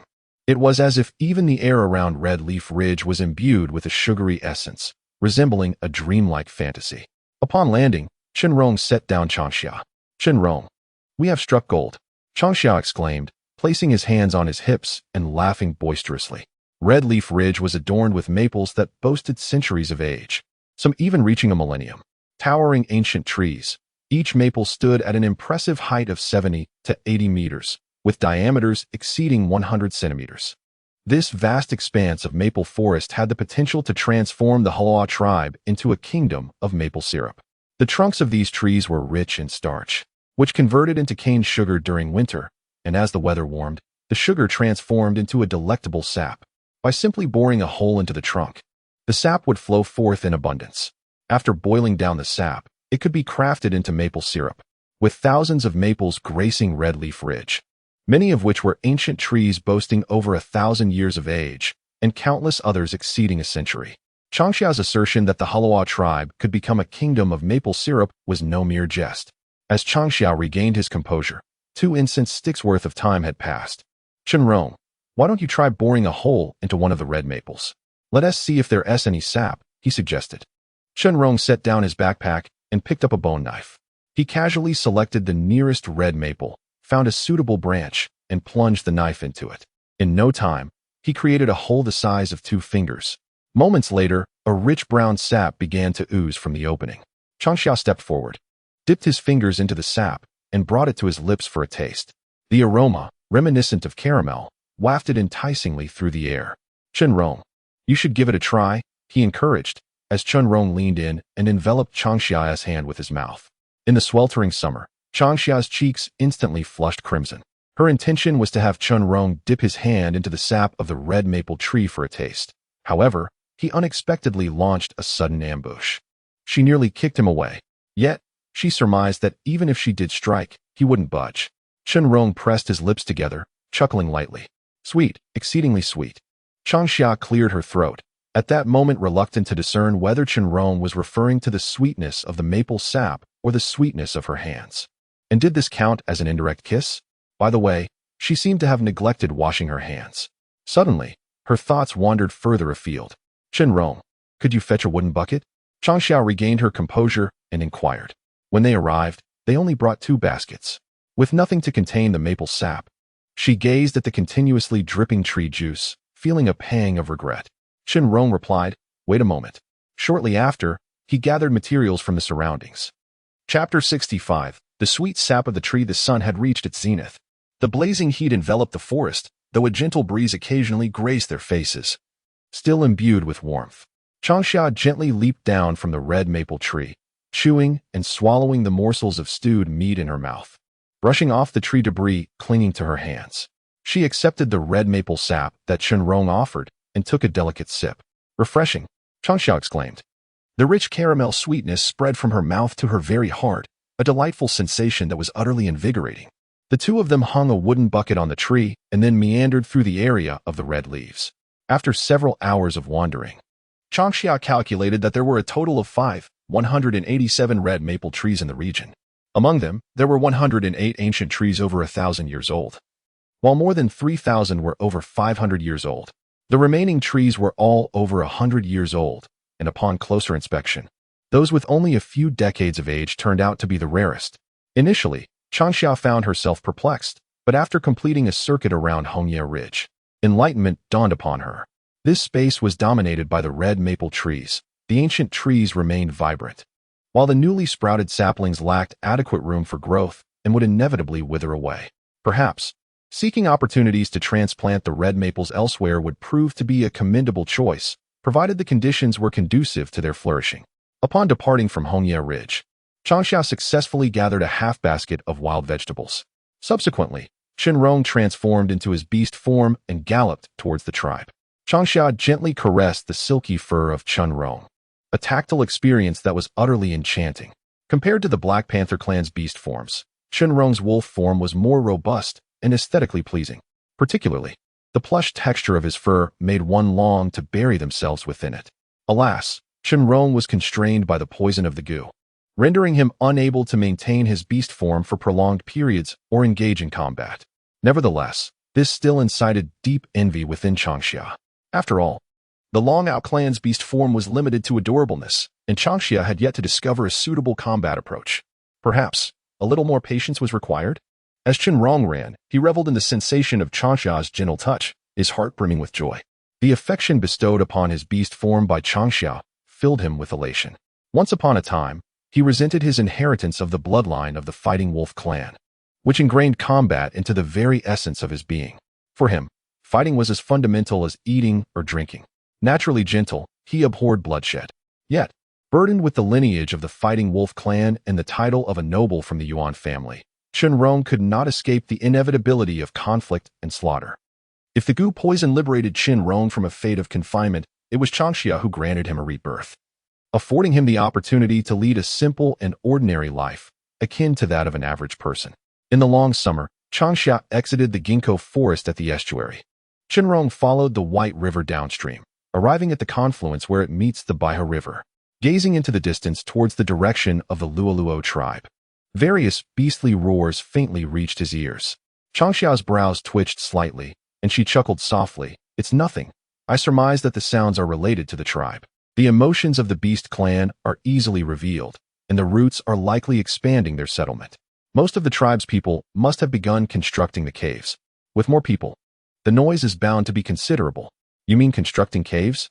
Chen Rong responded swiftly, speculating. Changxia nodded and elaborated. "The tribe's people are rather impatient. I believe yesterday they probably finalized the list of those who would relocate. Today, those beginning to build the caves should be the portion of the tribe preparing to move out. After all, those remaining in the tribe have their beast dens to dwell in and are not in a hurry. Moreover, the geological layers of the tribe are sturdy. Even in the rainy season, they can construct caves. This is something the roots and tribespeople must have thoroughly discussed, with past experiences as a lesson. Changxia would never underestimate the wisdom of the beast clan. This commotion might attract wild beasts, Chen Rong cautioned. The estuary of the White River lies several dozen miles from the Luoluo tribe, and even at such a distance, the sounds could be heard. It is not impossible that it may draw the attention of lurking beasts. Changxia shrugged nonchalantly. If they are attracted, then we need not venture out to hunt. That is true.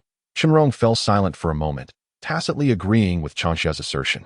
Given the capabilities of the Luoluo tribe, they would indeed not fear a few wild beasts. Furthermore, the creatures in the vicinity had been relentlessly hunted and eradicated by the tribe's people day after day. Even if there were survivors, they would likely have fled far away. Before they could approach the White Lake, a newly constructed stone wall barred their path. Where did these wolf cubs come from? Suddenly, a hoarse voice resonated from within the stone wall.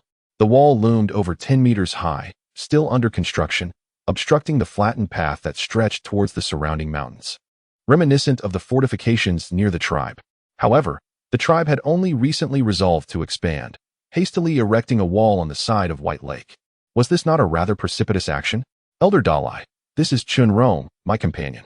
Long Xia gracefully dismounted from the beast Chen Rong, traversing the stone wall until she discovered a wooden chair at the corner, where a man sat. He had lost a leg, yet even seated, he exuded an imposing presence akin to that of a powerful beast. Upon hearing the familiar call, Dalai's fierce visage softened into a warm smile. "Elder Dalai, look what I have brought you." Long Xia beamed, gesturing for Chen Rong to revert to his human form. She approached Elder Dalai with a bucket of red maple sap and, using a wooden spoon carved by Chen Rong, scooped a spoonful of the sap to present it to Dalai's lips. "Elder Dalai, do taste this sap. Is it sweet?" Dalai accepted the wooden spoon and took a sip, instantly gasping in surprise. He looked at Long Xia with astonishment and inquired, "Little Long Xia, what is this sap?" As he questioned, a faint suspicion stirred within him. Could it be that Pu Kong had actually come through this time? He had not even afforded Elder Pu Kong the opportunity to defend himself. The other elders delighted in witnessing Pu Kang's embarrassment, and none came to his aid. "The red maple tree, I have renamed the trees of Red Leaf Ridge as red maple trees. This sap is the essence of the red maple, drinkable and also capable of being boiled down into maple syrup." "Syrup like honey?" "Indeed, a sugar as sweet as honey." Hearing Longxia compare maple syrup to honey, Elder Dalai was instantly filled with joy. "Is the sap from the red maple tree easy to collect?" he inquired. Longxia replied, "Indeed, the sap is easily harvested. One merely needs to bore a hole in the trunk of the red maple tree and catch the flowing sap in a wooden bucket. However what?" Dalai, having been elated by the previous statement, felt a sudden urgency as Longxia's tone shifted. "However, the sap must be collected before the rainy season," Longxia explained. Upon hearing this, Dalai quickly grasped Longxia's concern. The tribe needed to build the kiln before the rains arrived, leaving no one available to gather the sap. Chapter 66. A bowl of goodness, all right. Longxia responded. After bidding farewell to Elder Dalai, He and Shinrong made their way to the beast den with the collected sap. Red Leaf Ridge was not far from the tribe. At worst, they could make the journey day and night to gather the sap. With this thought, the cloud of worry on Longxia's brow dissipated, and a smile returned to his face. Longxia, have you come to terms with it? Shinrong gently asked. Longxia shot him a glare, playfully scolding. Do you take pleasure in my troubles? Let me tell you, if we miss the sap collection this year, we will have to wait another year for maple syrup and maple sugar. What solution have you devised? Shinrong asked leisurely, following closely behind Longxia, each step falling in line with Longxia's own. The sun hung high above, casting elongated shadows that gradually merged into one. Why don't you suggest that I abandon the sap collection? Longxia pouted in surprise. In comparison to food, a safe and comfortable dwelling is far more practical. Moreover, this year, with the offerings of poultry, fish, and the culinary delights from fruit powders provided by the Changxia, the Hulawa tribe is poised to endure a tranquil rainy season. Changxia speculated that Shinrong might presume she had relinquished the collection of maple sap, as any rational person would likely choose to do. Could you bear to do so? Shinrong inquired, a smile gracing his lips, curving into an appealing arc. Although their time together had been brief, it was sufficient for Shinrong to comprehend her nature.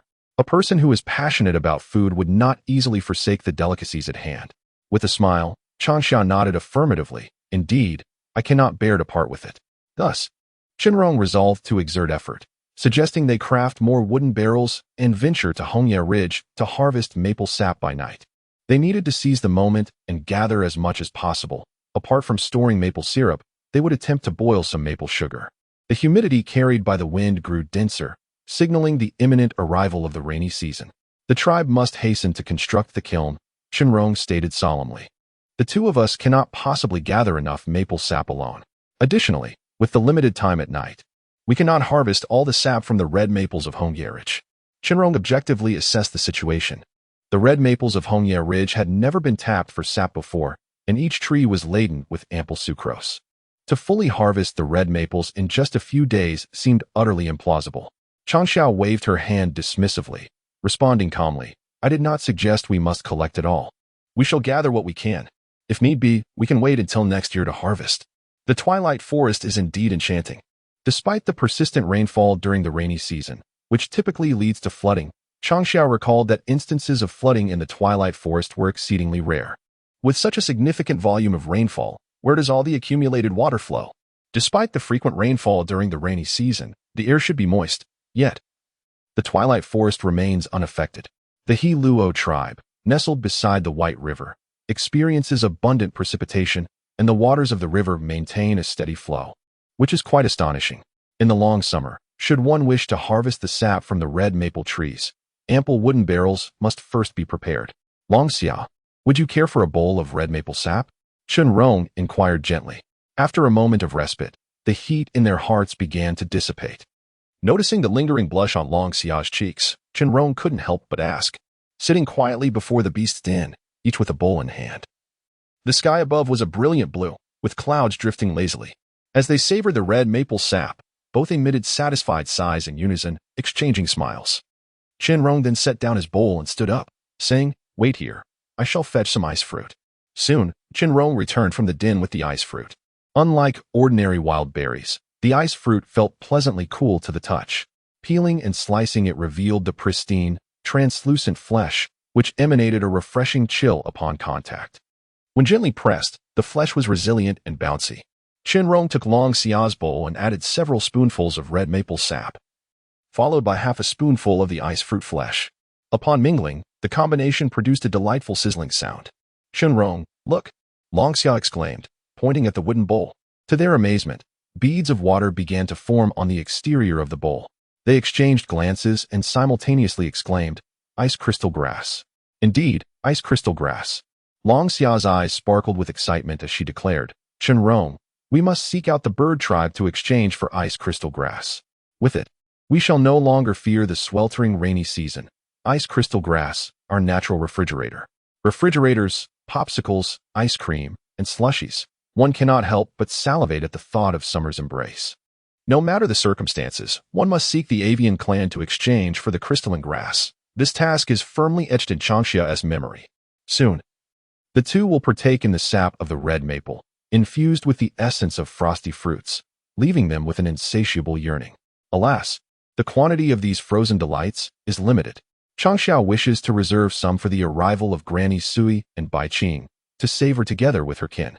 Despite her cravings, she must exercise restraint. Down the hillside, the cheerful call of Nanfeng wafts through the air. Nanfeng. Indeed, it is she. Chenrong, with a thoughtful touch to her nose, ponders whether Nanfeng truly belongs to the leopard tribe rather than the wolf clan.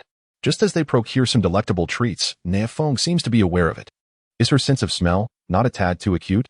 Changxia rises on her toes to peer towards the direction of Baihu, hesitatingly observing. It appears there are several figures approaching. Apart from Nanfeng, it seems as though a multitude is making their way towards their beast den. Could it be? This possibility seems plausible, for the tribe is preoccupied with constructing their dwelling, and would not come seeking Changxia without cause. Changxia, do let me have a taste. Nanfeng dashes forward, her large eyes fixated on Changxia, chattering excitedly. Elder Dalai mentioned that what was it? The red tree sap is extraordinarily delicious. Sweeter than honey. The characteristic laughter of Elder Pukong resonates joyfully. Soon, Jin and Muqin ascend the slope, following closely behind. Little Changxia, please give Elder Pukong a bucket to sample, he requests. A petite female companion, standing beside him, playfully taps Pukong on the head, reproaching him. Pukong, what nonsense are you speaking? After chastising the elder Pukong, the female turned to reveal a warm smile, greeting Changxia with, Changxia, how have you been recently? I heard you visited Hongye Ridge and discovered tree sap as delightful as honey. Elder Yami, please have a seat. Changxia invited everyone to take their places, asking Chenrong to assist in preparing wooden bowls. Without unnecessary words, she directly served the guests the sap from the red maple tree. Nothing could better convey the experience than personally savoring a bowl of this exquisite liquid. Chapter 67. Discussion. Chenrong, please prepare some ice fruit, Changxia suggested. There were only a few ice fruits left, so she reserved 2 for Granny Sui and backing, while the rest could be offered to the clan leader and the elders for a taste of something novel. This would facilitate future exchanges with the bird tribe for ice crystal grass. She was confident that once the clan leader and the elders had tasted the refreshing, mildly sweet sap enhanced with the flesh of the ice fruit, they would surely fall in love with its flavor. Ice fruit, little Changxia. Where did you procure ice fruit? Pukong inquired in surprise. Elder Yami squinted, kindly regarding Changxia, and explained, aside from witches, where else could ice fruit come from? The bird tribe are notorious for their stinginess. They would charge a beast's skin for a mere ball of thread. Would the bird tribe ever part with ice fruit for trade? Upon hearing this, the assembly unanimously gave Changxia a thumbs up for her daring attempt to negotiate with the bird tribe for ice crystal grass. Are you serious, little Changxia? Dala, holding a bowl, nearly choked on a sip of the red maple sap upon hearing her intent to barter with the notoriously miserly bird tribe, almost spitting the liquid out. The bird tribe was infamous for their avarice, arrogance, and self-absorption. In terms of stinginess, they were rivaled only by the fish tribe. Nestled in the embrace of the Qinghai Plateau, one possesses rare treasures such as the azure cloth and the crystalline grass. In stark contrast, the beast tribe is left with nothing but animal hides and wild vegetables, rendering any comparison utterly futile. Fortunately, the beast tribe is safeguarded by the presence of a shaman, along with the formidable deterrence provided by figures like Pukong and others. This alliance has ensured that the misty forest, home to the beast tribe, remains unscathed from incursions by the avian and aquatic clans. The ice fruit is capable of chilling the sap of the red maple tree, while the crystalline grass offers even greater benefits. During the sweltering and rain-laden rainy season of the misty forest, the prospect of cultivating crystalline grass within the cave dwellings would be nothing short of ideal. Zhang Xia, wearing a serious expression, remarked, moreover, the crystalline grass can mitigate the decay of meat and preserve food.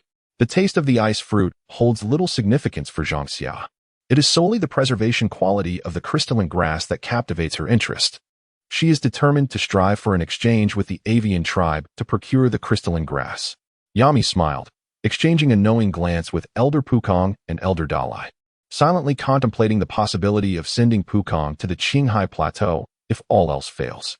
The sparkle in Zhang Xia's eyes when she mentioned the crystalline grass was truly mesmerizing, leaving Yami and the others in awe.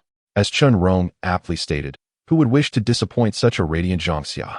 Rest assured, Elder Yami, I shall exert my utmost efforts Changxia affirmed with a nod.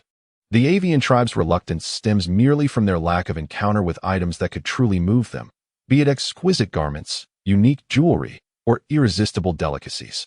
Regardless of the nature of these treasures, Changxia is resolute in her quest. After all, there remains ample time before next year's Normandy Grand Market, providing her with sufficient opportunity to prepare and enchant the avian tribe. Wow! Nan Feng squinted her eyes, a look of astonishment gracing her youthful face. The flavor was icy, slightly sweet, with hints of caramel, a taste Nan Feng had never experienced before. In a single gulp, the liquid glided from the mouth into the throat and then to the stomach. In that fleeting moment, Nan Feng felt entirely enveloped by a sweet, delightful essence. A sensation of utmost comfort. Mu Qin remarked, "This flavor truly resembles honey water. Unlike the sweetness of honey water, I find it utterly delightful," Yami exclaimed with joy. Elder Pu Kong slapped the table, laughing heartily as he called out, "Xiao Changxia, bring me another barrel." This time, Elder Dalai remained silent. His eyes filled with expectation as he gazed at Changxia. Clearing his throat twice, he inquired, "Xiao Changxia, do you have any left?" "There are 3 barrels remaining," Chen Rong replied. They had harvested a total of 5 barrels of sap from the red maple trees on Hongye Ridge, and he and Changxia had consumed nearly half a barrel each. At that moment, Jin and the elders approached, taking 1.5 barrels. "Quick, give me a barrel," Pu Kong exclaimed excitedly. Elder Yami placed a hand on her forehead, coldly admonishing, "Pu Kong, be quiet. This fool knows nothing but to eat, and once he indulges, he easily becomes intoxicated. At this moment, he has likely forgotten their purpose for coming." Chen Rong, how much sap can be harvested from the red maple trees on Hongye Ridge? Changxia calculated that there were approximately over 5,000 red maple trees. Among them, 108 trees were over 1,000 years old, while more than 3,000 were over 500 years old. Changxia speculated that the older the red maple trees, the more sap they could yield. Conversely, the younger ones would produce less. The exact amount of sap that could be harvested would require actual collection to determine. "Is there no other time available?" Mu Qin asked anxiously. Immersed in the delectable red maple sap, Nan Feng paid no heed to the conversation taking place beside Changxia. "No." Changxia shook his head. However, considering that the red maple trees on Hongye Ridge have never been tapped for sap, in the long summer, it was believed that before the arrival of the rainy season, a batch of red maple sap could be harvested. The root raised his head, looking at the long summer, and inquired, "What are your plans?" "I intend to go to Maple Leaf Ridge with Chun Rong this evening, striving to collect as much red maple sap as possible before the rain arrives. However, harvesting the sap requires wooden barrels, and my supply of timber has been exhausted. It will take time to fell trees in the forest, so I wish to exchange some timber with the tribe to craft the barrels," Long Xia contemplated, expressing his thoughts. Upon hearing this, the root lightly tapped Long Xia's head twice. "Long Xia, what do you take the tribe and us for?" he exclaimed in anger. The elders, including Elder Yami, did not intervene, clearly showing their discontent with Long Xia's suggestion of trading with the tribe for timber. "Long Xia, the tribe is not at your service. You have become estranged from them. You deserve a reprimand." Nan Feng rose and forcefully rubbed Long Xia's face, contorting it in pain. "Ouch!" Long Xia winced, her face distorted from the rough treatment, and explained, "I merely feared that the tribe would be too busy constructing the kiln, and there wouldn't be enough timber." "If there isn't enough, then do not build the kiln," Elder Yami asserted with authority. Elder Pu Kong chuckled, while Elder Dalai wore a peculiar expression, clearly supportive of Elder Yami's stance. "Elder Yami, please reconsider. The cave dwellings must still be built. I need the barrels to contain the red maple sap. Harvesting the sap requires drilling holes in the trees and securing the barrels to the trunks. Fragile earthenware is not suitable," Long Xia clarified, genuinely concerned that a single word from Elder Yami might delay the tribe's construction plans. It appears that Changxia has underestimated the allure of sugar for the beast tribe. Chun Rong narrowed his eyes, holding a perspective that diverged from Changxia's. The Hulawa tribe's urgency in harvesting the sap of the red maple trees transcended mere culinary desire. There must be a deeper significance at play. Previously, it was mentioned that the bird tribe possessed blue cloth, ice crystal grass, and yarn, while the fish tribe had pearls, corals, and tourmaline. Yet, the beast tribe, apart from animal hides, had only wild vegetables and fruits to offer. Although these items were certainly commendable, they lacked distinction. In contrast, rice flour and sugar, either of which could dramatically alter the beast tribe's precarious situation, Jin instructed a portion of their people to craft wooden barrels in the afternoon. Yami declared, "This evening, arrange for the hunting team to accompany Changxia and Qinrong to the Red Leaf Ridge to collect the red maple sap." Chapter 68. The Wall of White Lake. Father, I intend to go to the Red Leaf Ridge tonight to gather red maple sap, Nanfeng quickly asserted. Naturally, he would not miss such an exhilarating opportunity. Following this declaration, Jin's gaze shifted to the elder Yami beside him. Elder Yami, which elder shall accompany the hunting team to the Red Leaf Ridge tonight? Pukong, would you be willing to go? With a broad grin, Pukong responded, absolutely. I can hardly wait to visit the Red Leaf Ridge. Had he known that the yellow granules were the solidified sap of the red maple trees, Elder Pukong might have stripped the trees bare. The reason the red maples of Red Leaf Ridge remained untouched was that no tribe members had ventured there to fell them. The vibrant color of the red maple leaves. Though the beast tribe may not possess the same aesthetic appreciation as the bird or fish tribes, was still recognized for its beauty. Hongye Ridge is not far from the Holua tribe, standing at the mouth of the Bai River. One can gaze upon the splendid expanse of red maple leaves that adorn the mountains. Merely beholding the vibrant foliage is a delight to the senses. However, the red maple trees are not as practical as the iron trees. The kiln is situated not far from Changxia's home, prompting Elder Dai to come to Bai Lake. His purpose is twofold, to oversee Bai Lake and to protect Changxia and the tribe members nearby.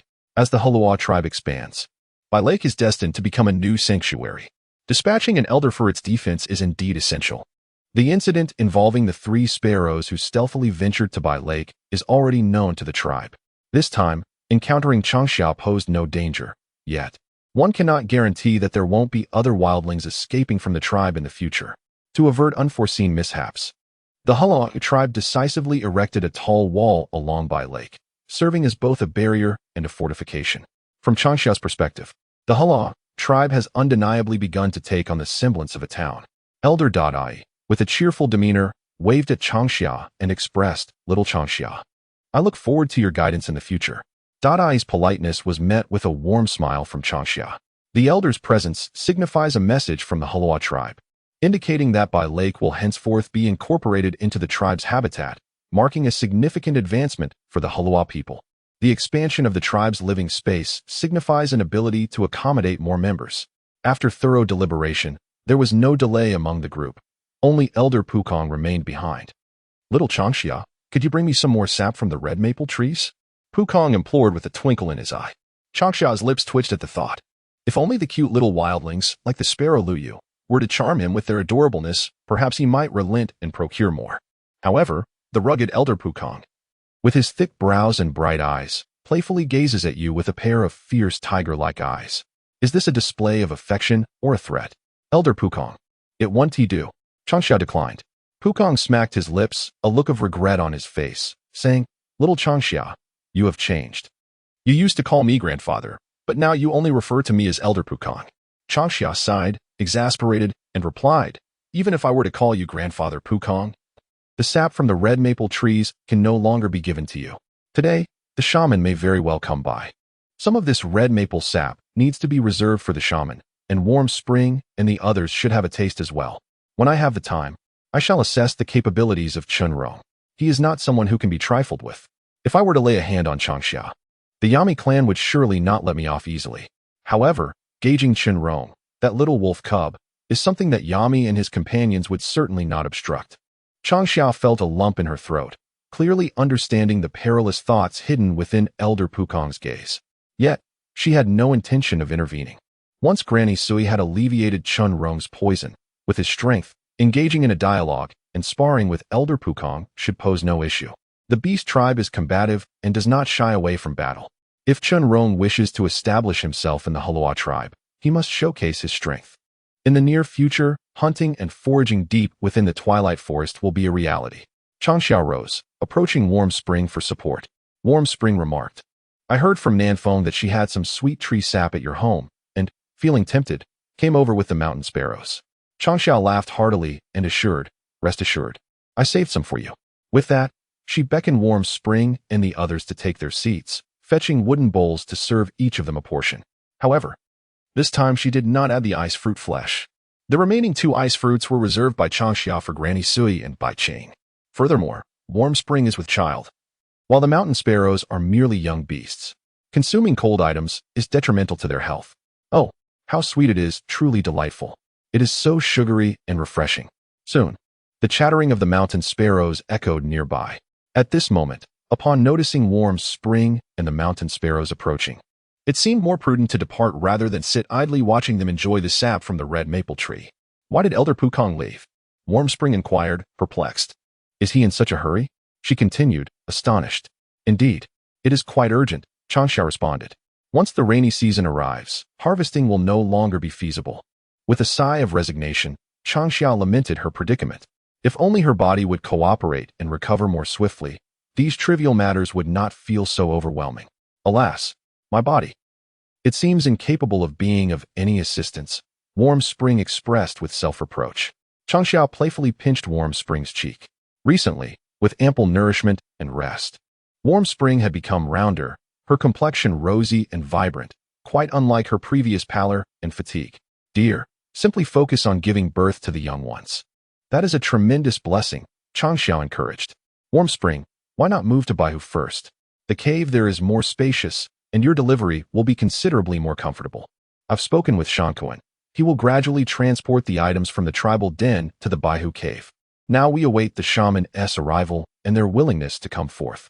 As Warm Spring savored the sap from the red maple tree, she gently caressed her round belly. Having eaten well and plentifully of late, her spirits had markedly improved, no longer resembling the listless being she had been previously. All of this is thanks to the long summer. Chapter 69, The Journal of Long Summer. The shaman will not come today. At the latest, she will arrive tomorrow. Warm Spring, expecting twins, is nearing her time of delivery. Given Granny Sui's character, if there were no pressing matters at the Kana Sacred Mountain, she would likely bring Bai Qing today. If she does not come, it is probably due to pressing affairs that require her attention. The Twilight Forest is home to about 100 tribes of beasts, large and small. All matters, great and small, are handled through the shaman. Of course, some smaller tribes, too weak to traverse the Twilight Forest to reach the Kana Sacred Mountain, cannot approach it at all. Only the most powerful beast tribes can set foot on the Kana Sacred Mountain to meet the shaman. However, the shaman conducts inspections of the Twilight Forest every few years to ensure the safety and stability of all beast tribes residing there.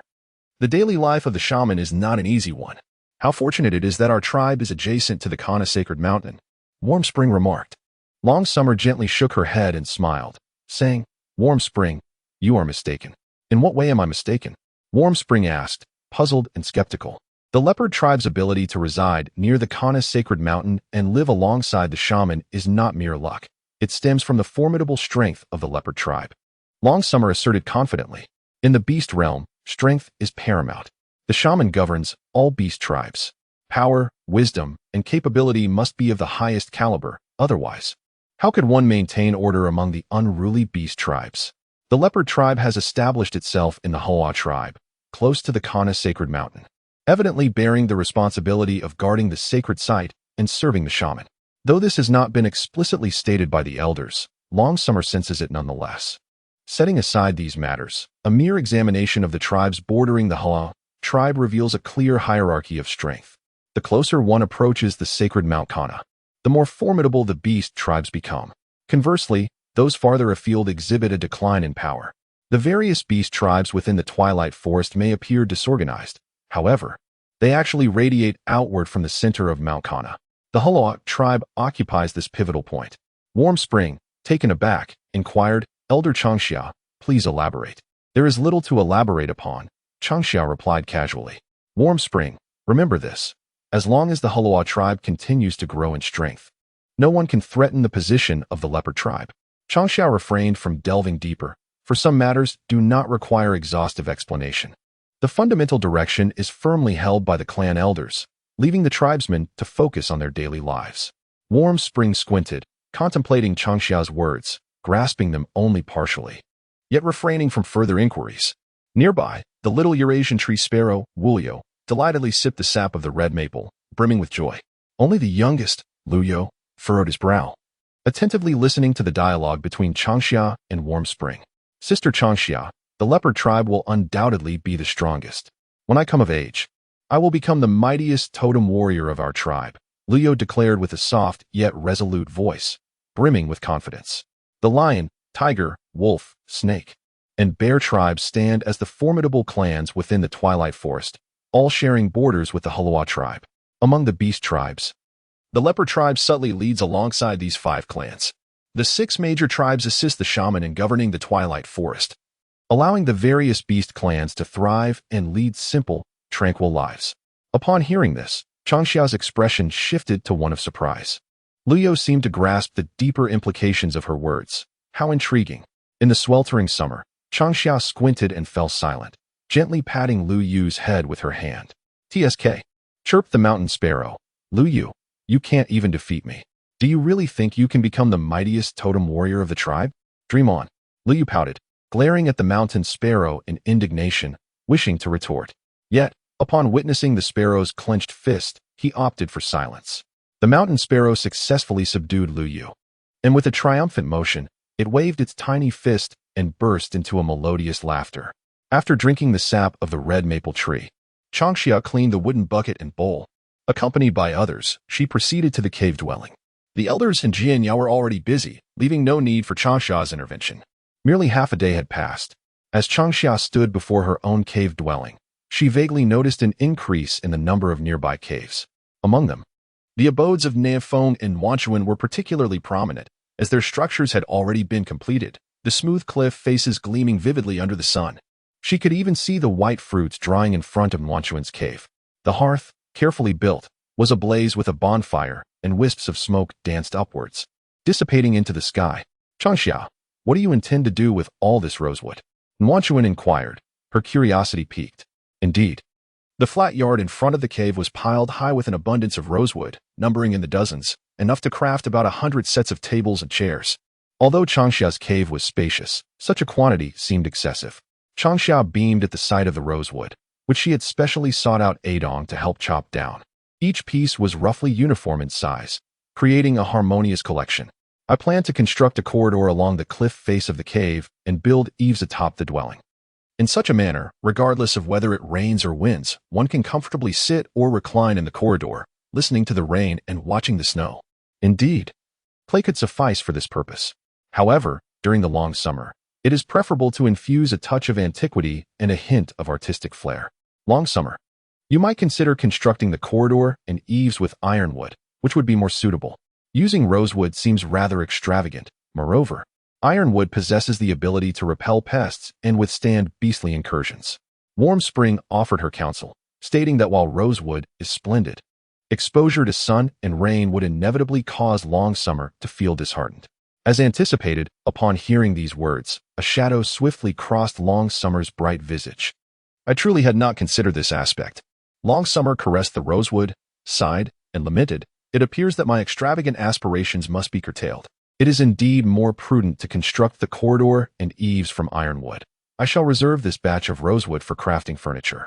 The tribe is expanding, and the clansfolk are busy building dwellings." With furniture in short supply, Long Summer harbored no concerns about wasting this batch of rosewood. After all, who could possibly resist furniture crafted from rosewood? "Wonderful," exclaimed Warm Spring. "Long Summer, should you have any surplus furniture, do not forget about me. My home is quite empty. I lack tables, chairs, and wooden beds." Root has made numerous wooden beds for the tribe, which have been offered for trial to the elders, receiving splendid feedback. Were it not for the recent multitude of affairs within the tribe, these wooden beds would swiftly become a trend throughout. "Rest assured, there will be a portion reserved for you," Long Summer assured her. With a contemplative squint, she pondered that while the cave dwellings are equipped with heated platforms, wooden beds would not be suitable for placement. Suddenly, an idea sparked in Long Summer's mind. She could construct a wooden bed atop the heated platform, akin to the ancient pull-out beds.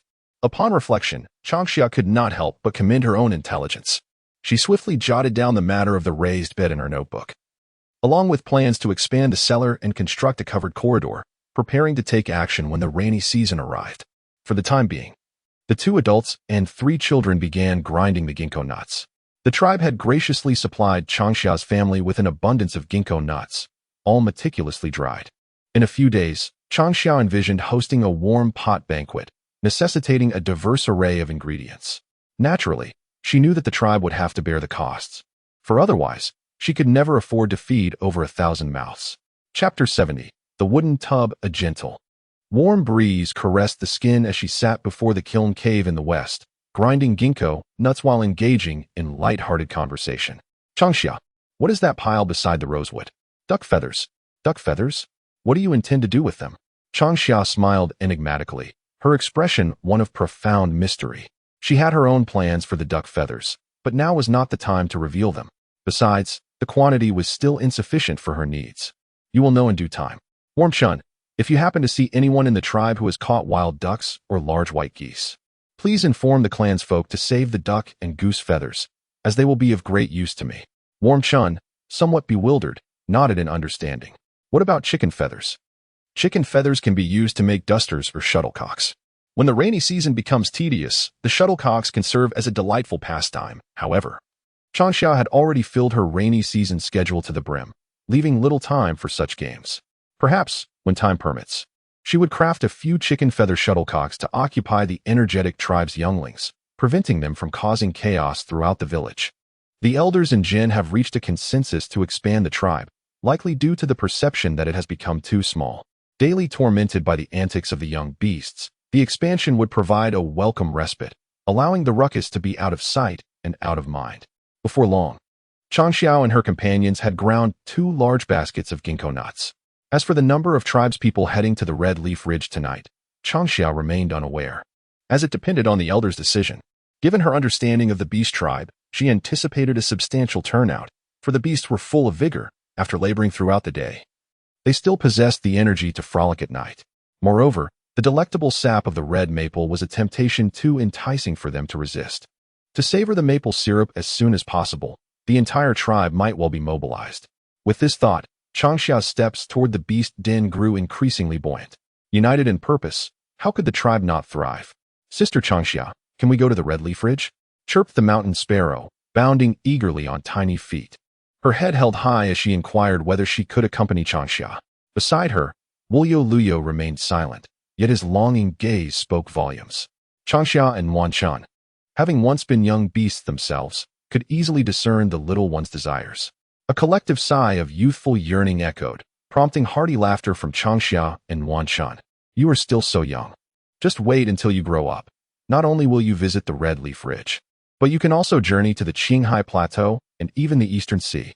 Changxia smiled, tempting them with visions of adventure. Indeed, her words captivated both the mountain sparrow and Wulyo Luyo. Living in the twilight forest, they had certainly heard of the illustrious Qinghai Plateau and the Eastern Sea. Who could resist the allure of the outside world? Like fledgling eagles, they longed to soar high. Sister Changxia, can we truly venture to the Qinghai Plateau and the East Sea? The avian tribe is haughty, the fish tribe is aloof. How exasperating. Suddenly, Changxia hears Lu Yu's disparaging remarks. She cannot help but marvel at Lu Yu's precociousness, arrogance, and isolation, which vividly capture the essence of the avian and fish tribes. Both tribes dismiss the beast tribe as savage, regarding them with disdain and consistently looking down upon them. In turn, the beast tribe scorns the pretentiousness of the 2 tribes. Changxia, Qinrong asked you to prepare dinner early. Just then, she sees Nanfeng approaching, bearing 2 wooden barrels. Unlike ordinary barrels, these resemble wine casks, complete with lids. As she gazes at these newly crafted barrels, a smile spreads across Changxia's face. These barrels are indeed perfect for collecting the sap of the red maple trees. Rest assured, I am preparing, Changxia replies, inquiring, who crafted these barrels? Qinrong. He mentioned that these are wine barrels from the western lands, typically used for storing barley wine. Nanfeng lifts the lid, presenting the barrels for Changxia to admire. The more she looks, the more satisfied she becomes. Excellent, truly excellent, Changxia praises. Nanfeng sets down the barrels, excitedly stating, Elder Yami has enlisted the tribal elders to craft barrels. It seems they intend to thoroughly harvest the Red Leaf Ridge. The barrels are uniform in size and design, each capable of holding approximately 100 gene of red maple sap. Each maple tree typically yields 35 to 50 liters of sap, with 40 liters concentrated into about 1 liter of maple syrup. Given the age of the red maple trees in Red Leaf Ridge, which have never been tapped before, this ratio should be even higher. In the long summer, it is estimated that a 1,000-year-old red maple tree can yield approximately 60 to 100 liters of sap. A 500-year-old tree can produce around 50 to 70 liters, while younger trees may yield about 45 to 60 liters. Based on these calculations, the entire maple leaf ridge could potentially produce over 10,000 pounds of maple syrup.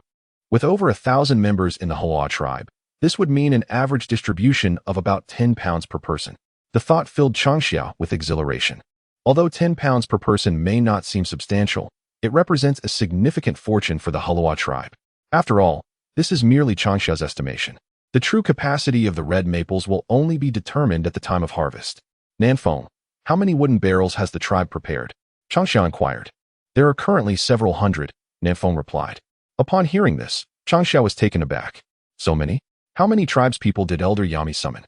The elders of the tribe were all called, and Shiling and others are also present, Nanfeng answered. Shiling, like the other cubs of the tribe, was somewhat older than Changxia, being 13 this year. He was usually guided by the tribe's elders, learning various hunting techniques, and occasionally participated in hunting expeditions.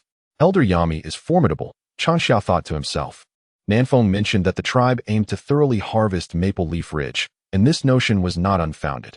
The tribe was likely preparing to take action. If Jin and the tribe truly dispatched over 100 individuals to Maple Leaf Ridge before the rainy season to collect the sap from the red maples, it could indeed be accomplished. That evening, Changxia was too preoccupied to contemplate food, as he simmered bone broth and prepared roasted meat. As the day gradually tilted towards the west, today, Grandma Sui and Bai Qing did not come by. The remaining 2 buckets of maple sap were not wasted by Changxia. While waiting for Chenrong, she poured the sap into a ceramic pot and began to simmer it over a gentle flame. As the pot warmed, the moisture in the maple sap slowly evaporated, causing the liquid to thicken. Along with this transformation, a rich aroma of caramel sweetness filled the air. Chapter 71. Maple Syrup Lollipops. Changxia, are you boiling maple syrup?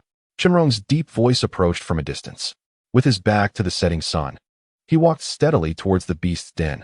As the sweet scent of caramel wafted through the night breeze, Chenrong couldn't help but lick the corner of his mouth. I'm trying to see if I can make it, Changxia replied, stirring the mixture with a wooden spoon, watching the sap bubble in the pot. As the moisture continued to evaporate, the sap gradually thickened. However, it could not yet be termed maple syrup. Further boiling was required to achieve that. Changxia dared not raise the flame too high, knowing that the ceramic pot was challenging to control in terms of temperature. Fortunately, she did not seek the refined taste of maple sugar, but simply desired it to be palatable. Thus, her only concern was to avoid scorching it. Saying this, she picked up a wooden chopstick from the side, gently stirring the pot in circles. Soon, the chopstick was wrapped in a thick layer of maple syrup. Changxia pulled out the chopstick and offered it to Chenrong, saying, Chenrong, would you like to taste it? Of course, Chenrong smiled. He leaned down, taking the offered treat from Changxia's hand, and bit into it. It was soft and delicate. As he chewed gently, a wave of sticky caramel sweetness burst forth in his mouth. It was a taste entirely distinct from the cane sugar he had tried in the western lands. And unlike honey as well, this flavor belonged solely to maple syrup, soft, with a smooth texture. Delicious. The tribesmen are sure to enjoy it. Chenrong, rarely expressing himself, revealed a look of contentment. Hearing Chenrong's praise, Changxia felt immense joy. Nanfeng mentioned that the tribe has crafted numerous wooden barrels. Is that true? Changxia asked, handing Chenrong a pair of wooden chopsticks for him to eat with. She then took another pair of chopsticks and stirred the contents of a ceramic jar, lacking utensils for the maple syrup. Changxia decided to simply wrap the syrup around the wooden chopsticks, forming small spherical treats reminiscent of lollipops. At that moment, the maple syrup bore a resemblance to maltose. Having tasted the sap from the red maple trees, how could they bear to let it go? How many people is the tribe planning to send to Red Leaf Ridge tonight? Changxia inquired again. There's no limit. What? You heard correctly. The tribe has no restrictions on the number of people going to Red Leaf Ridge. Upon hearing this, Changxia placed her hand on her forehead. In terms of madness, she was far from even a fraction of the tribe's fervor. Just as she contemplated tirelessly collecting sap from the red maple trees at Red Leaf Ridge, the tribe had the audacity to mobilize the entire community overnight. No wonder Jen had mentioned that before the rainy season, the tribesmen could all settle into cave dwellings. This intensity was indeed daunting. It seemed that tonight, the tribe planned to send the entire clan to Red Leaf Ridge for sap collection. The evening activities would not interfere with the construction of the caves during the day. Changxia nodded slightly and asked Chenrong, how is the reconstruction progressing in the tribe? It's quite chaotic. Chenrong replied, his lips twitching slightly. Changxia remarked, oh, the The tribe had demolished many beast dens, transforming the entire community beyond recognition, Chunrong lamented. He truly admired the courage of Jin and the elders, resolutely deciding to construct a kiln and unhesitatingly abandoning the beast den. Clearly, they possessed confidence that before the onset of the rainy season, they could shelter their kin in the cave dwellings. Changxia silently gave a thumbs up towards the tribe. 2 buckets of red maple sap were not filled to the brim, each containing around 20 to 30 pounds. They crafted several maple syrup lollipops, and then Shenrong fashioned a stick from straw, inserting the maple-coated wooden chopsticks into it. Surprisingly, it resembled a candied hawthorn. It appeared even more delectable. Shenrong observed Changxia as she inserted the chopsticks into the straw stick, licking his lips. Gazing at the assorted maple syrup lollipops, he yearned to indulge, feeling that he could easily consume several more. Would you like some more? Changxia inquired. Shenrong shook his head, saying, save them for the little ones in the tribe. He had eaten one, and that was sufficient. Very well, Changxia replied with a smile. Placing the straw stick laden with maple syrup lollipops beside the beast den, awaiting the morrow to deliver them to the children of the tribe. The 2 of them savored the rich aroma of caramel sweetness as they sat at the long table, enjoying their dinner while conversing about the evening's plans at Red Leaf Ridge. With thoughts occupied by the collection of red maple sap, they consumed their meal with great speed. Just as they finished, the calls of the southern wind echoed from the slope below. A large group of tribespeople emerged, each carrying 2 sizable wicker baskets, within which lay 4 round wooden barrels. Torches were piled atop the barrels, and at a cursory glance, their number was indeed considerable. It appeared they intended to extract every last drop of sap from the red maples of Red Leaf Ridge before darkness fell. This grand assembly set forth towards Red Leaf Ridge. Changxia, what are you having for dinner tonight? You exude a strong sweetness. What have you been sneaking? The southern wind stirred the air, playfully teasing the nose as it lingered near Changxia, who was engrossed in the sweet scent. Beside them, Yadong yawned to lean against Chenrong's back, relentlessly bombarding him with questions. Chenrong, with a twitch of his lips, raised his hand to swat Yadong's head away. I have concocted some maple syrup using the remaining sap from the red maple trees. Lacking molds and vessels for the syrup, I fashioned lollipops from it using wooden chopsticks. Changxia announced. There are perhaps dozens of them, stored in the beast's den. I plan to share them with the tribe's cubs tomorrow, if you wish to taste them. Wait until tonight when we harvest more sap, and I shall prepare some for you. The quantity of maple syrup lollipops was limited, and Changxia had not brought them along. With so many people, there wouldn't be enough to go around, hence she never intended to share them initially.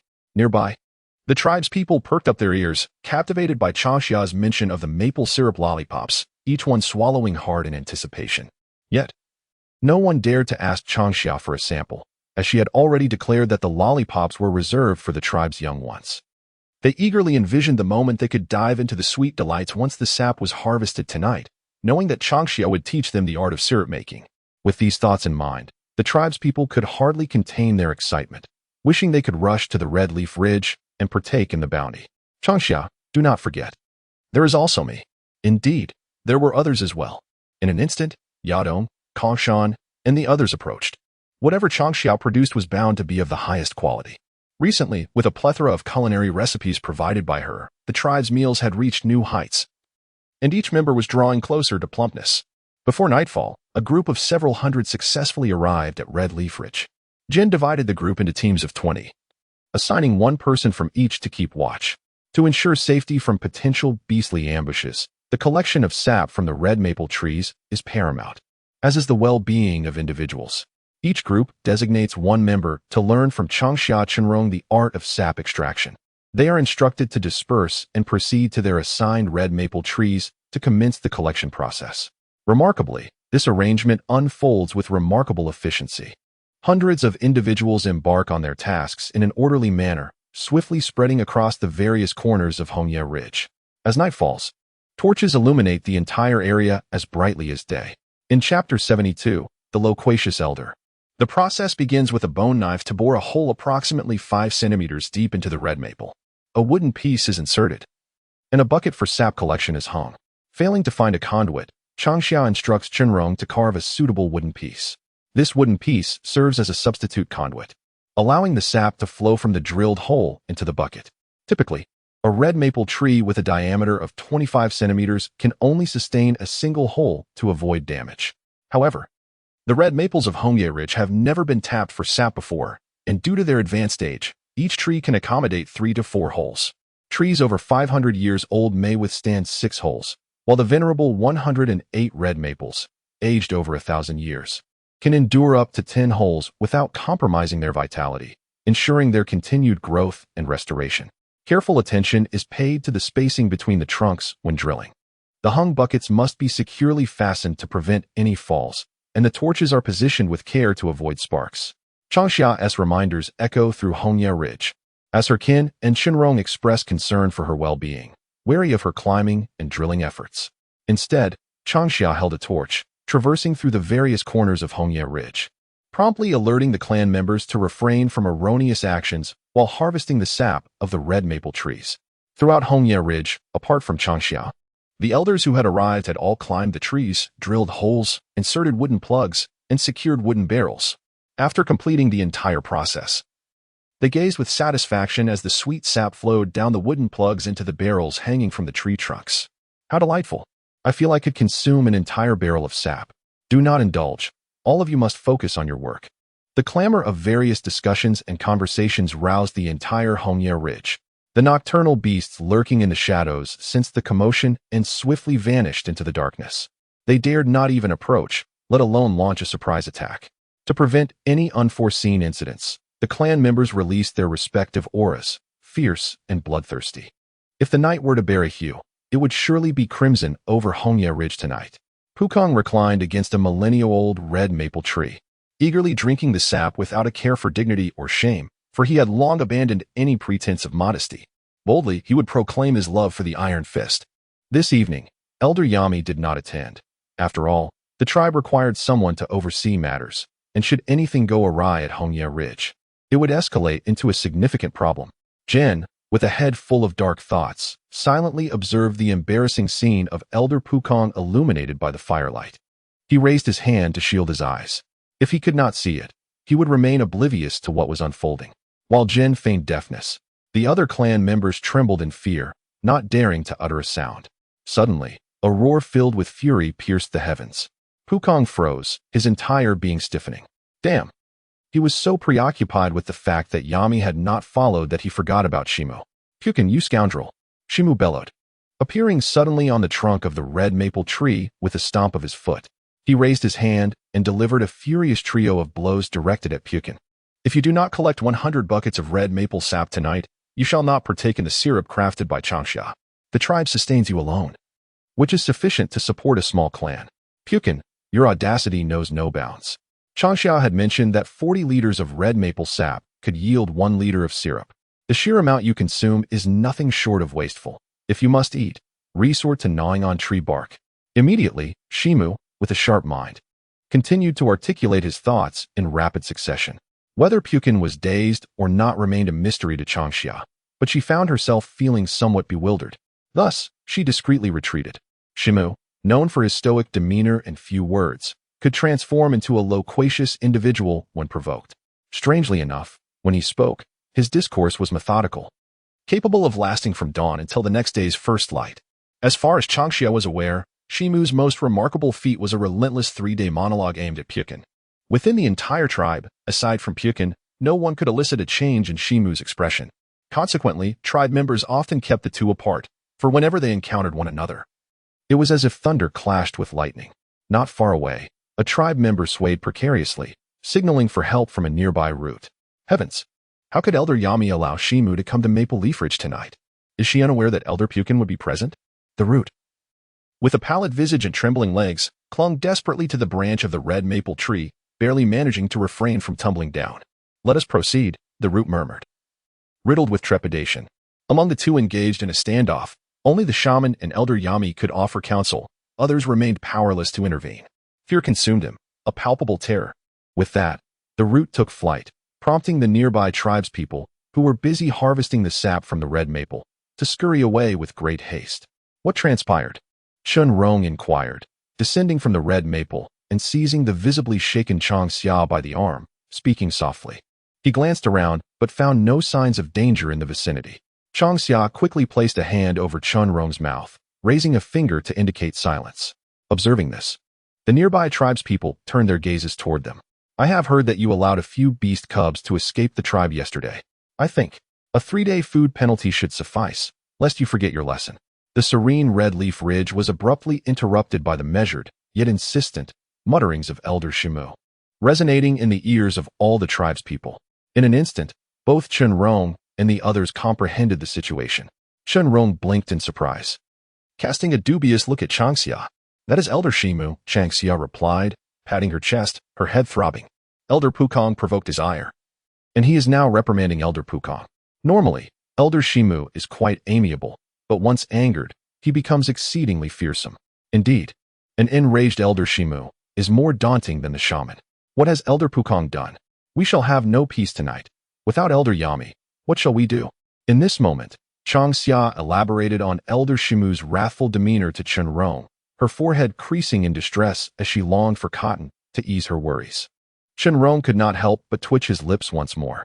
Each time he believed he had a sufficient understanding of the Hala tribe, they would unveil yet another astonishing scene, shattering his perceptions. What should be done now? Chunrong observed Changxia's contorted expression and gently placed his hand upon her cheek, hoping to soothe the anxiety that lay deep within her. There was little he could do. Changxia shrugged, her face devoid of expression, allowing Chunrong to manipulate her features, urging him to disregard their concerns. As for the Elder Shimu, should he choose not to speak, he would naturally cease.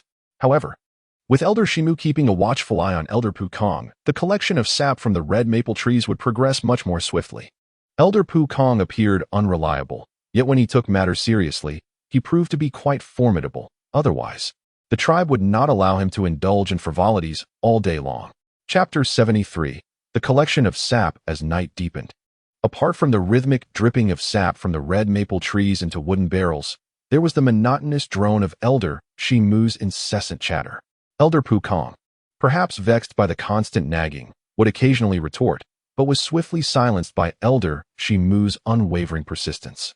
Seeking to avoid Elder Shimu's relentless discourse, Elder Pukong immersed himself in labor.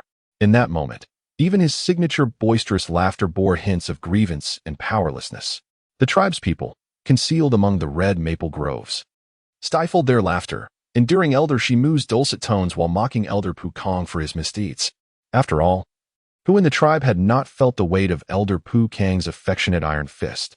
Those who had experienced it knew all too well the sensation. Changxia had conveyed all necessary information to the tribe regarding the red leaf ridge. Whether she was present or absent made no difference. Stifling a yawn, she found it increasingly difficult to endure. However, she had no concerns about her fellow tribespeople. The beast folk were robust, and the toll of staying up late would not significantly affect them. Moreover, the tribe no longer needs to venture out for hunting, significantly reducing the dangers they face. I am untroubled, Chunrong stated. This commotion pales in comparison to the challenges faced in the West Land. It is child's play. With Changxia nurturing his body each night, the injuries of the past are nearly healed, and now he awaits the shaman to expel the toxins. Rest assured, even in my weakened state, I remain a totem warrior. Noticing Changxia's worried expression, Chunrong reassured her repeatedly. 1/3 of the red maple trees on Hongye Ridge have been harvested. The remaining 2/3 are expected to take 1 to 2 days. The sap drips into the wooden barrels, which requires time. It is not as simple as drilling a hole and having the sap flow out instantly. There are 28 barrels, Jin replied. Pukang's eyes widened in disbelief as he glared at Elder Shimu. Has this man lost his sanity? After toiling for most of the night, they have only managed to collect these 28 barrels of maple sap. To expect him to gather another 28 barrels within 2 hours is sheer madness. Do you think I'm speaking nonsense? Shimu scoffed, retorting, Pukong, calling you a fool is indeed a compliment. The majority of our time spent harvesting those 28 barrels was consumed in drilling and hanging the barrels. Now, we merely need to replace the full barrels. Only a few maple trees require drilling and hanging. You consume so much food daily. Are you feeding it to dogs? The heads of beast folk are meant for contemplation. If you refuse to think, perhaps you should forfeit your head. Thus, a new round of admonition commenced. Jen hesitated, unsure how to interrupt Shimu's solemn and ritualistic monologue. Speaking of which, my body still feels somewhat frail. The night breeze has grown increasingly humid. It is evident that the rainy season approaches once more. Over 50 individuals, along with 28 barrels of red maple sap, are engaged in their tasks. The long summer does not intervene, Instead, she walks alongside Nanfeng, bidding farewell to Chunrong as they depart from Hongye Ridge, heading towards the tribe. In the depths of the night, the occasional cries of wild beasts resonate in the air. The creatures that have slumbered through the winter are awakening and beginning to stir. Upon leaving Hongye Ridge, Changxia observes the forest lining the path, where shadows dart intermittently. However, before these shadows can draw near, they are swiftly dispatched by her fellow tribesmen. Upon reaching the walls of Baihu, even Changxia and Nanfeng are carrying 2 wild rabbits in hand. This journey has yielded a bountiful harvest. There, a stone pot has already been set up, ready for the preparation of maple syrup. The elders of the tribe, skilled in pottery, possess a far greater mastery of controlling fire than Changxia. Thus, when she discusses the process of making syrup with Jin, she conveys all pertinent information. Jin has promptly instructed the tribe to set up the stone pot in the plaza and has notified the elders responsible for pottery to ensure arrangements for syrup preparation are made. Soon, a gentle bubbling sound arises. Feeling fatigued from the previous night's toil, Changxia struggles to cope with the sudden demand of staying awake. She falls into a deep slumber, only to awaken with the first light of day. Before even opening her eyes, she hears soft conversations outside the beast den. Stifling a yawn and stretching her back, she lifts the beast curtain and steps outside. There, she finds Granny Su sitting at the long table. Baiqing and Nanfeng are crouched by the stove, simmering something. "You're awake," Granny Su smiles, beckoning Changxia to come closer. As she approaches, Granny Su examines her well-being. Finding no significant issues, just a bit of heat from staying up late, she advises her to drink more water. "You've been rather weary lately. It would be wise to rest a bit more." Early in the morning, Siyi brought Changxia from the sacred Mount Kana to the Heluo tribe. Upon their arrival, they learned that the tribe had spent the night harvesting sap from the red maple trees on Hongyi Ridge. The elder, Yami, eagerly shared this news with Suyi, who was elated to hear it. First, there was rice flour, and now, maple syrup. Suyi's gaze towards Changxia grew increasingly tender. This child truly was a treasure and a blessing for both the Heluo tribe and the Beast clan. In the days to come, who would dare claim that the Twilight Forest lacks treasures? The forest is rich with gems, but it requires discerning eyes to uncover them. With Changxia and the Beast clan, what treasures could they possibly overlook? The rainy season would soon arrive, and during that time, I shall certainly rest at home, Changxia remarked. Suyi smiled gently and replied, "The rainy season will descend in just a couple of days." With the tribe busy building kilns and harvesting sap from the red maples, will they manage it all in time? With the arrangements made by the chieftain and the elders, it seems they shall manage, Changxia said, as he began to rinse his mouth and wash his face. Nanfeng had prepared a mixture, likely to make fruit powder pancakes. "Grandma Suyi, I made maple syrup lollipops. Would you like to try one?" Changxia said, bringing over a straw filled with lollipops coated in maple syrup. He then called out to Nanfeng and Baiqing, "Do you two want some?" There were dozens of lollipops, enough for each young beast in the tribe to have one. Moreover, with dozens of barrels of sap harvested last night, if they ran short, they could always boil more. "Yes, I've been wanting to try them," Nanfeng replied with a cheerful smile. Baiqing nodded modestly, sharing the same sentiment as Nanfeng. They had arrived just in time to see the maple syrup lollipops sticking out in front of the beast den, but hesitated to reach for them since Changxia was still asleep. At this moment, Changxia spoke, and only a fool would refuse. "Come, each of us take one," Changxia instructed. "Nanfeng, please boil some hot water for me." Chapter 74. Boiling sugar. What do you intend to do with the hot water? Nanfeng inquired with suspicion. "Oh." Nanfeng nodded and asked, "Elder Yami requested me to ask you. When do we begin boiling maple syrup?" The task of boiling maple syrup was entrusted to the elder responsible for the tribe's pottery.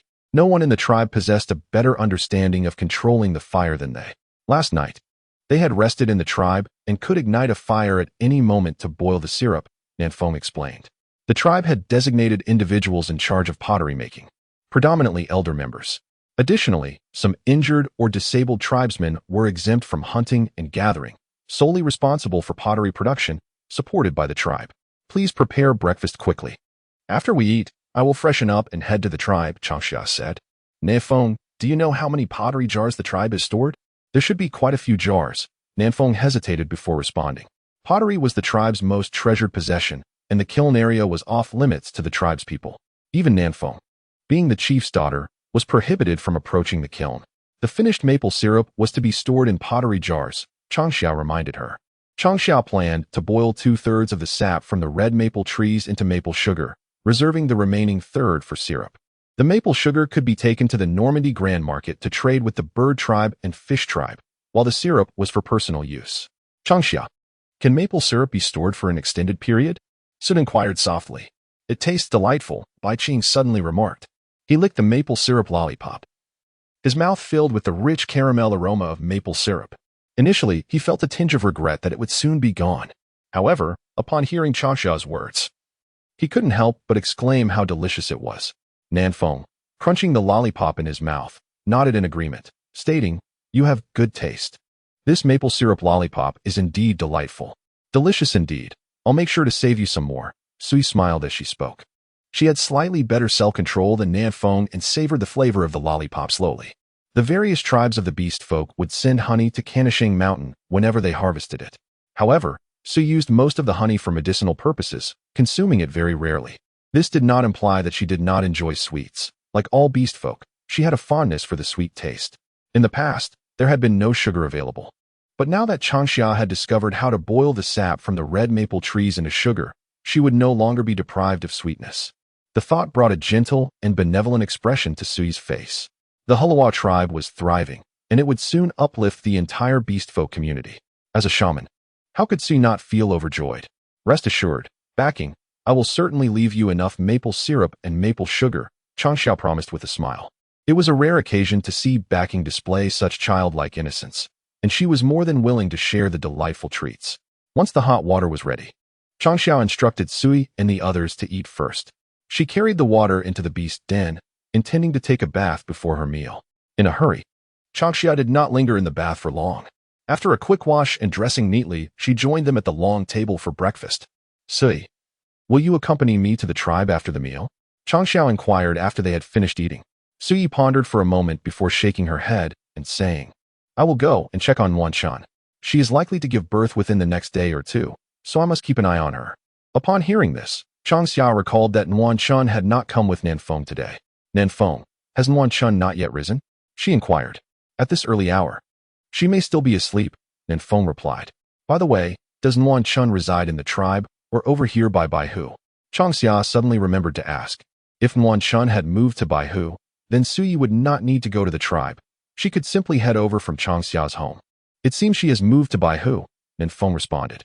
The tribe began constructing the cave yesterday, which has been quite noisy, making it uncomfortable for Nuanshan.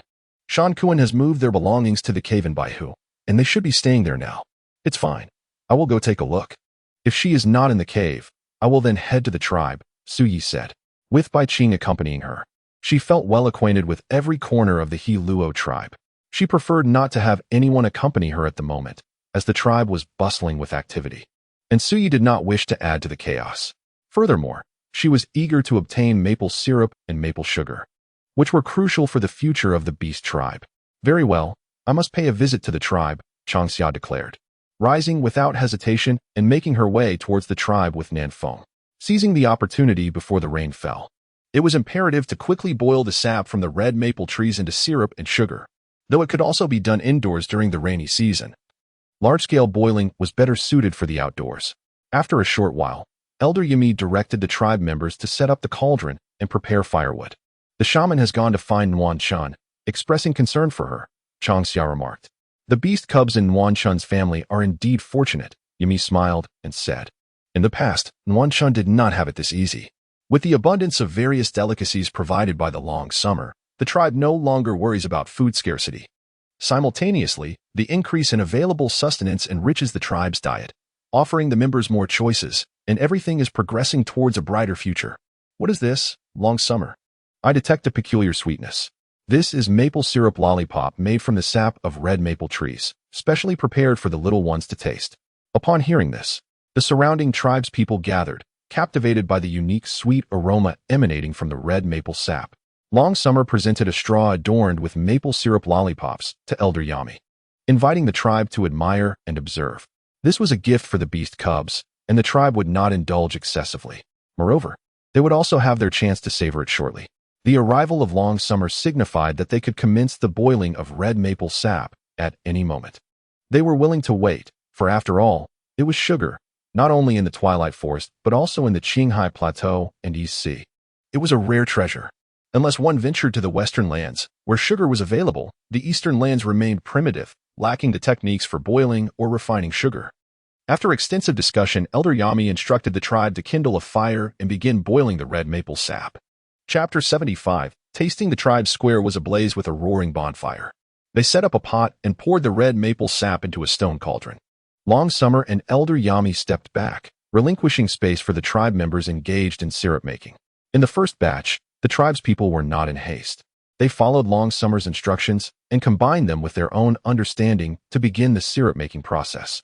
With the high temperatures, the maple syrup was slow to solidify. It is essential to have suitable molds or vessels to contain the prepared maple syrup, which should then be poured into these molds or vessels to cool. Once cooled, the syrup will solidify into sugar.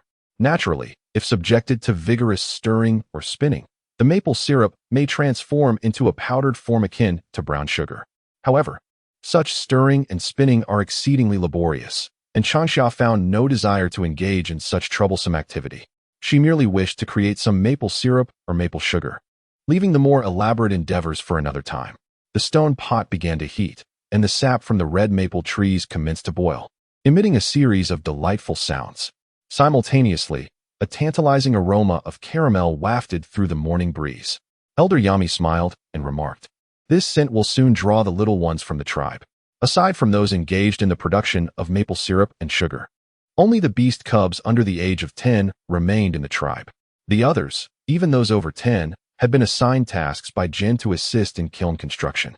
Not just them. Even I am tempted, Nan Feng mumbled, craning her neck towards the stone pot and quickly swallowing her saliva, resembling a famished beast. Elder Yami placed a hand on her forehead and gently admonished Nan Feng to behave. Indeed, scarcely had their conversation concluded when the cheerful chirping of the mountain sparrows grew closer.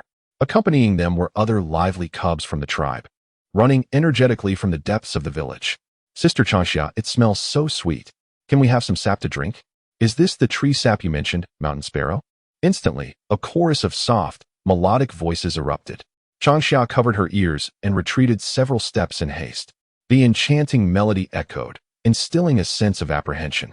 South Wind's lips twitched as he allowed Changxia to conceal herself behind him.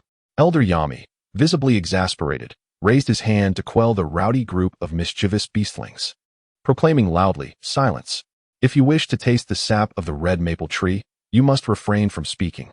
If you must speak, do so one at a time." The commotion is utterly unbecoming. With Elder Yami's authoritative presence, the noisy bunch quickly fell into a hushed obedience. Changxia nestled behind South Wind, let out a sigh of relief. "Changxia, why are you hiding?" Lu Yu inquired with a playful smile, gently tugging at Changxia's sleeve, rolling her eyes in exasperation. Changxia retorted, "What am I hiding from? Can you not deduce it?" Lu Yu, though young, possessed an uncanny cleverness. Among the beastlings, she was undeniably the shrewdest. Changxia recalled how Granny Su had once mentioned that had Lu Yu possessed the aptitude for witchcraft, she would have encouraged her to inherit that role. This praise was undoubtedly the highest compliment bestowed upon Lu Yu. Bai Qing had the potential to be a witch, yet her character did not match Lu Yu's sharpness. However, Changxia believed that for a witch, possessing sufficient strength rendered character traits inconsequential. When faced with insurmountable challenges, one must resort to physical solutions.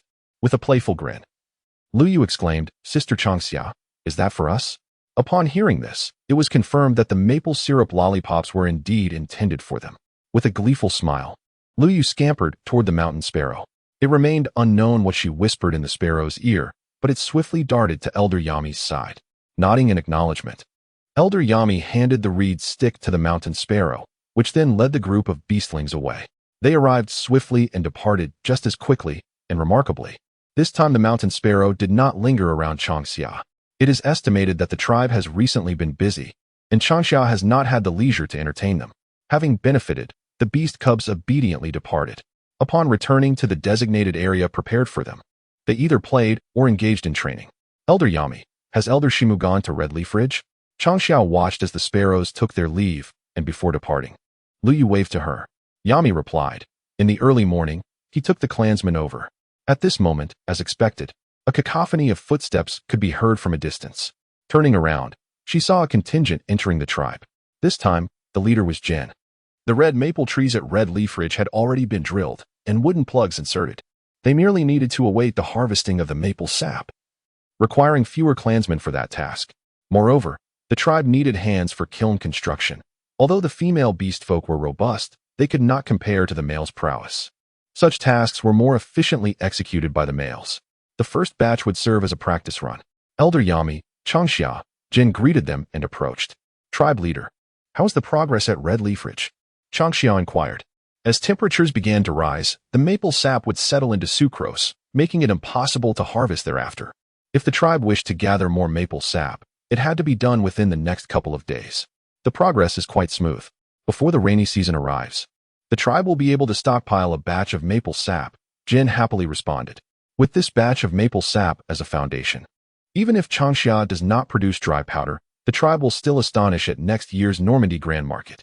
Good, that is wonderful, Changxia exclaimed with delight. Elder Yami also wore a joyful expression, saying, now we await the completion of the first batch, so the clansmen can taste the flavor of maple syrup. Chief, I have instructed the clan members to prepare roasted meat. Please summon them to partake in breakfast. After the meal, they must resume their efforts in constructing the kilns. Progress was rather modest yesterday, with only a few dozen kiln caves successfully built. Today, a portion of the clan will continue with the brick kilns, while others will embark on the meticulous tasks of chipping the kilns, scraping the cliff faces, and tidying up the earthen walls. If we can complete this before the rainy season, we can let them dry for a few days and then move in. Originally, Granny Sui intended to host a hot pot feast, but now the entire tribe is in a flurry of activity. It seems we shall have to wait until this wave of work is finished before we can think about the feast. Elder Yami's first batch of maple syrup is nearly ready. As a first trial, Changxia believes a slightly thinner consistency would be preferable. If it is too thick, it will be difficult to distribute. After all, the number of people in the square is considerable, and a small quantity will not suffice. Chief, prepare the bowls. The first batch of maple syrup is ready. Let everyone come and taste it. It is fragrant and sweet, truly delightful. In no time, the square buzzed with excitement as the clan members crowded around the stone pot, eagerly waiting for Elder Yami to serve them the maple syrup for tasting. Chapter 76. The warm spring harvest, the caramel-hued maple syrup contrasted beautifully against the cool tones of the stone pot, creating an inexplicable harmony of warmth and chill. In the square, each clan member held a small bowl of maple syrup, dipping their wooden chopsticks to savor small bites. As the syrup touched their tongues, a collective expression of astonishment emerged among them. The sweetness, the sugar, this was a delicacy previously unknown to the tribe. Their taste buds were instantaneously filled with wonder. Changxia, this basket contains a jar of maple syrup. Please take it to Wu and Bai Qing. Elder Yami extended a woven basket to Changxia, within which lay a jar of maple syrup, specifically reserved for Wu and Bai Qing. Recently, the tribe had been exceedingly busy, leaving neither the roots nor the elders with the time to accompany Wu. Fortunately, Wu possessed a kind-hearted nature and preferred solitude over company. She safeguarded the beast folk, who in turn revered her. This was the essence of the twilight forest she knew. Changxia had previously mentioned that upon Wu's next visit, she would be welcomed to reside in her cave dwelling. With the warm spring approaching, Wu arrived at the Holoa tribe in advance, and it seemed she would remain there for several days. Nanfeng, please journey to the cave where we store animal skins and gather the necessary supplies for Wu, including animal hides and pottery, to transport to Changxia's cave, he instructed. After finishing the maple syrup in his bowl, Jin licked the wooden chopsticks, and upon seeing Elder Yami pass the basket to Changxia, he recalled that Wu would be staying in the tribe for a few days, a rare honor indeed. Thus, he directed Nanfeng to prepare for Wu's needs. Not only Wu, but Bai Qing too should not be overlooked. Each beast folk tribe would prepare such provisions, hoping for the day when Wu might choose to remain in their tribe, ideally for an extended period. In the past, Wu had often visited the Holoa tribe to inquire about Changxia's well-being, yet she seldom spent the night there. After all, besides the leopard clan, the beast folk encompassed numerous other races, and while she favored Changxia, she could not forsake impartiality. Wu never allowed significant matters to spark gossip or discord among the beast folk. This time, with the warm spring expecting twins, it was monumental news not only for the Holoa tribe but for the entire beast folk community. The announcement of the Holoa tribe's impending twins was shared with other beast folk tribes, heralding a celebration of great magnitude. Simultaneously, It was advised that other beast clans refrain from approaching the sacred Mount Karna for the time being. This was due to her impending journey to the Halawa tribe, awaiting the arrival of the warm spring births. Soon, through the whispers of the shaman, news of the Halawa tribe's joyous double pregnancy spread rapidly throughout the twilight forest. Initially, the shaman intended to reveal the matter concerning the white fruit, yet due to a lack of prior consultation with Changxia, she chose to temporarily withhold this information from the other beast clans. She resolved to discuss it with Changxia first, and then seek the opinions of the Halawa tribe before deciding whether to share the method of utilizing the fruit powder with the other clans in the twilight forest. As the warm season prevailed, food was abundant in the twilight forest, thus the shaman was not particularly anxious. Had it been the cold season, she would have acted differently. For in the frigid months, sustenance equates to survival and cannot be treated lightly. The rainy season may arrive in a day or two, the shaman remarked. Changxia took the woven basket and responded, "Indeed, I am aware. This year's rainy season is rather late. In previous years, the first rains would have already fallen by this time." Suddenly, a call from Elder Dalai echoed from the distant White Lake. Instantly, the expressions of the crowd in the tribal square shifted. Behind, Nanfeng attempted to follow but was halted by Elder Yami, who said, "Nanfeng, do not rush to White Lake just yet. First, transport the belongings of the shaman and Baiqing to the cave of Changxia at White Lake, ensuring they do not discover any missing items upon their arrival." "Elder Yami, should I head over to White Lake?" Rin inquired. Elder Yami shook her head. "You need not come. Remain and oversee the kiln construction. I will personally make my way to White Lake. If my instincts serve me correctly, it is likely that the warm spring is about to give birth. In the warm spring, the roots could offer little aid." A sudden exclamation from the southern wind startled me, causing my legs to falter and nearly send me tumbling to the ground. Fortunately, the roots were quick to react. Grasping me firmly, "Southern wind, refrain from creating unnecessary commotion. Warm spring is under the protection of the shaman. You must retrieve the items from the cave now," Elder Yami stated with calm authority. After issuing instructions regarding the preparation of maple syrup in the square, she directed someone to inform Yulin and Hayun, as the three had gathered supplies that warm spring might require, setting off from the tribe towards the White Lake. Meanwhile, Changxia hastened towards the White Lake. "Changxia, the shaman summoned you for assistance. Warm spring is about to give birth. Come help kindle the fire and boil water, and also relay a message to the tribe." Elder Dalai had just called out. Baiqing shot an incredulous glare at Elder Dalai, noting that the elders of the Halawa tribe were quite oblivious. Each one was thick-skinned and hardy, only opting for the pleasant and easy tasks in speech and action. The shaman had explicitly instructed to notify the tribe to send assistance. And while Elder Dalai had agreed, he merely shouted for Changxia. What a lonely call it was.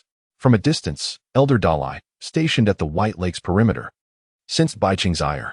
A smile spread across his aged face. If this little beast cub weren't the shaman's heir, he would have liked to emulate Pukong and deliver a loving iron fist.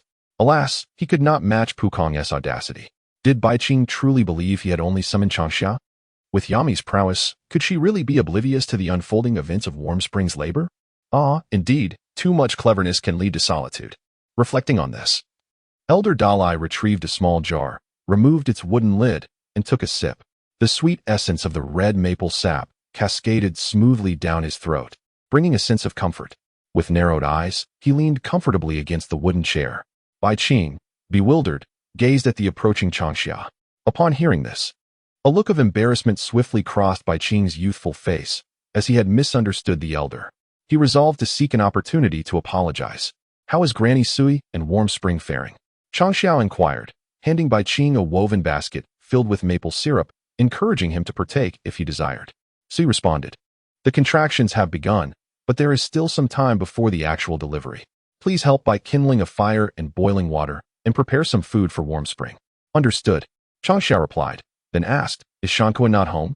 Given the unique circumstances surrounding Warm Spring, the tribe had not permitted Shankuan to go to Red Leaf Ridge or participate in the kiln construction.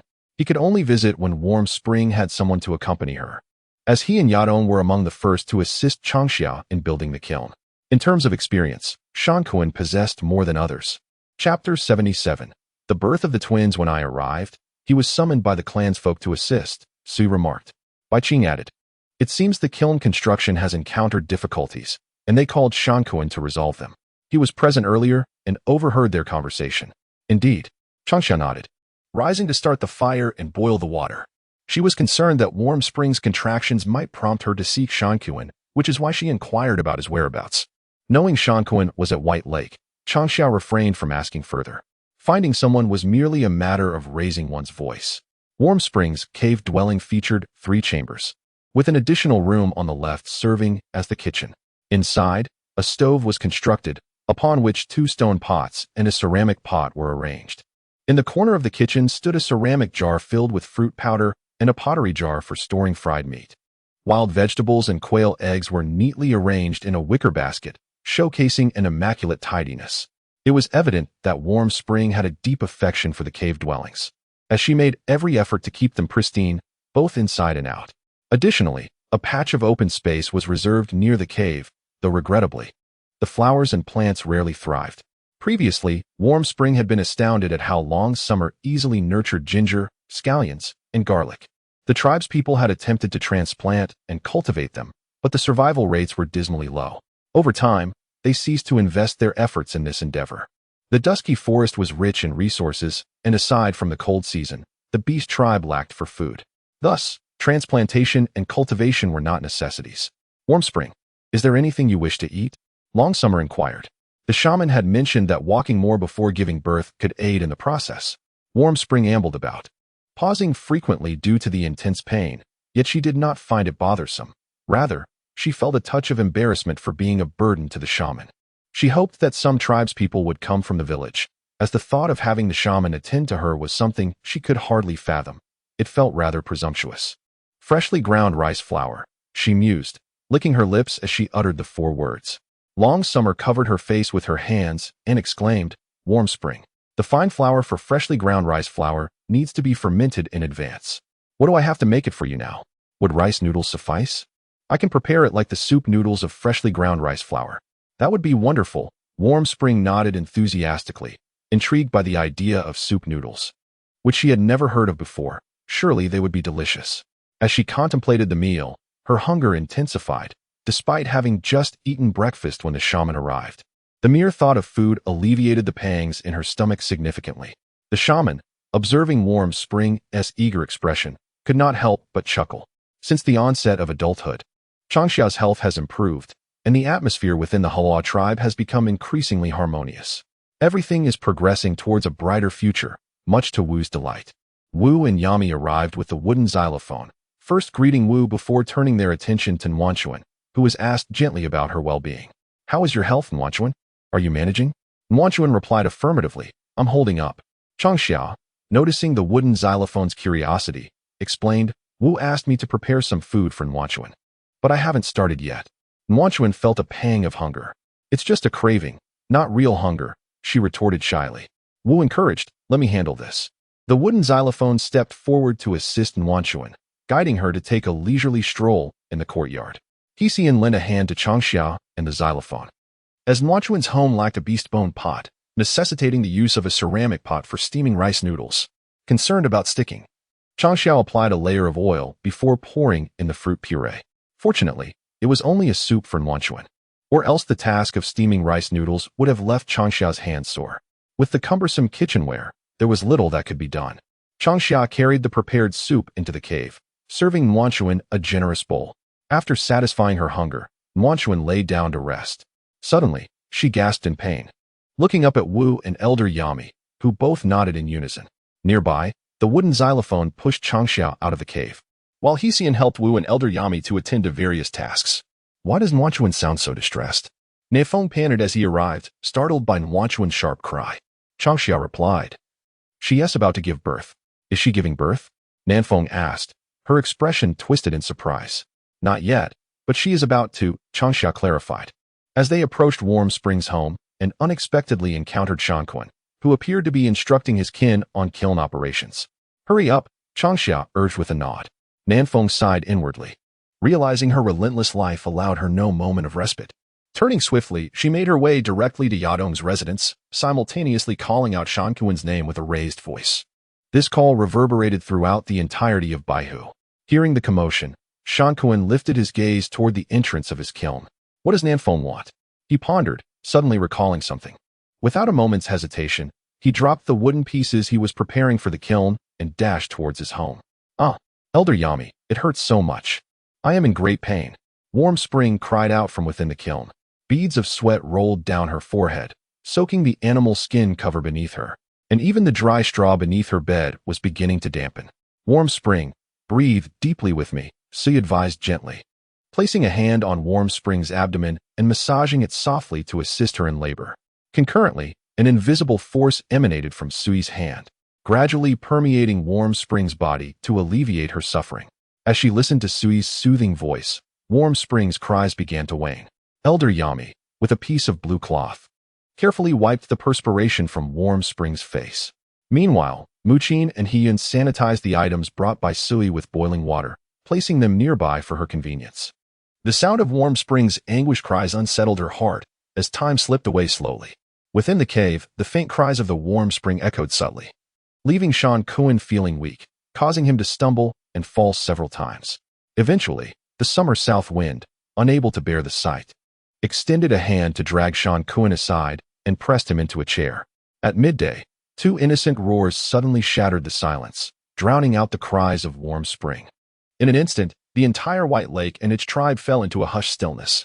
The soft, tender roars, akin to the first cries of a young leopard, heralded the arrival of the beast cubs. Shan Kuan sprang up, unleashing a lofty roar that resonated across the sky above them, a harmonious blend of high and low sounds. Soon after, similar roars echoed from the direction of the tribe, creating a rhythmic chorus.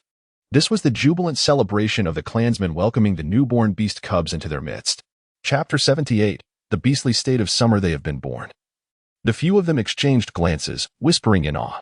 Weak-kneed, they sank to the ground, grinning foolishly as they gazed towards the cave where Warm Spring had given birth.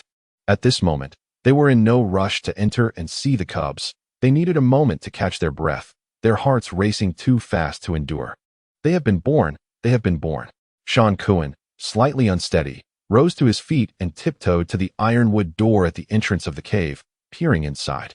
The shaman tidied up the birthing tools while Elder Yami wiped the perspiration from Warm Spring's body. The wood Qinhai Yun assisted in cleaning the freshly born cubs, carefully drying them with soft azure cloth before placing them beside Warm Spring. The newborn cubs, no larger than an adult's palm, were in their beastly form, adorably clumsy, with a delicate pink hue. They were utterly charming to behold.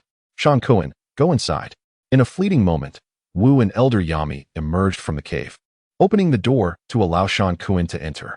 Following the birth, the female beast folk adhered to few customs. They indulged in nourishment and rested for several days before resuming their activities. As Shan Kuan stepped inside, Muqin and Hiyun tidied the cave, subsequently leaving it for the family of four. Changxia, will you not go and see the little ones? Muqin inquired. She poured out the dirty water from the wooden basin and rinsed it several times with hot water. It was not yet suitable to move Warm Spring.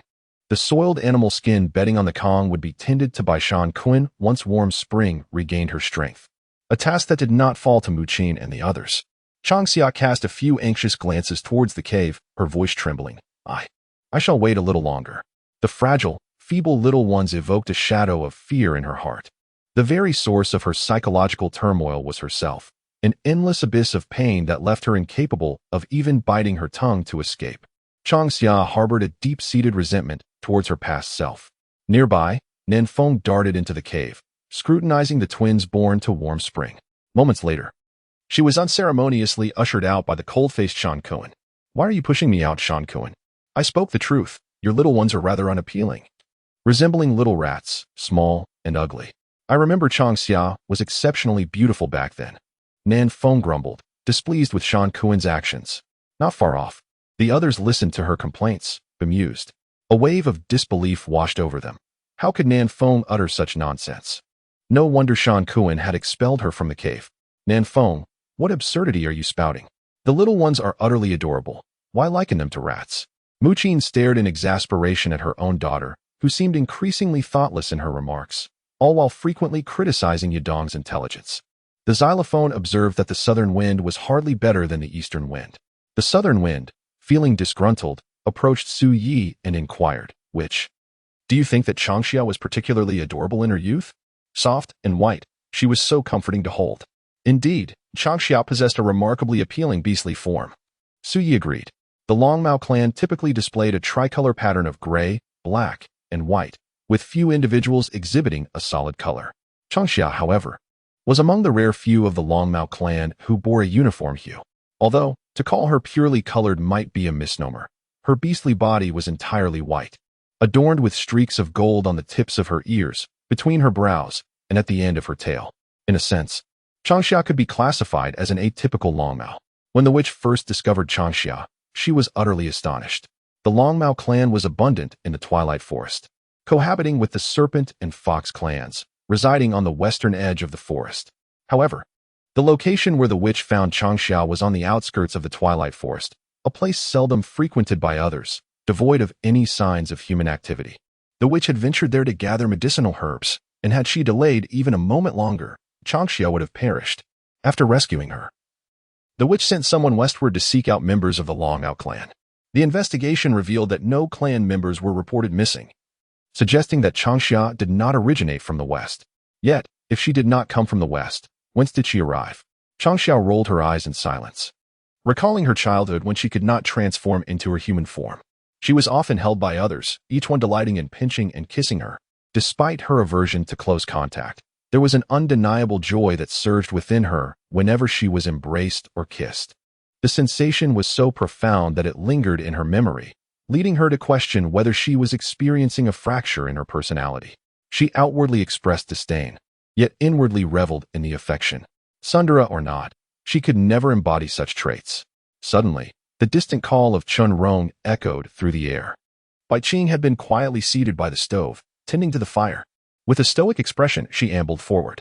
Meanwhile, Nan Feng continued his theoretical discourse with Shan Cohen. However, noticing the weariness on Wan Chun's face, their voices unconsciously lowered. Xie nodded thoughtfully and remarked, "It will rain tomorrow evening. The rainy season will officially commence the day after. The tribe should act swiftly." Indeed, while the rainy season is characterized by increased precipitation, it does not imply incessant downpours. Instead, it signifies a surge in rainfall, occasionally fierce and torrential. Moreover, with the arrival of the rainy season, various venomous insects and snakes will emerge in the woods. Consequently, the beast tribe harbors a certain aversion to this season, as hunting and foraging become exceedingly inconvenient. The dampness envelopes one, creating an uncomfortable stickiness in the oppressive heat. Coupled with the need to remain vigilant against the stealthy attacks of poisonous creatures, these factors render hunting and gathering quite arduous. Long Xia's hot pot feast might be quite troublesome, Mu Qin remarked with a smile. After pondering for a moment, Siyu responded, "We could hold the hot pot feast tomorrow evening, provided the tribe can spare the time. As the rainy season sets in, the first rain will persist for several days, transforming into intermittent downpours, rainfall that comes and goes in a cyclical manner for over a month before gradually subsiding. Only after entering the summer will everything return to normalcy, as the beast tribe leads a rather carefree and unceremonious existence." Mu Qin tilted her head, contemplating Su Ye's suggestion. The sap extraction from the red maples of Hongye Ridge is nearly complete, and the tribe's caves will be fully excavated today. A hot pot feast is scheduled for tomorrow evening, so there should be ample time. Chapter 79, The Return of Chun Rong. Is it so soon? Su Yi exclaimed in astonishment. Mu Qin smiled, her face radiating a profound sense of pride as she replied, "The entire tribe has mobilized. Although Hongye Ridge is expansive, it is not without limits. Constructing the caves requires effort, but the remaining tasks, cleaning the walls and smoothing the muddy surfaces, are relatively simple. The Beast clan, with their robust physiques, find such physical labor effortless, especially when compared to the rigors of hunting. The collection of sap and cave construction is a breeze. With hundreds of caves, as our clansmen gain experience, a team of 3 to 5 can complete a cave within 1 to 2 hours. With several hundred tribe members working together, 2 to 3 days will suffice for the construction of all the caves. Once the caves are established, there is no rush to furnish them. The initial construction of the caves may be straightforward, yet they offer significantly more space than the beast dens. During the rainy season, the tribe will have ample time to personalize their caves. Not only will a set of tables and chairs fit, but even 3 to 5 sets will be accommodated. For the hot pot feast, over 1,000 tribe members will attend. AMU, are you certain that Changxia can prepare such a vast quantity of food? Nan Feng, having ceased his playful banter with Shan Kuan, took the initiative to exit the cave after observing the cubs. Mu Qin cast a reproachful glance at Nan Feng and chided, who said that the hot pot feast is solely the responsibility of Changxia. Tomorrow evening, the entire tribe will participate, given that Baihu is engaged in infrastructure work. With the rugged and uneven terrain, the feast cannot be hosted at Changxia's home. It must take place in the tribe's square, where tables, chairs, and utensils will be provided by the clansmen themselves. Maple syrup and maple sugar have been prepared, and the cave dwelling has been completed. The roads on the White Lake side are still not repaired, nor is there a venue capable of accommodating 1,000 people. This year, the tribe has the guidance of Changxia and lacks for nothing in terms of sustenance. To say that we could host a warm pot banquet is an understatement. We could easily manage 7 or 8. This is more like it. Nanfeng nodded in agreement, feeling quite satisfied. In the beginning, when Changxia proposed organizing a warm pot banquet to invite all the tribe's people, Nanfeng felt a chill of anxiety for her. The tribe is not short of voracious eaters. But with Changxia's recent recovery from her illness and the lingering effects of the poison, how could the two of them prepare food for over 1,000 people? Nanfeng, you are overthinking, Su remarked. The tribe has ginkgo nuts, the White River has fish, and the reeds are home to chickens, ducks, and geese. Even if the tribe does not assist, Changxia can still entertain the entire tribe.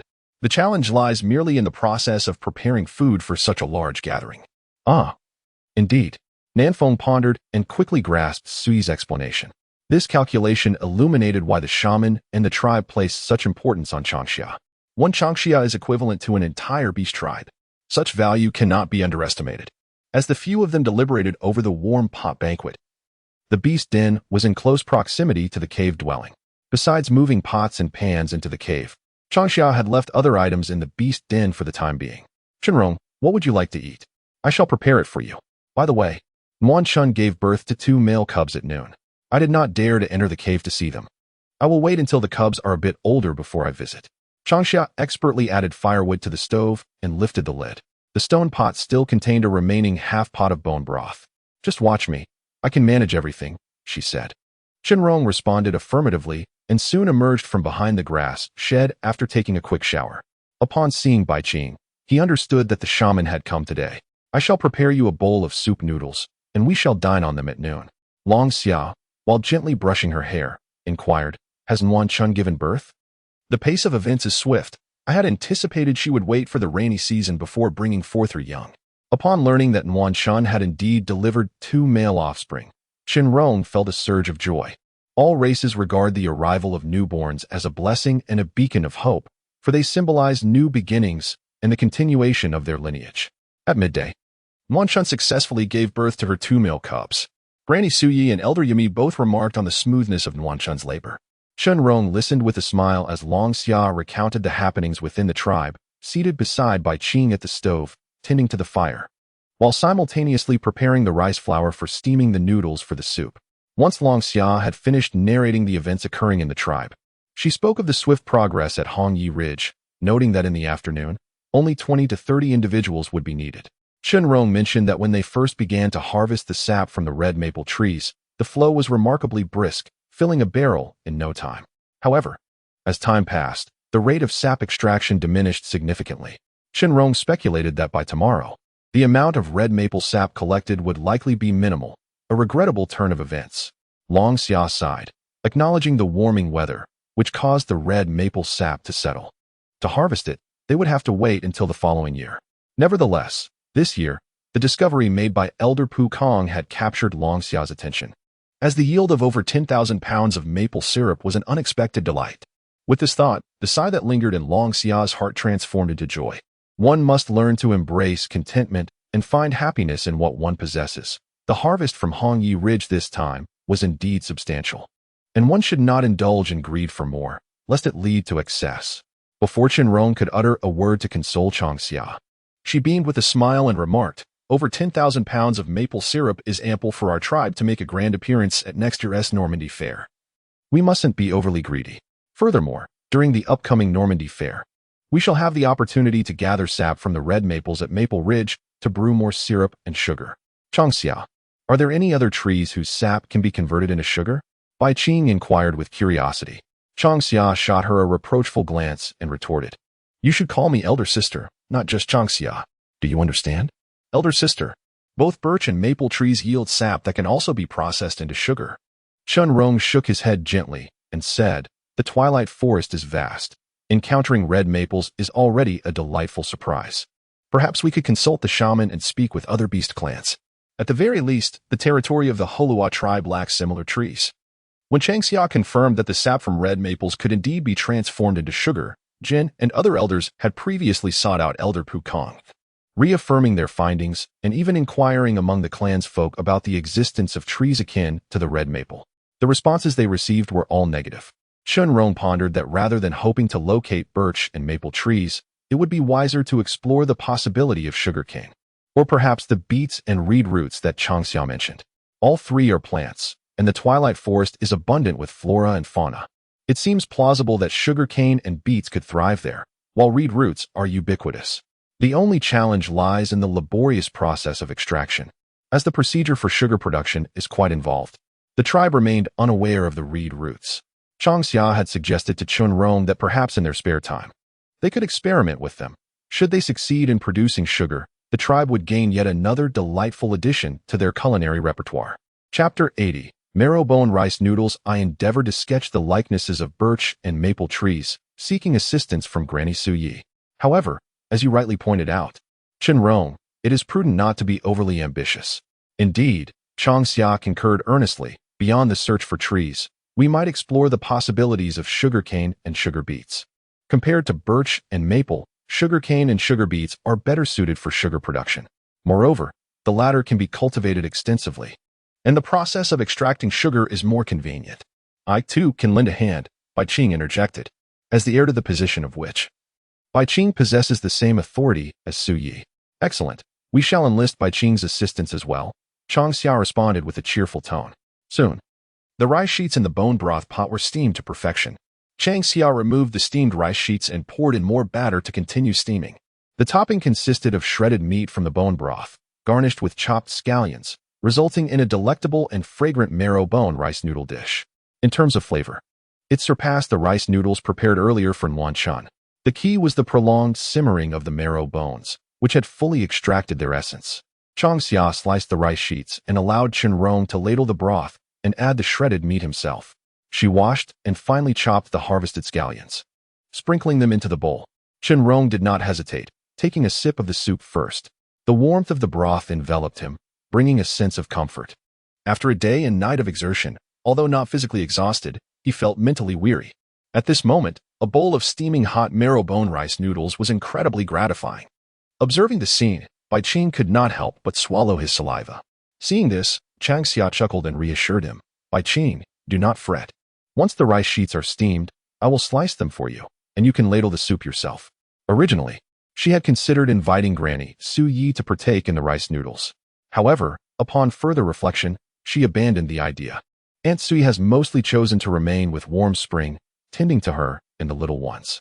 Furthermore, with Muqin and Nanfeng around, it is unlikely that Aunt Sui would face hunger. Consequently, Changxia decided to wait until lunch was over. She approached directly without calling out. As Changxia savored her bowl of bone soup noodles, she suddenly heard Nanfeng's voice ringing in her ears. Upon looking up, she exclaimed, "What are you all eating? Why didn't you call me?" Without waiting for Changxia to respond, Nanfeng began to chatter excitedly. Changxia sighed. The composed and steady Nanfeng from her memories had vanished, replaced by this exuberantly playful spirit akin to a frolicking puppy. There was a mix of helplessness and joy. After all, who would wish for maturity and restraint when one could revel in unrestrained delight? "Didn't you eat at Warm Spring?" Changxia inquired, noting that it was rather late. When she left, she had seen Muqin preparing lunch. How could Nanfeng have come over without eating? Clearing her throat softly, Nanfeng replied, "I did. But I believe I could manage another bowl." Without waiting for Changxia to rise, she deftly took a bowl, scooped up the noodles from the sieve, ladled in the soup, and sprinkled some scallions. Her movements were swift and efficient. It was only when she settled at the long table that Changxia and the others realized what had transpired. Nanfeng dove into her meal with gusto, consuming nearly half a bowl of soup noodles and sipping on the broth before finally lifting her head to speak. "Changxia, Wu has decided to host a hot pot feast tomorrow evening. My mother said the venue will be the tribal square, and the entire clan is invited. When the time comes, you can decide what to prepare, and the clan will assist." Tomorrow evening? In the midst of summer, Changxia expressed a slight surprise. Nanfeng nodded in agreement, affirming that indeed, the first rain of the rainy season would arrive tomorrow evening, and it would persist for 6 to 7 days. Upon hearing this, Changxia exchanged a glance with Chongrong. If the inaugural rain of the season were to last for 6 or 7 days, then hosting a hot pot banquet tomorrow evening would be most fitting. However, Changxia hesitated, voicing concerns about the collection of maple sap at Hongya Ridge and whether the construction of the kiln in their tribe would be delayed. Nanfeng reassured her, stating that the sap collection at Hongya Ridge was almost on a countdown. It would suffice to send someone periodically to inspect the situation there. I have inquired with Shangkuan, and the kiln at Baihu has already been constructed, with work now focused on scraping the kiln's surface and the clay walls. Due to the complexity of the renovation, progress within the tribe has been somewhat sluggish. Nevertheless, with today and tomorrow combined, there would be ample time. Nanfeng explained that as long as the kiln was excavated properly, subsequent tasks could be undertaken during the rainy season. The beast folk, accustomed to a rough lifestyle, were not as particular as Changxia and Muqin. Yet, perhaps influenced by Changxia, the female members of the tribe had begun to adopt a more refined and meticulous approach to their surroundings. Previously, their abodes consisted of little more than rattan baskets and a few earthenware pots. After visiting Changxia's home, the tribe's females developed a fondness for various small utensils, flour sifters, rattan strainers, and baskets of all sizes and shapes gradually filled their living spaces. Changxia speculated that the tribe's rapid expansion was largely due to their inability to accommodate so many furnishings within their dwellings, not to mention the assortment of kitchenware and utensils. The tables, chairs, benches, and wooden beds alone would certainly be too much for their homes to contain. However, the construction of the kiln was a different matter altogether. If they desired more space, they could simply dig larger kiln caves and construct multiple openings. Although the beast den can be constructed, its dimensions remain fixed, permitting only an expansion of area rather than space. When separated, it is equally inconvenient during rainstorms and winds. It seems that before the rainy season, the tribe will indeed move into the cave dwellings, Longxia joyfully remarked. Nefeng, with a gleeful smile, declared, I shall move into the cave tonight, enticing my father and mother. Do not mistake her for foolish. Her father's nod to expand the tribe was likely motivated by her mother. Nanfeng had overheard her father comforting her mother, suggesting that if the cave was not completed before the rainy season, they would simply reside in Nanfeng's cave, allowing Nanfeng to stay in the beast den of the tribe. Is this truly the kind of thing a father should say? She had once been the apple of her parents' eye. When did this change? Longxia, with a furrowed brow, observed Nanfeng drifting off, her expression betraying a rather inappropriate amusement, which was indeed hard to behold. Chenrong cast a sidelong glance at Nanfeng, who instinctively shrank her neck, feeling an unexpected chill. Longxia, shall we move to the cave tonight? Chenrong inquired gently. The shaman and Baiqing approached, finding the beast den insufficient. If the shaman and Baiqing were to inhabit the cave, they would be reluctant to proceed. Most likely, the shaman and Baiqing would feel uneasy, considering the new cave is Longxia's new home. Let us move, Longxia affirmed, then asked, Nanfeng, has the tribe prepared animal skin bedding and toiletries for Granny Sui and Baiqing? She was exceedingly poor, with little beyond some provisions. Items like animal skins were certainly absent. Rest assured, the tribe instructed me to bring all of the shaman and Baiqing's belongings, including animal skin bedding, which are placed in the right cave, Nanfeng replied. Longxia nodded, feeling relieved. Do not worry. Once I have resolved the poison. The opportunity to venture into the wilderness with the hunting party meant that our family would inevitably acquire pelts and bones. Chenrong spoke with unwavering confidence, asserting that what others possessed, Changxia would also possess, and what others lacked, Changxia would equally have. I have an abundance of pelts at the sacred mountain of Kana, Baiqing stated earnestly. Unbeknownst to Baiqing, the Changxia clan was in need of pelts and similar items, just as the Wu clan was likely unaware. The Hulua tribe, being the most formidable beast tribe within the Twilight Forest, was certainly not lacking in pelts and bones. However, they overlooked the fact that while the Hulua tribe had plenty, it did not imply that Changxia was equally well off. Changxia was in a weakened state. Not only was she unable to participate in the hunting party, but she also struggled with the most mundane tasks of foraging and gathering. The necessities for her daily life were solely provided by the tribe's generous offerings. In her quest for a stable foundation, she found herself in a fragile encounter with the poisoned Chenrong, realizing that mutual support and gradual effort were essential. With a playful smile, Changxia affectionately pinched Bai Qing's cheek and reassured him, "Do not worry, Bai Qing. Our shortage of pelts is merely temporary. Once Qinrong and I regain our strength, we will have what we need." Changxia is foolish. She does not lack pelts, Ninfeng remarked. The methods for crafting fish balls, producing fruit powder, and constructing cave dwellings, any of these could easily be exchanged for pelts within the tribe. Yet, Changxia had turned down every opportunity, accepting only the ginkgo and yam sent by the tribe. She refused everything else. And the only pottery she accepted was due to the dire need for a container for her belongings. "I am not foolish," Changxia retorted, brushing away Nanfeng's hand that had been playfully tousling her hair. The tribe had nurtured her selflessly. How could she continue to partake of their bounty without contributing? Yet, animal hides are not an absolute necessity. They are optional. Moreover, as Qinrong remarked, once their bodies recuperate, hunting will not pose a challenge. "So you resolved to host a hot pot feast tomorrow evening." Mu Qin would undoubtedly convey this news to the tribe. It is likely that the tribe has already received the information by now. However, Changxia wished to inquire if Siyu had any taboos. The rainy season is approaching, and this year it has been delayed by several days. Could there be an underlying issue? "Qinrong, you should remain in the beast den to rest," Changxia instructed. Qinrong hesitated, asking, "Is Jian Jiao too busy to come?" Previously, Qinrong had little regard for life. Now, with Changxia by his side, he found himself suddenly unwilling to perish. He desired to live, to endure for a long time. "You should visit Wanchun to create space for Qinrong to rest." Nanfeng pouted, expressing discontent at Changxia.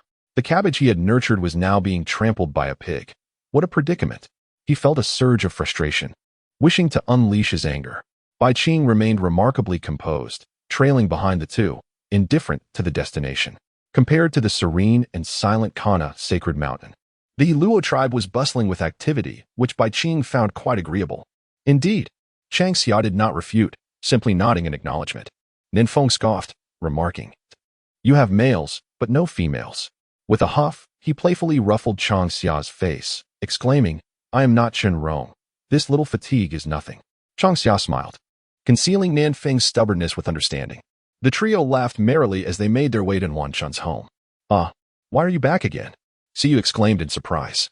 Regarding the hot pot feast, Mu Qin mentioned that the tribe preferred to hold it in the square. "What provisions are necessary?" Su Yi inquired, conferring with the tribe.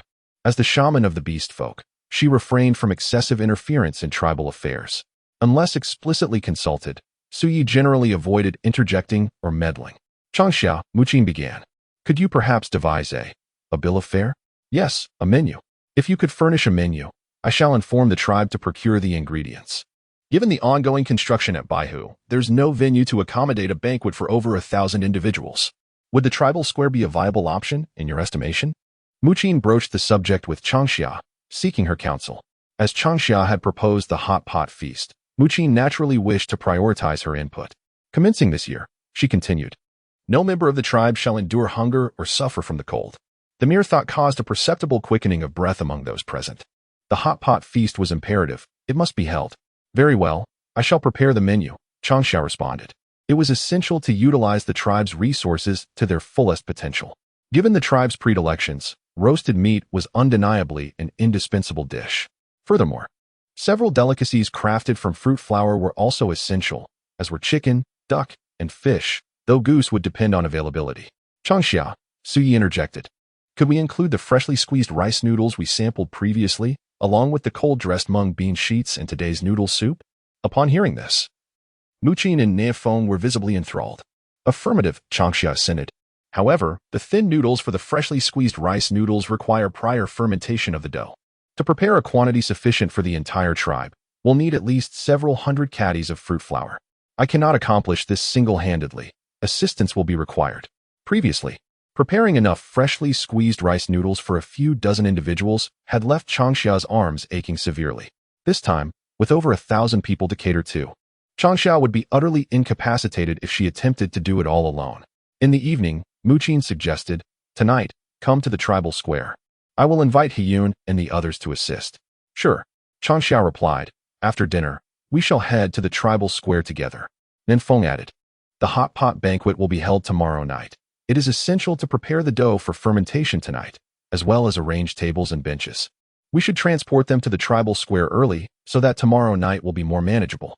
Today, the tribe is busy boiling maple syrup and making maple sugar, ensuring a lively atmosphere at the square. We will prepare the dough in advance tonight and notify the tribe to catch some chickens, ducks, and fish. By the time of the banquet, we shall only need to focus on cooking. Changxia, I wish to join as well. A sudden voice interrupted from the cave. It was Nuanchuan. Upon hearing her, Wu and Changxia fell silent, their expressions filled with exasperation. Regardless of the beast tribe's robust physique, it seemed excessive for Nuanchuan, who had just given birth, to desire to contribute. Muqin firmly stated, Nuanchuan, you should remain resting on the bed. Do not dwell on unnecessary matters. Your priority should be caring for your offspring. No. Nuanchuan lamented, realizing this meant she would likely miss the eagerly awaited hot pot banquet tomorrow night. Chapter 82. The Exchange of Chili Peppers. In her sorrow and frustration, Nuanchuan longed to rise from her bed and declare to everyone that she was in perfect health. However, with Shankuan vigilantly watching over her and her soft little ones occasionally crying out, no matter how many thoughts she had, she could do nothing but resign herself. Hee. Nan Feng chuckled softly. Nuanchuan must have guessed that she cannot attend the hot pot banquet tomorrow night. She will have to lie in bed for 2 or 3 days. Sui remarked. In the realm of the beast folk, it is customary for female members to regain their mobility after a day's rest following childbirth. However, in the case of Warm Spring, who has given birth to twins, her body, though seemingly unscathed, would benefit from an extra day or 2 of repose. Long Summer nodded in agreement with Su Yu's assessment. It is indeed true that the beast folk are robust and vigorous. Yet the act of giving birth is akin to traversing the gates of death. Having lost a considerable amount of blood, it is always prudent to nurture one's health. Shankuan, remember to fish from White Lake and prepare a broth of crucian carp for Warm Spring to aid in her recovery and milk production, Long Summer instructed. Crucian carp are smaller and leaner than grass carp, with small heads, a pale yellow hue, and shimmering scales. If you cannot identify them, seek the smallest fish in the water pool at Chunrong Lei by the lakeside. Those are the crucian carp. Though Long Summer was not well versed in all varieties of fish, she could recognize the most common species, such as crucian carp, and grass carp. Very well. I shall head to White Lake now, Shankuan replied eagerly, picking up a woven basket and making his way with enthusiasm towards the lake. For Shankuan, fishing was an effortless task. He recalled Long Summer's description of the crucian carp and first caught one in the pool at Chunrong Lei, scrutinizing it closely. He then ventured into the lake to fish. The fish in White Lake are notably plump. An ordinary crucian carp can weigh around 10 pounds, while larger specimens often reach 20 to 30 pounds. Long Summer marveled at the thought of consuming a wild crucian carp weighing over 10 pounds back on Earth. A feat reliant on sheer luck, as rivers and lakes have been ravaged by human activity, making wild catches exceedingly rare. South Wind incessantly suggested various dishes to Long Summer. We do not have chili peppers or spicy chicken, so do not entertain such notions, Long Summer remarked, striking through several of South Wind's proposed recipes. In truth, she too yearned for such flavors, yet the absence of chili peppers in their tribal territory rendered her desires unfulfilled. Perhaps, during the rainy season, I shall seize the opportunity to visit Qingshan Rock. After all, the chili peppers from last time were discovered by Kong Shan at Qingshan Rock. In the Long Summer, I possess chili peppers, Bai Qing suddenly proclaimed. Instantly, the crowd exchanged glances, collectively pausing their respective tasks. Sui, taken aback, inquired, Bai Qing, from whence did you acquire the chili peppers? They were sent by the Lion clan, Bai Qing replied. The chieftain of the Tian Shi tribe, a Bien, has brought numerous offerings to the Kanna sacred mountain, among which are the chili peppers spoken of by Changxia. The Tian Shi tribe is unfamiliar with chili peppers. They mistook them for a type of medicinal herb and brought them for the shaman to identify. Previously, various items had been sent to the Kanna sacred mountain by the Beast clan. Sui prioritized those she recognized, discarding the unfamiliar. Additionally, the shaman had significant responsibilities and was overwhelmed with daily tasks. Many trivial matters were handled by Bai Qing. This time, Sui and Bai Qing departed from the Twilight Forest, journeying to the Qinghai Plateau, which consumed nearly a month of their time. The shaman's hall at the Kanna sacred mountain was inundated with tasks, resulting in a missed opportunity to organize the offerings from the Tian Shi tribe. Bai Qing, why did you not mention this sooner? Sui questioned, astonished. Bai Qing, slightly embarrassed, murmured, I wish to present the chili peppers to Changxia as a gift. Upon hearing this, the group could not help but chuckle. Despite Baiqing's reluctance to address Changxia as sister, he had long accepted her as such in his heart. His hesitation stemmed from his bashfulness. Were it anyone else who trifled with Baiqing, he would likely have reacted with more fervor. Though Baiqing had yet to reach adulthood, as the heir to the shaman, he was far from the innocuous figure he appeared to be. Not to mention, Baiqing was quite the expert when it came to handling toxins. Su Yi had once remarked that Baiqing's aptitude for concocting poisons far surpassed his talent for pharmaceuticals. Su Yi, skilled in medicinal witchcraft, found himself both amused and helpless that his chosen heir leaned towards toxic witchcraft. However, Su Yi believed that medicine itself was neither good nor bad. The fault lay solely with those who administered it. Baiqing, my dear brother, you are simply too endearing, Changxia said with a radiant smile, rushing towards Baiqing and planting a tender kiss on his cheek. Instantly, Baiqing's entire face flushed crimson. He stood there, bewildered, clutching the spot where Changxia's lips had touched him. With trembling fingers, he pointed at Changxia, unable to utter a single word for what seemed like an eternity. Baiqing, have you brought the chili peppers? More than his shyness, she was concerned about the peppers. After all, this was crucial to whether she could savor spicy chicken, spicy barbecue, and stir-fried chili meat at tomorrow night's hot pot feast. Baiqing nodded, replying, I brought them. They're in the shed behind your beast den. Huzzah! Nan Feng exclaimed gleefully, jumping up and down. Then, she began to murmur about all the delicacies she wanted to devour. Granny Su Yi, can the tribe trade with the Sky Lion tribe for chili peppers? Changxia asked eagerly. It seemed that, apart from Qingshan Cliff, the Sky Lion tribe also had an abundance of chili peppers. It was a pity that, due to inexperience, the peppers had not sprouted or emerged from the soil.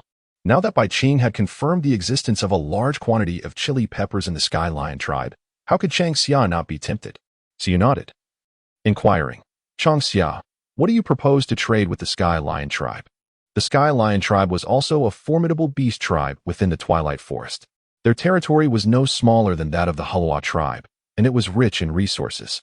Ordinary items might not impress them. Ginkgo, perhaps? As the summer drew to a close, Long Xia's gaze fell upon the xylophone. As a shaman, Su Yi believed that the stronger the beast tribe, the better. However, friction also existed among the beast tribes. It was for this reason that when Long Xia mentioned the white fruit, she chose to focus on the xylophone. Long Xia needed to ascertain the tribe's stance regarding her intention to trade the white fruit with the Tianshi tribe. The xylophone met Long Xia's gaze and smiled, saying, Long Xia, you discovered the uses of the white fruit. Trading it for chili peppers with the Tianshi tribe will not raise any objections from our tribe. The white fruit is a gift bestowed upon the beast tribes by the beast god, and the He Luo tribe will not monopolize it. This point had been discussed among the elders of the tribe when Long Xia initially chose to share the methods of consuming the fruit powder. The Murai forest was fraught with peril, and Long Xia's introduction of various ways to utilize the fruit powder undoubtedly provided the beast tribes with a means of survival. The He Luo tribe was not stingy in disclosing the uses of the white fruit to other beast tribes. However, they would not take the initiative to mention it. Everything depended on Long Xia's choices. Today, as Long Xia decided to exchange the white fruit for chili peppers, the xylophone felt quite pleased. The He Luo tribe was generous, yet they were not saints. Chapter 83, Relocation. Su Yi, I am trading the uses of the white fruit for chili peppers with the Tianshi tribe, Long Xia stated. With the support of the tribe, Long Xia's resolve was unwavering. The uses of chili peppers were extensive, and she saw no disadvantage in exchanging them for the uses of the white fruit. From the very beginning, Long Xia had never considered concealing the uses of the white fruit, as the white fruit trees thrived throughout the Murai forest. The beast tribes had long claimed that the white fruit was a divine gift from the beast god, and Long Xia had never contemplated monopolizing it. Rest assured, I will handle this matter for you, Xi promised. During the prolonged summer, the Changxia and Hulua tribes proactively presented the uses of ginkgo to exchange with the Tianzi tribe, signifying that this information would soon be disclosed within the Twilight Forest. At that time, all beast clans would have the opportunity to share in this knowledge. Xi would undoubtedly ensure that Changxia would not suffer any inequities. Thus she would strive to secure advantages for them. However, she would not articulate this intention overtly. She would address it after discussions with the Tianzi tribe. Grandma Su Yi, let us not forget the other beast tribes, Changxia exclaimed with excitement. The myriad of beast tribes in the Twilight Forest would surely assist. So why would there be any concern about living well? Su Yi smiled and subtly gestured with her finger towards Changxia. nodding discreetly in agreement with her proposal. In truth, even if Changxia had remained silent, Su Yi harbored the same intention. With Su Ye's consent, Changxia was overjoyed. Simultaneously, the air above Baihu was suffused with a rich caramel sweetness. All the busy clansfolk lifted their heads, inhaling the air infused with caramel, and collectively displayed similar smiles. As the day waned, preparations were underway for dinner at the cave dwellings that evening. Nan Feng lamented that she could not assist, as she needed to help Shan Kuan care for Nuan Chun. Chen Rong, are you awake? Changxia cheerfully waved her hand, exclaiming, "Let us hasten our relocation so we can enjoy dinner sooner. After the meal, we must assist in the tribe square to prepare the rice cakes for tomorrow night's hot pot feast. You rest, I will organize everything. And we can move at any time," Chen Rong replied succinctly. The larger items had gradually been relocated to the cave dwellings, leaving behind only various small household items, which were numerous and scattered. However, with Chen Rong's meticulous organization, these smaller items were placed into wicker baskets or backpacks, making transportation significantly more manageable. Do not delay. Move now, Su Yi urged decisively. Long Xia, who remained behind in the cave dwelling, had not taken the time to organize the clutter. Instead, she led Su Yi towards the cave that would be her future residence. Grandma Su Yi, this cave is reserved for you. It may seem rudimentary at present, but once the rainy season frees up some time, I shall have Chen Rong convert the Kong bed into a bat bed. What is a bat bed like? Su Yi inquired. The bat bed is also made of wood, yet it is more intricate than a standard wooden bed. The Han season in the Hulua tribe is quite frigid, and while the Kong bed provides warmth, it lacks aesthetic appeal. Long Xia conceived a design that merges the Kong bed with the bat bed. This innovation would ensure warmth while preserving beauty. More importantly, Long Xia would acquire the desired rosewood bed. As Su Yi listened to Long Xia's animated explanation, her eyes sparkled with anticipation for the bat bed. The two of them busily arranged the animal skin blankets and various items sent by the southern winds. They then proceeded to Bai Qing's cave to lay out the animal skin bedding properly. After exiting the cave, they began to organize the belongings Su Yi had brought. With the rainy season approaching, the weather was hot and dry, rendering the Kong bed unnecessary for heating. In his spare time, Chen Rong had transformed the leftmost cave into a kitchen, while the two adjacent caves were designated as storage rooms. The cave adjacent to the main house connected to the cellar, which, although yet to be renovated, made these caves unsuitable for living quarters. Thus, repurposing them as storage was appropriate. Conversely, Long Xia had yet to devise a plan for the bathroom. It was likely to be constructed near the kitchen, akin to the toilet. The drainage ditch had been excavated, making renovation convenient. By the time Chen Rong made his third visit, Long Xia and Su Yi had meticulously organized all the items. Su Yi stood in the courtyard before the cave dwelling, her back turned to the setting sun, surveying the spacious and well-lit interior with a sense of satisfaction. "Changxia, you have grown well," she remarked, her heart relieved for the child she had long feared would not thrive. From this point onward, such worries would be a thing of the past. In that moment, Su Yi's emotions were an intricate blend of excitement and melancholy, a tapestry of complexity woven from her experiences, all thanks to the protection of her elder and the tribe. Changxia, embracing Su Yi's arm and resting her head against her shoulder, found comfort in the faint scent of medicine that lingered around Su Yi. "Where's my room?" Bai Qing inquired, having set down her wicker basket. At that moment, all the belongings from the beast den had been moved to the cave, including tables, chairs, and benches.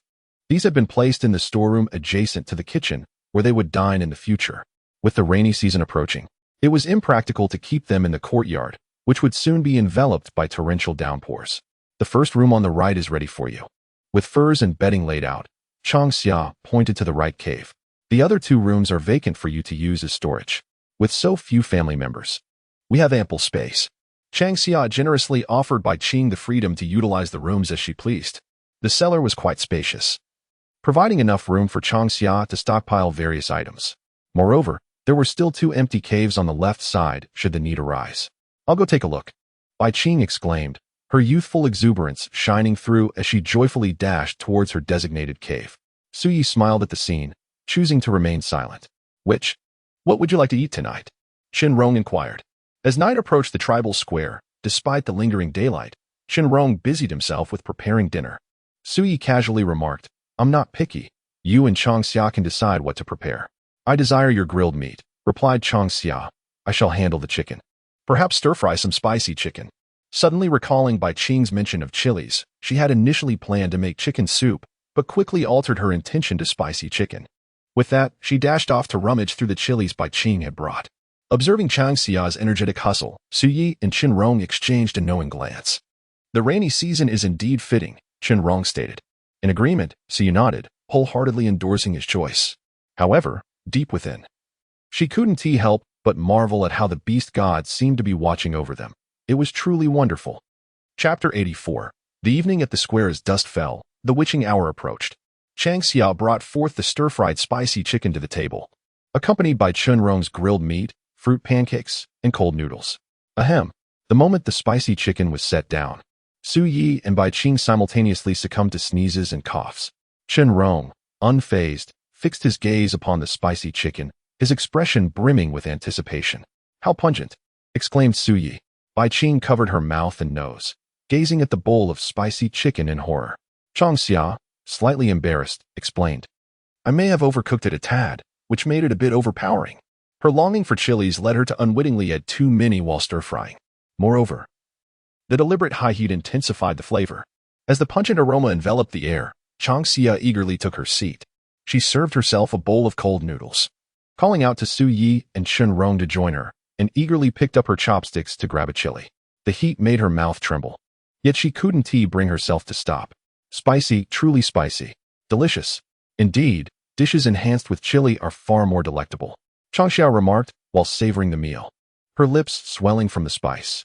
Her eyes glistened with tears, leaving the three companions at the table exchanging bewildered glances. Was it truly a delight or a torment? Bai Qing, holding her chopsticks, hesitated to take a bite. Sui chuckled lightly and encouraged, if you wish to taste it, then do so. If you fear the spice, simply drink some water. With that, Sui boldly extended her wooden chopsticks towards the spicy chicken. The aroma was tantalizing, a blend of flavor and heat that teased the senses. Yet, the experience in the mouth was entirely different. The spiciness made them tremble, yet they were reluctant to abstain from indulging. Thus, the trio followed in Changxia's footsteps, grimacing but devouring the dish, followed by gulps of water. By the end of the meal, the four of them felt as though they had emerged from a fierce battle. Exhilarated. It had been ages since they had relished such a thrilling feast. Changxia, still shaking, proclaimed, "Next time, we shall have boiled fish. Its flavor surpasses that of spices from the western continent." Qin Rong added. At this moment, it had become the ultimate remedy for the heat. Chilies can ward off the chill.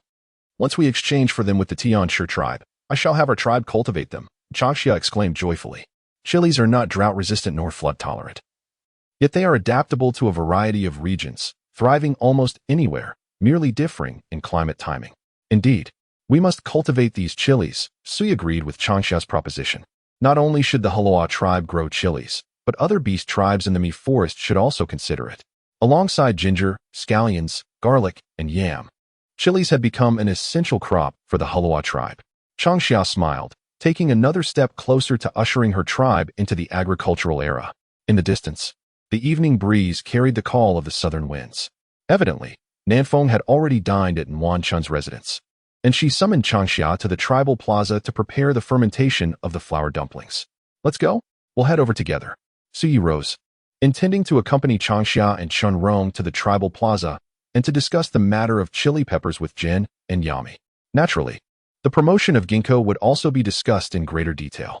Which, are you and Bai Qing also attending? I need to confer with Jin on a few matters. As they spoke, the group leisurely approached the tribe. Although dusk neared and birds sought their nests, the Haloa tribe was unusually bustling and boisterous. The stone pots erected high in the tribal plaza, along with the roaring bonfires in the stoves, cast a crimson glow upon the horizon. The tribesfolk congregated around the tribal plaza, their faces beaming with joyous smiles as they inhaled the caramelized sweetness of maple syrup and maple sugar. Elder Yami had commissioned the crafting of molds, into which the boiled maple syrup was poured, solidifying into fixed shapes. These were then transported to the mountain caves where the tribe stored its supplies, and once thoroughly cooled, they were unmolded, resulting in individual pieces of maple sugar. The maple sugar, rendered from maple syrup, possessed a more intense flavor than the syrup in its unadulterated form. Elder Yami, adhering to Changxia's instructions, transformed 2/3 of the 10,000+ caddies of maple syrup into maple sugar, while the remaining third was boiled down into maple syrup.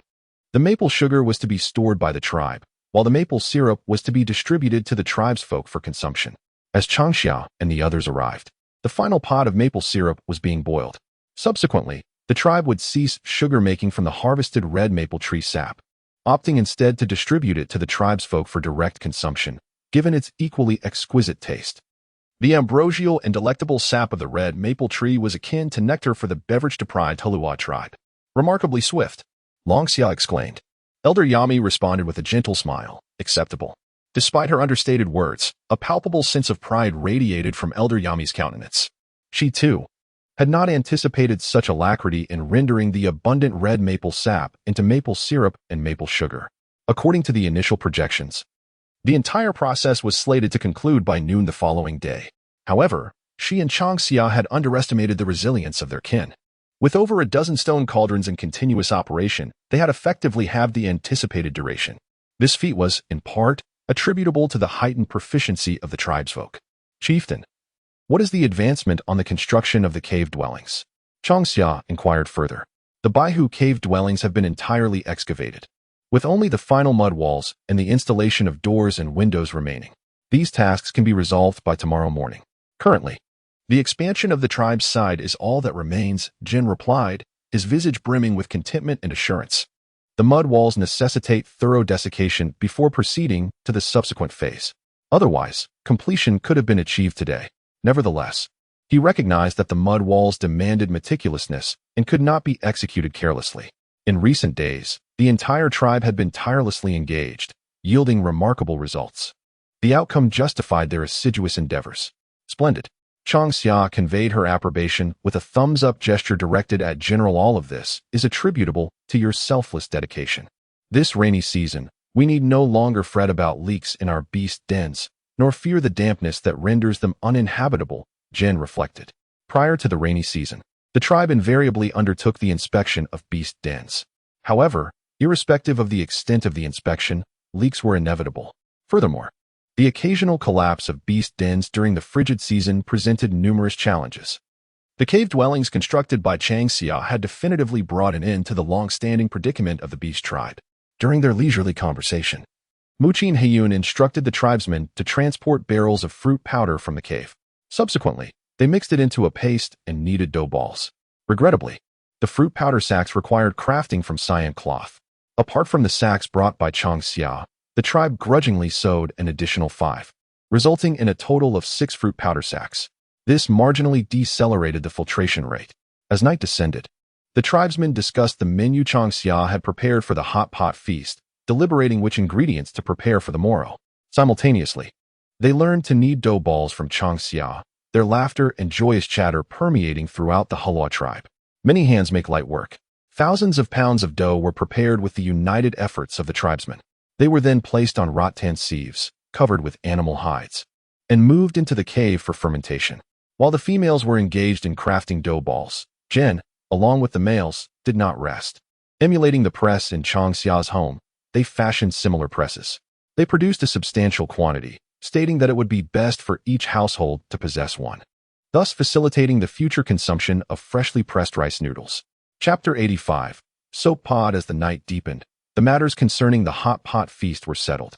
The tribesmen assisted in clearing the remnants from the square and arranging the tables and chairs for the following day's hot pot banquet. Jin sought out Chenrong, requesting his assistance in preparing the fish, shrimp, and other aquatic products required for the morrow's hot pot feast. When it came to fishing, Chenrong was undoubtedly the most skilled in the tribe. Chenrong, we must trouble you to take charge of the fishing. In addition to fish, please also assist in preparing some shrimp and crabs. Very well. Chenrong did not decline, directly nodding in agreement with Jin's request. Nearby, Yadong and Kongshan chimed in, expressing their desire to join Chenrong in fishing at White Lake once they had completed the trivial matters of kiln construction.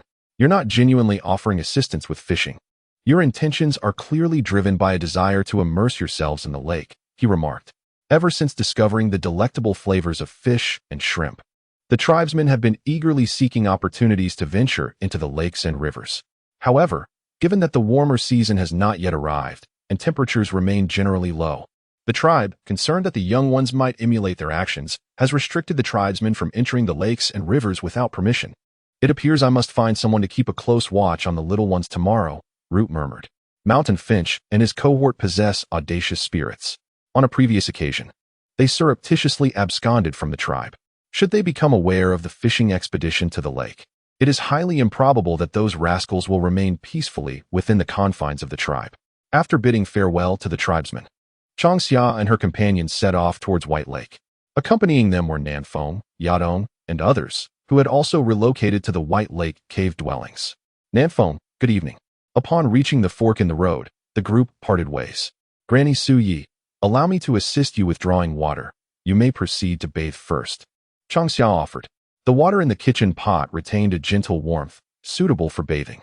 Changxia suggested that Su Yi proceed first, while she awaited her turn. Chen Rong, on the other hand, adopted a more direct approach, summoning Bai Qing and leading them towards White Lake. During the nocturnal hours, the temperature plummets. For the male beast men, the temperature was just right. There was not much difference between cold and hot water. Su Yi accepted Changxia's kind offer and entered the house to retrieve her garments before proceeding to the utility room. As the bathroom was yet to be completed, the utility room served as a temporary bathing area. Wherever did Bai Qing wander off to? Su Yi inquired. Changxia gestured towards White Lake, replying. Chen Rong has taken him to bathe in White Lake. Granny Su Yi, are there any provisions available for bathing and washing hair? Wood ash for washing hair. Used for a long time, Changxia worried about baldness. Soap pods. She had searched near the tribe, but found none. Simultaneously, Changxia inquired among the clan members, who all claimed they had never encountered the soap pod. Sui elaborated, describing it as a large tree found in the Tianlang tribe, whose fruits could be used for washing hair and cleaning animal hides. Changxia refrained from mentioning that Sui had indeed overlooked the fact that the Hala tribe lacked soap pods. Upon reflecting on this, Sui felt somewhat embarrassed and remarked, I forgot that the Hala tribe does not have soap pods. I brought a pouch of them with me. Wait for me. I shall fetch them for you. Upon hearing that the Tianlang tribe cultivated soap pod trees, Changxia could not help but shed tears of joy. The homemade shampoo and body wash required time and effort, whereas a natural cleansing agent like the soap pod was undoubtedly the most convenient option. A moment later, Sui returned with a beast pouch containing a dozen partially dried soap pods, evidently sent from the Tianlang tribe to the sacred mountain of Kana.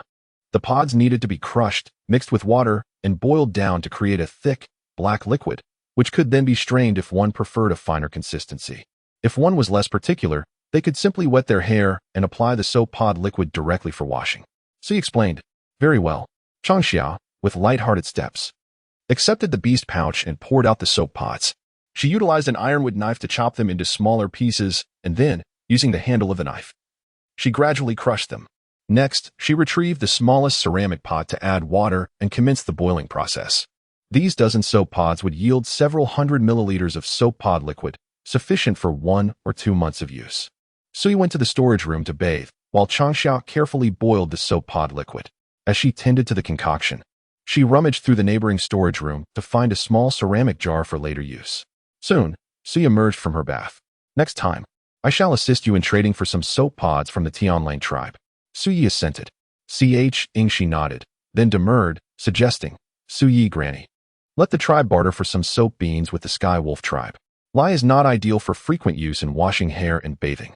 I propose we exchange ginkgo, given its utility, for soap beans with the Sky Wolf tribe. Knowing full well the benefits of soap beans, Ingshi naturally wouldn't hoard them. Agreed, Sui responded. Previously, she hadn't considered this aspect. After all, each beastman tribe exists independently. Had Ingshi not broached the subject, Sui, like other beastmen, wouldn't have contemplated inter-tribal exchange of goods. There was no precedent for such a thing. However, with Ingshi introducing multiple ways to consume fruit flour, Sui's perspective began to shift. Sui Granny, do you know which beastman tribe's territory in the Twilight Forest is conducive to the cultivation of sugarcane and beet? Ingshi stirred the soap bean liquid, waiting for it to darken. She then removed the earthenware pot and placed it on the ground to cool before storing it in a ceramic jar for future use. Sui hesitated, pondering sugarcane and beet. Describe their appearance, she requested. Ingshi's predilection for naming flora and fauna was well known among Sui and the Luo tribe. From the names alone, Sui couldn't deduce what sugarcane and beet actually were. Sui mused, sugarcane seems vaguely familiar, but I can't recall where I've seen it. As for beet, it seems there's something similar growing in the territory of the bear tribe, sugarcane. I can't quite place where I've encountered it. Beet. In the bear tribe's territory, there's a wild vegetable called purple cabbage that bears some resemblance to the beet you described, Su Yi remarked, after some deliberation. The bear tribe has a diverse diet, incorporating meat, greens, and wild fruits. This makes the bear tribe easier to sustain compared to other beastman tribes. However, the appetite of the bear clan is notoriously known among the beast clans. Thus, they can only scrape by. The bear clan truly? Changxia felt a surge of excitement. Indeed, seeking guidance from a shaman in times of need is the right course of action. Had she searched aimlessly in the twilight forest, she might not have found what she sought even after a decade. The beast clans, bearing the name of beasts, are imbued with primal ferocity. Typically, clans do not trespass into the territories of others for hunting or foraging, for such an act signifies provocation, a provocation that could ignite conflict. I am not entirely certain. Su Yi replied earnestly. Changxia pouted, letting out a sigh. Alas, it is unfortunate that we cannot confirm this with the bear clan. You know, I could assist you, Su Yi said with a smile. During other times, the beast clans live in harmony, undisturbed within their own territories. The white fruit, Su Yi mentioned. She had not intended to reveal this information just yet, but could not bear to see Changxia's expression of regret. Changxia tilted her head, hesitantly asking, the white fruit? If you share the uses of the white fruit with the various beast clans, I will help you request a passage for your personal use. Su Yi replied, do not be too quick to rejoice. This matter requires discussion with the other clans before a decision can be made. Chapter 86, Sharing a Bed. Is this feasible? Changxia inquired excitedly. Su Yi smiled, gently ruffling Changxia's hair, and said softly, whether it is feasible will only be determined after I meet with the other beast clans. But do not worry. The territory of the Halawa clan is vast enough for you to explore. Hee. In the long summer, Changxia smiled foolishly, understanding Sui's intention. When it comes to the territories of the beast tribes, each tribe approaches the matter with utmost caution. However, with Sui's words, Changxia believed that the other beast tribes would likely acquiesce. She merely needed to seek new flora and fauna from the other tribes instead of encroaching upon their lands, which would be mutually beneficial. Take advantage of the rainy season to prepare the dry powder, Sui advised. The beast tribes have lagged behind the bird and fish tribes and have suffered greatly from their pressures in recent years. Rest assured, Grandma Sui, I will do my utmost. Changxia replied earnestly, clenching her fist. Where there are people, there exists a world of intrigue and rivalry, never devoid of cunning. Yet, the Halawa tribe had sheltered Changxia so well that she had remained untouched by such complexities.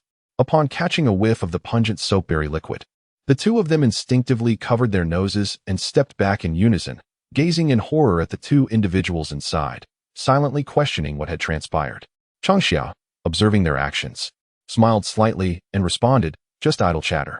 Grandma Sui gave me some soapberries, and I've just boiled them down into soapberry liquid, which I intend to use for washing my hair and bathing. No wonder we detected a strange odor upon entering, Chenrong remarked, peering into the clay pot containing the soapberry liquid. Soapberries were unfamiliar to him, though he had used shampoo before. He simply did not understand what it was made from, having never taken the time to inquire like he had with the purple herb ointment. The soapberry liquid crafted by the shaman is not as acrid, Bai Qing quipped, pouring a small amount of the cooled soapberry liquid into a clay jar. Fetching water, Changxia prepared to bathe. All right, be quick about it. The nights are cool. Don't catch a chill and fall ill. With a gentle reminder, Suyu departed, accompanied by Bai Qing. Before leaving, she cast an insightful glance at Changxia and Shenrong, then discreetly left the space to them. Shall I offer assistance? Shenrong inquired softly, clearing his throat. Changxia couldn't help but notice the expression Su Yi wore before her departure. Embarrassment and awkwardness were evident. Despite having shared a beast's den with Shenrong in the past, Changxia felt a strange and uncomfortable unease tonight, perhaps due to Su Ye's peculiar expression. A fleeting smile crossed Shenrong's eyes, but he refrained from pressing the issue too hard, cautious not to frighten Changxia. He had time to gradually win her over. His deep, resonant voice sounded even more husky and alluring in the darkness, causing Changxia to shiver involuntarily. A surge of warmth seemed to rise from the soles of her feet, making her body feel tender and yielding. In such a state, all discomfort would dissipate. Late into the night, the soft glow of the lightstones cast a warm and inviting ambience throughout the cave. The pearly radiance created a gentle, hazy atmosphere. Changxia sat by the stove, drying her damp hair, occasionally glancing towards her own cave dwelling. Su Yi and Bai Qing's room was already dark, indicating they had retired for the night. Only her and Shenrong's cave remained illuminated. Before moving into the cave, Changxia had considered broaching the subject of separate sleeping arrangements with Shenrong. However, with Su Yi and Bai Qing residing in the home and the tribe keeping a watchful eye, Changxia hesitated to bring it up. Coward, she muttered to herself, desiring his beauty, yet afraid to draw near. On previous evenings, after assisting Shenrong with his recuperation, she lay obediently on her rattan mat, and not to mention any inappropriate advances.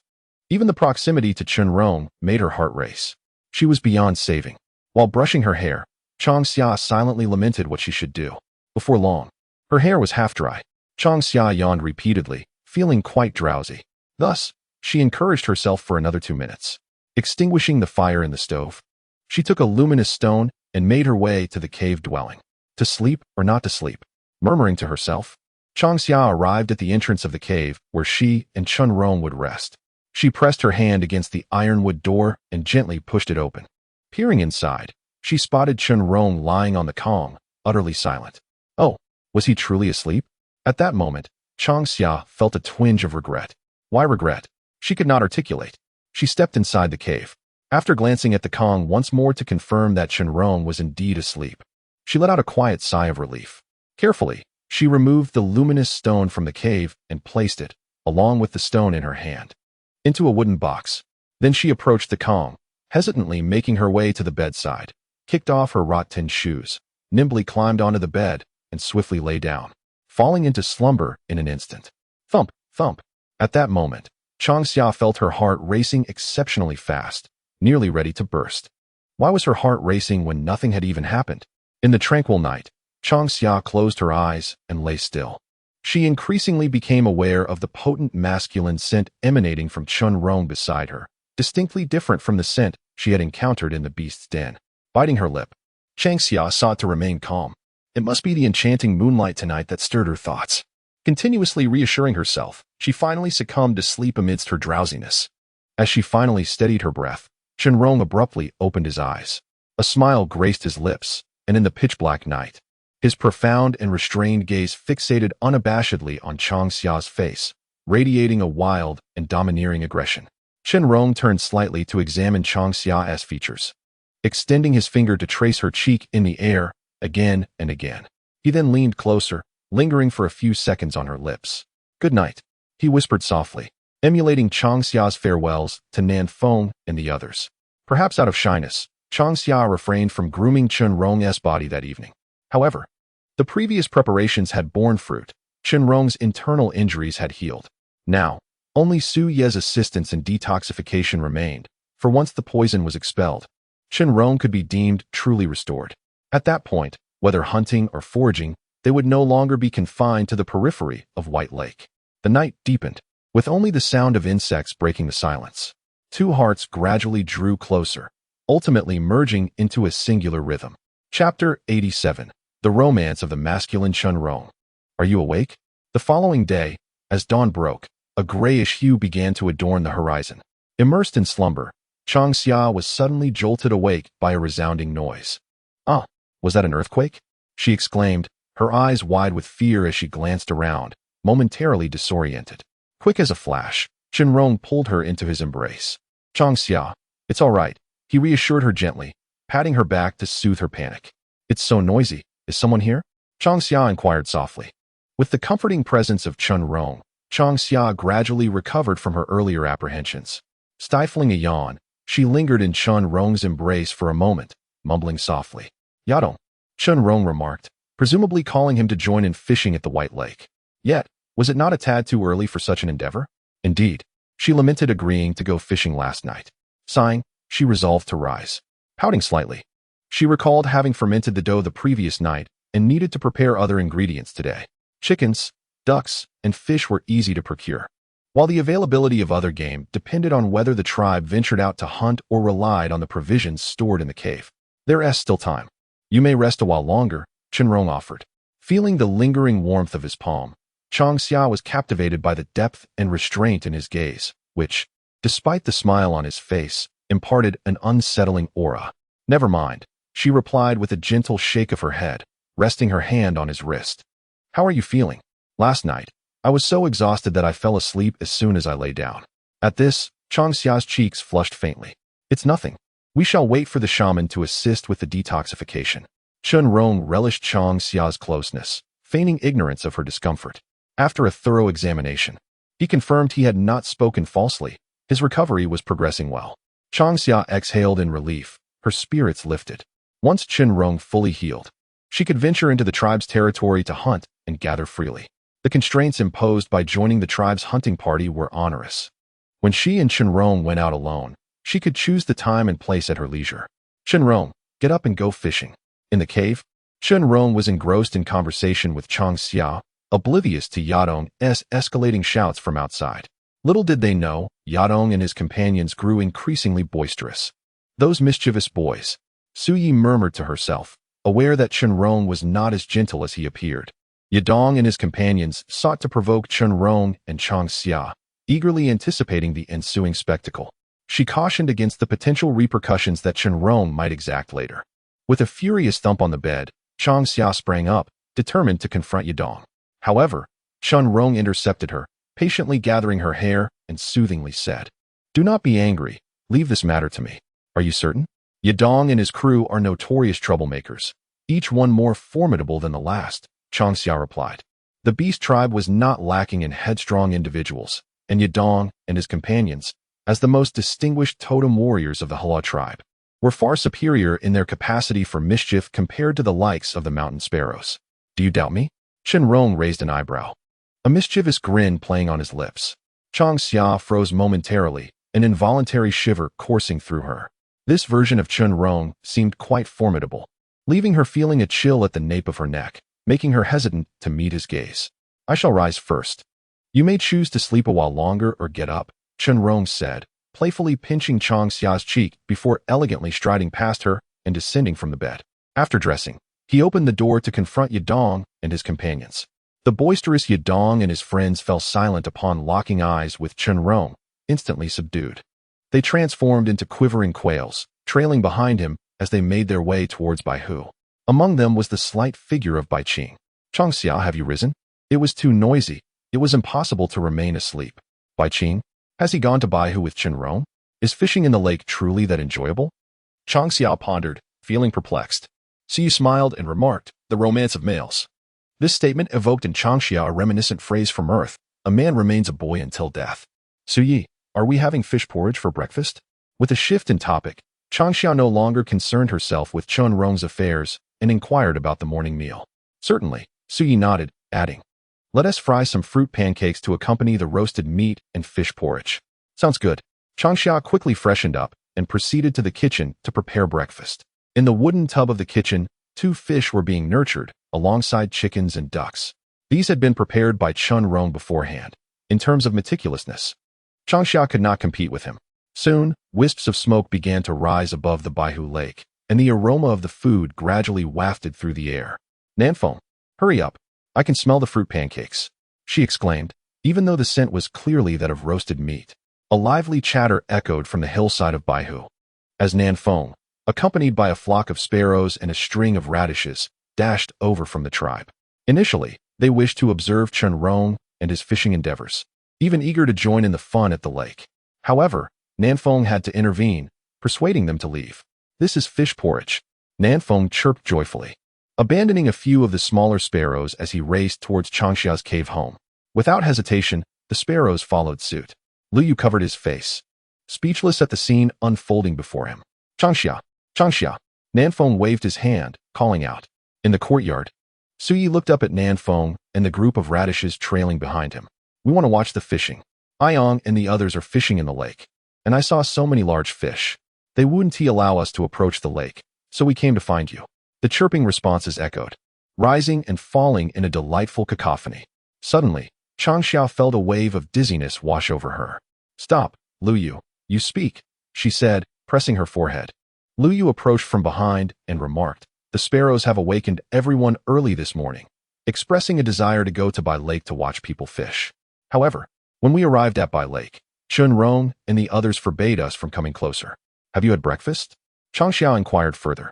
Not yet, Liu replied, his eyes sparkling with curiosity as he asked, Sister Changxia, what do you have for breakfast at your home?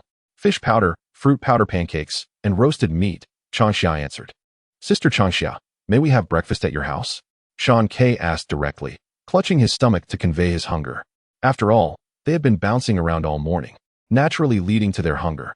Yes, but you must help out, Changxia responded. Consequently, a chorus of eager affirmations resounded.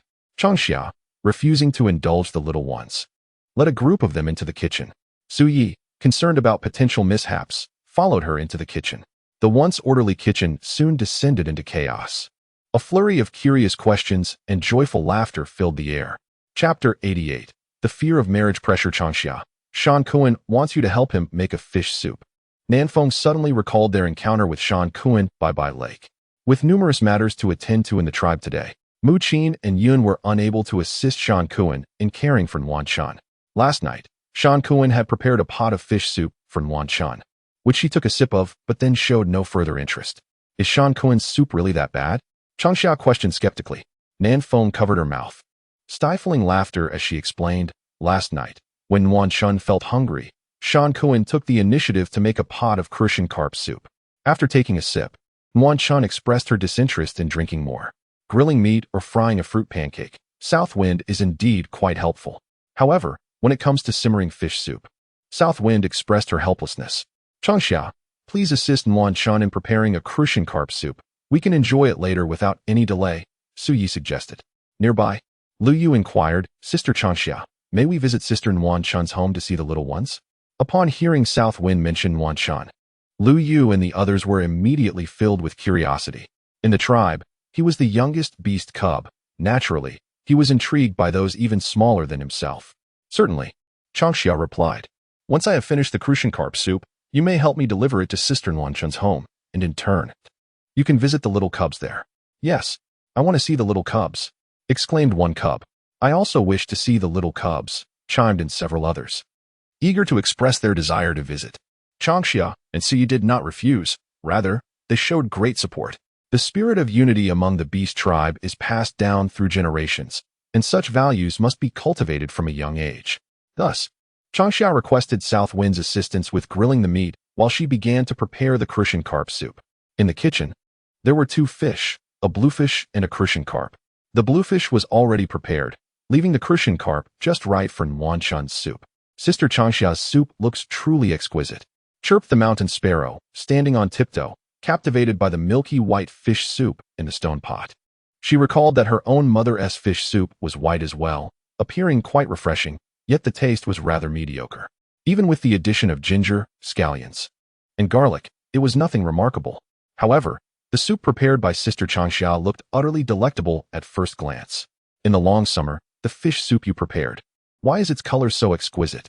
The southern wind edged closer, astonished at the pot of milky white fish soup. Changxia paused for a moment, suddenly realizing. The clansman made soup in a rather simplistic manner, even with her suggestions to use ginger and scallions to eliminate the fishy smell. They remained oblivious to the fact that the water for boiling fish soup must be boiling hot. Only by adding boiling water during the cooking process can one achieve that lovely milky hue. The southern wind tilted her head, perplexed, and hesitated. Is there really a difference? Indeed, there is a distinction. To produce that milky white fish soup, one must use boiling water. Cold water will never yield such a result. Changxia remarked. These are merely small culinary tips. Remember them for next time you make fish soup. I manage well with roasting meat and frying fruit pancakes. But everything else is far too difficult, the southern wind lamented. Changxia observed as she cooked, the seemingly simple steps appearing more intricate to the southern wind than hunting or foraging. She feared she might never master cooking in this lifetime.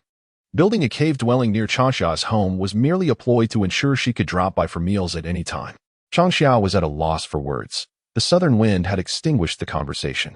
She didn't know how to counter or comfort her, nor how to reprimand her. Southern wind, perhaps you should consider finding a partner who knows how to cook, Sui teased. In private, Sui was quite casual, not imposing the weight of her shamanistic role. Rather, she preferred to mingle and chat with the beast clan, for the lofty position was exhausting. The southern wind's expression stiffened, and she said, feeling wronged, "Shaman, could we refrain from discussing the matter of finding a partner? She has just reached adulthood. There is no need for such urgency, is there? Moreover, she is not the only one in the tribe without a betrothed.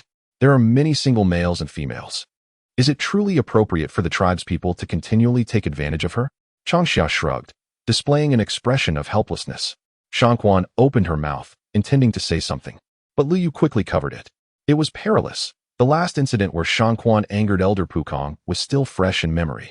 Although Nanfeng may not wield the iron fist of love, when it comes to ferocity, she is in no way inferior to Elder Pukong. In truth, whether male or female, the tribe dotes on their young, yet when it comes to action, they can be truly fierce. "Shangquan, what do you wish to say?" Nanfeng narrowed her eyes, gazing intently at the faces of Shangquan and Lu Yu. Her expression resembled that of Elder Pukong when he was about to discipline someone, rendering Shangquan and Lu Yu speechless, while other young ones nearby were equally frightened. Shangquan swallowed nervously, hesitating to speak. Lu Yu swiftly shook his head, lifted his chin, and with a cheerful smile met Nanfeng's scrutinizing gaze, cleverly stating she had nothing in mind to say. She merely wanted to ask if Sister Changxia could serve breakfast. After all, they needed to deliver fish soup to Sister Nwanchuan soon. Yes. Shangquan suddenly appeared astute, nodding eagerly in agreement with Lu Yu's words.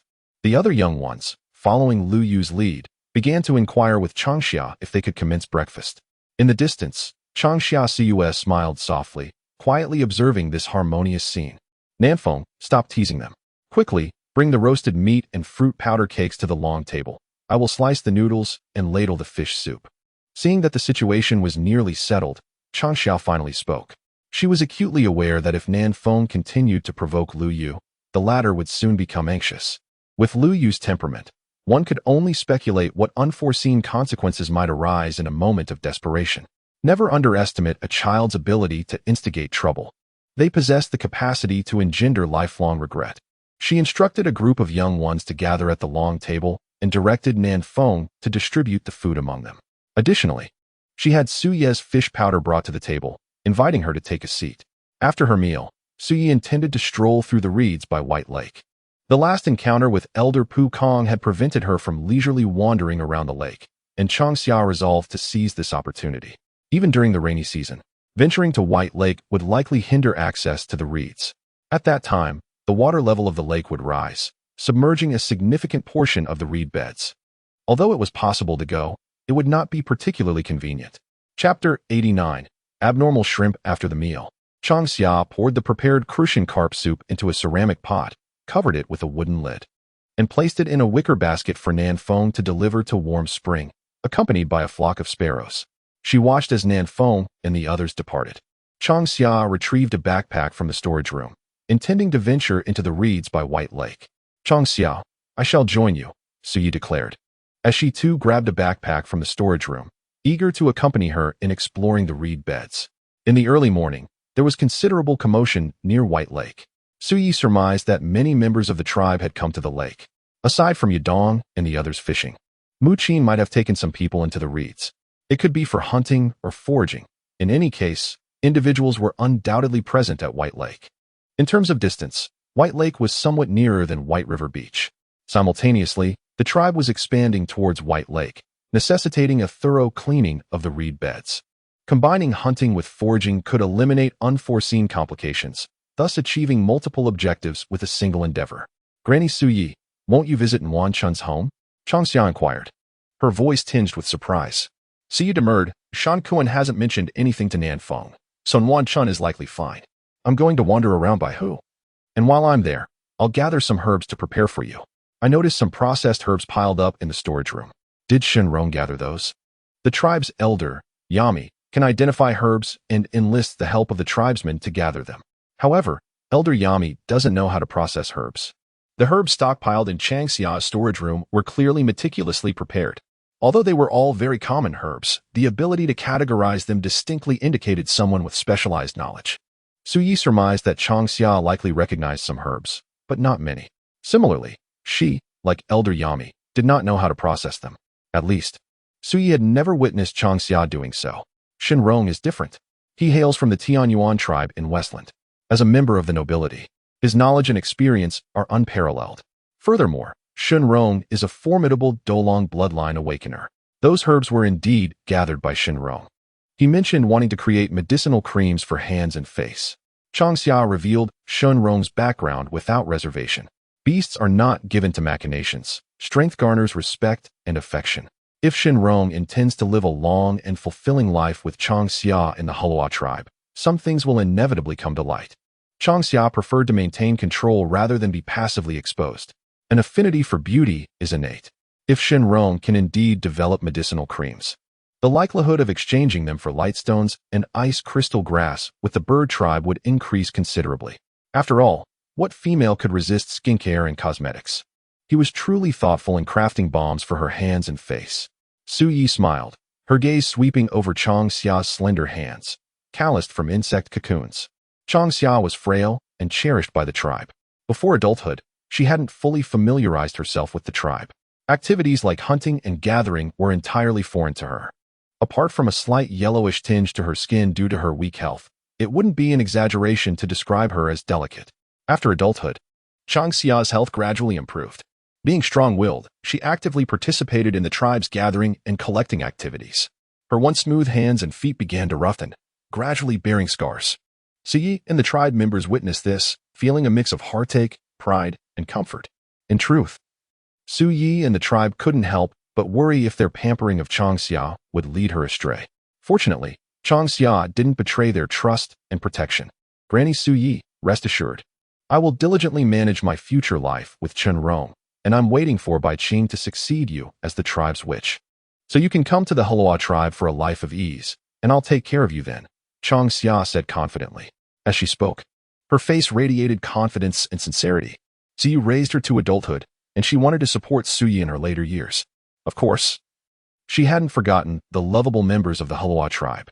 White fruit was just the first step. Next, she would gradually improve the tribe's life through actions, slowly extending to the entire beast race in the Twilight Forest. Very well, I'll be waiting. Elatedly, Suyi refrained from dampening Changxia's enthusiasm. Understanding that anyone hearing such heartfelt words would initially be moved, followed by sentimentality.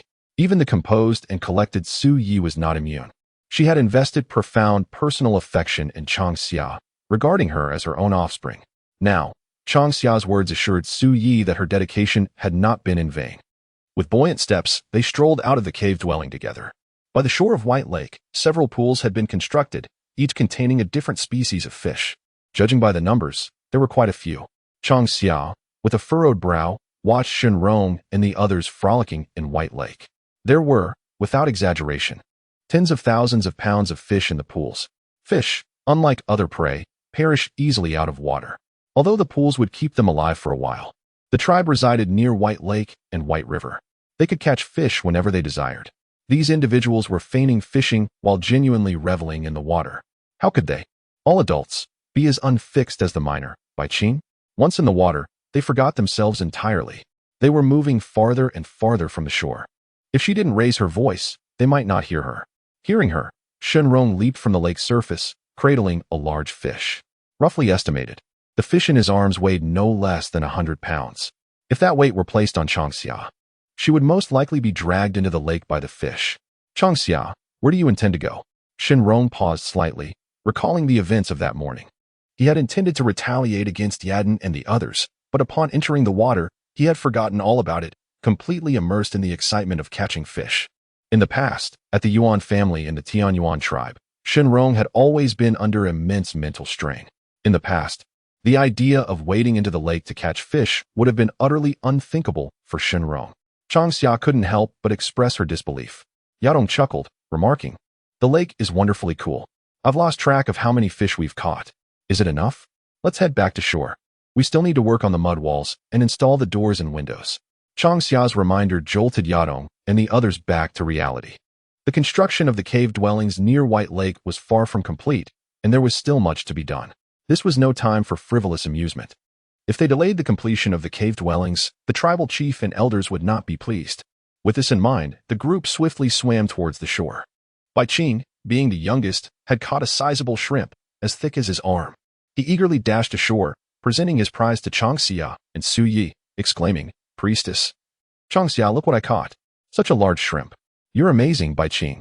Changxia exclaimed in astonishment. Could such a creature truly have grown in the lake? Was it not some sort of enormous lobster from the sea? Then, she recalled the massive fish Shenrong had been carrying. If White Lake was teeming with fish weighing over 100 pounds, then the existence of arm-thick shrimp was likely not entirely surprising. Normal? What is normal? Even the shrimp grew to such gargantuan sizes. Could one even hope to enjoy a peaceful fishing experience? Bai Qing, delighted by Changxia's praise, was overjoyed. "Changxia, I want to eat it for lunch," he requested with glee, although the seasonings for braising were incomplete. Changxia was happy to go out of her way to prepare it for Bai Qing. Should it be braised or steamed? After all, the essence of existence lies in exploration and adventure. To lead a life of monotonous repetition is akin to being a mere salted fish. What exactly is braising and steaming? Before Bai Qing could respond, Yadong, who had just emerged from the river, seized the opportunity to answer.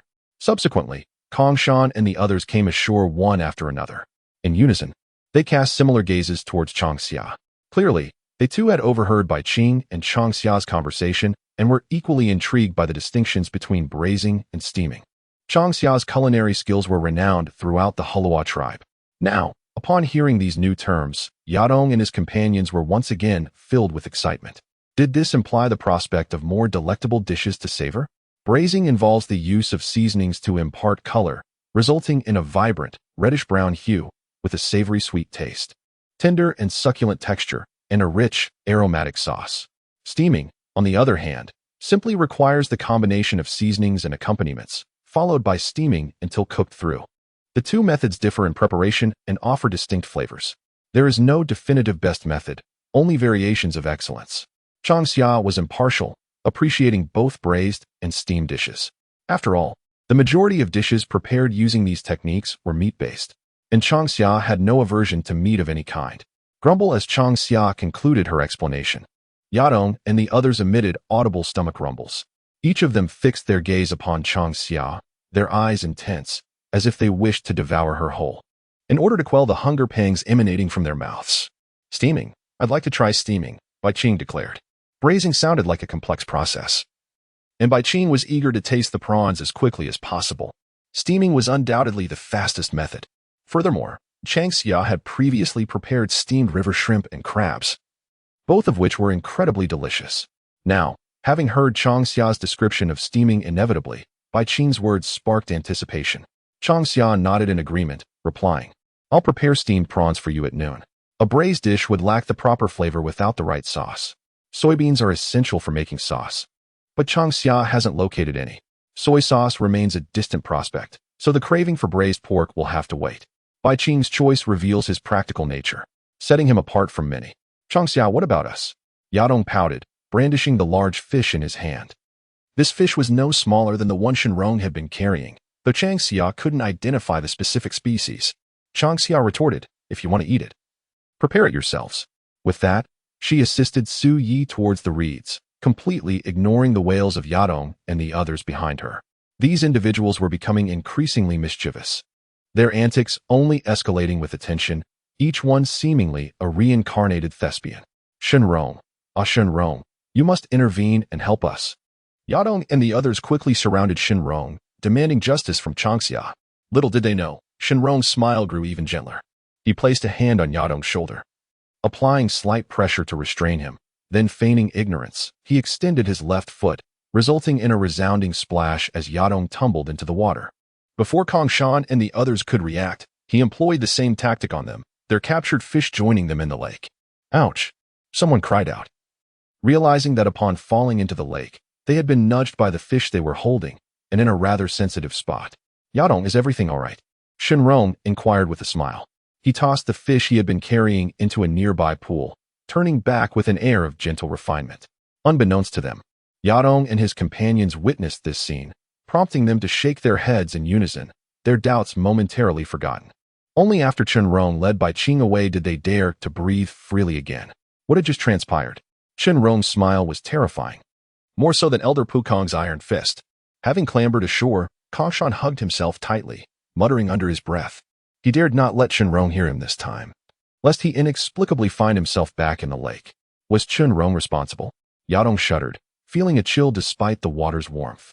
Chun Rong was acting inhumanely, feigning ignorance after throwing them into the lake. However, he dared not voice his thoughts aloud. Changxia, why have you brought the witch here? Changxia and Su Yi entered the reeds, soon encountering Muqin and the others. They carried baskets filled with their respective spoils, including pheasants, wild ducks, bird eggs, and unidentified wild vegetables. Their harvest was evidently bountiful. We're here to explore, Su Yi replied. Changxia lowered her head, a subtle smile playing on her lips. Those individuals had likely been disciplined by Chun Rong. Despite his refined demeanor, Chun Rong was ruthless when provoked, yet maintained an air of gentle grace that discouraged resistance.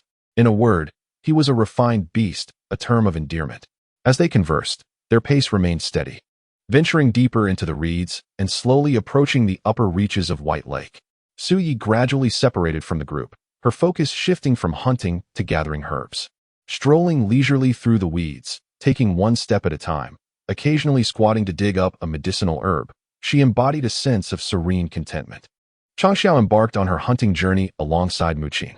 Unlike the more refined approach of Muqin Hiyun, her method of hunting was marked by sheer simplicity and brute force. This left Muqin and the others in awe, continuously showering her with accolades. While Changxia's hunting style was indeed straightforward and remarkably efficient, with no prey ever eluding her keen gaze, it was a skill that Muqin and her companions could not emulate. After all, it was a talent ingrained in Changxia's very blood, allowing her to discern the trails of her prey through her connection with plants, ensuring a precise strike every time. Such a gift was not something one could learn. Changxia could only attribute her prowess to innate talent. With hundreds of chickens and ducks, there would be ample provisions to enhance tonight's hot pot feast. Moreover, the previous commotion had startled many of the birds away, making the subsequent haul uncertain. After some contemplation, Muqin resolved to conclude this cleanup operation at Baihu. Changxia, her basket half filled with bird eggs, made her way to the valley described by Chun Rong. This valley, connected to the back door of her cellar, left Changxia speechless as she leaned against her forehead in disbelief. Was this expanse, spanning several basketball courts, truly what Chun Rong deemed small? She felt she had been misled by his fanciful words. Within the valley stood around 17 or 18 ginkgo trees, their fruits still unharvested and appearing quite immature. Yet, Changxia understood that simply picking these seemingly unripe ginkgo nuts and allowing them to dry for a day or two would render them edible. The bounty of ginkgo nuts in this valley was more than sufficient to sustain both her and Chun Rong's daily needs. Chapter 91. The Hot Pot Feast. Ah! She exclaimed, gazing at the valley. Long Xia, your discerning eye is truly remarkable. The secluded location of this dell makes it exceedingly difficult to stumble upon without deliberate intent. Long Xia proudly declared, that is to be expected. I meticulously deliberated for a considerable duration before resolving to request this animal den from the tribe. I hereby proclaim that this dell shall henceforth serve as my family's kitchen garden. Apart from the ginkgo trees, the dell also abounds with a variety of wild vegetables, thriving in a bustling, yet uncrowded manner. Nanfeng, Nuanchun, what are your thoughts? Long Xia inquired, setting down her basket and depositing the bird eggs it contained into the kitchen. She mused about collecting more bird eggs from the reeds during the rainy season to attempt pickling them, but she expressed concern that the elevated temperatures might cause them to spoil. Nuanchun, while indulging in her meal, lamented Shan Kuen's subpar soup-making skills, asserting that they paled in comparison to Long Xia's by a considerable margin.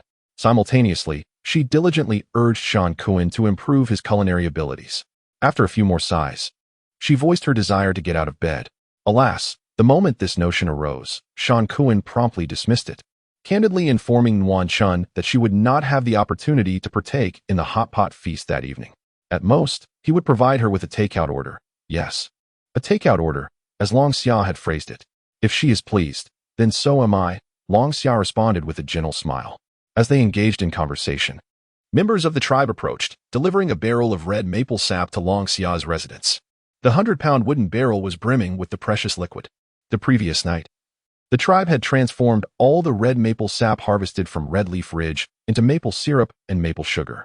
Subsequently, the red maple sap collected from Red Leaf Ridge would no longer be processed into maple syrup and maple sugar, but would instead be distributed directly to the tribe's people for consumption. Long Xia's family had been allocated a barrel, presumably as a gesture of consideration for Su Yi and Bai Qing. Changxia, would you like to partake in the sweet sap? Changxia inquired.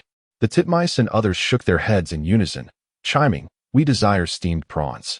Upon hearing this, Changxia pressed her forehead in exasperation. Bai Qing's prawns had become the object of so many cravings. Hold on, where did Rong and Bai Qing go? Very well, I shall prepare steamed prawns for you all presently. Changxia responded perfunctorily, inquiring, Ninfeng, have you seen where Rong and Bai Qing have gone? They are at White Lake, catching prawns, Ninfeng replied. In truth, she, too, longed to join them in the prawn hunt at White Lake. But she was obliged to watch over the young bear cubs. Hearing this, Changxia's expression confirmed her expectations. It seemed that a midday meal of steamed prawns was assured.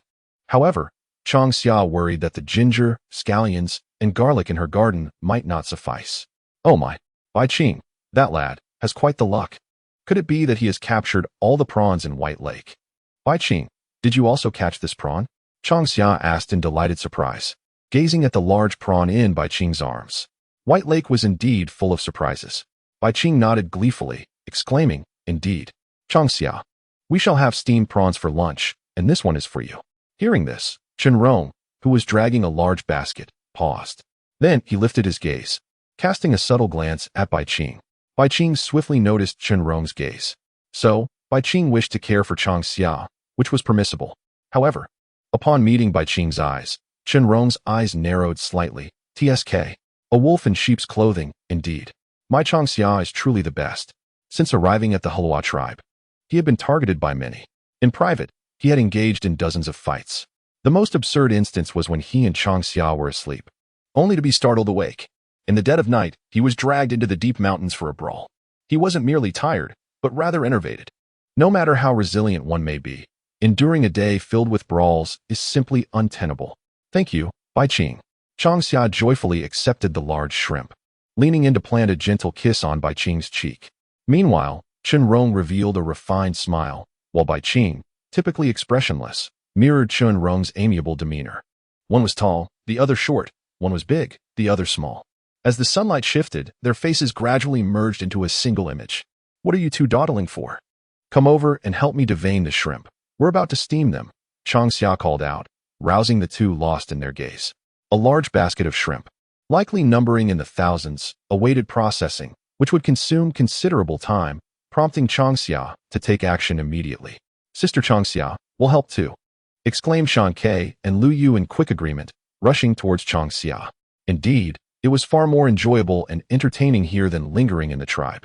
All right, I'll prepare the wooden skewer, Changxia replied, recognizing that the skewer would make deveining the shrimp more convenient. The White Lake area buzzed with excitement, much like the bustling tribe square, which was equally lively. Amidst this din, the Heluo tribe was poised to host its very first hot pot feast. The expansive tribe square brimmed with activity, surrounded by roaring bonfires that illuminated the night sky. Changxia stood on a raised platform, overseeing the various cooking stations, reminding her clansmen to season with salt, stir promptly, and monitor the heat to prevent burning. Changxia, here, have some water, Rong offered, presenting her with a bowl of cool boiled water, encouraging her to hydrate and take a moment to rest. Changxia gratefully accepted, sipping the refreshing liquid from Rong's hand, feeling her parched throat finally find relief. Despite having done nothing, one feels utterly exhausted. Rong, barbecuing meat and pressing fresh rice noodles. Please keep an eye on things. For the barbecue, Rong needs assistance with seasoning. As for the fresh rice noodles, the pressing device requires careful attention. Although it appears simple, operating it demands a delicate touch, for a heavy hand might easily damage the apparatus. Do not worry. The clan leader and the elders are keeping watch. There will be no mistakes, Rong reassured. And a tribe as united and affectionate as the Hulua tribe. Rong had never encountered such camaraderie in the Western lands. Upon experiencing it, he could not help but feel a yearning within. Perhaps it was time to express gratitude to certain individuals from the Yuan family. Without their scheming, he would not have decisively left the Western lands to return to the Eastern lands, nor would he have had the opportunity to meet Changxia. Subsequently arriving at the Hulua tribe. Rong, I am very happy today, Changxia exclaimed, tilting her head and gently resting against Rong's shoulder, her face aglow with a blissful smile. Chapter 92. First encounter this night, The tribe was filled with joy. Shenrong tenderly embraced Changxia, gradually leaning closer, tucking a loose strand of her hair behind her ear, whispering, "Changxia, meeting you has made me." Changxia perked up her ears to listen. "Changxia, come and eat." In the distance, Nanfeng was hopping about, calling out her name, urging her to come over and taste the food.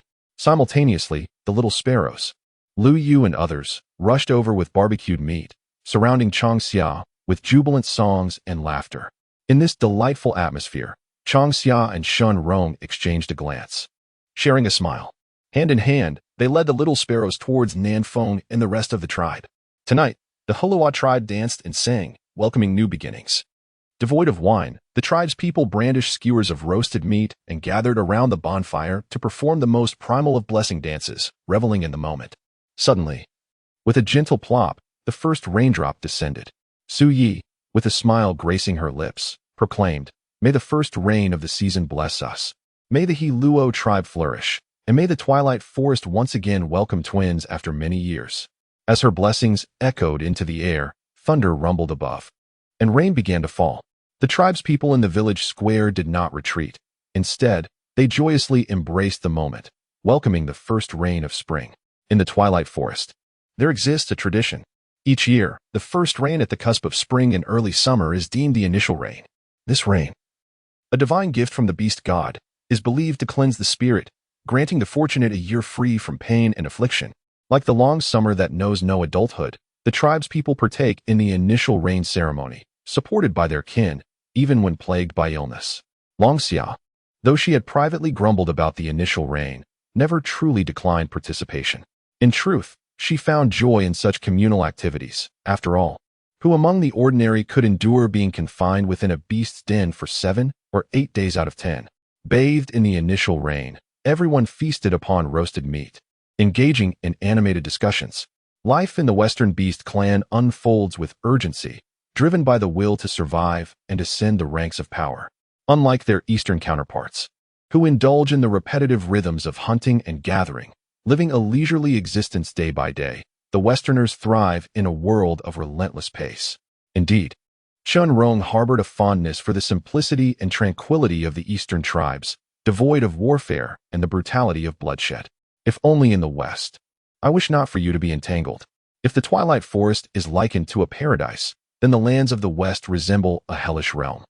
This is not due to any other reason but the oppressive atmosphere that can easily drive a person to madness. Is that not so? Changxia paused, astonished. It appears that not all tribes in this world are as peaceful as the Hulua tribe. Come, Changxia, partake in this. Try the roasted meat I have prepared with sour fruit juice. Changxia, with a furrowed brow, found herself caught in the rain while eating roasted meat, a situation to which she was quite unaccustomed. Yet, there was something delightful about such an occasional experience. To you, Changxia, I offer this cup of red maple sap. Jen approached Changxia, holding forth a bowl of red maple sap, expressing gratitude for her contributions to the tribe. Changxia stiffened, feeling awkward under Jen's gaze, and replied with embarrassment. "Chief, you leave me feeling utterly ashamed." Having been nurtured by the tribe since childhood, she felt undeserving of Jen and the tribe's gratitude. "Jen, allow me to drink this bowl of red maple sap on behalf of Changxia." Sui stood up and accepted the bowl from Jen's hands. She understood Changxia's intent. Changxia did not wish to accept it, nor did she want to. Sui was undoubtedly the best candidate to take it. Changxia smiled broadly at both Sui and Jen, taking a couple of steps back and extending her hands forward, signaling for them to enjoy the bowl of red maple sap together. To the first rain. To the first rain. Jen clinked his bowl against Sui's, and together they drank the red maple sap in one gulp. Soon, the rain began to pour more heavily. After bathing in the first rain, the tribe's people joyfully made their way to their respective cave dwellings. Although the caves were not yet fully prepared, the excitement of their new homes overshadowed all else. "Shankuan, have you packed food for Wanchun?" Changxia inquired. Shan Kuan remarked, "It's all packed." She was relieved to hear that Wanchun had not forgotten her, allowing her to feel at ease for the long summer ahead. Turning to Su Yi, she softly inquired, "Su Yi, do Wanchun and the little ones wish to bathe in the first rain?" Indeed, Su Yi nodded in affirmation. Elder Yami personally brought the twins for their first rain bath, while Wanchun only enjoyed a brief moment. Shan Kuan expressed her joy. Typically, for young beasts, Their inaugural bath in the initial rain is conducted by the tribal elder, who cradles them amidst the downpour. After observing her own offspring and Wan Chun basking in the first rain, Shan Kuan returned to the square to assist in tidying up. She savored the shared joy with her partner and children. Changxia stood in a daze. Is it truly safe to bathe in the first rain during the postpartum period? Understood. I shall remember, Shan Kuan replied earnestly. The group, drenched in rain, marched forth from the tribe, eventually parting ways by the shores of White Lake, each heading homeward. The Wu and He Luo tribes were markedly different. At this moment, Bai Qing stood in the courtyard, allowing the raindrops to drench him.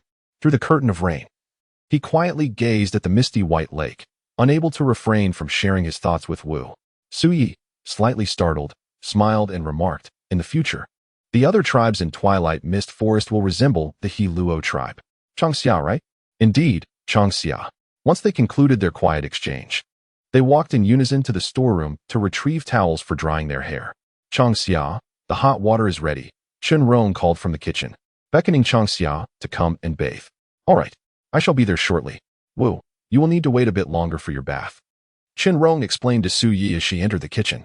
I will fetch water for you once Changxia is done. Very well, I am in no hurry. Su Yi smiled and said, prepare yourself tonight. I will prepare a medicinal packet for you. First, boil the packet to create a medicinal bath and soak for half an hour. After soaking, draw some blood from your fingertip and I will prepare the next medicinal packet. The goo poison is quite complex. It will take time to completely detoxify. All right, Chen Rong responded without further questions, simply following Su Ye's instructions. However, upon hearing the word detoxify, his calm demeanor stirred with emotion. Chapter 93, Detoxification. Detoxification? Can Chen Rong be detoxified? Changxia exclaimed joyfully. With her hair still damp, she stepped lightly into the kitchen, just in time to overhear the conversation between Su Yi and Chen Rong, her heart brimming with happiness. Su Yi replied yes, but it will take time to fully detoxify. The goo poison happens to be within my capability to treat. If it were the shamans from the fish or bird tribes, they might not even recognize the goo poison, let alone detoxify it. Do you need my help? Changxia asked. Chen Rong remained silent, simply glancing at Su Yi for guidance. No need. Tonight, he will first take the medicinal bath, and after soaking, we will draw blood from his fingertip to prepare the next dose. Su Yi gently shook her head and explained. During the medicinal bath,